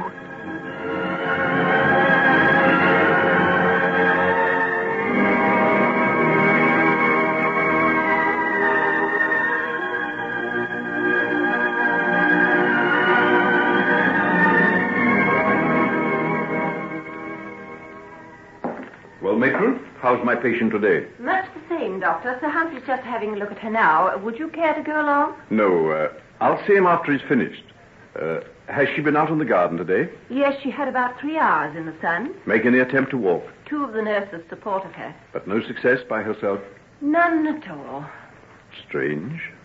Ah, here's Sir Humphrey. I'll see what he has to say. Oh, there you are, Jekyll. I got here a little early. Hope you don't mind my going ahead and seeing Miss Cole. Not at all. I'm glad I wasn't there in a way. I'm anxious to hear what you think. Well, to be quite frank, I'm a little at a loss. There's no reason at all why she shouldn't have begun to use her legs ages ago. After all, there was no fracture, just a severe dislocation of the spine. When once we get that right... yes, I know. Of course, there was a certain amount of atrophy of the muscles from disuse. If only that fellow down in... where was it he lived? Bodmin? That's right, Bodmin. Well, if he'd had the sense to really find out what was the matter with her, she'd have been on her feet years ago. So, what are we going to do? Oh, just persevere. She's got an idea. She's going to fall. Now, if we could only get her walking without thinking about it...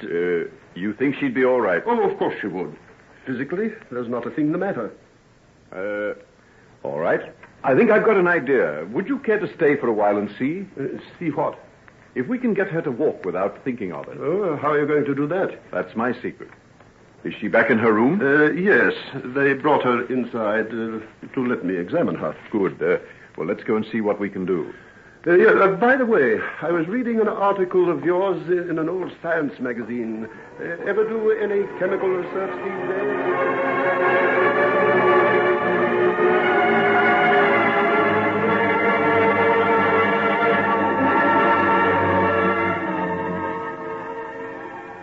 Now, Hezra, I want you to walk across this room. Oh, I'll fall. I know I'll fall. Oh, not you. I got Sir Humphrey to come along specially to tell you that there's not a thing the matter with you. Then why can't I move my legs? You only think you can't. Am I as daft as all that? You're not daft at all. You're just frightened. What about? That you're going to fall. Now, you're going to stand up, and I'm going to take away those crutches like this. Oh, no. Ah, now. You must trust me, Hezra. And when I tell you there's nothing the matter, I mean it. Don't you remember how you promised me you'd do anything in the world for me? Aye, and I would, too. Then you've got to let me take your crutches and try to stand on your feet by yourself. Now, will you do that much? I'll try. Good girl. Now we'll do it. Now, are you ready? Aye. First one. Oh. Then the other. Steady. Aye. Steady now. Oh. Further. Oh. Sam. Oh, Sam. Steady now. What's all the fuss about, Thursday? Oh, where did you come from? Oh, Sam, be it really you? I don't know who else would be hugging you and kissing you like this. Why, I walked. Of course you did. Didn't Dr. Jekyll tell you to? Dr. Jekyll? Why, he's gone. Why, so he has. And the other one, too. Can you beat that now? Perhaps they guessed we'd like to be alone. Oh, how did you get here? Where did you come from, Sam? I got in yesterday by boat all the way from South Africa. And why did no one tell me you were coming back? Oh, that was part of his plan for curing you. He knew that there had to be someone to take your mind off yourself so that you'd walk without thinking about it. Oh, Sam, it's like a miracle to have you back and to find that I can walk. Oh, Thursday, steady now. Hang on to me. Perhaps you'd better not be too flash with standing up at first. Oh. Let me pick you up and carry you back to your chair. Nay, let me walk. He said that there were nothing wrong with me. I want to prove that he were right. He said I'd walk through Maston Bridge back to me own home and that I'd not lie in the dark no more and see the face I had would hide. He were right, lass. He were right. You'll walk through Marston Bridge to your own home, and I'll go with you till the day I die.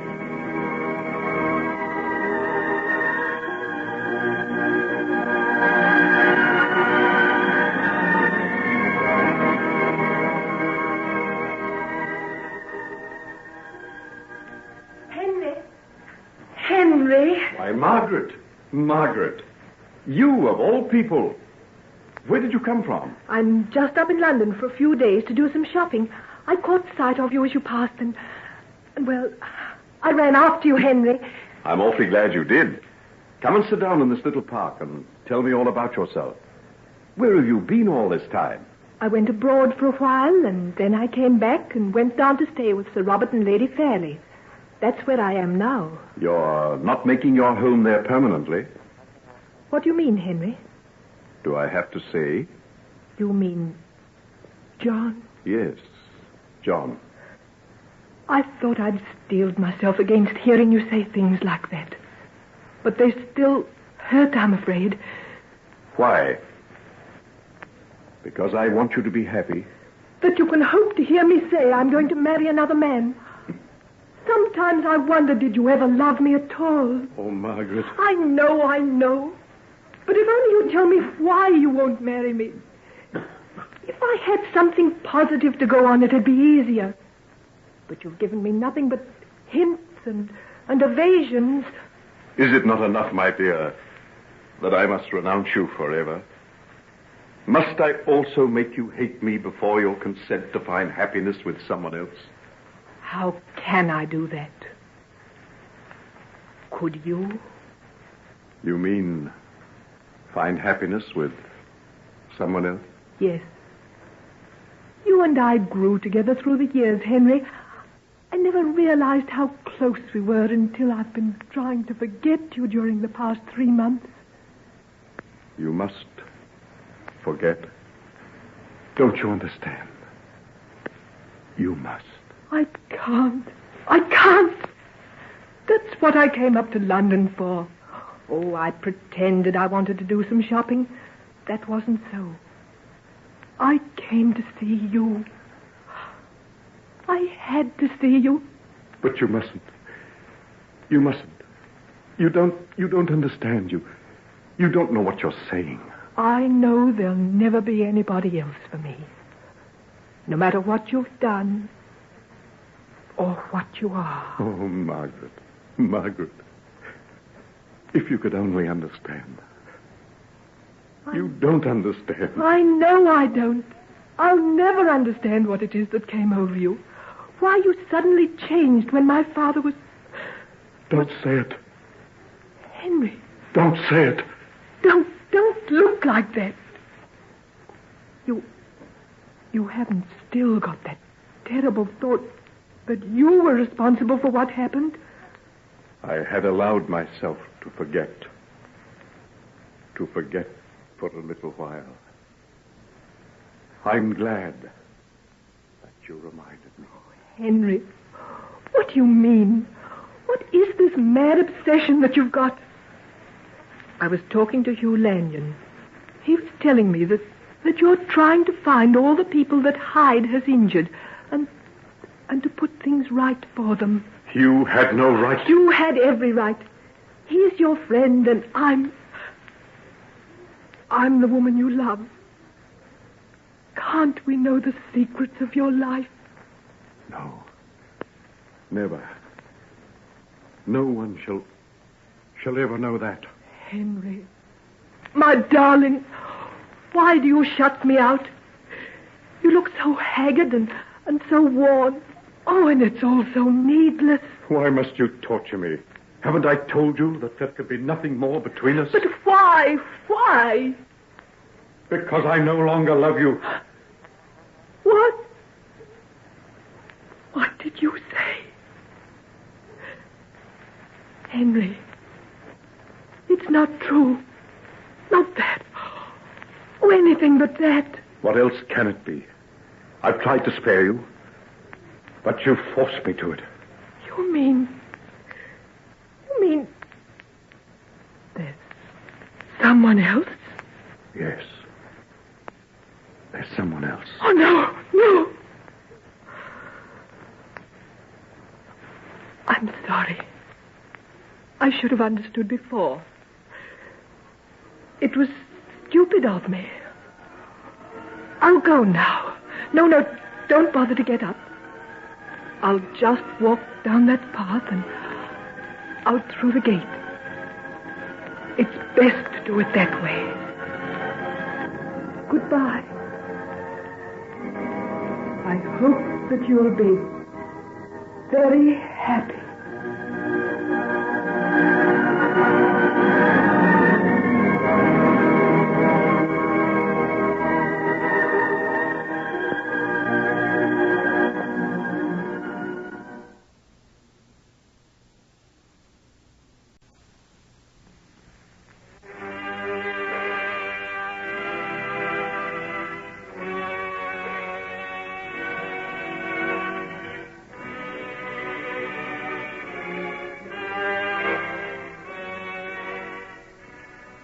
And gentlemen, we now present George Edwards in Dr. Jekyll and Mr. Hyde.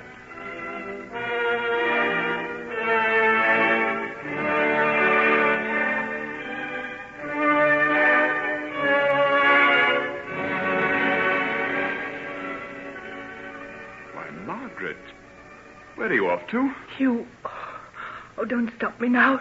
Let me go, please. But there's something the matter. Why, you're crying, Margaret. Just let me go. There's nothing you can do. Are you quite sure? Let me find you a cab or something. I can't leave you like this. Won't you tell me what's happened?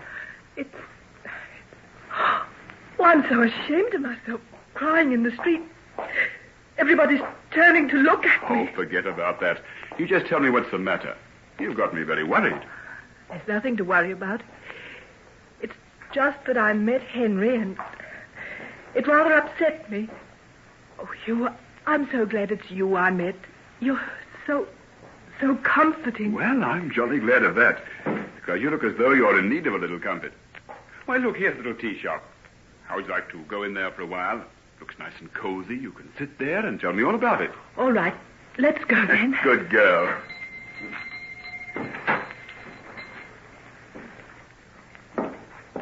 Now, what do you have? Tea and buns? Oh, tea and anything. Just so long as I can sit here for a while and get control of myself. Oh, you'll do that all right. Come along now. Tell me all about it. Oh, it's silly of me. I suppose I should have known. But it's the one thing I never dreamed of. What is? That Henry should have fallen in love with someone else. What? That's it. Who told you this? He did. I've just left him. We've been sitting in those little gardens at the end of the street. If anybody had told me but you, Margaret, I'd say they were dreaming. Then you don't know anything about it? Absolutely nothing. He's never said anything to you? Well, I knew he had some strange sort of idea after his illness about not getting married. Yes, I know that. We had a long talk about 3 months ago. He told me then that he felt he had no right to marry me or any other woman. He spoke as if there was some sort of blight on him, as though some terrible thing had happened that set him apart from all other men. But I thought he'd got over that. He's been tons better lately. Had 1 or 2 remarkable successes in his work, and that seemed to do him no end of good. Yes, he is looking better. But perhaps that isn't only due to his work. What do you mean?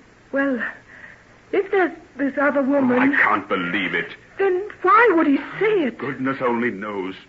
I've been Henry's best friend for a long time now, and I've given up asking why about him. Here's our tea. Good, sane, honest tea. We'll have a cup or 2 of that, and then you can tell me the rest of the story. I think you know most of it, Hugh. Ever since we've been children, Henry and I seem to accept the fact that one day we'd be married. Oh, but perhaps I was wrong. I might have thought he cared for me, and all the while... Nonsense. I know how Henry felt about you. There's never been anyone else. I don't believe there ever can be. Then who is this other woman he's talking about? I don't know. But the first chance I get, I'll ask him. No, please don't. Yes, I will. I can't see you going around with so much unhappiness in your eyes and not do something about it. I don't think you'll be able to do much about it, Hugh. Confound the fellow. I'd like to wring his neck. Dear old Hugh. Drink your tea while it's hot and tell me all about yourself and Nancy. When are you going to be married? At least let me enjoy the thought of your happiness. Well, all being well, we plan to take the plunge in about a fortnight. So soon? Of course. I'm forgetting that I've been away for ages. And where are you going for your honeymoon? Nowhere original. Believe it or not, we're going walking through the lake country. It should be marvelous up there now. Anywhere it should be marvelous. On a honeymoon. Oh, sir. I'm sorry. What a clumsy ass I am. What do I want to go talking about that for? You didn't. I asked you. I'm the one who's the fool, Hugh. Henry made things perfectly clear to me ages ago. I deliberately sought him out today and forced him to tell me what he did. It serves me right.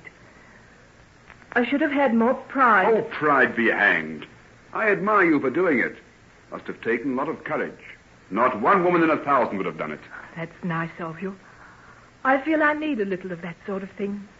My vanity's had rather a bad time, you know. Vanity, nothing.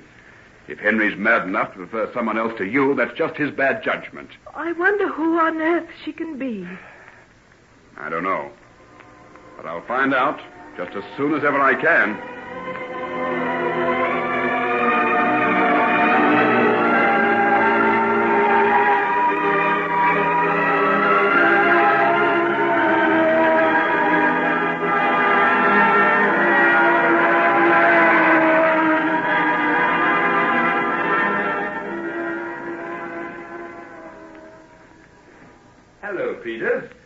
Any idea where Dr. Jekyll is? Oh, he was here about 5 minutes ago. I think I heard him say something about checking through some lists of supplies that came in from the drugstore. Oh, probably in the dispensary. I'll have a look. Have things been busy today? Busy? Oh, that's not the word for it. 42 cases in the outpatient department alone. Made me feel ashamed it wasn't here to lend a hand. But I met an old friend and stayed talking. Oh, that must have been nice. Wasn't a bit nice. She's a very rare and splendid person. She's just taken a particularly bad knock. Sometimes human souls need little attention as much as human bodies, Peters, my dear. I'm sorry. Oh, don't apologize. I know what you must have been thinking. You look terribly tired. Can't you finish up and go home? There's a good hour's more work to be got through here, and then at least half a dozen people to be visited before I get home. Henry and I flatter ourselves we do most of the hard work around this clinic. But if we didn't have you to carry on where we left off... Now, listen, none of your blarney, Dr. Lanyon. Save that for Nancy. Oh, by the way, she left a message for you. She couldn't wait till you got back, as she had to go and have some dresses fitted. She wants you to meet her at Marble Arch at 5 o'clock. Oh, I'll have to hurry then. Oh, don't go without seeing Dr. Jekyll. I know he wants to discuss something with you. Good old Peters. You forget nothing, do you? Yes. And that's what I get for it. Good old Peters. Why, Peters, dear, what's the matter? What do you think's the matter?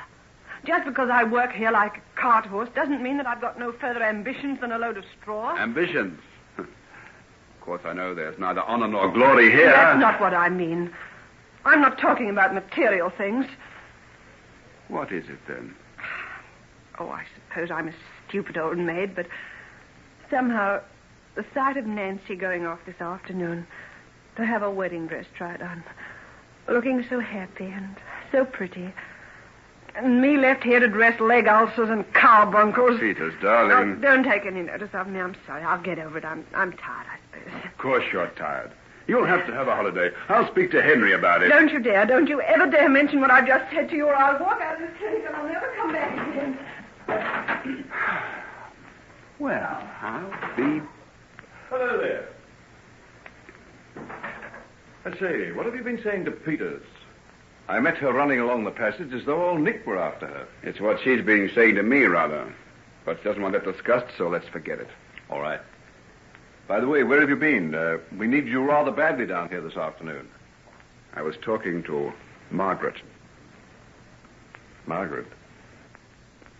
Where did you meet her? Not far from the place where she'd been talking to you. Henry, what's at the bottom of this breach between you two? I've told you. I told you months ago. You're a sick man, then. You made you believe there might have been some reason for your not getting married. But those weren't the reasons you gave Margaret this afternoon. What do you mean? Did she? She told me everything.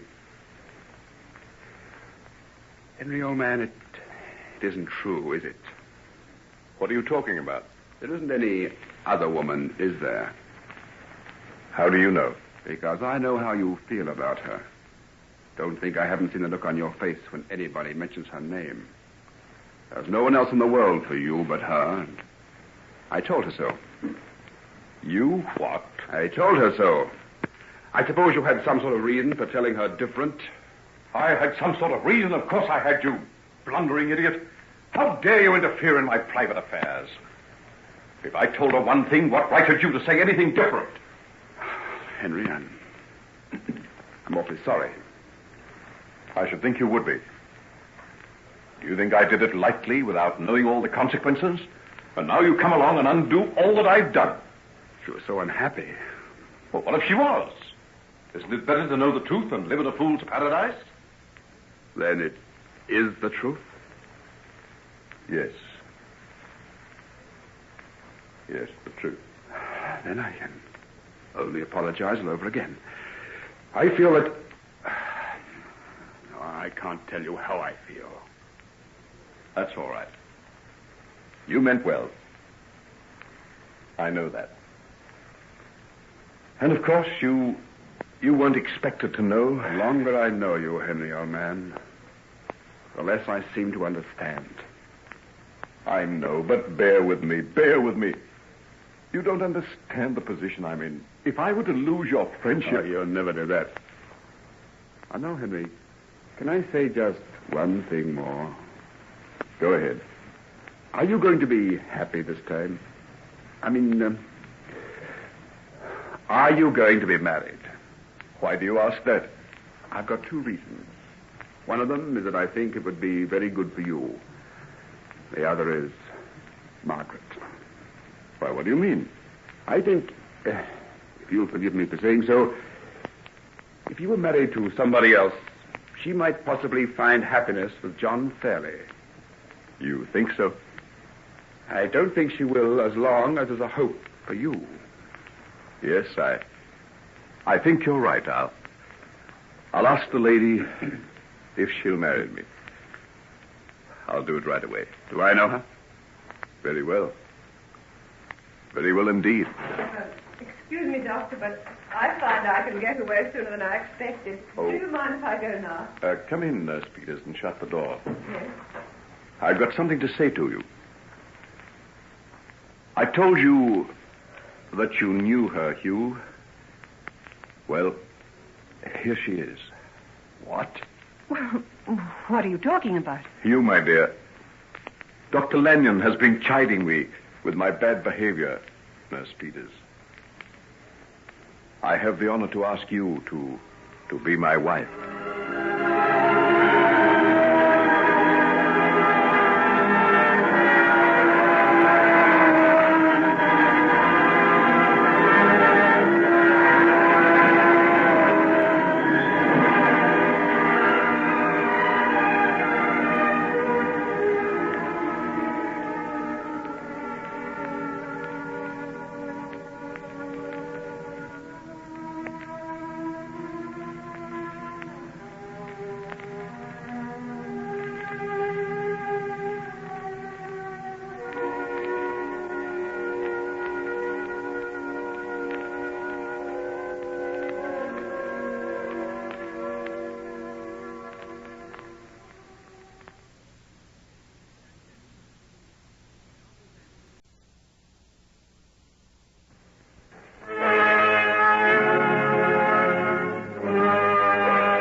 Ladies and gentlemen, we now present George Edwards in Dr. Jekyll and Mr. Hyde.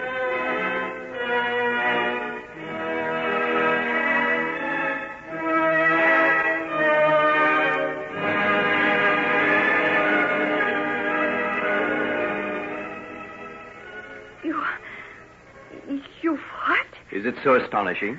Oh, how could you? It's not fair. Why, what do you mean, Peter? How dare you make fun of me? Fun? I was never more serious in my life. What? You mean it? You don't think I'd say such a thing unless I did, do you?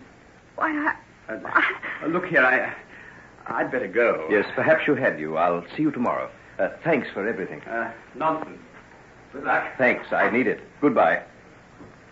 Now, Peter, my dear, let's sit down and talk for a while. Oh, now, come, don't look at me like that. can't help it. I just can't believe you're serious. Oh, how am I going to convince you? Why did you ask me like that? Yes, it was wrong of me, I'll admit. Well, let me do it all over again. Now sit here beside me and give me your hand. Why, it's cold and trembling. And you're turning your face away. Now, don't tell me you're going to cry. All right, I'll spare you that. They might be tears of joy, you know. Might they? Do you really care for me so much, then? I think you know the way I feel. Then would you put up with me? Why are you doing this? You haven't changed. I've been working with you for years now. I know just the way you feel towards me, and it isn't love. Might it not be a great need of you, my dear? Need of me? A plain, dull, unexciting nobody, and you with all you've got. I'm the most poverty-stricken being in the world, if you only knew it. You are? Yes. You imagine that I'm a person to be envied with my fine home and big income. I tell you that I'm the most unhappy and desolate of beings. Why didn't you tell me? My troubles have been of my own making. It didn't seem right to burden another person with them. But don't you know that I've longed to do things for you, anything, so long as it meant being with you? You make me feel very ashamed of myself. And unworthy, Peter, dear. It's only the dregs of a life I'm offering you. To someone who has been starving as long as I have. I warn you, there may be things that you cannot even dream of. Things I can never even tell you about. I've loved you for years without knowing a single thing about you.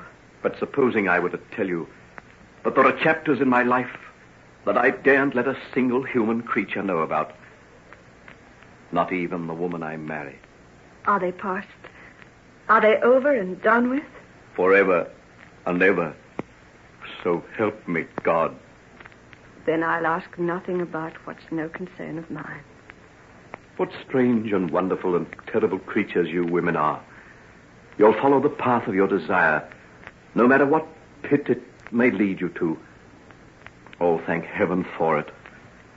We men would be sorry things if we lost you through our sins. I'll try and not make you regret this, my dear. Isn't it more likely that you'll regret? Oh, why should I? Because you still love Margaret Utterson. Oh, that's not so. Oh, yes, it is. Don't think that I'm reproaching you. I know that things are over between you. But you haven't forgotten her. And never will. Don't look like that. I understand. I don't hope to take her place. But the fact that there's room for me in your life as well is more than I'd ever hoped for. Oh, Helen, my dear, what can I say to you? You're the finest, the truest person I've ever known. If you will do me the great honor to marry me, you'll give me a happiness I never hoped to deserve. I'll marry you, Henry. And whatever this black thing is that you've got in the background of your life, I'll help you fight it. And if I don't succeed, if it gets too strong for me, I'll still love you, no matter what you've done or what you may become.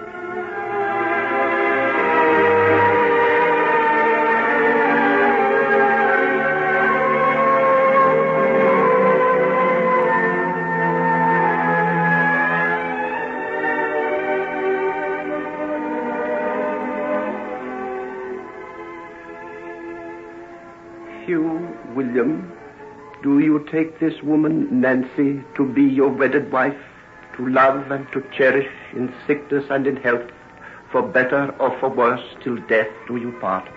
I do. And Nancy, Ruth, do you take this man, Hugh William, to be your husband?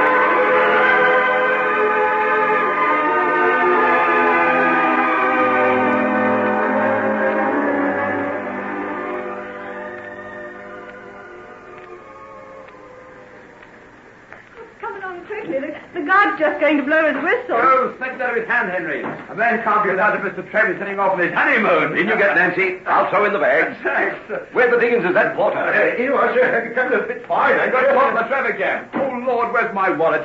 Don't say I've come without any money. Take mine, you idiot. Oh, here it is. Oh, thank goodness I'm said that was great. Never live it down. Nancy, I hope you put in some warm clothes. It might get cold up at the lakes. Of course she has. Two of everything, didn't you, darling? Hooray, we're off. Goodbye. Goodbye. Well, it's all over. No, just beginning for them. What shall we do now? I should go and see Mrs. Wilkins and take some soup to Emmy Ryan. And I should attend a meeting of the hospital board. But we're neither of us going to do the things we ought to do. We're going to have dinner somewhere and enjoy ourselves instead. Are we? Well, don't you think it's time we did something of the sort? When did you go out on a celebration? I can't remember. Then we'll make this one you'll remember for the rest of your life. And there's another thing we've got to do. What's that? Well, you've been engaged to me for almost 2 weeks now, and you're not yet wearing a ring. There's a shop in Bond Street that I have in mind, and Oh, Henry. Would you like to go now? It's only 4 o'clock. Like to? Well, come along then. We'll take this cab and see if we can find something that you'll like.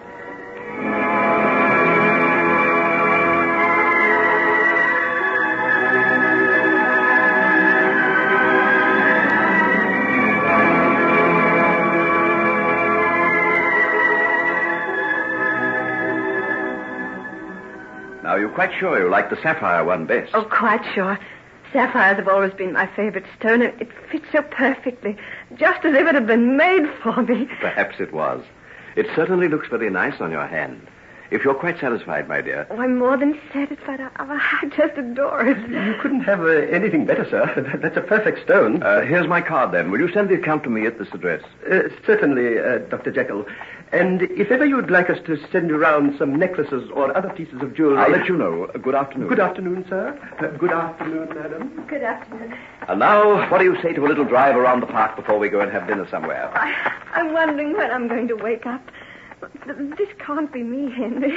Well, I feel a little that way myself. I haven't felt so happy as I do this moment for, well, I can almost say years.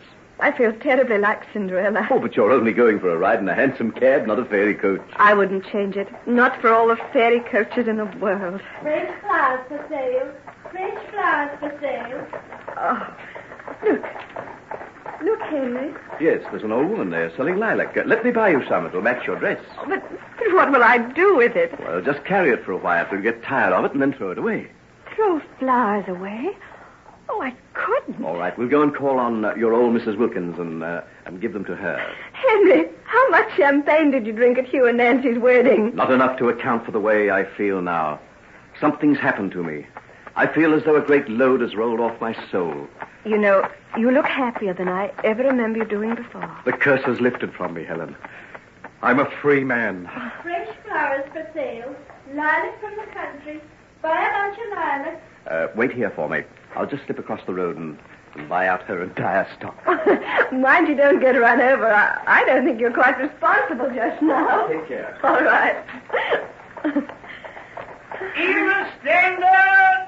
Even standard! Breaks through in the Addison murder case.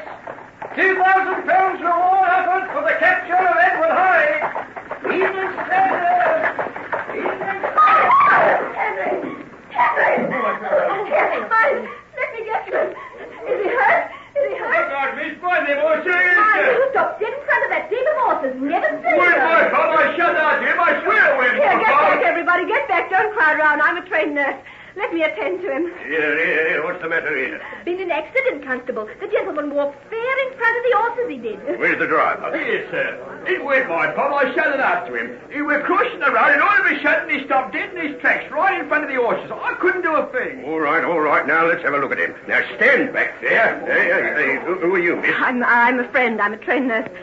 I don't think he's very badly hurt. Wait a minute. He's starting to come round now. Stunned a bit, maybe. Stand back there now and give him some air. What happened? Here. Don't talk, dear. You've had an accident. Just lie still. I was crossing the road, and Something made me stop that. I remember.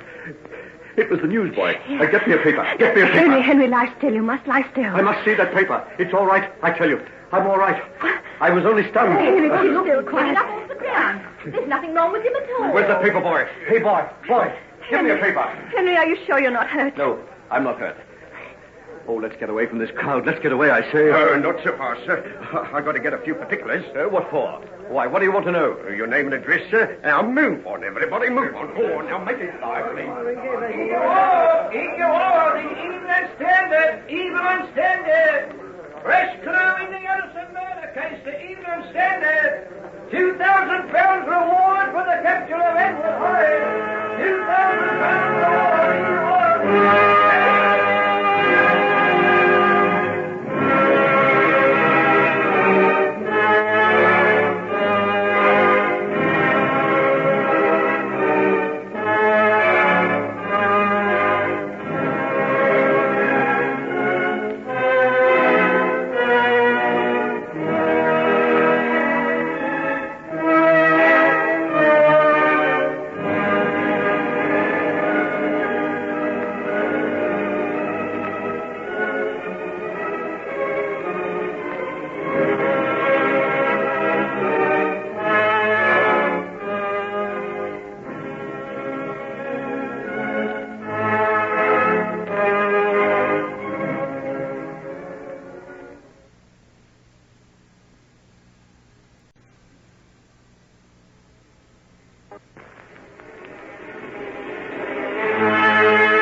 Ladies and gentlemen, we now present George Edwards in Dr. Jekyll and Mr. Hyde.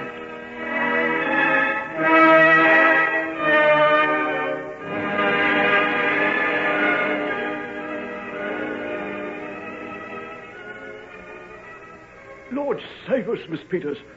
Whatever's happened to the doctor? It's all right, Poole. Just get his bed ready and bring me a basin with plenty of hot water and some towels. Did he meet with an accident? A slight one. I don't think he's seriously injured, but I'll get you to send for Dr. Hunt and get him to examine him. Oh, dear.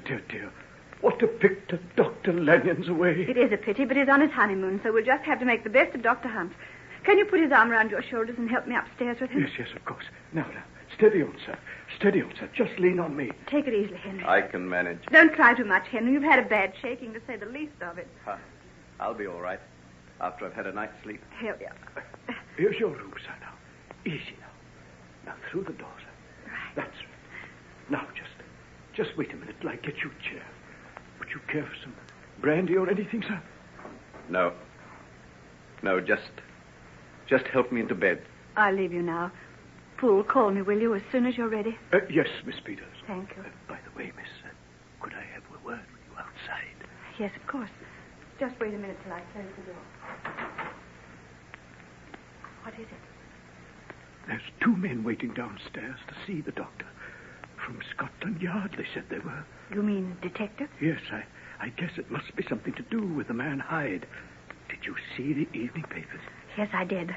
You go back to the doctor and don't say a word to him. I'll go down and see them right away. Poole, what are you talking about?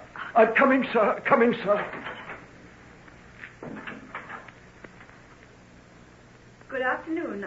Are you waiting to see Dr. Jekyll? Yes, we are. I'm Inspector Davidson from Scotland Yard, and this is Mr. James. Well, I'm afraid you can't possibly see him just now. He's met with a slight accident, and until the doctor sees him... Is he seriously injured? I don't think so, but he can't be upset in any way. This is very urgent. Why is it? It's in connection with the murder of Mr. Alfred Utterson. As you know, we have every reason to believe that it was committed by a man named Edward Hyde.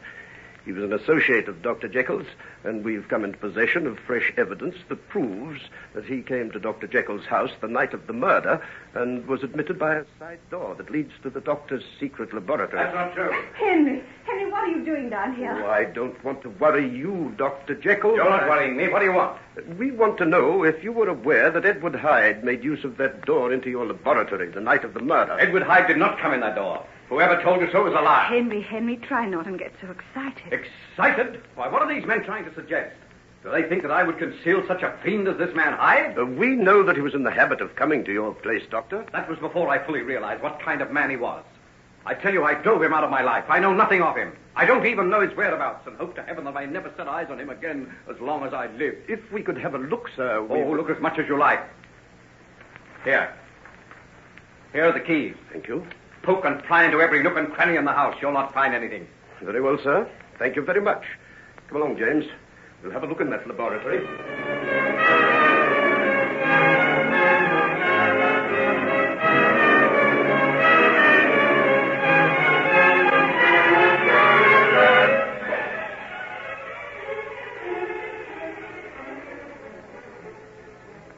Henry, they've been gone some time. What does it mean? Surely they don't think that Never mind what they think. If they want to have a look, they can. Edward Hyde has disappeared off the face of this earth. And no detective who ever lived will be able to find the slightest trace of him.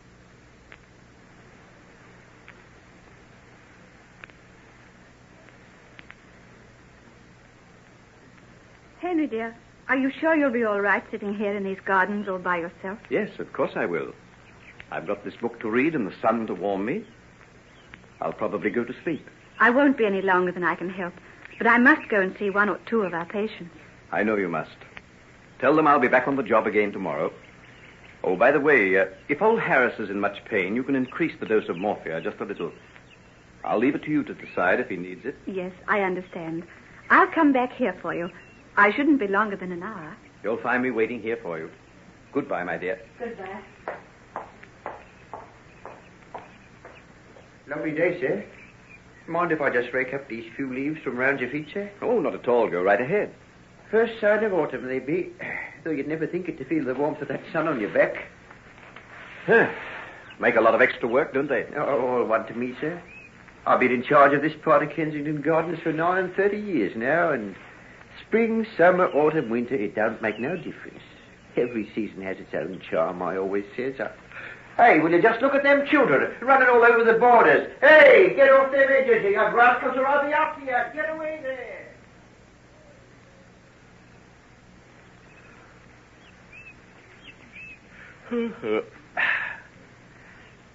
This is good.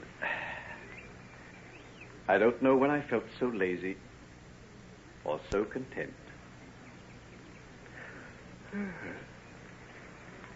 You've lost your sense of fear, haven't you? You think you've got rid of Hyde. You've shaken him off. He won't come back to haunt you anymore.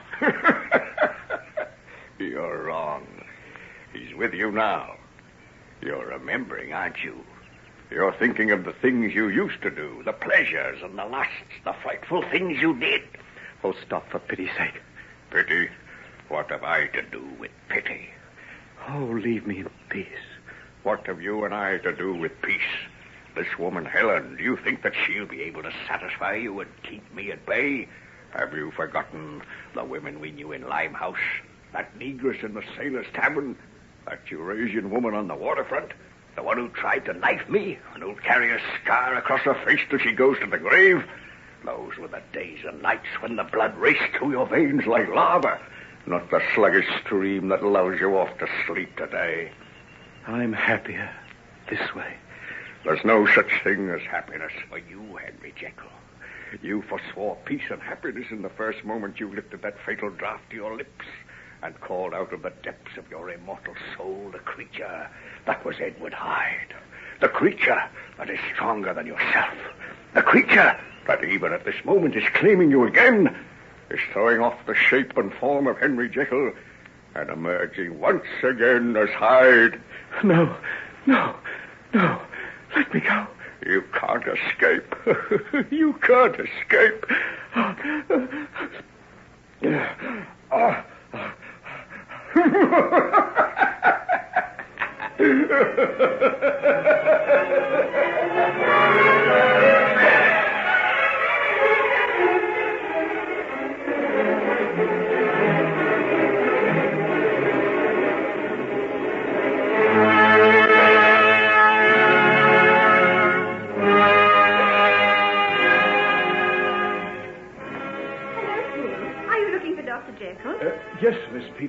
A telegram came, and I thought I'd better bring it across to him. Well, he's sitting over there behind that little clump of trees. Come, we'll find him. But I looked there, miss. I don't think he's there. Oh, then he can't be very far away. Perhaps he's taken a little walk down the path. I've been longer than I thought, and I expect he got tired of waiting. Well, I've been here close on half an hour, miss, and I can't find him anywhere. I wondered did he go home and pass you somewhere on the way? That's quite possible. Maybe I'd better go back. Yes, do. I'll look a little while longer, and then I'll go back to the house, too. It's getting rather cold now. I don't think he'd stay outdoors much longer. Perhaps that gardener over there might have noticed where he went. Yes, I'll go and ask him. Did you notice the gentleman sitting on that seat behind that clump of trees, gardener? A gentleman, miss? Wearing tweeds, youngish looking, with the white hair? Yes, that's him. Do you know where he went? Oh, I was wondering the same myself. I was talking to him and just went off to shoo away some children off the borders, and when I come back, he'd gone. Oh. How long ago was that? Oh, upward of 2 hours, I'd say. I seen him come here with him, and it weren't very long after you left. That's funny. Didn't you see him go? No, I didn't. I was away not more than 5 minutes or so, and when I come back, there weren't no sign of him. Oh, I wondered did he go for a walk? Oh, I didn't see him. As a matter of fact, there's been no one along this way but one queer-looking customer who comes shuffling along with his head down, and that was about an hour ago. Come to think of it, I seen him sitting on that seat where your friend were. Did you? What was he like? Oh, hard to say, miss. Little he were. Queer shape, too, and you never seen such clothes. Must have been 2 sizes too big for him. I took him for a tramp and went to ask him what he was doing here, and I tell you straight, miss, the look he gave me fair froze the blood in me veins. Look? What sort of a look? Hard to describe. I've never seen the like of it before. Ugly, vindictive. Like as if he'd been glad of an excuse to fly at me throat. Well, where did he go? Straight out through the gates. The last I seen of him, he was getting into a cab, and the driver seemed as though he wasn't going to take him at first, and then the little cove must have said something to him, for the fella touched his hat pretty smart-like and drove away. What a funny thing. I don't know why it is, but even to hear you talk about him makes me feel queer. Oh, if you'd have seen him, miss, I tell you, I haven't got over it yet. I'll be right glad when the time comes to close up the gates and make tracks for home. He got on my nerves, he has. I shouldn't like to meet him after dark, and that's the truth. I only got one look, and then he pulled his hat down over his eyes and turned away. He didn't seem to want me to see it. And no wonder, I say. Well, perhaps he's quite harmless after all. To judge by the looks of him, there's nothing that he wouldn't be capable of, even murder. Why, strike me pink. What's the matter? I know who he is. What? I recognise the description. There's £2,000 reward for him. What are you talking about? That chap was Edward Hyde, the murderer.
Ladies and gentlemen, we now present George Edwards in Dr. Jekyll and Mr. Hyde.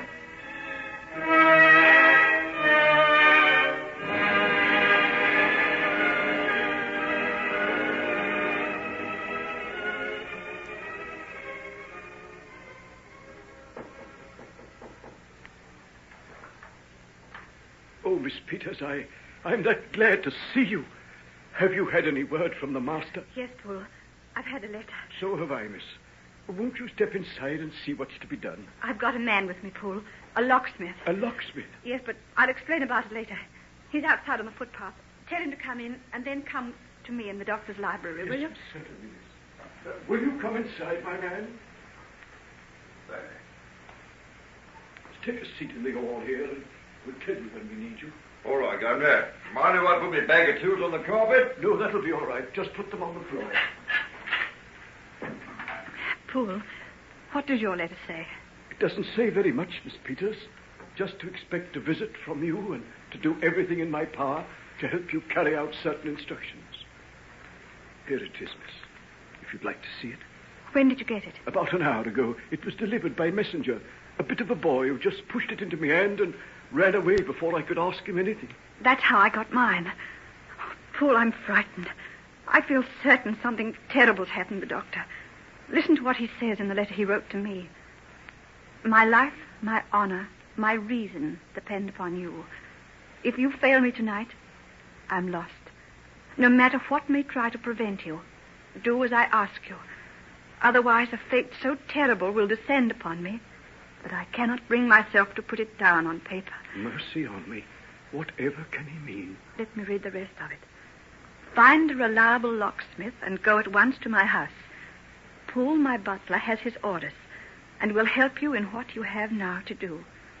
Get your man to smash in the door of my private laboratory. When this is done, you are to go in alone and to open the cabinet on the left-hand side of the room and to draw out, with all its contents as they stand, the fourth drawer from the top.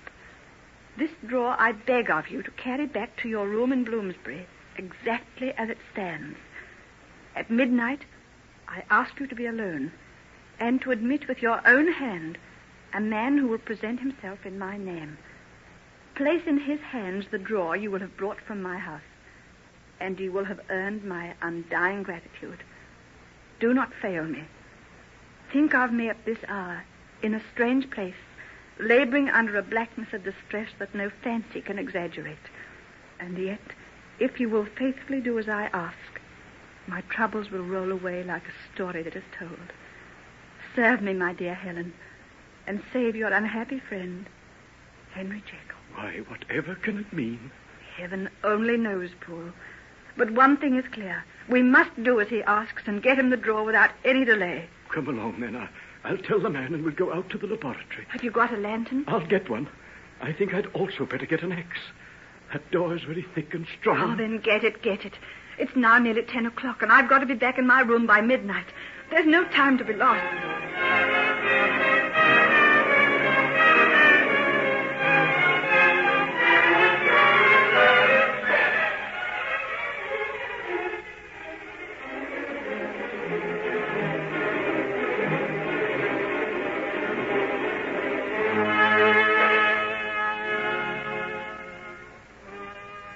Hurry, man, hurry. Can't you get that lock off? I've never seen a stronger lock in all my life. I've been at it nearly an hour now. Wait a minute till I try this other fire. If that won't open it, we'll have to smash in the door. That'll take a bit of doing, too. The doctor had this door specially made. I think I'm going to get it this time. See? It's starting to give. Put your shoulder to it and we'll give it a go. Got it. Well, there you are, miss. I told you I'd never been beat yet. All right, good. Poole, give me the light. I'll go inside and get the drawer. Would you like me to come with you, Miss Peters? No. The doctor said I was to go alone. Just give me the lantern. As soon as I've got the drawer, I'm going to hurry back to my room. You can see that the door's sealed up again after I've gone. Yes, miss, I quite understand. Here's the light. We'll wait out here. All right. Creepy sort of place, this. What's it been used for? The doctor used it for experiments. He hasn't been here lately, has he? Look at all them cobwebs. Oh, blimey, what's that? What's the matter? Are you all right, Miss Peters? Oh, yes, I'm all right. Nothing. A big rat ran across the floor. Lord love me. What's that over in the corner there? That's the doctor's skeleton. The doctor's? He used it for reference. Haven't you seen them in shop windows? Yes, but I ain't seen one hidden away in a beastly, creepy place like this. I'll be fair glad to get out of it, and no mistake. Then you won't have to stay much longer. I've got what I wanted, and all you've got to do now is to seal up the door again. Oh, lucky I brought a spare lock. I'll put it on right away. Would you like me to come across to the house with you, miss? No, Poole, you stay here. I'll let myself out and get a cab. I've got to hurry. In half an hour it'll be midnight.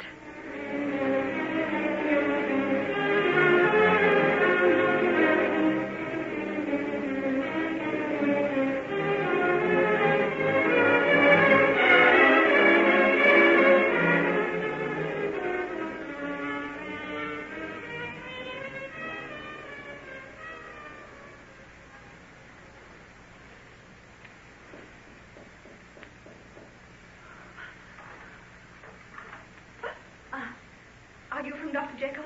Yes. Where is he? He couldn't come. Have you got it? You mean the drawer? Yes, yes. Yes, it's here. Give it to me. Well, you have to come inside. My room's on the second floor. Yes, yes, I know.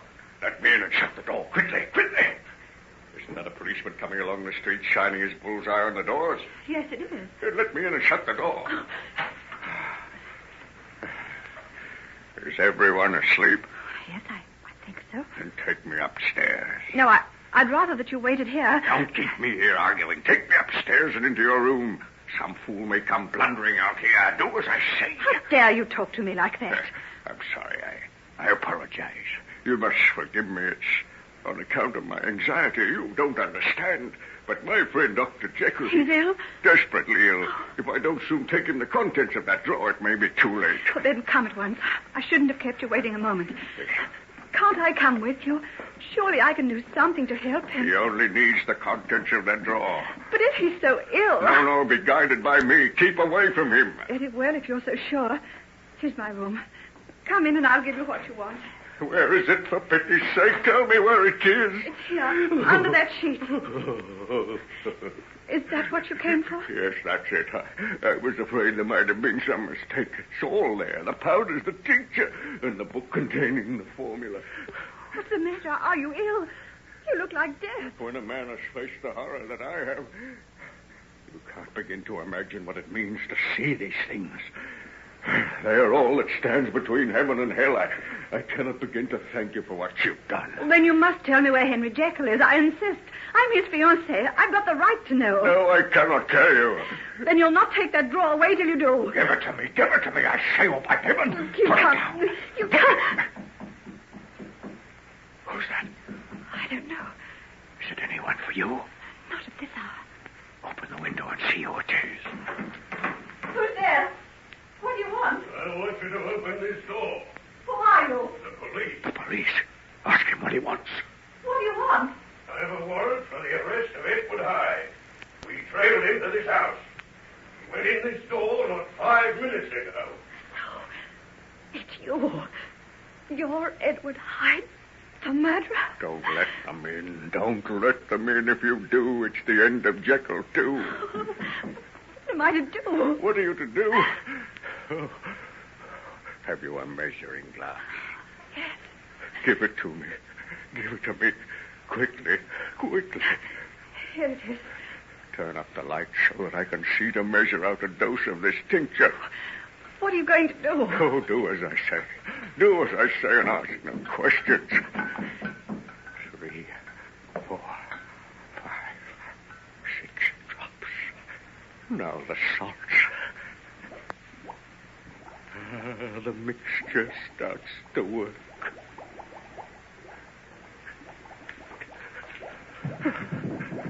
Curse them. They'll have the whole house roused. Hold them over another few minutes, and then they can do their worst. What are you going to do? What's in that glass? You're not going to drink it. I'd have done anything to avoid this. I've got no choice. That knocking on the door downstairs is a summons to the gallows. There's only one way out. You're not going to kill yourself. No, I'm not going to kill myself. I'm going to be born anew. Hide your eyes, Helen Peters, for they are going to look upon a sight that will blast them with terror and horror that has never met the gaze of man before. They're coming. I must do it. Heaven have mercy on us both. What's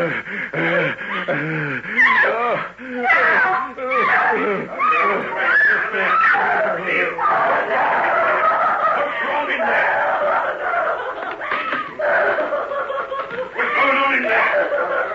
I don't know.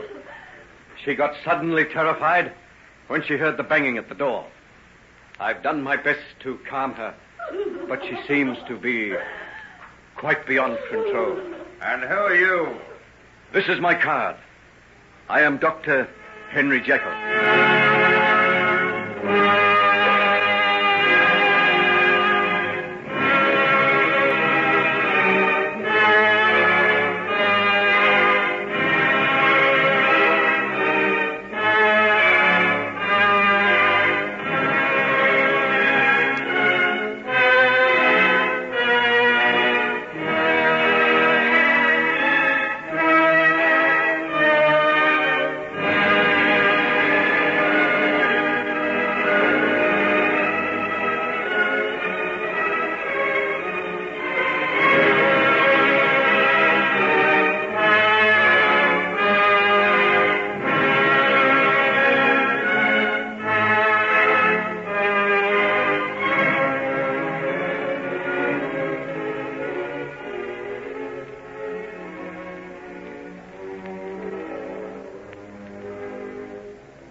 Ladies and gentlemen, we now present George Edwards in Dr. Jekyll and Mr. Hyde.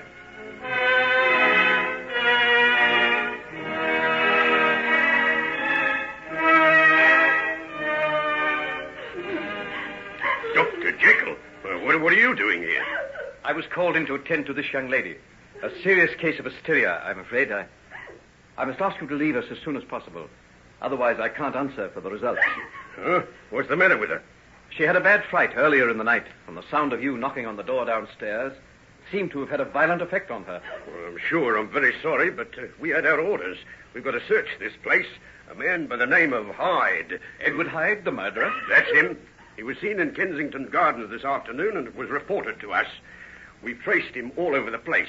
First, he took a cab and went to a little hotel in Limehouse. We almost got him there, but he gave us the slip. Then he was seen down by the embankment, and last of all, we traced him here. Here? Yes, not 10 minutes ago, someone saw him creeping along this street and hiding in the doorway. Someone came out and let him in, and he hasn't come out since. We've got the police around here all round the place, and we know. Well, you can see for yourself that he isn't in this room. Do you want to look in the cupboard? Oh, I suppose we should, by rights. Then go ahead, but make it as brief as possible. I'm very alarmed at the condition of my patient here. I want to get her to a hospital as soon as possible. Well, it won't take 2 minutes, sir. Just a matter of formality. Come on, Bert and Ted. You look in that other room. I'll have a search in here. All right, got a lamp, Bert. Helen. Helen, dear. It's all right, Helen. Helen, can you hear me? Oh, please. Please don't cry like that.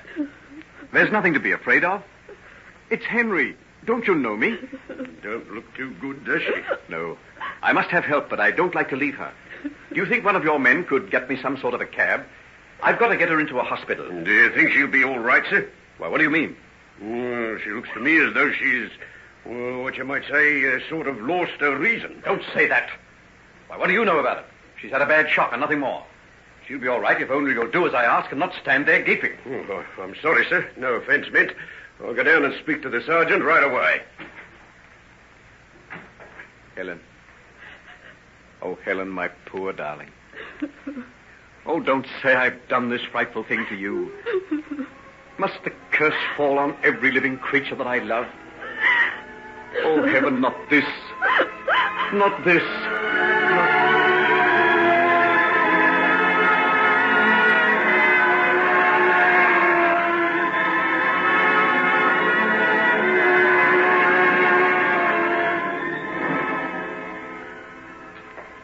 Say, what's going on here? Well, who are you anyway? What do you want? Name is Poole. I come here to see someone in this house. Well, you can't get in here. The place is surrounded. What for? None of your business. What do you want we're looking for? Something serious. I've got an urgent message for her. Well, it'll have to wait. No one gets in or out of this house till we've got the man we're looking for. Something serious? Just a plain case of murder, that's all. Murder? Here? No, not here. But the cove what done it is. Ever heard of Edward Hyde? Edward Hyde? He's here? Surest thing you know. We tracked him to this place, and we know he hasn't got out. But what would he be doing here? Why, this here is a most respectable neighborhood. Just shows you can't believe appearances. Maybe he came to pay a visit to the young lady you're after. Miss Peters? Why, you must be mad. Peters? Is it her you're after? Yes, why? Oh, I just come down from her room. There's something pretty funny the matter with her. Why, what do you mean? The doctor says she's had a fright. If you ask me, she's clean off her head. Miss Peters is? Yes. All right, here they come now. Sergeant's letting them come because the doctor told him it's urgent. The doctor? Why, it's Dr. Jekyll. Do you know him? I'm his servant. We've been looking for him everywhere. Well, there he is, as large as life. Dr. Jekyll! Dr. Jekyll! My fool, whatever brings you here? I've been looking for you, sir, everywhere. Well, you found me. Come here, give me a hand with Miss Peters. Take her other arm and help me get her into that car. My goodness, sir, she do look bad. And to think that I was talking to her only this evening when she came to get that draw from your place. Shut up, you fool. Don't you see those men are listening? I'm sorry, sir. Do as I say. Take Miss Peters' arm and don't say a word until we're through this court of police. Do you understand? Yes, sir.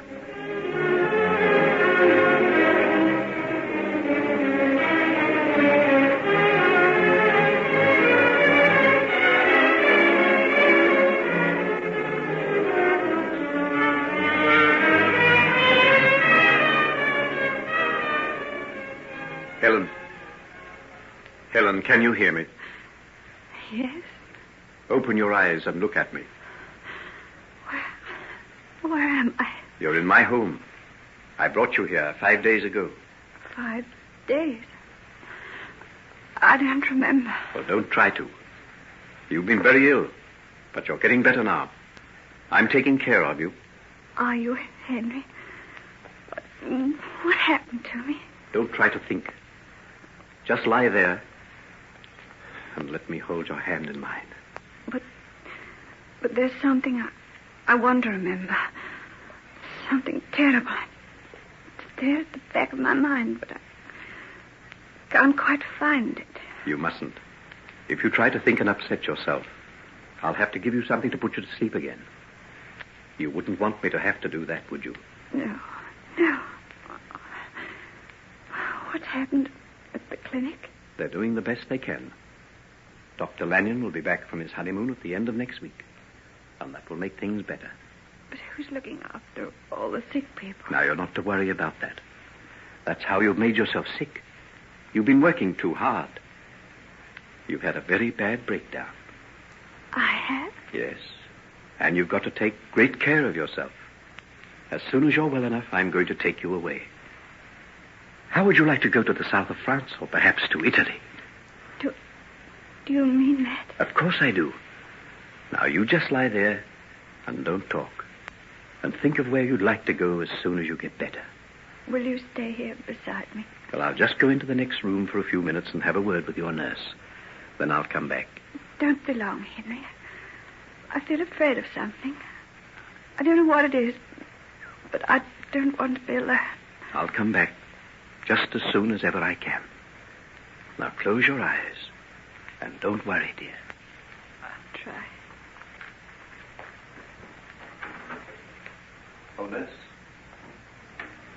How long did she sleep this afternoon? About 2 hours, Doctor. And when she woke, you noticed signs of returning consciousness. Did she say anything? She asked for something to drink. Nothing else? She seems to be trying to remember something. That's natural. She's been unconscious for 5 days, don't forget. And there's bound to be certain gaps in her memory. Will you try to remember everything she says and report it to me? Yes, of course. She didn't mention anything about someone named Hyde. No, sir, nothing at all. Good. Let me have a look at the temperature chart. Yes, that's much better. Just keep on as you're doing and avoid all excitement. She must be kept perfectly quiet. I quite understand that, sir. And I think you can reduce the number of doses of... quickly. She's had another relapse. Look, she's out of bed. Helen! Get away, Molly, get away. I can see it all again. Get an injection ready, nurse. I'll manage her by myself. Helen, be quiet, dear. Be I quiet. can't. I'm not sick anymore. I remember everything. I remember how you came to my room. I can see you standing there, gripping the table. Your face, your hands, and your dreadful cry. You don't know what you're saying. You must be quiet. You must get back into bed. I'm not sick, I tell you. I can remember. You came to my place at midnight, didn't you? I opened the door, and there you were, crouching in the shadows. And the policeman with the lantern. Be quiet. This is all part of your sickness now. You've glimpsed it all. No, I haven't. I saw it with my own eyes. I saw you measure up the liquid and put it in the little white powder. And all the while they were knocking on the door, and you were terrified. And you turned to me with your face ghastly pale, and the perspiration running down your cheeks. I can see the way your mouth was open, and you gasped for breath, and then you drank. Oh, I can see it all. Nurse, have you got the hypodermic ready? You can't stop me from speaking. I won't have you drugged. You can't keep me here. Helen, be calm, be calm. You must be calm. Don't you know what you're doing? You'll make yourself ill again. Let me go. I won't stay in this house. I saw you. I know what happened. I know what you are. Yes, Doctor. Hold her arm while I give it to her. We've got to get her calm again. No, let me go. Don't touch me. Don't come near me. You're Edward Hyde. I saw you with my own eyes, I tell you. Whatever she's saying. It's the wildest form of delirium. Take no notice. It's not. I saw it. He drank down the medicine, and I saw him change. I saw him change right before my very eyes. Hold her, nurse, steady. That's right. Oh, thank heavens for that. There, she'll soon be quiet. Quiet! I'll never be quiet again. Helen, don't you understand that this is just a dream? It's not. I swear I saw it happen. Thank heaven. She's growing quieter.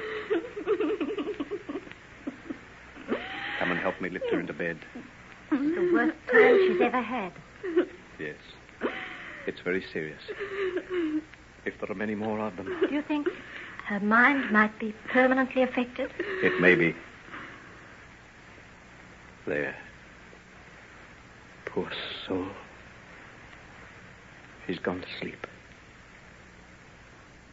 We'll see how she is when she wakes. If she's no better. Will you be somewhere near? Yes.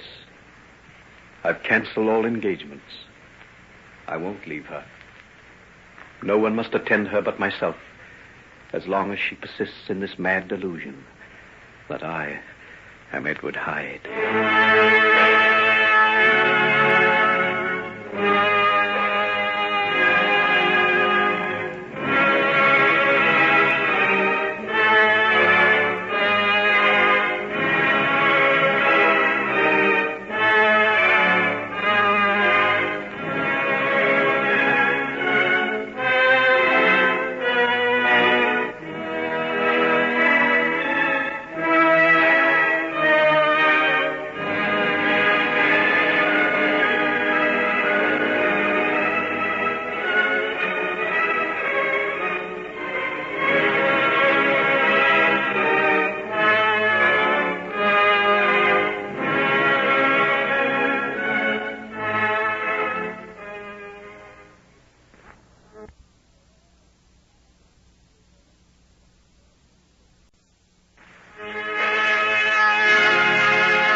Ladies and gentlemen, we now present George Edwards in Dr. Jekyll and Mr. Hyde.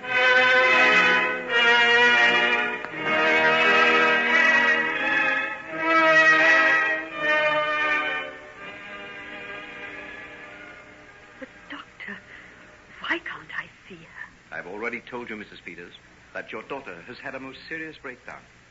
She has to be kept absolutely quiet.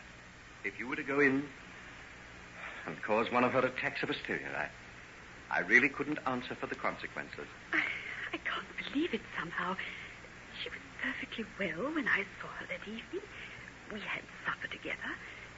She was worried over you, of course, but as soon as she got your note... Did she tell you what was in it? No. She just read it and said she'd have to go to your house at once and get you something. She didn't say what it was. I think she said something about some medicine. Oh, is that all? That's quite right. I was working on an emergency case and needed a special drug. She went off right away, and that's the last I ever saw of her. I just can't believe it somehow. Mrs. Peters, you must believe me. These things are very terrible, but Helen has been working under terrific pressure for a long while. We never know when the break is going to come, but when it does... Doctor, she'll get well again, won't she? You don't think it might be permanent? It's too early to say, but with quiet and constant care. Couldn't I help to look after her? I'd do everything you tell me to. I can't bear to think that strangers are with her when her own mother... Perhaps in a little while it might be possible. But just at present, only the most skilled nursing will... She was so happy. If you could have only seen her face when she came and told me you'd asked her to marry you. Oh, please don't speak of that. You can imagine how this terrible sickness of hers affects me. I know. This is the grief we share in common, Henry. Oh, you don't mind if I call you that, do you? Of course not. As Helen's mother, you have every right to. She told me so much about you. And I looked forward to the time we'd meet. I never thought that it would be like this. I won't keep you any longer. You've got more than enough to do. If you'll just let me know how she is and when I can come and see her. I'll do that the first moment I think it will be safe. Now come. Let me show you to the door. Would you like me to call you a cab? Oh, no. I haven't far to go. I'm staying with my sister, and she lives quite close to here. Good. Then I can easily get in touch with you if it's necessary. Mama! Good gracious. What's that? I'm afraid you'll have to excuse me. It's Helen. She must be having one of her attacks again. Who? Will you show Mrs. Peters to the door? Yes, Dr. Jekyll. This way, please, madam. But, Doctor, let me... No, you must go at once. I'll have to attend to her myself. Goodbye. This way, please, madam. This way. Here, stop. Where are you going? I'm going upstairs. But you can't. The doctor's orders. I don't care what the doctor said. My child is up there sick, and she's calling for me. It'll take more than you to keep me away from her. Get out of my way. But Get out of my way, I said. Oh, Dr. Jekyll will be very angry. If you were in my place, what would you do? If I were in your place, madam, I would do exactly as you are doing. So help me, I would. Thank you. And now, will you let me pass?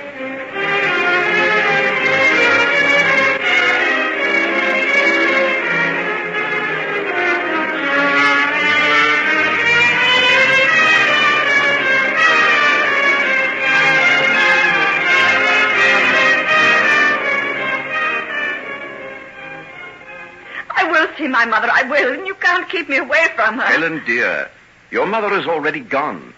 She's going to come back later on when you're feeling better. But there's nothing the matter with me now. I don't know why you're keeping me here. It's for your own good, my dear. It's not. It's because you're afraid I'll tell what I know. Oh, dear. The old delusion again. All right. Call it a delusion. Call it anything you like. But let me go. Let me see my mother. Helen, dear, that is not possible. Why? Mother. Oh, Mother. Mrs. Peters, how dare you come up here? I heard her calling me. That is no reason. I told you she was in a highly dangerous condition. Don't you know that you're risking her very sanity? That isn't true. You can see for yourself. Look at her face. Look at her eyes. And do you wonder? Do you think I can ever be the same again after what I saw? Tell your mother what you saw, Helen. I saw...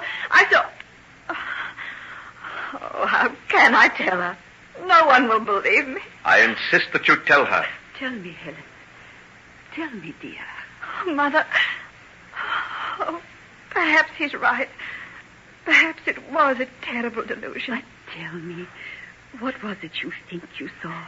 You remember that I got a letter telling me to go to his house and get some medicine? Yes, I remember. I did as he asked and waited for him to come. When the knock came to the door, I opened it. And there on the step I saw Not Henry Jekyll, as I had thought, but Edward Hyde. What? Edward Hyde? The murderer? Yes. But what was he doing there? Did you call for help? No.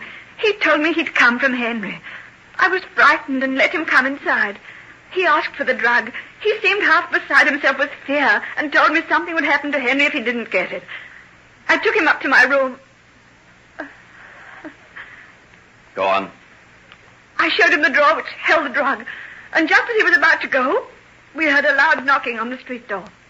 It was the police. The police? Yes, they'd seen him come into the house. They'd been trailing him all afternoon and had now come to arrest him for the murder of Mr. Utterson. Oh, Helen, how terrible. But wait, Mother. I opened the window and called down to them. And when I turned back into the room, there was Hyde. I saw it, I tell you, I saw it with my own eyes. What did you see? I saw him rush to the drawer, take out the bottle of red fluid, pour some into a glass, and the white powder. And when it had dissolved, he put it to his lips and drank. I thought it was poison. I rushed forward to seize it from him, but he'd fallen to the floor. I've seen people who've taken strychnine. I've seen epilepsy.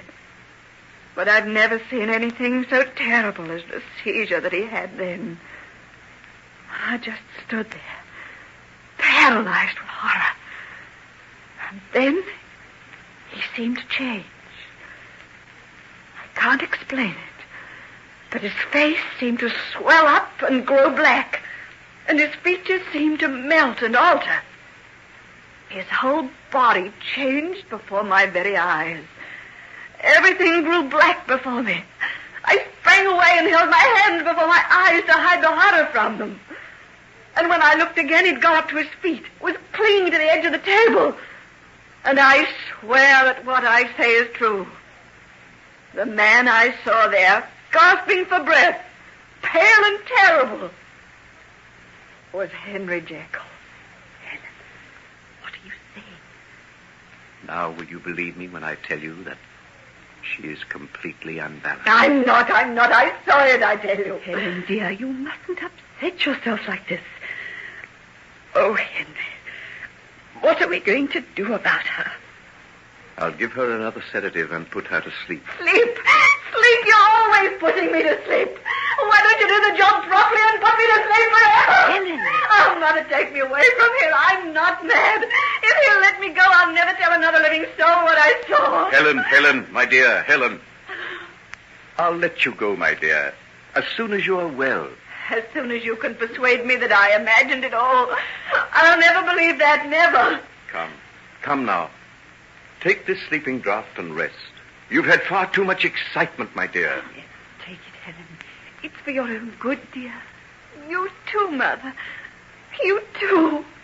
Oh, won't anyone believe me? I'm not mad, I tell you. I'm not mad. No, my dear, you're not mad.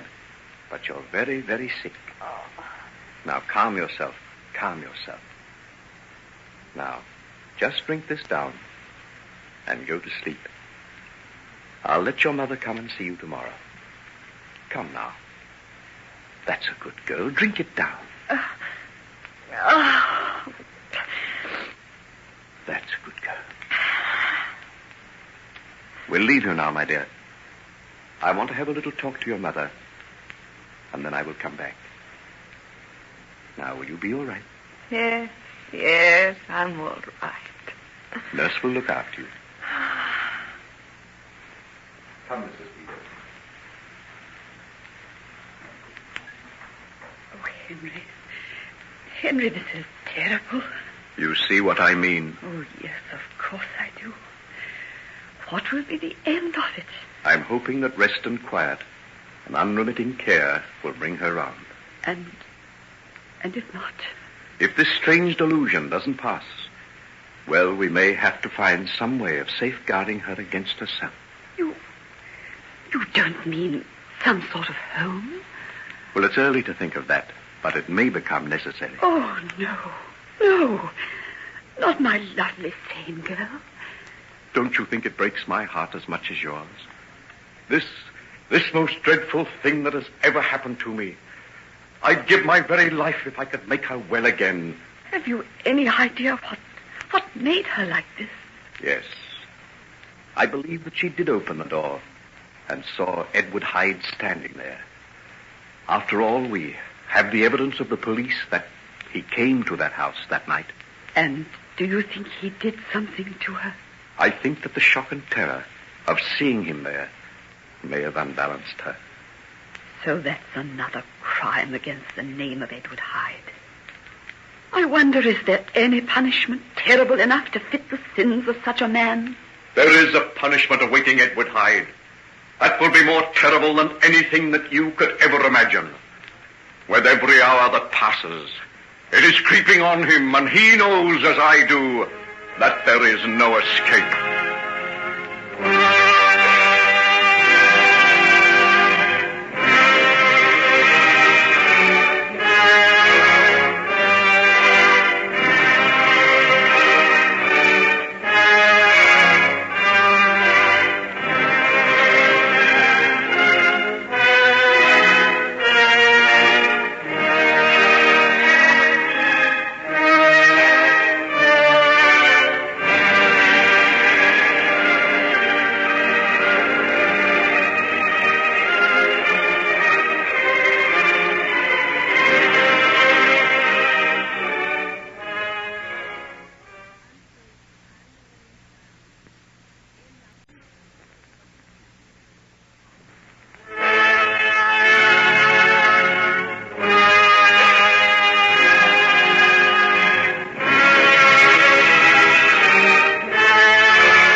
Gentlemen, we now present George Edwards in Dr. Jekyll and Mr. Hyde.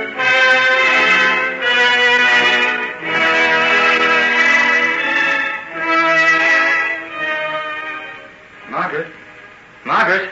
Why, John, when did you get back from London? Oh, just a few minutes ago. I caught the early morning train. Why didn't you let us know? I made up my mind in a hurry and didn't wait to send a telegram. Tell me, are you glad to see me? Of course I am. You'll be just in time for the garden party at Lady Winston's. You can be my partner in the mixed doubles if you like. Oh, I'd love to. But I didn't come all the way down from London to play tennis with you, Margaret, my dear. You look very serious. What's the matter? I've got something to tell you. Shall we go for a walk through the garden? Yes, by all means. I was just going out when you called me.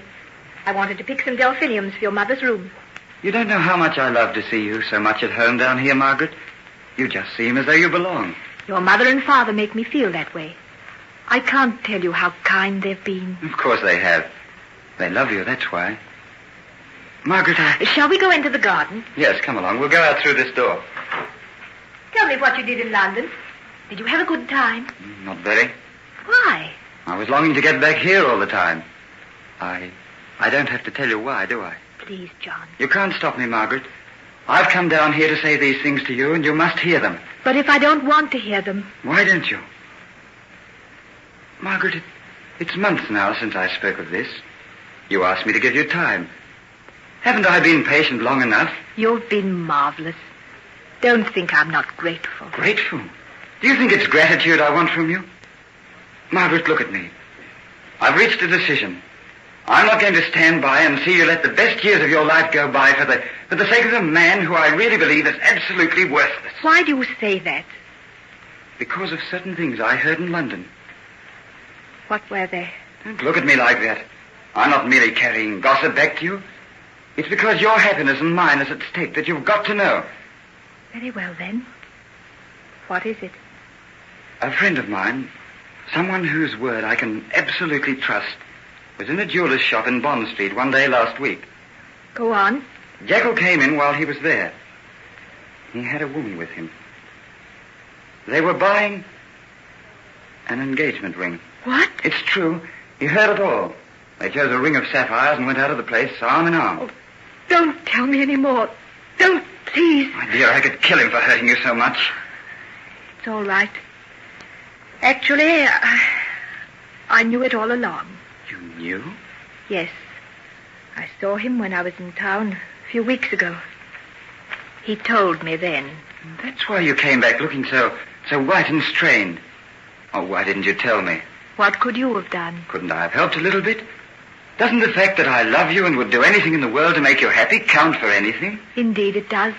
More than you can ever guess. Then marry me. Let me take you away. Let's begin a new life together and wipe out all the old disappointments and pain. Do you think that's possible? Yes, of course I do. You don't know what a really happy love can be. You've never really been happy with Henry. There was always some sort of dark shadow over him all the time. Perhaps you're right. And perhaps that's why I loved him so much. He seemed to need love more than anybody else I knew. It'll take more than your love to help him now. What do you mean?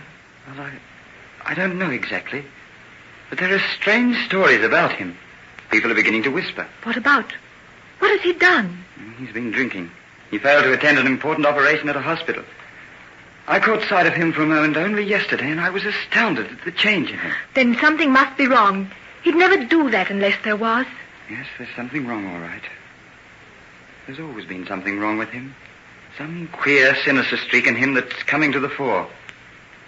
Margaret, don't you remember when we were children how he sometimes seemed to be possessed of something almost unholy? Then perhaps we shouldn't judge him too harshly. Perhaps not. But can't you see that he's no man for you, my dear? What happiness could there possibly have been with him? I don't know. I just know that he seemed to possess me body and soul. And I'd have done anything for him. Gone anywhere he wished. But that's all over now, isn't it? He's going to marry someone else. Yes. All over. And you? Aren't you going to marry someone else? Someday? I suppose so. Then let it be soon. Don't let the time slip by. Oh, how can I take so much from you and give so little in return? I'll be content. Just to have you with me always as... Oh, I'm so tired, John. So tired. Yes, I know. I'll help you to forget. We'll be happy together. We'll be happy. But I don't think I'll forget. Ever.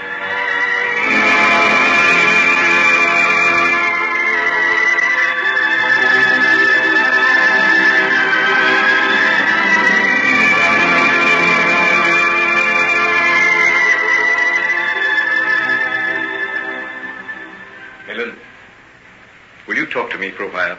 Oh, yes, Henry. I've come to tell you that I've reached a big decision about you. I'm going to send you away to my house in the country. What do you mean? What are you going to do with me when I'm there? You needn't be afraid, my dear. I won't go with you. I'm going to remain here. There'll just be you and your mother and the servants to wait on you. Why are you doing this, Henry? Because I can't pretend to you any longer. You were right, Helen. What you saw that night in your house in Bloomsbury is true. Then you admit it. It wasn't a terrible dream. It really happened. Yes, everything you've said is right. I did come to you in the shape of Hyde.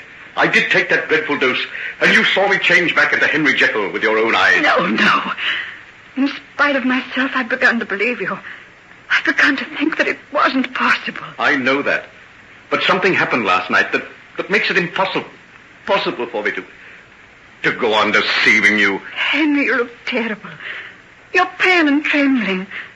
What has happened? A punishment more terrible than anything I ever imagined has descended on me. And I must face it alone. That is why I'm sending you away. But you must tell me. Sometimes I think I'm really going mad.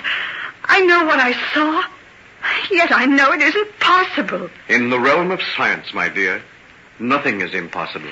What has science got to do with you and Edward Hyde? Everything. It was my knowledge of science, imperfect though it is, that brought him into being. What do you mean? You're not saying that you created him? No. That was done the moment I was born. Edward Hyde is nothing more or less than the visible form of my lower, baser self. I can't understand. I know I saw him. I know I saw him change to you. But still I feel it isn't possible. Let me put it this way. You know that within yourself there are two forces. One for good, one for evil. Haven't you been conscious of them? Of course, that applies to everybody. To everybody. But only to me occurred the thought that these two elements could be freed from one another.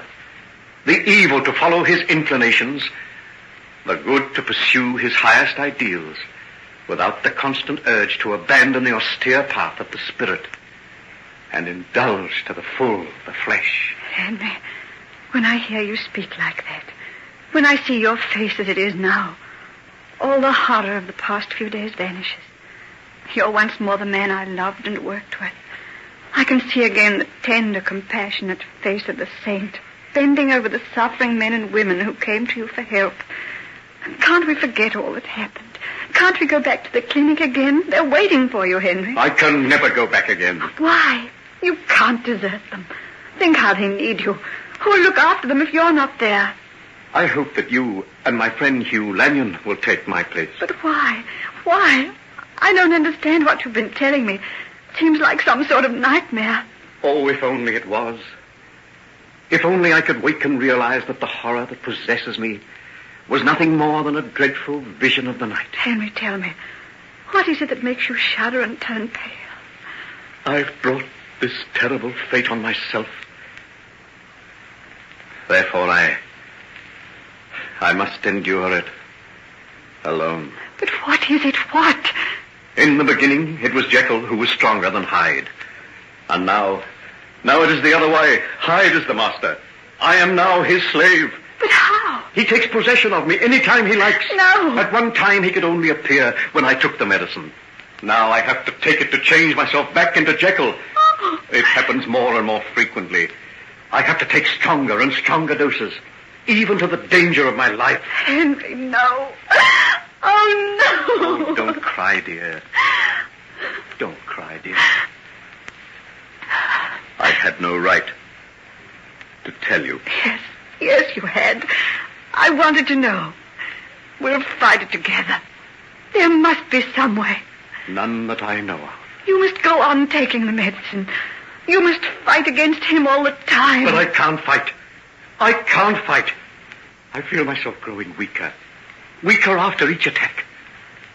At one time, Hyde was weak and puling. Now, he has been indulged to the full. He is possessed of a terrible strength. He attacks me like a raging monster.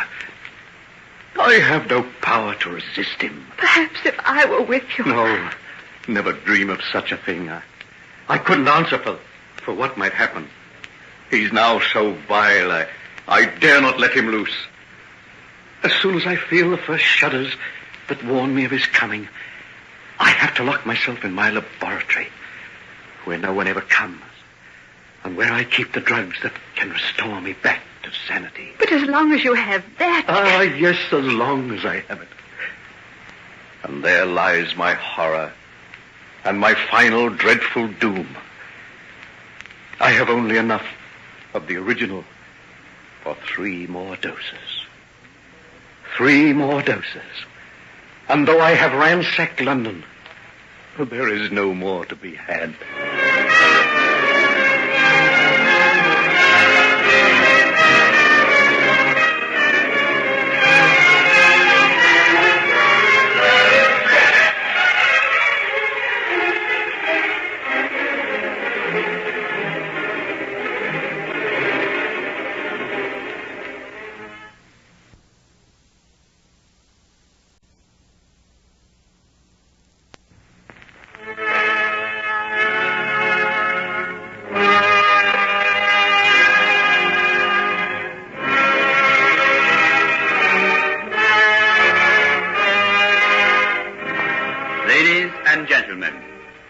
Present George Edwards in Dr. Jekyll and Mr. Hyde.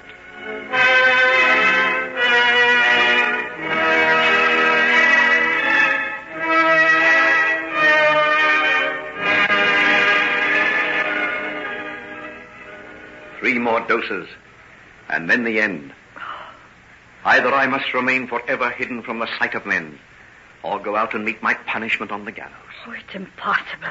It can't be true. Oh, I used to say that too. But now I know there's no escape. At any hour of the night or day, I feel the horrible shuddering that warns me of the coming of Hyde.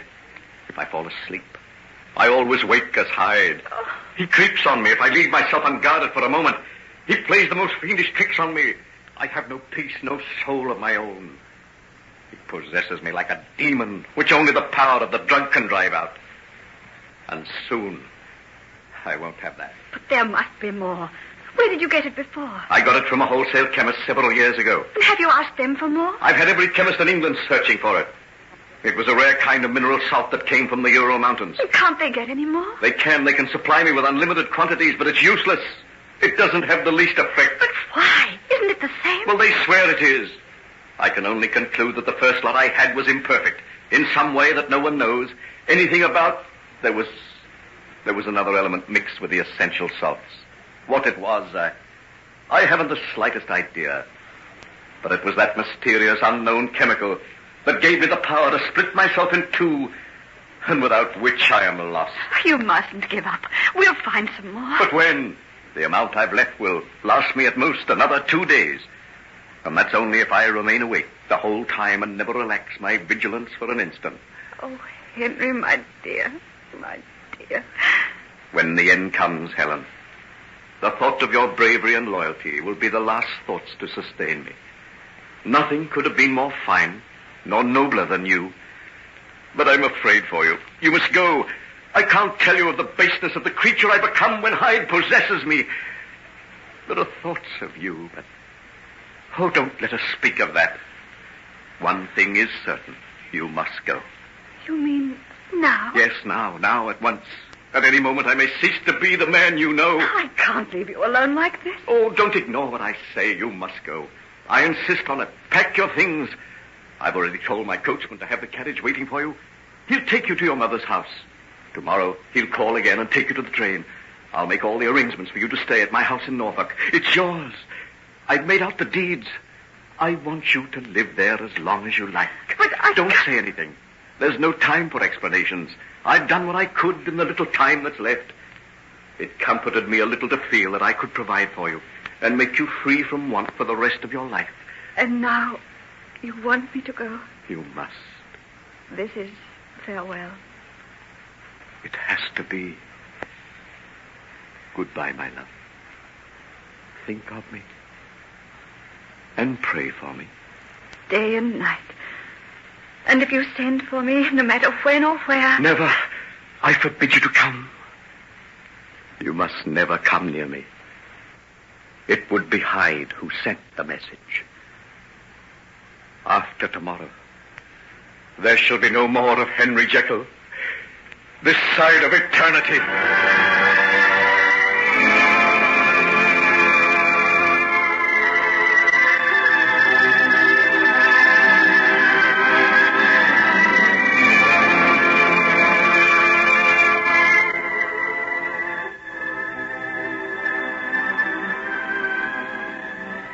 Look, Hugh.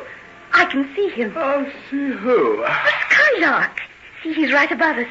Just like a tiny speck in the blue. Oh, darling, if Jenny Lind herself were floating around singing arias, I'm far too lazy to get excited. If you don't get up and hurry, we'll be late for dinner. Do you know how touchy old Mrs. Harris is over her cooking? She's promised a steak and kidney pudding, too. It's only 12 o'clock. Oh, but we've got about 4 miles to walk back to the village. Well, it's such lovely country. I don't want to have to hurry. All right. Oh, dear. Pull me up. Pull you up? Certainly. You may be on your honeymoon, Mrs. Lanyon, but it's time you started on your wifely duties. Come on, pull. Oh, you great lazy brute. Oh, look. There now. See what you've done? Oh, I've fallen backwards into a gorse bush. Oh, help me out. All in good time. You look quite charming sitting there. Oh, have you ever sat in a gorse bush? I've got vivid recollections of a patch of Scotch thistles. Oh, come on, up you get. Come on. Dr. Lanyon. Dr. Lanyon. Hello. Who's that calling down there? I don't know. How funny he looks dressed up in that long frock coat. Looks like somebody's butler on a day off. Oh, wait a minute. Oh, no. It couldn't be. Couldn't be what? Well, I had a funny idea that he was Henry Jekyll's butler, Poole. But that's impossible. What'd he be doing up here at the English Lakes? Perhaps he's on a honeymoon, too. Who? Oh, he's a respectable father of 5 bouncing young Britons. Well, he seems to be very excited over something, whoever he is. He's waving something in his hand and climbing the hill for all he's worth. Well, let's go down and meet him. Better I get there first. Come on. Oh, no, wait. I believe you're right. It is Poole. Oh, don't be silly. It is. I caught a glimpse of his face, and he looked up a moment ago. There. Don't you see? Great Scott. So it is. What on earth is he doing up here? Perhaps something's happened down in London. Why should he come all the way up here to tell us about it? Let's go quickly. I don't like the look of it.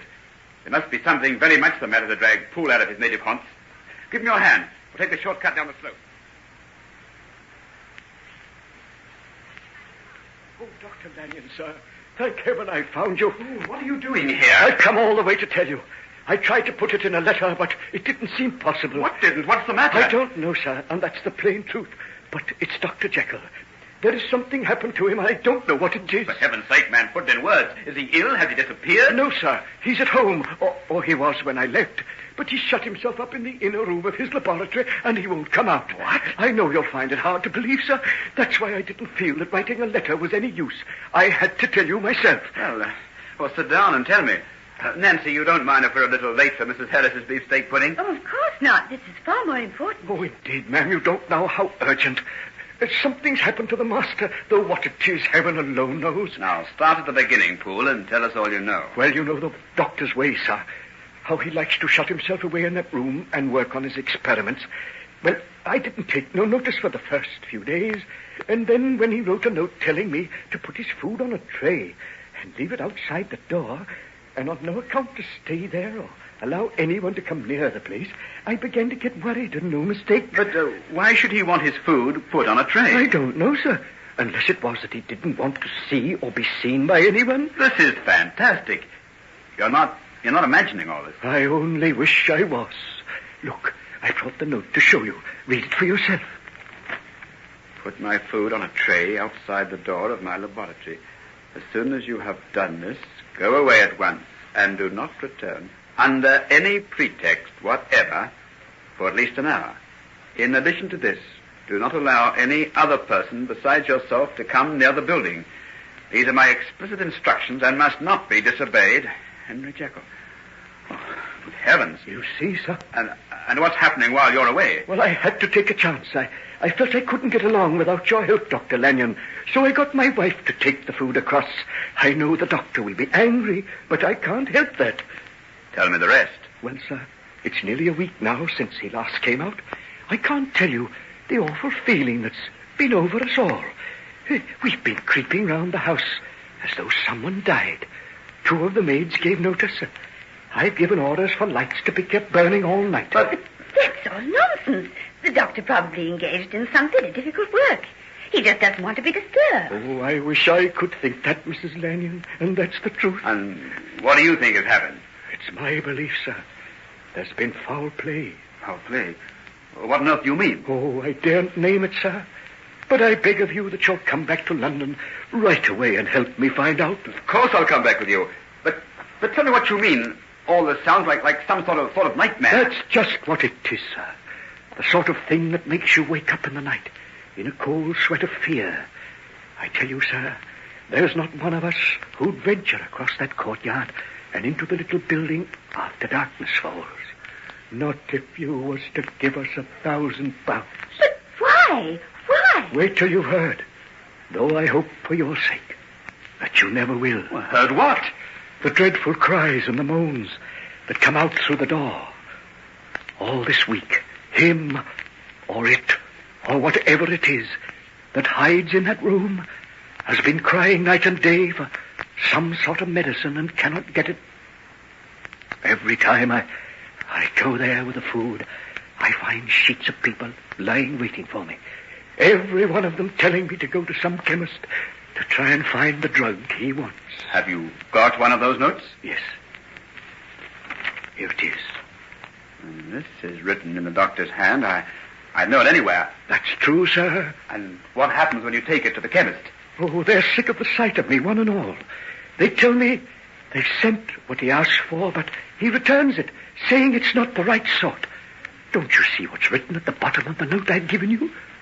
For God's sake, find me some of the old. Yes, it's a strange note, but it was written by the doctor, and that proves he's still alive. He was when it was written. But what does that tell us?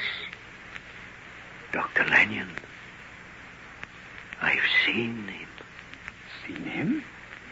What do you mean? It's the belief in my heart that there's been murder done. Murder? That can't be possible. Dr. Lanyon, I pray with all my heart that you are right. But I'm mortally afraid. The creature that I saw that day in the shadows of the laboratory was none other than the man who murdered Mr. Utterson 6 months ago. The dreadful Edward Hyde.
Present George Edwards in Dr. Jekyll and Mr. Hyde.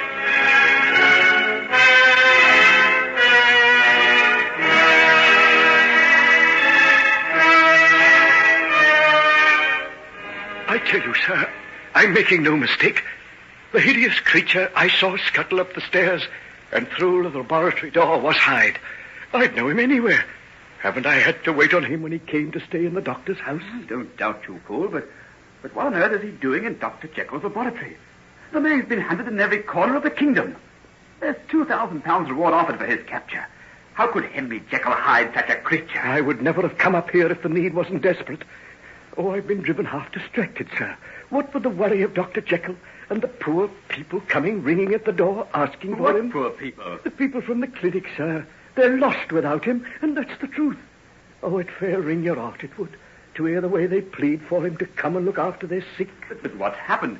Isn't Nurse Peters still down there? Nurse Peters, sir? The poor young lady's been too bad herself to look after anyone. Nurse Peters? What's been the matter with her? I don't rightly know, sir. But Dr. Jekyll brought her to the house a week before he went into the laboratory. No one saw her but himself, and the nursey had to look after her. But from what I heard, it seemed as though, well, she seemed to be partly out of her mind, sir. What? Why, you must be crazy. Helen Peters out of her mind and Dr. Jekyll murdered? What sort of crazy yarn is this? Oh, I know, sir. And that's why I came all the way up here to see you. If I'd put it in a letter, you'd never have believed me. I don't believe you now. This couldn't have happened. Where's Miss Peters now? The doctor gave orders that she was to be taken down to his house in Norfolk, sir. I saw her just before she left. Oh, she looked mortal bad, sir. And the saddest look I ever saw on any woman's face. She seemed in a sort of a dream. She just walked down the stairs and out of the door and never said a word. Oh, stop. If you tell him any more, I believe I'm going mad, too. Has the whole world tumbled to pieces? Oh, we need you, Dr. Lanyon. Someone's got to come and try and put things right. I'll come. I'll come right away.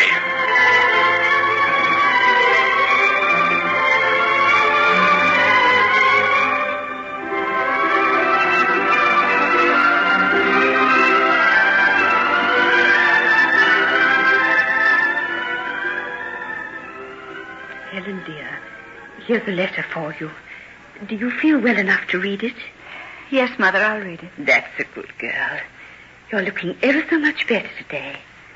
A few weeks of this lovely country air should make you quite well again. Do you think so, Mother, dear? I wish I did. Read your letter, and we'll go for a little stroll out in the garden.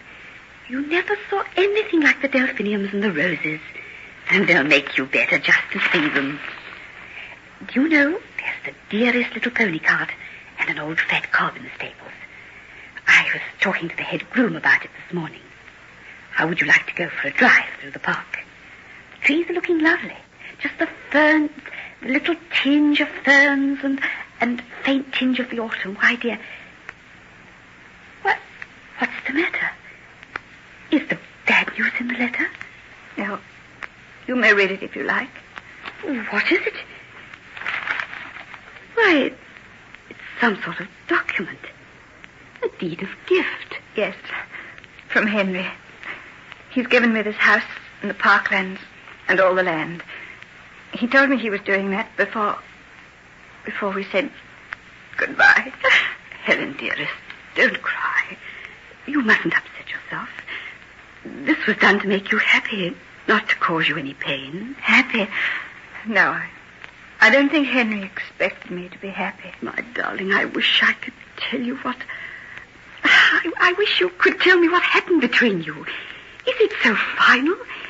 If ever I saw a man with mortal grief on his face, it was Henry Jeckyll the morning we left to come down here. Oh, I'm sure he loves you. Oh, please, Mother, please. If only you knew how it tortures me to hear you say that. Sorry, dear, I won't say it again. We must regard him as dead. None of us will see him again, ever. Is he stricken with some dreadful illness, dear? Yes. An illness so dreadful, so terrible, that my mind can't bear to think of it. And yet I can't help myself. I sit here thinking of him alone, facing that dreadful doom. And I can't do anything. I can't even be with him. But can't anything be done? Aren't there doctors? Nothing, and no one can help him. Do you think I would have come away if there'd been any hope? Oh, then don't let's talk about it anymore. It only upsets you, and if nothing can be done for him... Come, we'll go into the garden. Would you like a shawl to put round your shoulders? Mother, I'd like to go alone. Do you mind? But are you strong enough? Of course I am. There's nothing the matter with me physically. Very well, then. But don't walk too far. I'll come down to you in half an hour. Yes, do.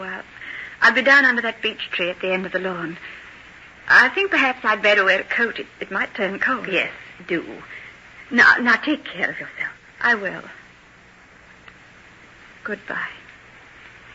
Why do you kiss me like that? I'll be seeing you in half an hour.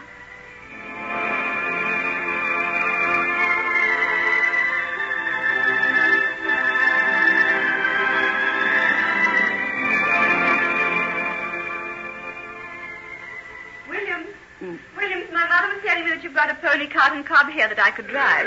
Yes, Miss Peters. Do you think I could have it right away? Well, are you going to drive it yourself, miss? Yes. I'm feeling so much better today that I think I'll go down to the village and do a little shopping. How soon can you have it ready? Oh, it won't take a minute, miss. The old cob's in the stable now, and I'll have one of the boys harness him right away. Good, I'll wait. By the way, I can reach the main road by going through that gate over there, can't I? Oh, yes, miss. But there's a better road if you take the one that goes right past the house. No, I'll take this one. I don't want to pass the house. And hurry, will you? I don't want to be too late getting back. Oh, certainly, miss. Harness old Rory into the pony cart, will you?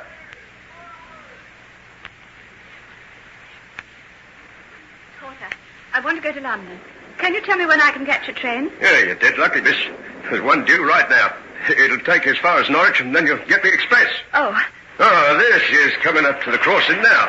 Want a ticket? Yes, first class, please. Any luggage? No, none. Here's your ticket, then. 11 and 9pence, please. Thank you.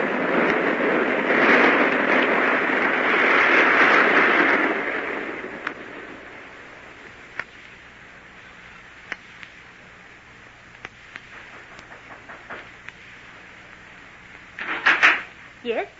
What do you want? Is this Dr. Jekyll's place? Yes, but he's not at home. Oh, do you know when he'll be back? No, I haven't any idea. He's been gone for several days now. Oh, don't you know where he is? Oh, I need him dreadful bad. My little girl that's ill. Oh, if I don't get him soon, I don't know what'll happen. Well, he isn't here, and it's no use your waiting. Oh, what am I going to do? Can't you get another doctor? I want to come to folks as poor as us, but Dr. Dr. Jekyll. We haven't any money to pay him with. Did you go to the clinic? Yes. There's no one there. It's all shut up. Oh, when is Dr. Lanyon coming, Betty? It's terrible with both of them away. Oh, he's on his honeymoon. He won't be back for another week. And even Miss Peters. Oh, it ain't right for 'em all to go and leave us like this. We've learnt to count on them so much. What's happened, Mrs. Forbes? Miss Peters? Nurse. Oh, thank heaven you're back. Margie's that ill, miss. I've been off out of me mind. What's the matter with her? Oh, it's some sort of fever. She's tossing round and she's burning hot. She hasn't known me for the past 2 days. Oh, can you come and see her, miss? Well, I wanted to see Dr. Jekyll. He isn't here. He's been gone away. There's no one left but you, miss. Oh, don't say you won't come. You would let her die for want of help. All right, I'll come. He would have wished me to. Nellie, can I come inside and get some things? Yes, miss, of course. Mrs. Forbes, you go back to your child. I'll get something to eat and some medicine and come over as soon as ever I can. Oh, heaven bless you, miss. You don't know how wonderful it is to see you back again. My cab's still waiting. Here, take this money and get the man to drive you home. Keep your little girl warm and give her plenty to drink. I'll come and see her in half an hour. Oh, thank you, miss. Thank you 1,000 times. Nellie, can you get me something hot to drink? I've come a long way. Oh, you're feeling better, miss? Yes, I'm all right. Nellie, when did you see Dr. Jekyll last? Well, none of us has seen him since the day after you left, miss. Did he go away? No. Oh, I didn't like to tell that woman, but he's locked himself up in the building at the back of the house. Oh, Henry, my poor darling. And does he never come out? No, miss. Not for anything. You're not thinking of going to see him, miss? Why? Well, we've had orders to keep away. No one's allowed near the place except when there's food to be taken across. No, I'll not go there. I'll do what I can to keep on with his work. There are sick people in need of him. I don't think I can help him, but I can help them. And that is my duty. Are you well enough, miss? Well, of course I am. There are times when one must forget oneself, Nellie. And this is one of them. Now, will you please get me some food and show me where the doctor keeps his surgical bag and medicines? This is what he would wish me to do. I know. And as long as I have strength, I'll do it.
Gentlemen, we now present George Edwards in Dr. Jekyll and Mr. Hyde.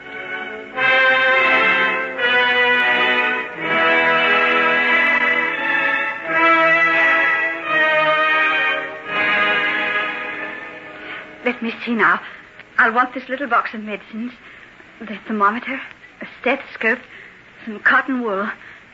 Do you know where the doctor keeps his antiseptics, Nellie? I'm not sure, miss. But I think they're in that cabinet over there. Oh, yes, that's right. Now, I wonder what else I'll need. By the way, where's Poole? He went away yesterday morning, miss. Went away? Yes. I'm not certain, But I think he's gone to try and get Dr. Lanyon to come back from his honeymoon. He's been awful worried over the master, miss. Yes, I suppose so. Has Mrs. Poole been in charge while he's away? Yes, miss. She's downstairs now, getting a tray ready to take over to the doctor. A tray? That's his orders, miss.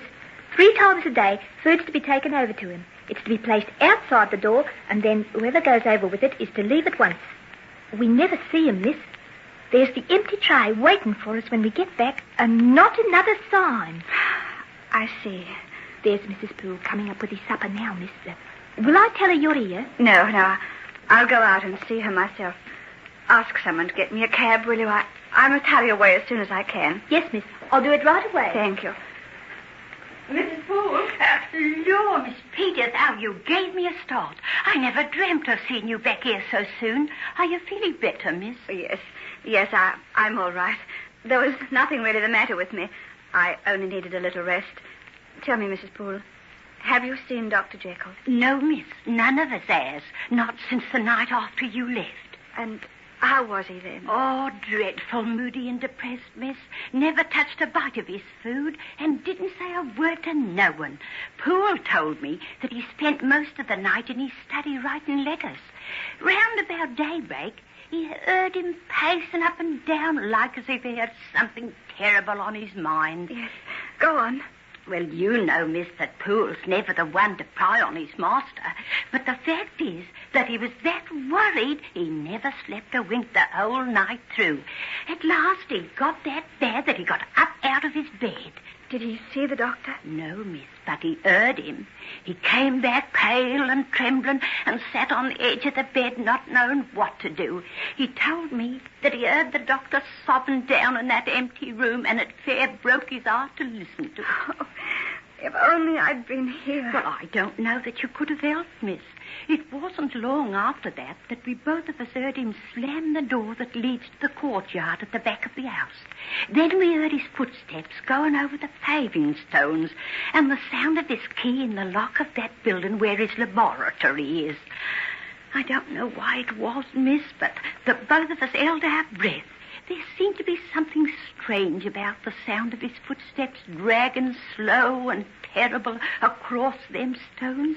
And then the door shut, and there was silence.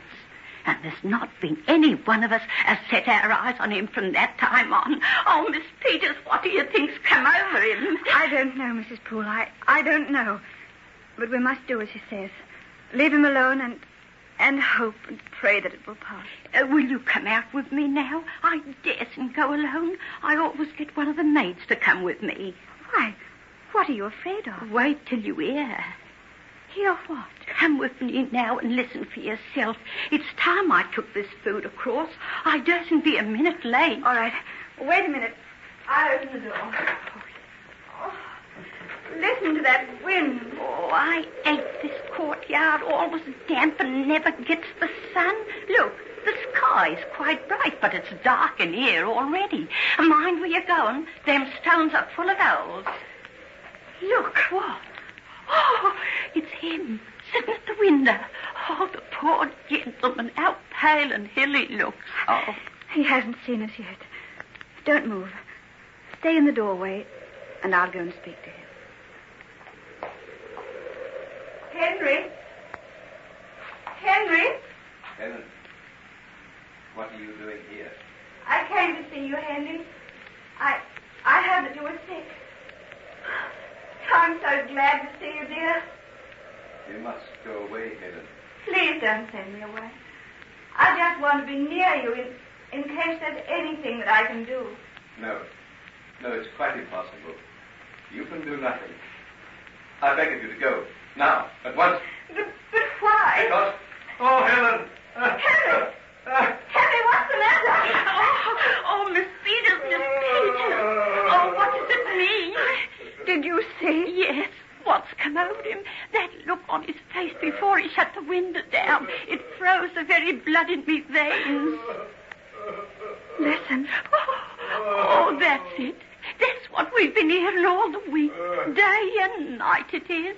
Do you wonder that none of us dares come out here alone? Oh, this can't go on. We've got to do something. Yes, but what?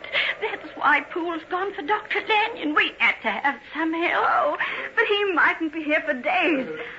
Oh, I'm going to do something now. Are you willing to come? I've got to go into that place for the food, and none of the others will venture. Come along, then.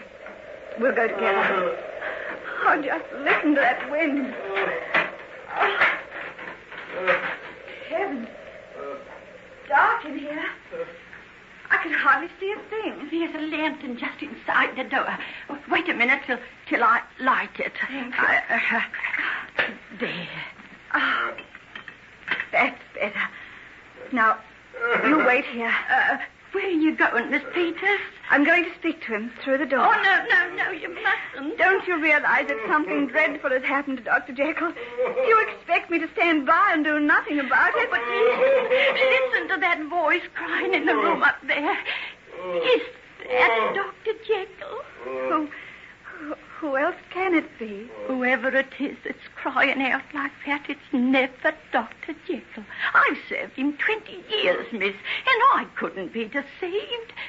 There's someone else in that room with him. But who it is and why he stays there is something that I dursn't even guess at. All the same, I'm going to speak to him. You wait here and I'll go up the stairs alone. Oh, I wish you wouldn't, miss. I do indeed. Henry, can you hear me? Who's there? It's Helen. Henry, won't you see me? Go away. But Henry, I wanted to... Go away. Go away. How dare you come here? I told you not to come. Go. I want to help you. You must let me in. Help me, you! You poor, weak, trembling thing. You think you've got it in your power to do anything for me? I'm beyond the power of heaven or hell. Get away! Get away before I tear down this door and show you what I am! Oh, was that my master's voice, Miss Peters? No. Oh, you see, it ain't any use. We'll have to wait till Poole comes back with Dr. Lanyon. Are you there, Miss Peters? Yes, Nellie, what is it? The cab's been waiting for you, miss. The man says he can't stop much longer. Oh, very well. I'll come now. Nellie, will you stay here with Mrs. Poole while she takes the tray to the door? Oh, dear. All right, then. I'll stay if you're nervous. No, it'll be all right. It's just that it fair gives me the creeps over there. Well, if I can go right up to that door and put the tray down, you ought to be able to stay down here. Very well, then, but don't be too long. Oh, you needn't worry over that. You go, Miss Peters. We'll be all right. I must go to that sick child. And if I miss this cab, goodness knows how long it will be before I get another one. Of course, miss. Nellie, stop looking over your shoulder like that. There's nothing in that corner but a pile of empty boxes. I'll come back just as soon as I can, Mrs. Poole. Will you prepare a room for me? I'll stay here until Dr. Lanyon gets back. Yes, miss, that I will. And I'll be right glad to have you with us. I'll be back about 11 o'clock, I suppose. And you'll find me sitting up. I'll have some supper ready for you. Thank you very much. Goodbye. I'll go back to the house. Oh, listen to him. Oh, do worry, Mrs. Poole. I can't abide it if that's the truth. Oh, I'll go up right away. Pull yourself together now like a good girl.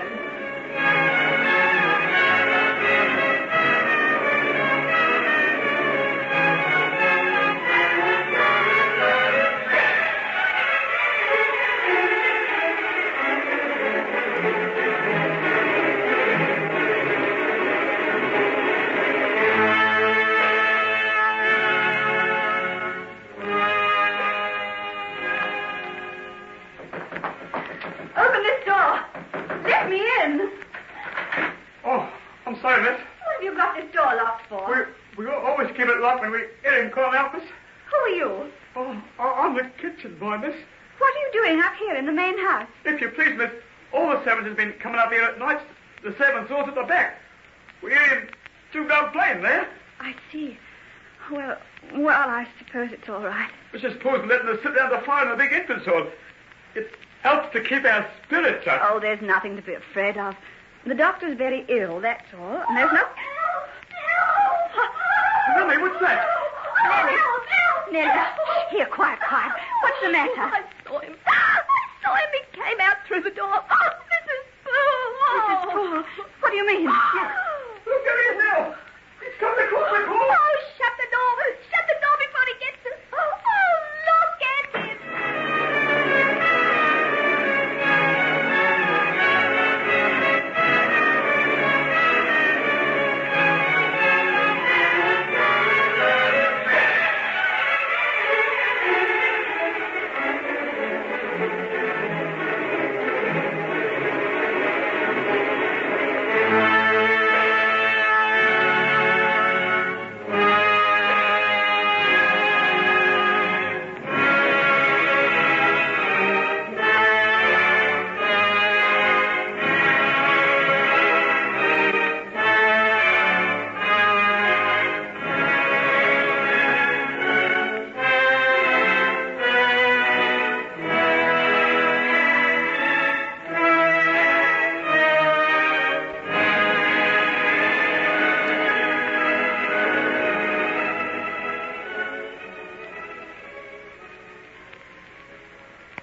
Ladies and gentlemen, we now present George Edwards in Dr. Jekyll and Mr. Hyde.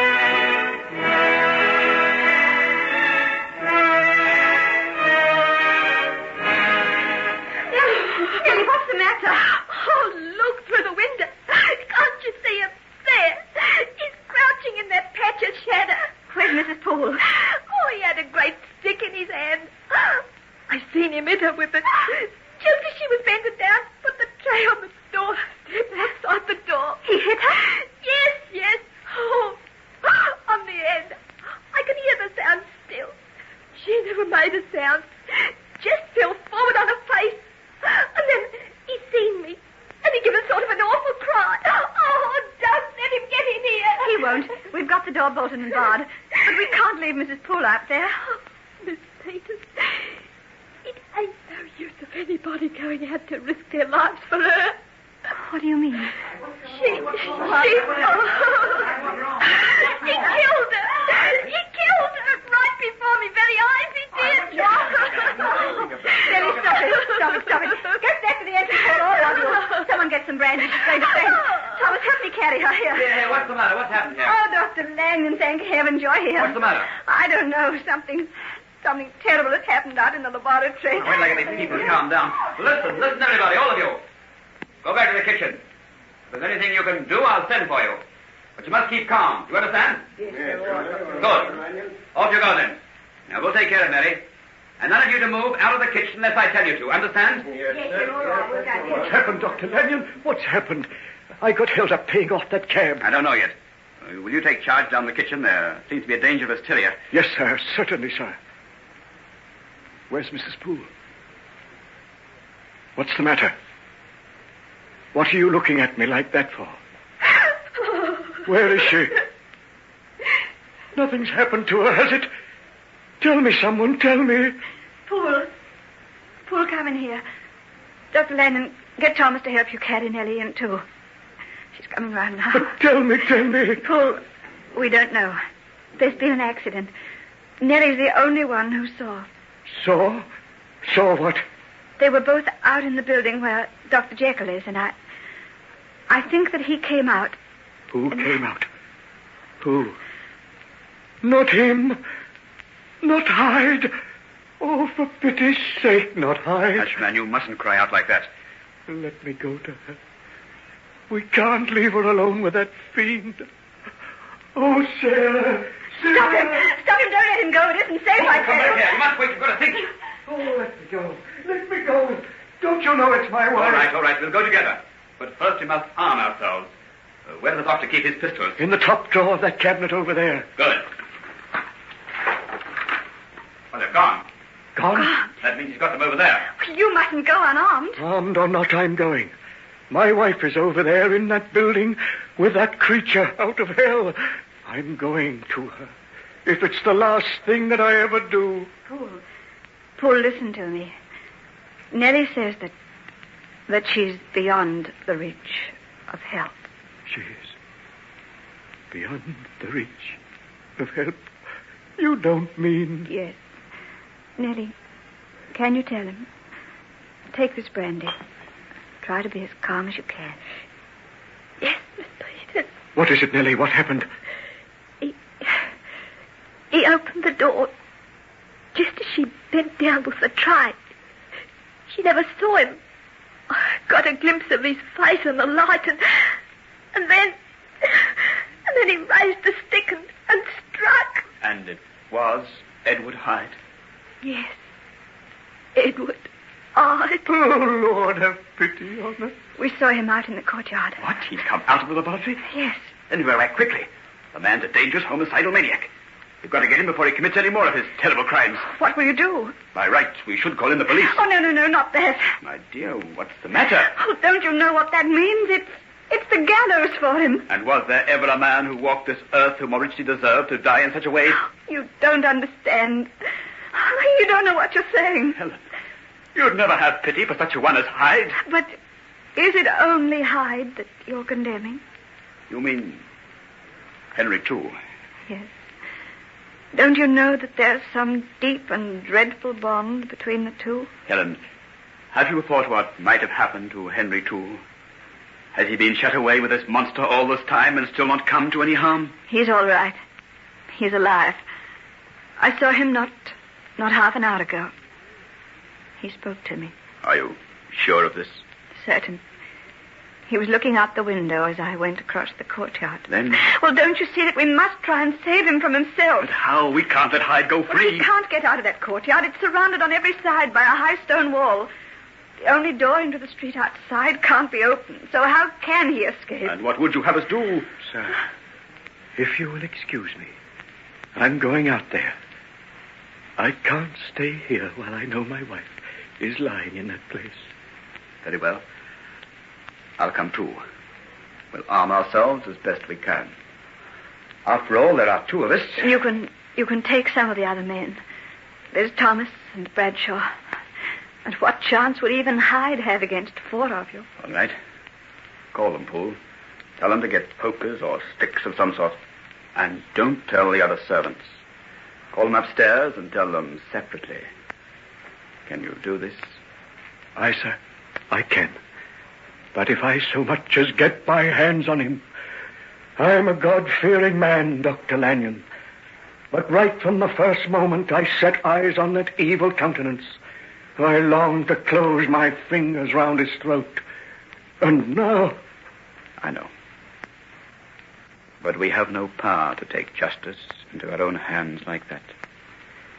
Edward Hyde must face a sterner judge than you or I. For his sake and for mine, I pray I don't get near to him.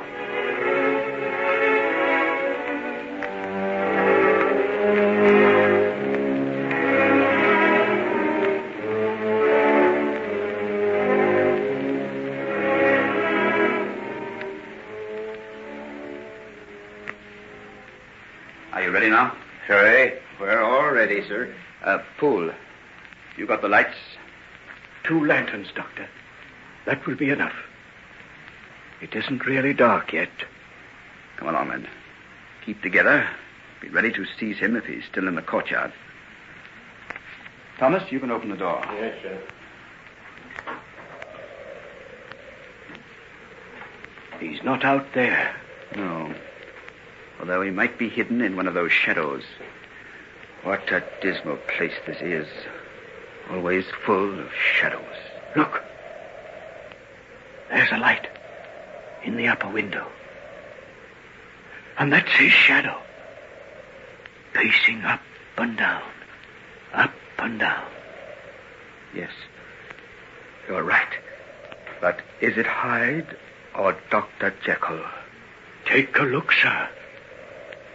Note the size of him. Yes. That's a smaller, lighter man than the doctor. It's him. It's Hyde. I've seen him too often to be mistaken. Very well, then. Let's go into the building. I say, keep that lantern shining well ahead there. Oh, yes, sir.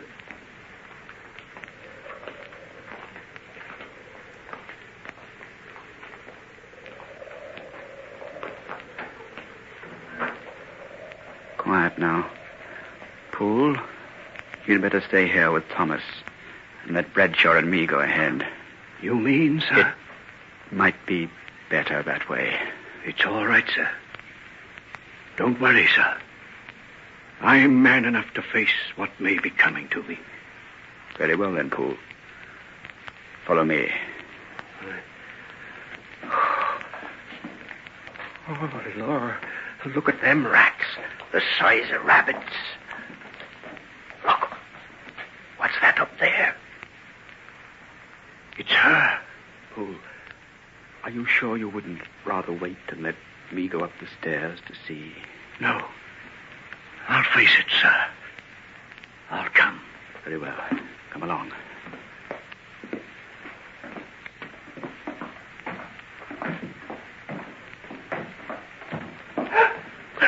Lord have mercy on us. Hold the lantern steady. Here, help me turn her over. Yes, sir. Oh, Lord. Lord. Just look. Oh, Sarah. My Sarah. Poole, you mustn't give away like that. Oh, Lord. It's him. Don't let him out. Whatever you do, don't let him out for mercy's sake. Quiet. Who are you in there? I'm Henry Jekyll. Then come out. It's Lanyon here, Henry. You've got to come out of there. I can't. Henry, I demand to see you. You know there's been murder done out here on your very doorstep. You've got that man in there with you. You're hiding him. Have you gone mad? Yes, ma'am. I give you fair warning. Nothing can excuse you. You must and shall come out and hand this beast over to justice. If you don't do it of your own free will, then we'll force the door. Oh, Hugh, for pity's sake, have mercy. If you could look on this poor woman lying at our feet, you'd have no mercy in your heart, either for the fiend who murdered her or the man who gave him shelter. I give you one more chance. No, I'll not come out. Very well, then. We must smash the door.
Ladies and gentlemen, we now present George Edwards in Dr. Jekyll and Mr. Hyde.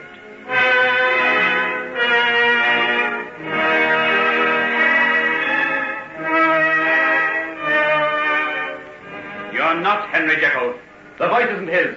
The words aren't his. What have you done with him? He's here with me. Then let him come out. No, he can never come out. I'm giving you fair warning. You leave me no choice but to break in the door. Oh, have you no pity?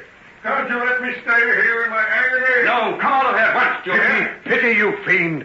Did you have pity on my wife? Let her go, Poole. There's no point in talking anymore. What shall we do, sir? Shall I get an axe and break in the door? No, we can't do that. Things have got beyond our control now. We must call in the police. You mean because of...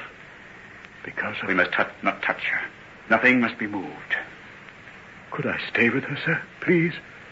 I can't bear to think of her being alone in this dark, dismal place. Are you sure you feel able to bear it, Poole? Now that the first shock is over, I feel calmer, sir. All the same, I think Thomas had better remain with you. Bradshaw and I'll go back to the house. I'll send someone around to the police station right away. Then I'll come back to you. Could we take one of those pieces of cloth over there and just cover her up, sir? Yes. Thomas, come and help me. Oh, my poor girl. My poor girl. She did it because I asked her to. I should never have asked her. I'll never forgive myself. Never. As long as I live. There. That hides her from your sight.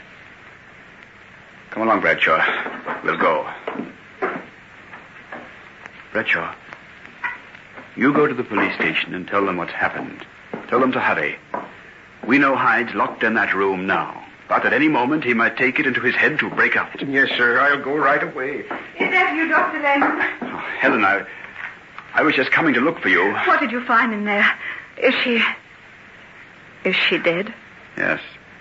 It was instantaneous, I should think. How dreadful. How unspeakably dreadful. What are you going to do?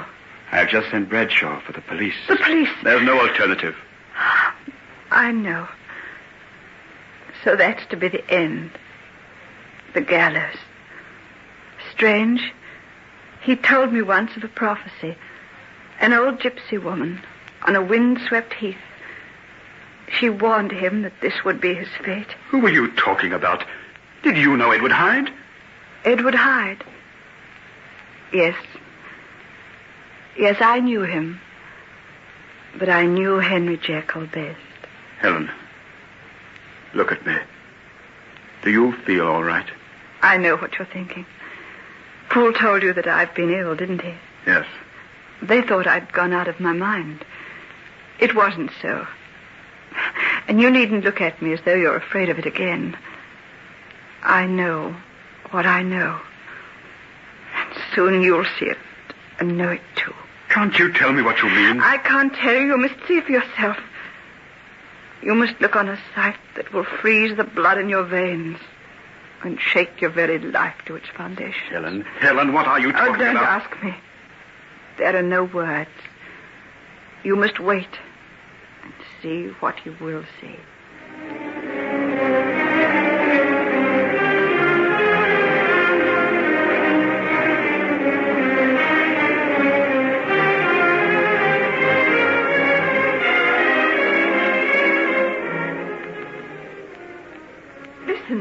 What's that? That's the police. They'll have every man they've got to surround the place. But there's something else. Open the window and have a look.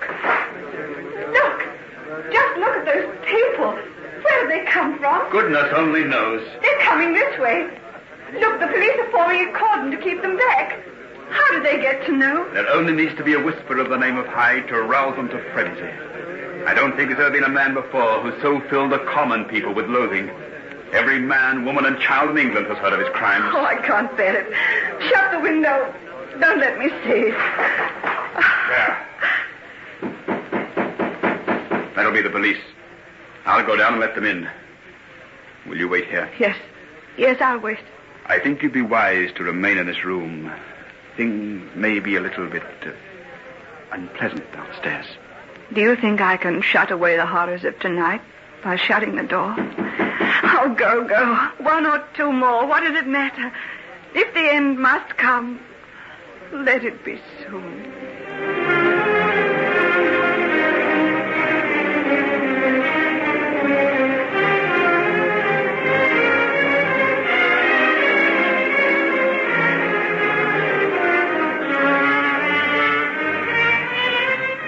You spoke to him through the door, Dr. Lanyon? Yes, just a few minutes ago, Inspector.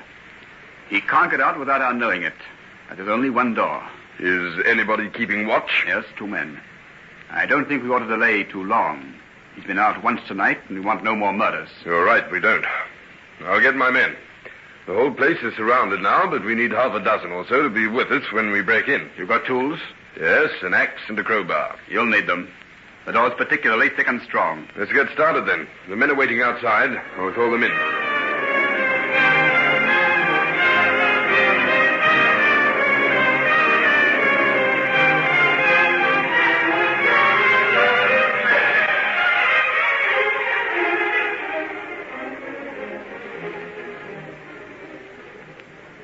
This is a strange-looking place. What was it used for? Dr. Jekyll was very interested in chemical research, Inspector. He has his laboratory out here. And he and that beast Hyde have been shut up together for the past week. As far as I know, they have been. But none of us knew about Hyde until tonight. What on earth could a fine gentleman like the doctor be doing with a brute like that? Heaven only knows. That's what I've been asking myself ever since I knew. Well, we'll soon find out. A lot of mysteries are going to be cleared up tonight, I fancy. Here we are. I'll open the door and let you in. Are you there, Paul? Yes, sir. Here. I've brought Inspector Markham and some of his men. Has anything happened since I left? Listen, Inspector. You can hear him now. Doesn't sound human. No more he is. Look what he did to my wife. Oh, just look. Isn't that the work of a fiend? Steady on, old man. You shouldn't have stayed here so long. Do you think the poor soul could be taken across to the house now, Inspector? We thought it better not to move her till you came. But there's no doubt about who did it. None at all. Yes, there's no point in leaving her here any longer. Ted, you and Harry carry her across. We'll be able to do the job without you. I don't think he'll put up much of a fight from the sound of him. I wouldn't depend on that if I were you. Oh, we're all armed. If he shows the least sign of trouble, we'll know how to settle him. No, I'd hate to cheat the hangman of his job. Hanging's too good for him. If I had my way... Never mind, Poole, my poor fellow. We know how you feel. But Hyde will pay the penalty. Never fair. Are you ready, men? Yes, sir. All ready. I'll go up to the door. Have your guns ready and be prepared for anything. Yes, sir. Yes, sir. Who's there? Open this door in the name of the law. No. No. Edward Hyde, I command you to open this door and come out, or I'll give orders for it to be smashed down. No, I can't. I will count 3. 1, 2, 3. Come along, George and Bert. Don't waste time. Down with it.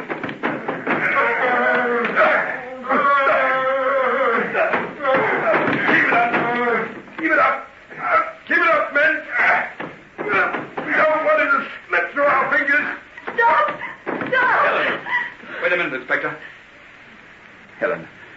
Helen, my dear, you must go back to the house. This is no place for you. Oh, it is. I must be here. You don't understand. Please don't break in that door. You don't know what's there. We know that the murderer of 2 innocent people is there. And something else. Dr. Lanyon, you're his friend. Don't you realize what you're doing? Helen, you mustn't get excited like this. You must calm down. What's come over you? Would you have us let this creature go? Oh, but I love him. No matter what he's done or what he's guilty of. I love him. In pity's name, what are you talking about? Henry Jekyll. They're the same person. Jekyll and Hyde. If you destroy one, you destroy the other. Oh, can't you understand? What on earth she's talking about? I haven't got the faintest idea. Helen, please go back to the house. You don't know what you're saying. I do. Oh, won't anyone believe me? I saw it with my own eyes. I saw it. He came to my house. He swallowed the drug. And I saw him change. Dr. Lanyon, I think we'd better take her away, sir. This is how she was when the doctor was so worried over her. Yes, I can see that for myself. Helen, dear, I want you to do as I ask. Won't you go back to the house and leave this grim business to us? Heaven alone knows what we'll see when we do break in that door. I know what you'll see. You'll see a sight that will strike you dumb with horror, that will freeze the blood in your veins. But I must see it too. I've seen so much, suffered so much. I must see the end. Tell them to go on.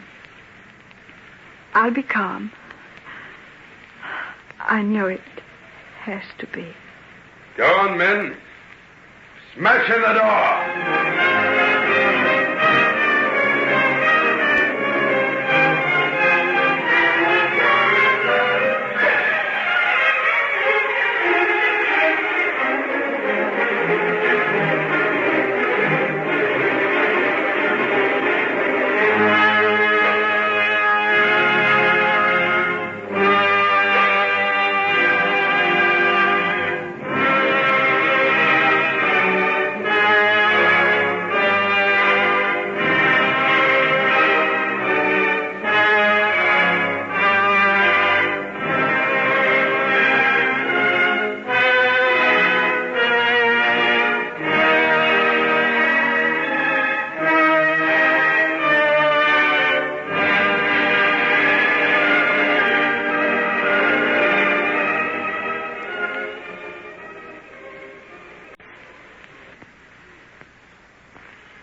Ladies and gentlemen, we now present George Edwards in the concluding episode of Dr. Jekyll and Mr. Hyde.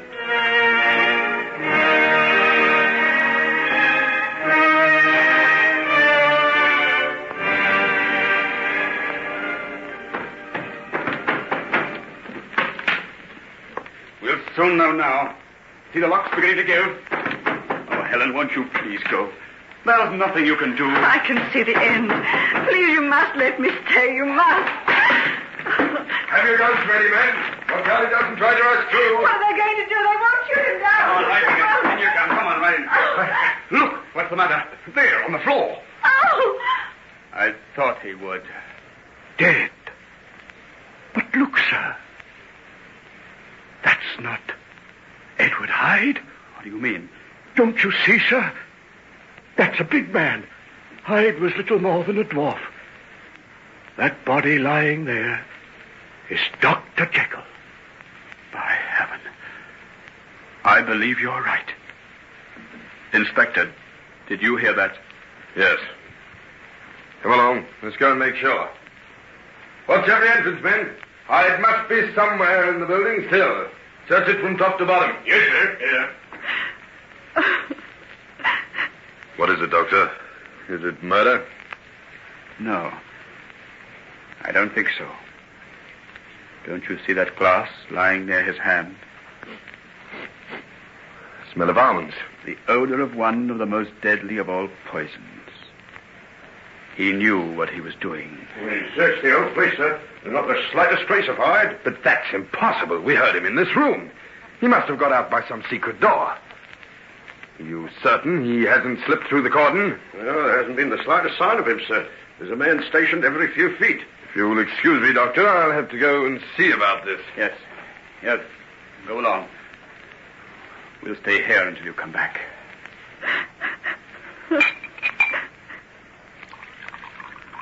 Helen, dear.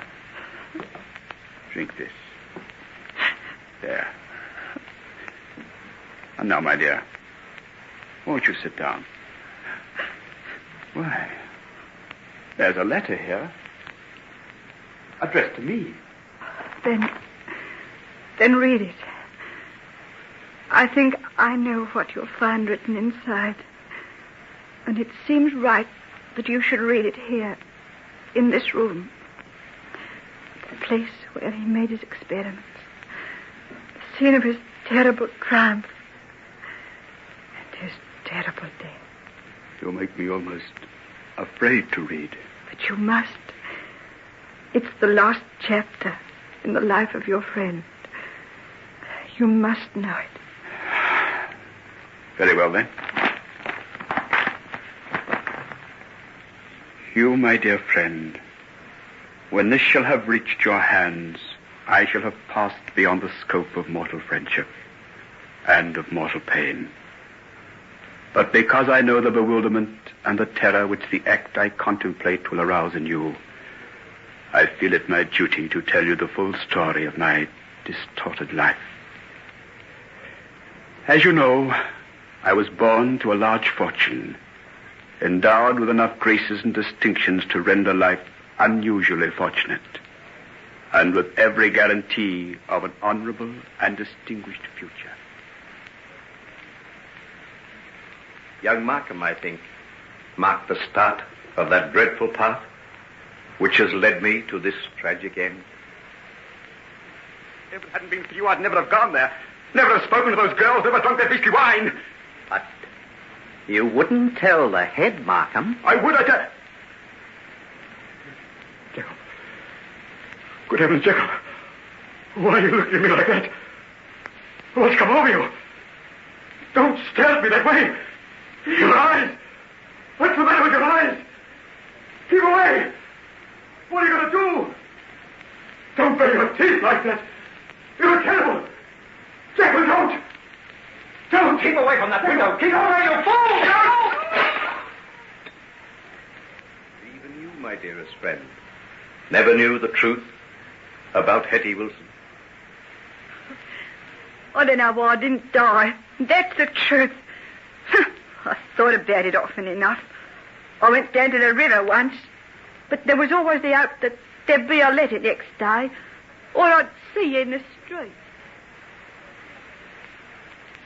You wondered how it came that I was with our old master, Professor Harriet, when he died, and what bond there was between us.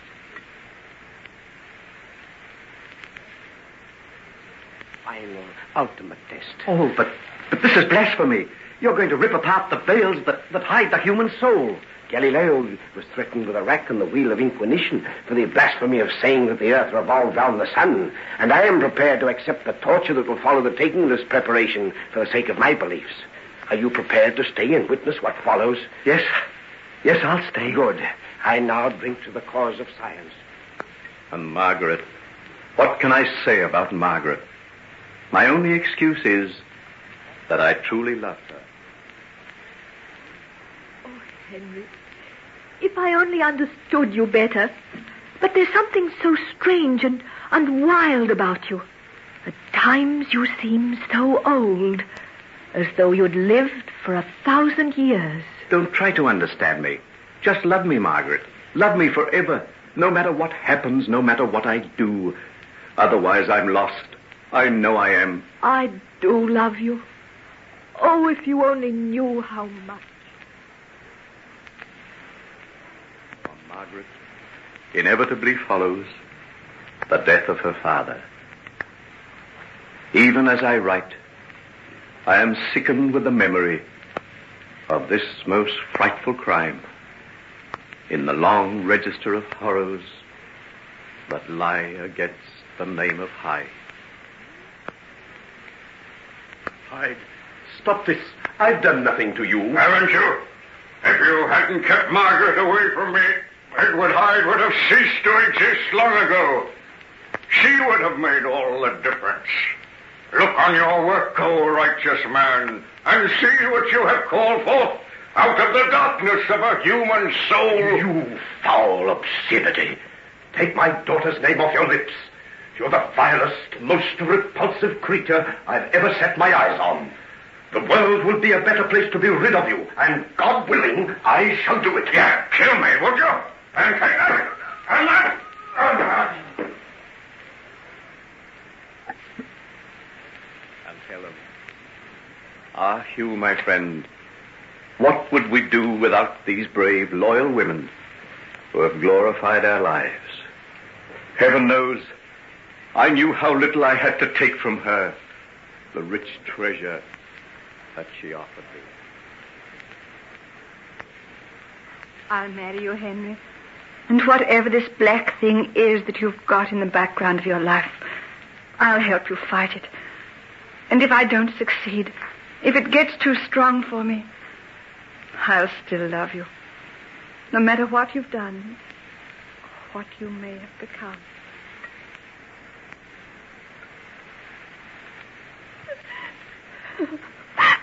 Please stop. I can't stand anymore.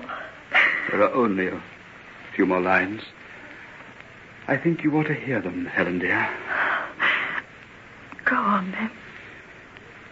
You will see by the terms of my will, which I enclose, that provision has been made for you to maintain the clinic and to increase its staff enough to enable you and Helen to cope with the many sick and needy ones who constantly besiege its doors. Here, then, as I lay down the pen, seal up my confession, I must bring to an end the life of that unhappy man who was your friend and confidant, Henry Jekyll. This letter is written in his hand. His body lies before me, yet I can't believe.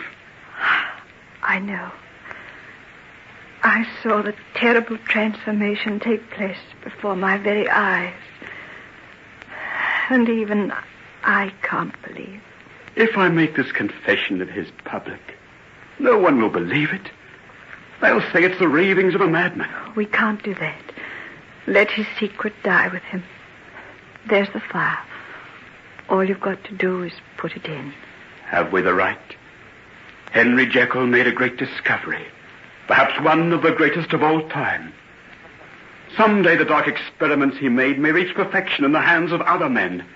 It may be that the forces that destroyed him because of his imperfect knowledge may be the means of conferring immeasurable benefits on some suffering wretches who would otherwise be doomed to insanity and death.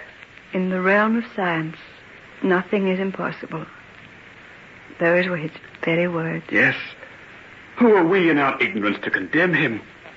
Who are we to dare destroy the records of his life? What shall we do, then? I shall keep this letter. And I'll search this laboratory for every scrap of data, every record he ever made. Professor Marriott passed on the secret of his work to Henry. I must find someone who is worthy to receive the trust from him. Yes. Yes, I think you're right. And now, we'll cover this beloved face for the last time. Turn down the lamp that shed its light so steadfastly on the dark agony of his experiments. And close the door of this little secret room that saw the best and the worst of Henry Jekyll and of Edward Hyde. May God have mercy on his soul. Amen.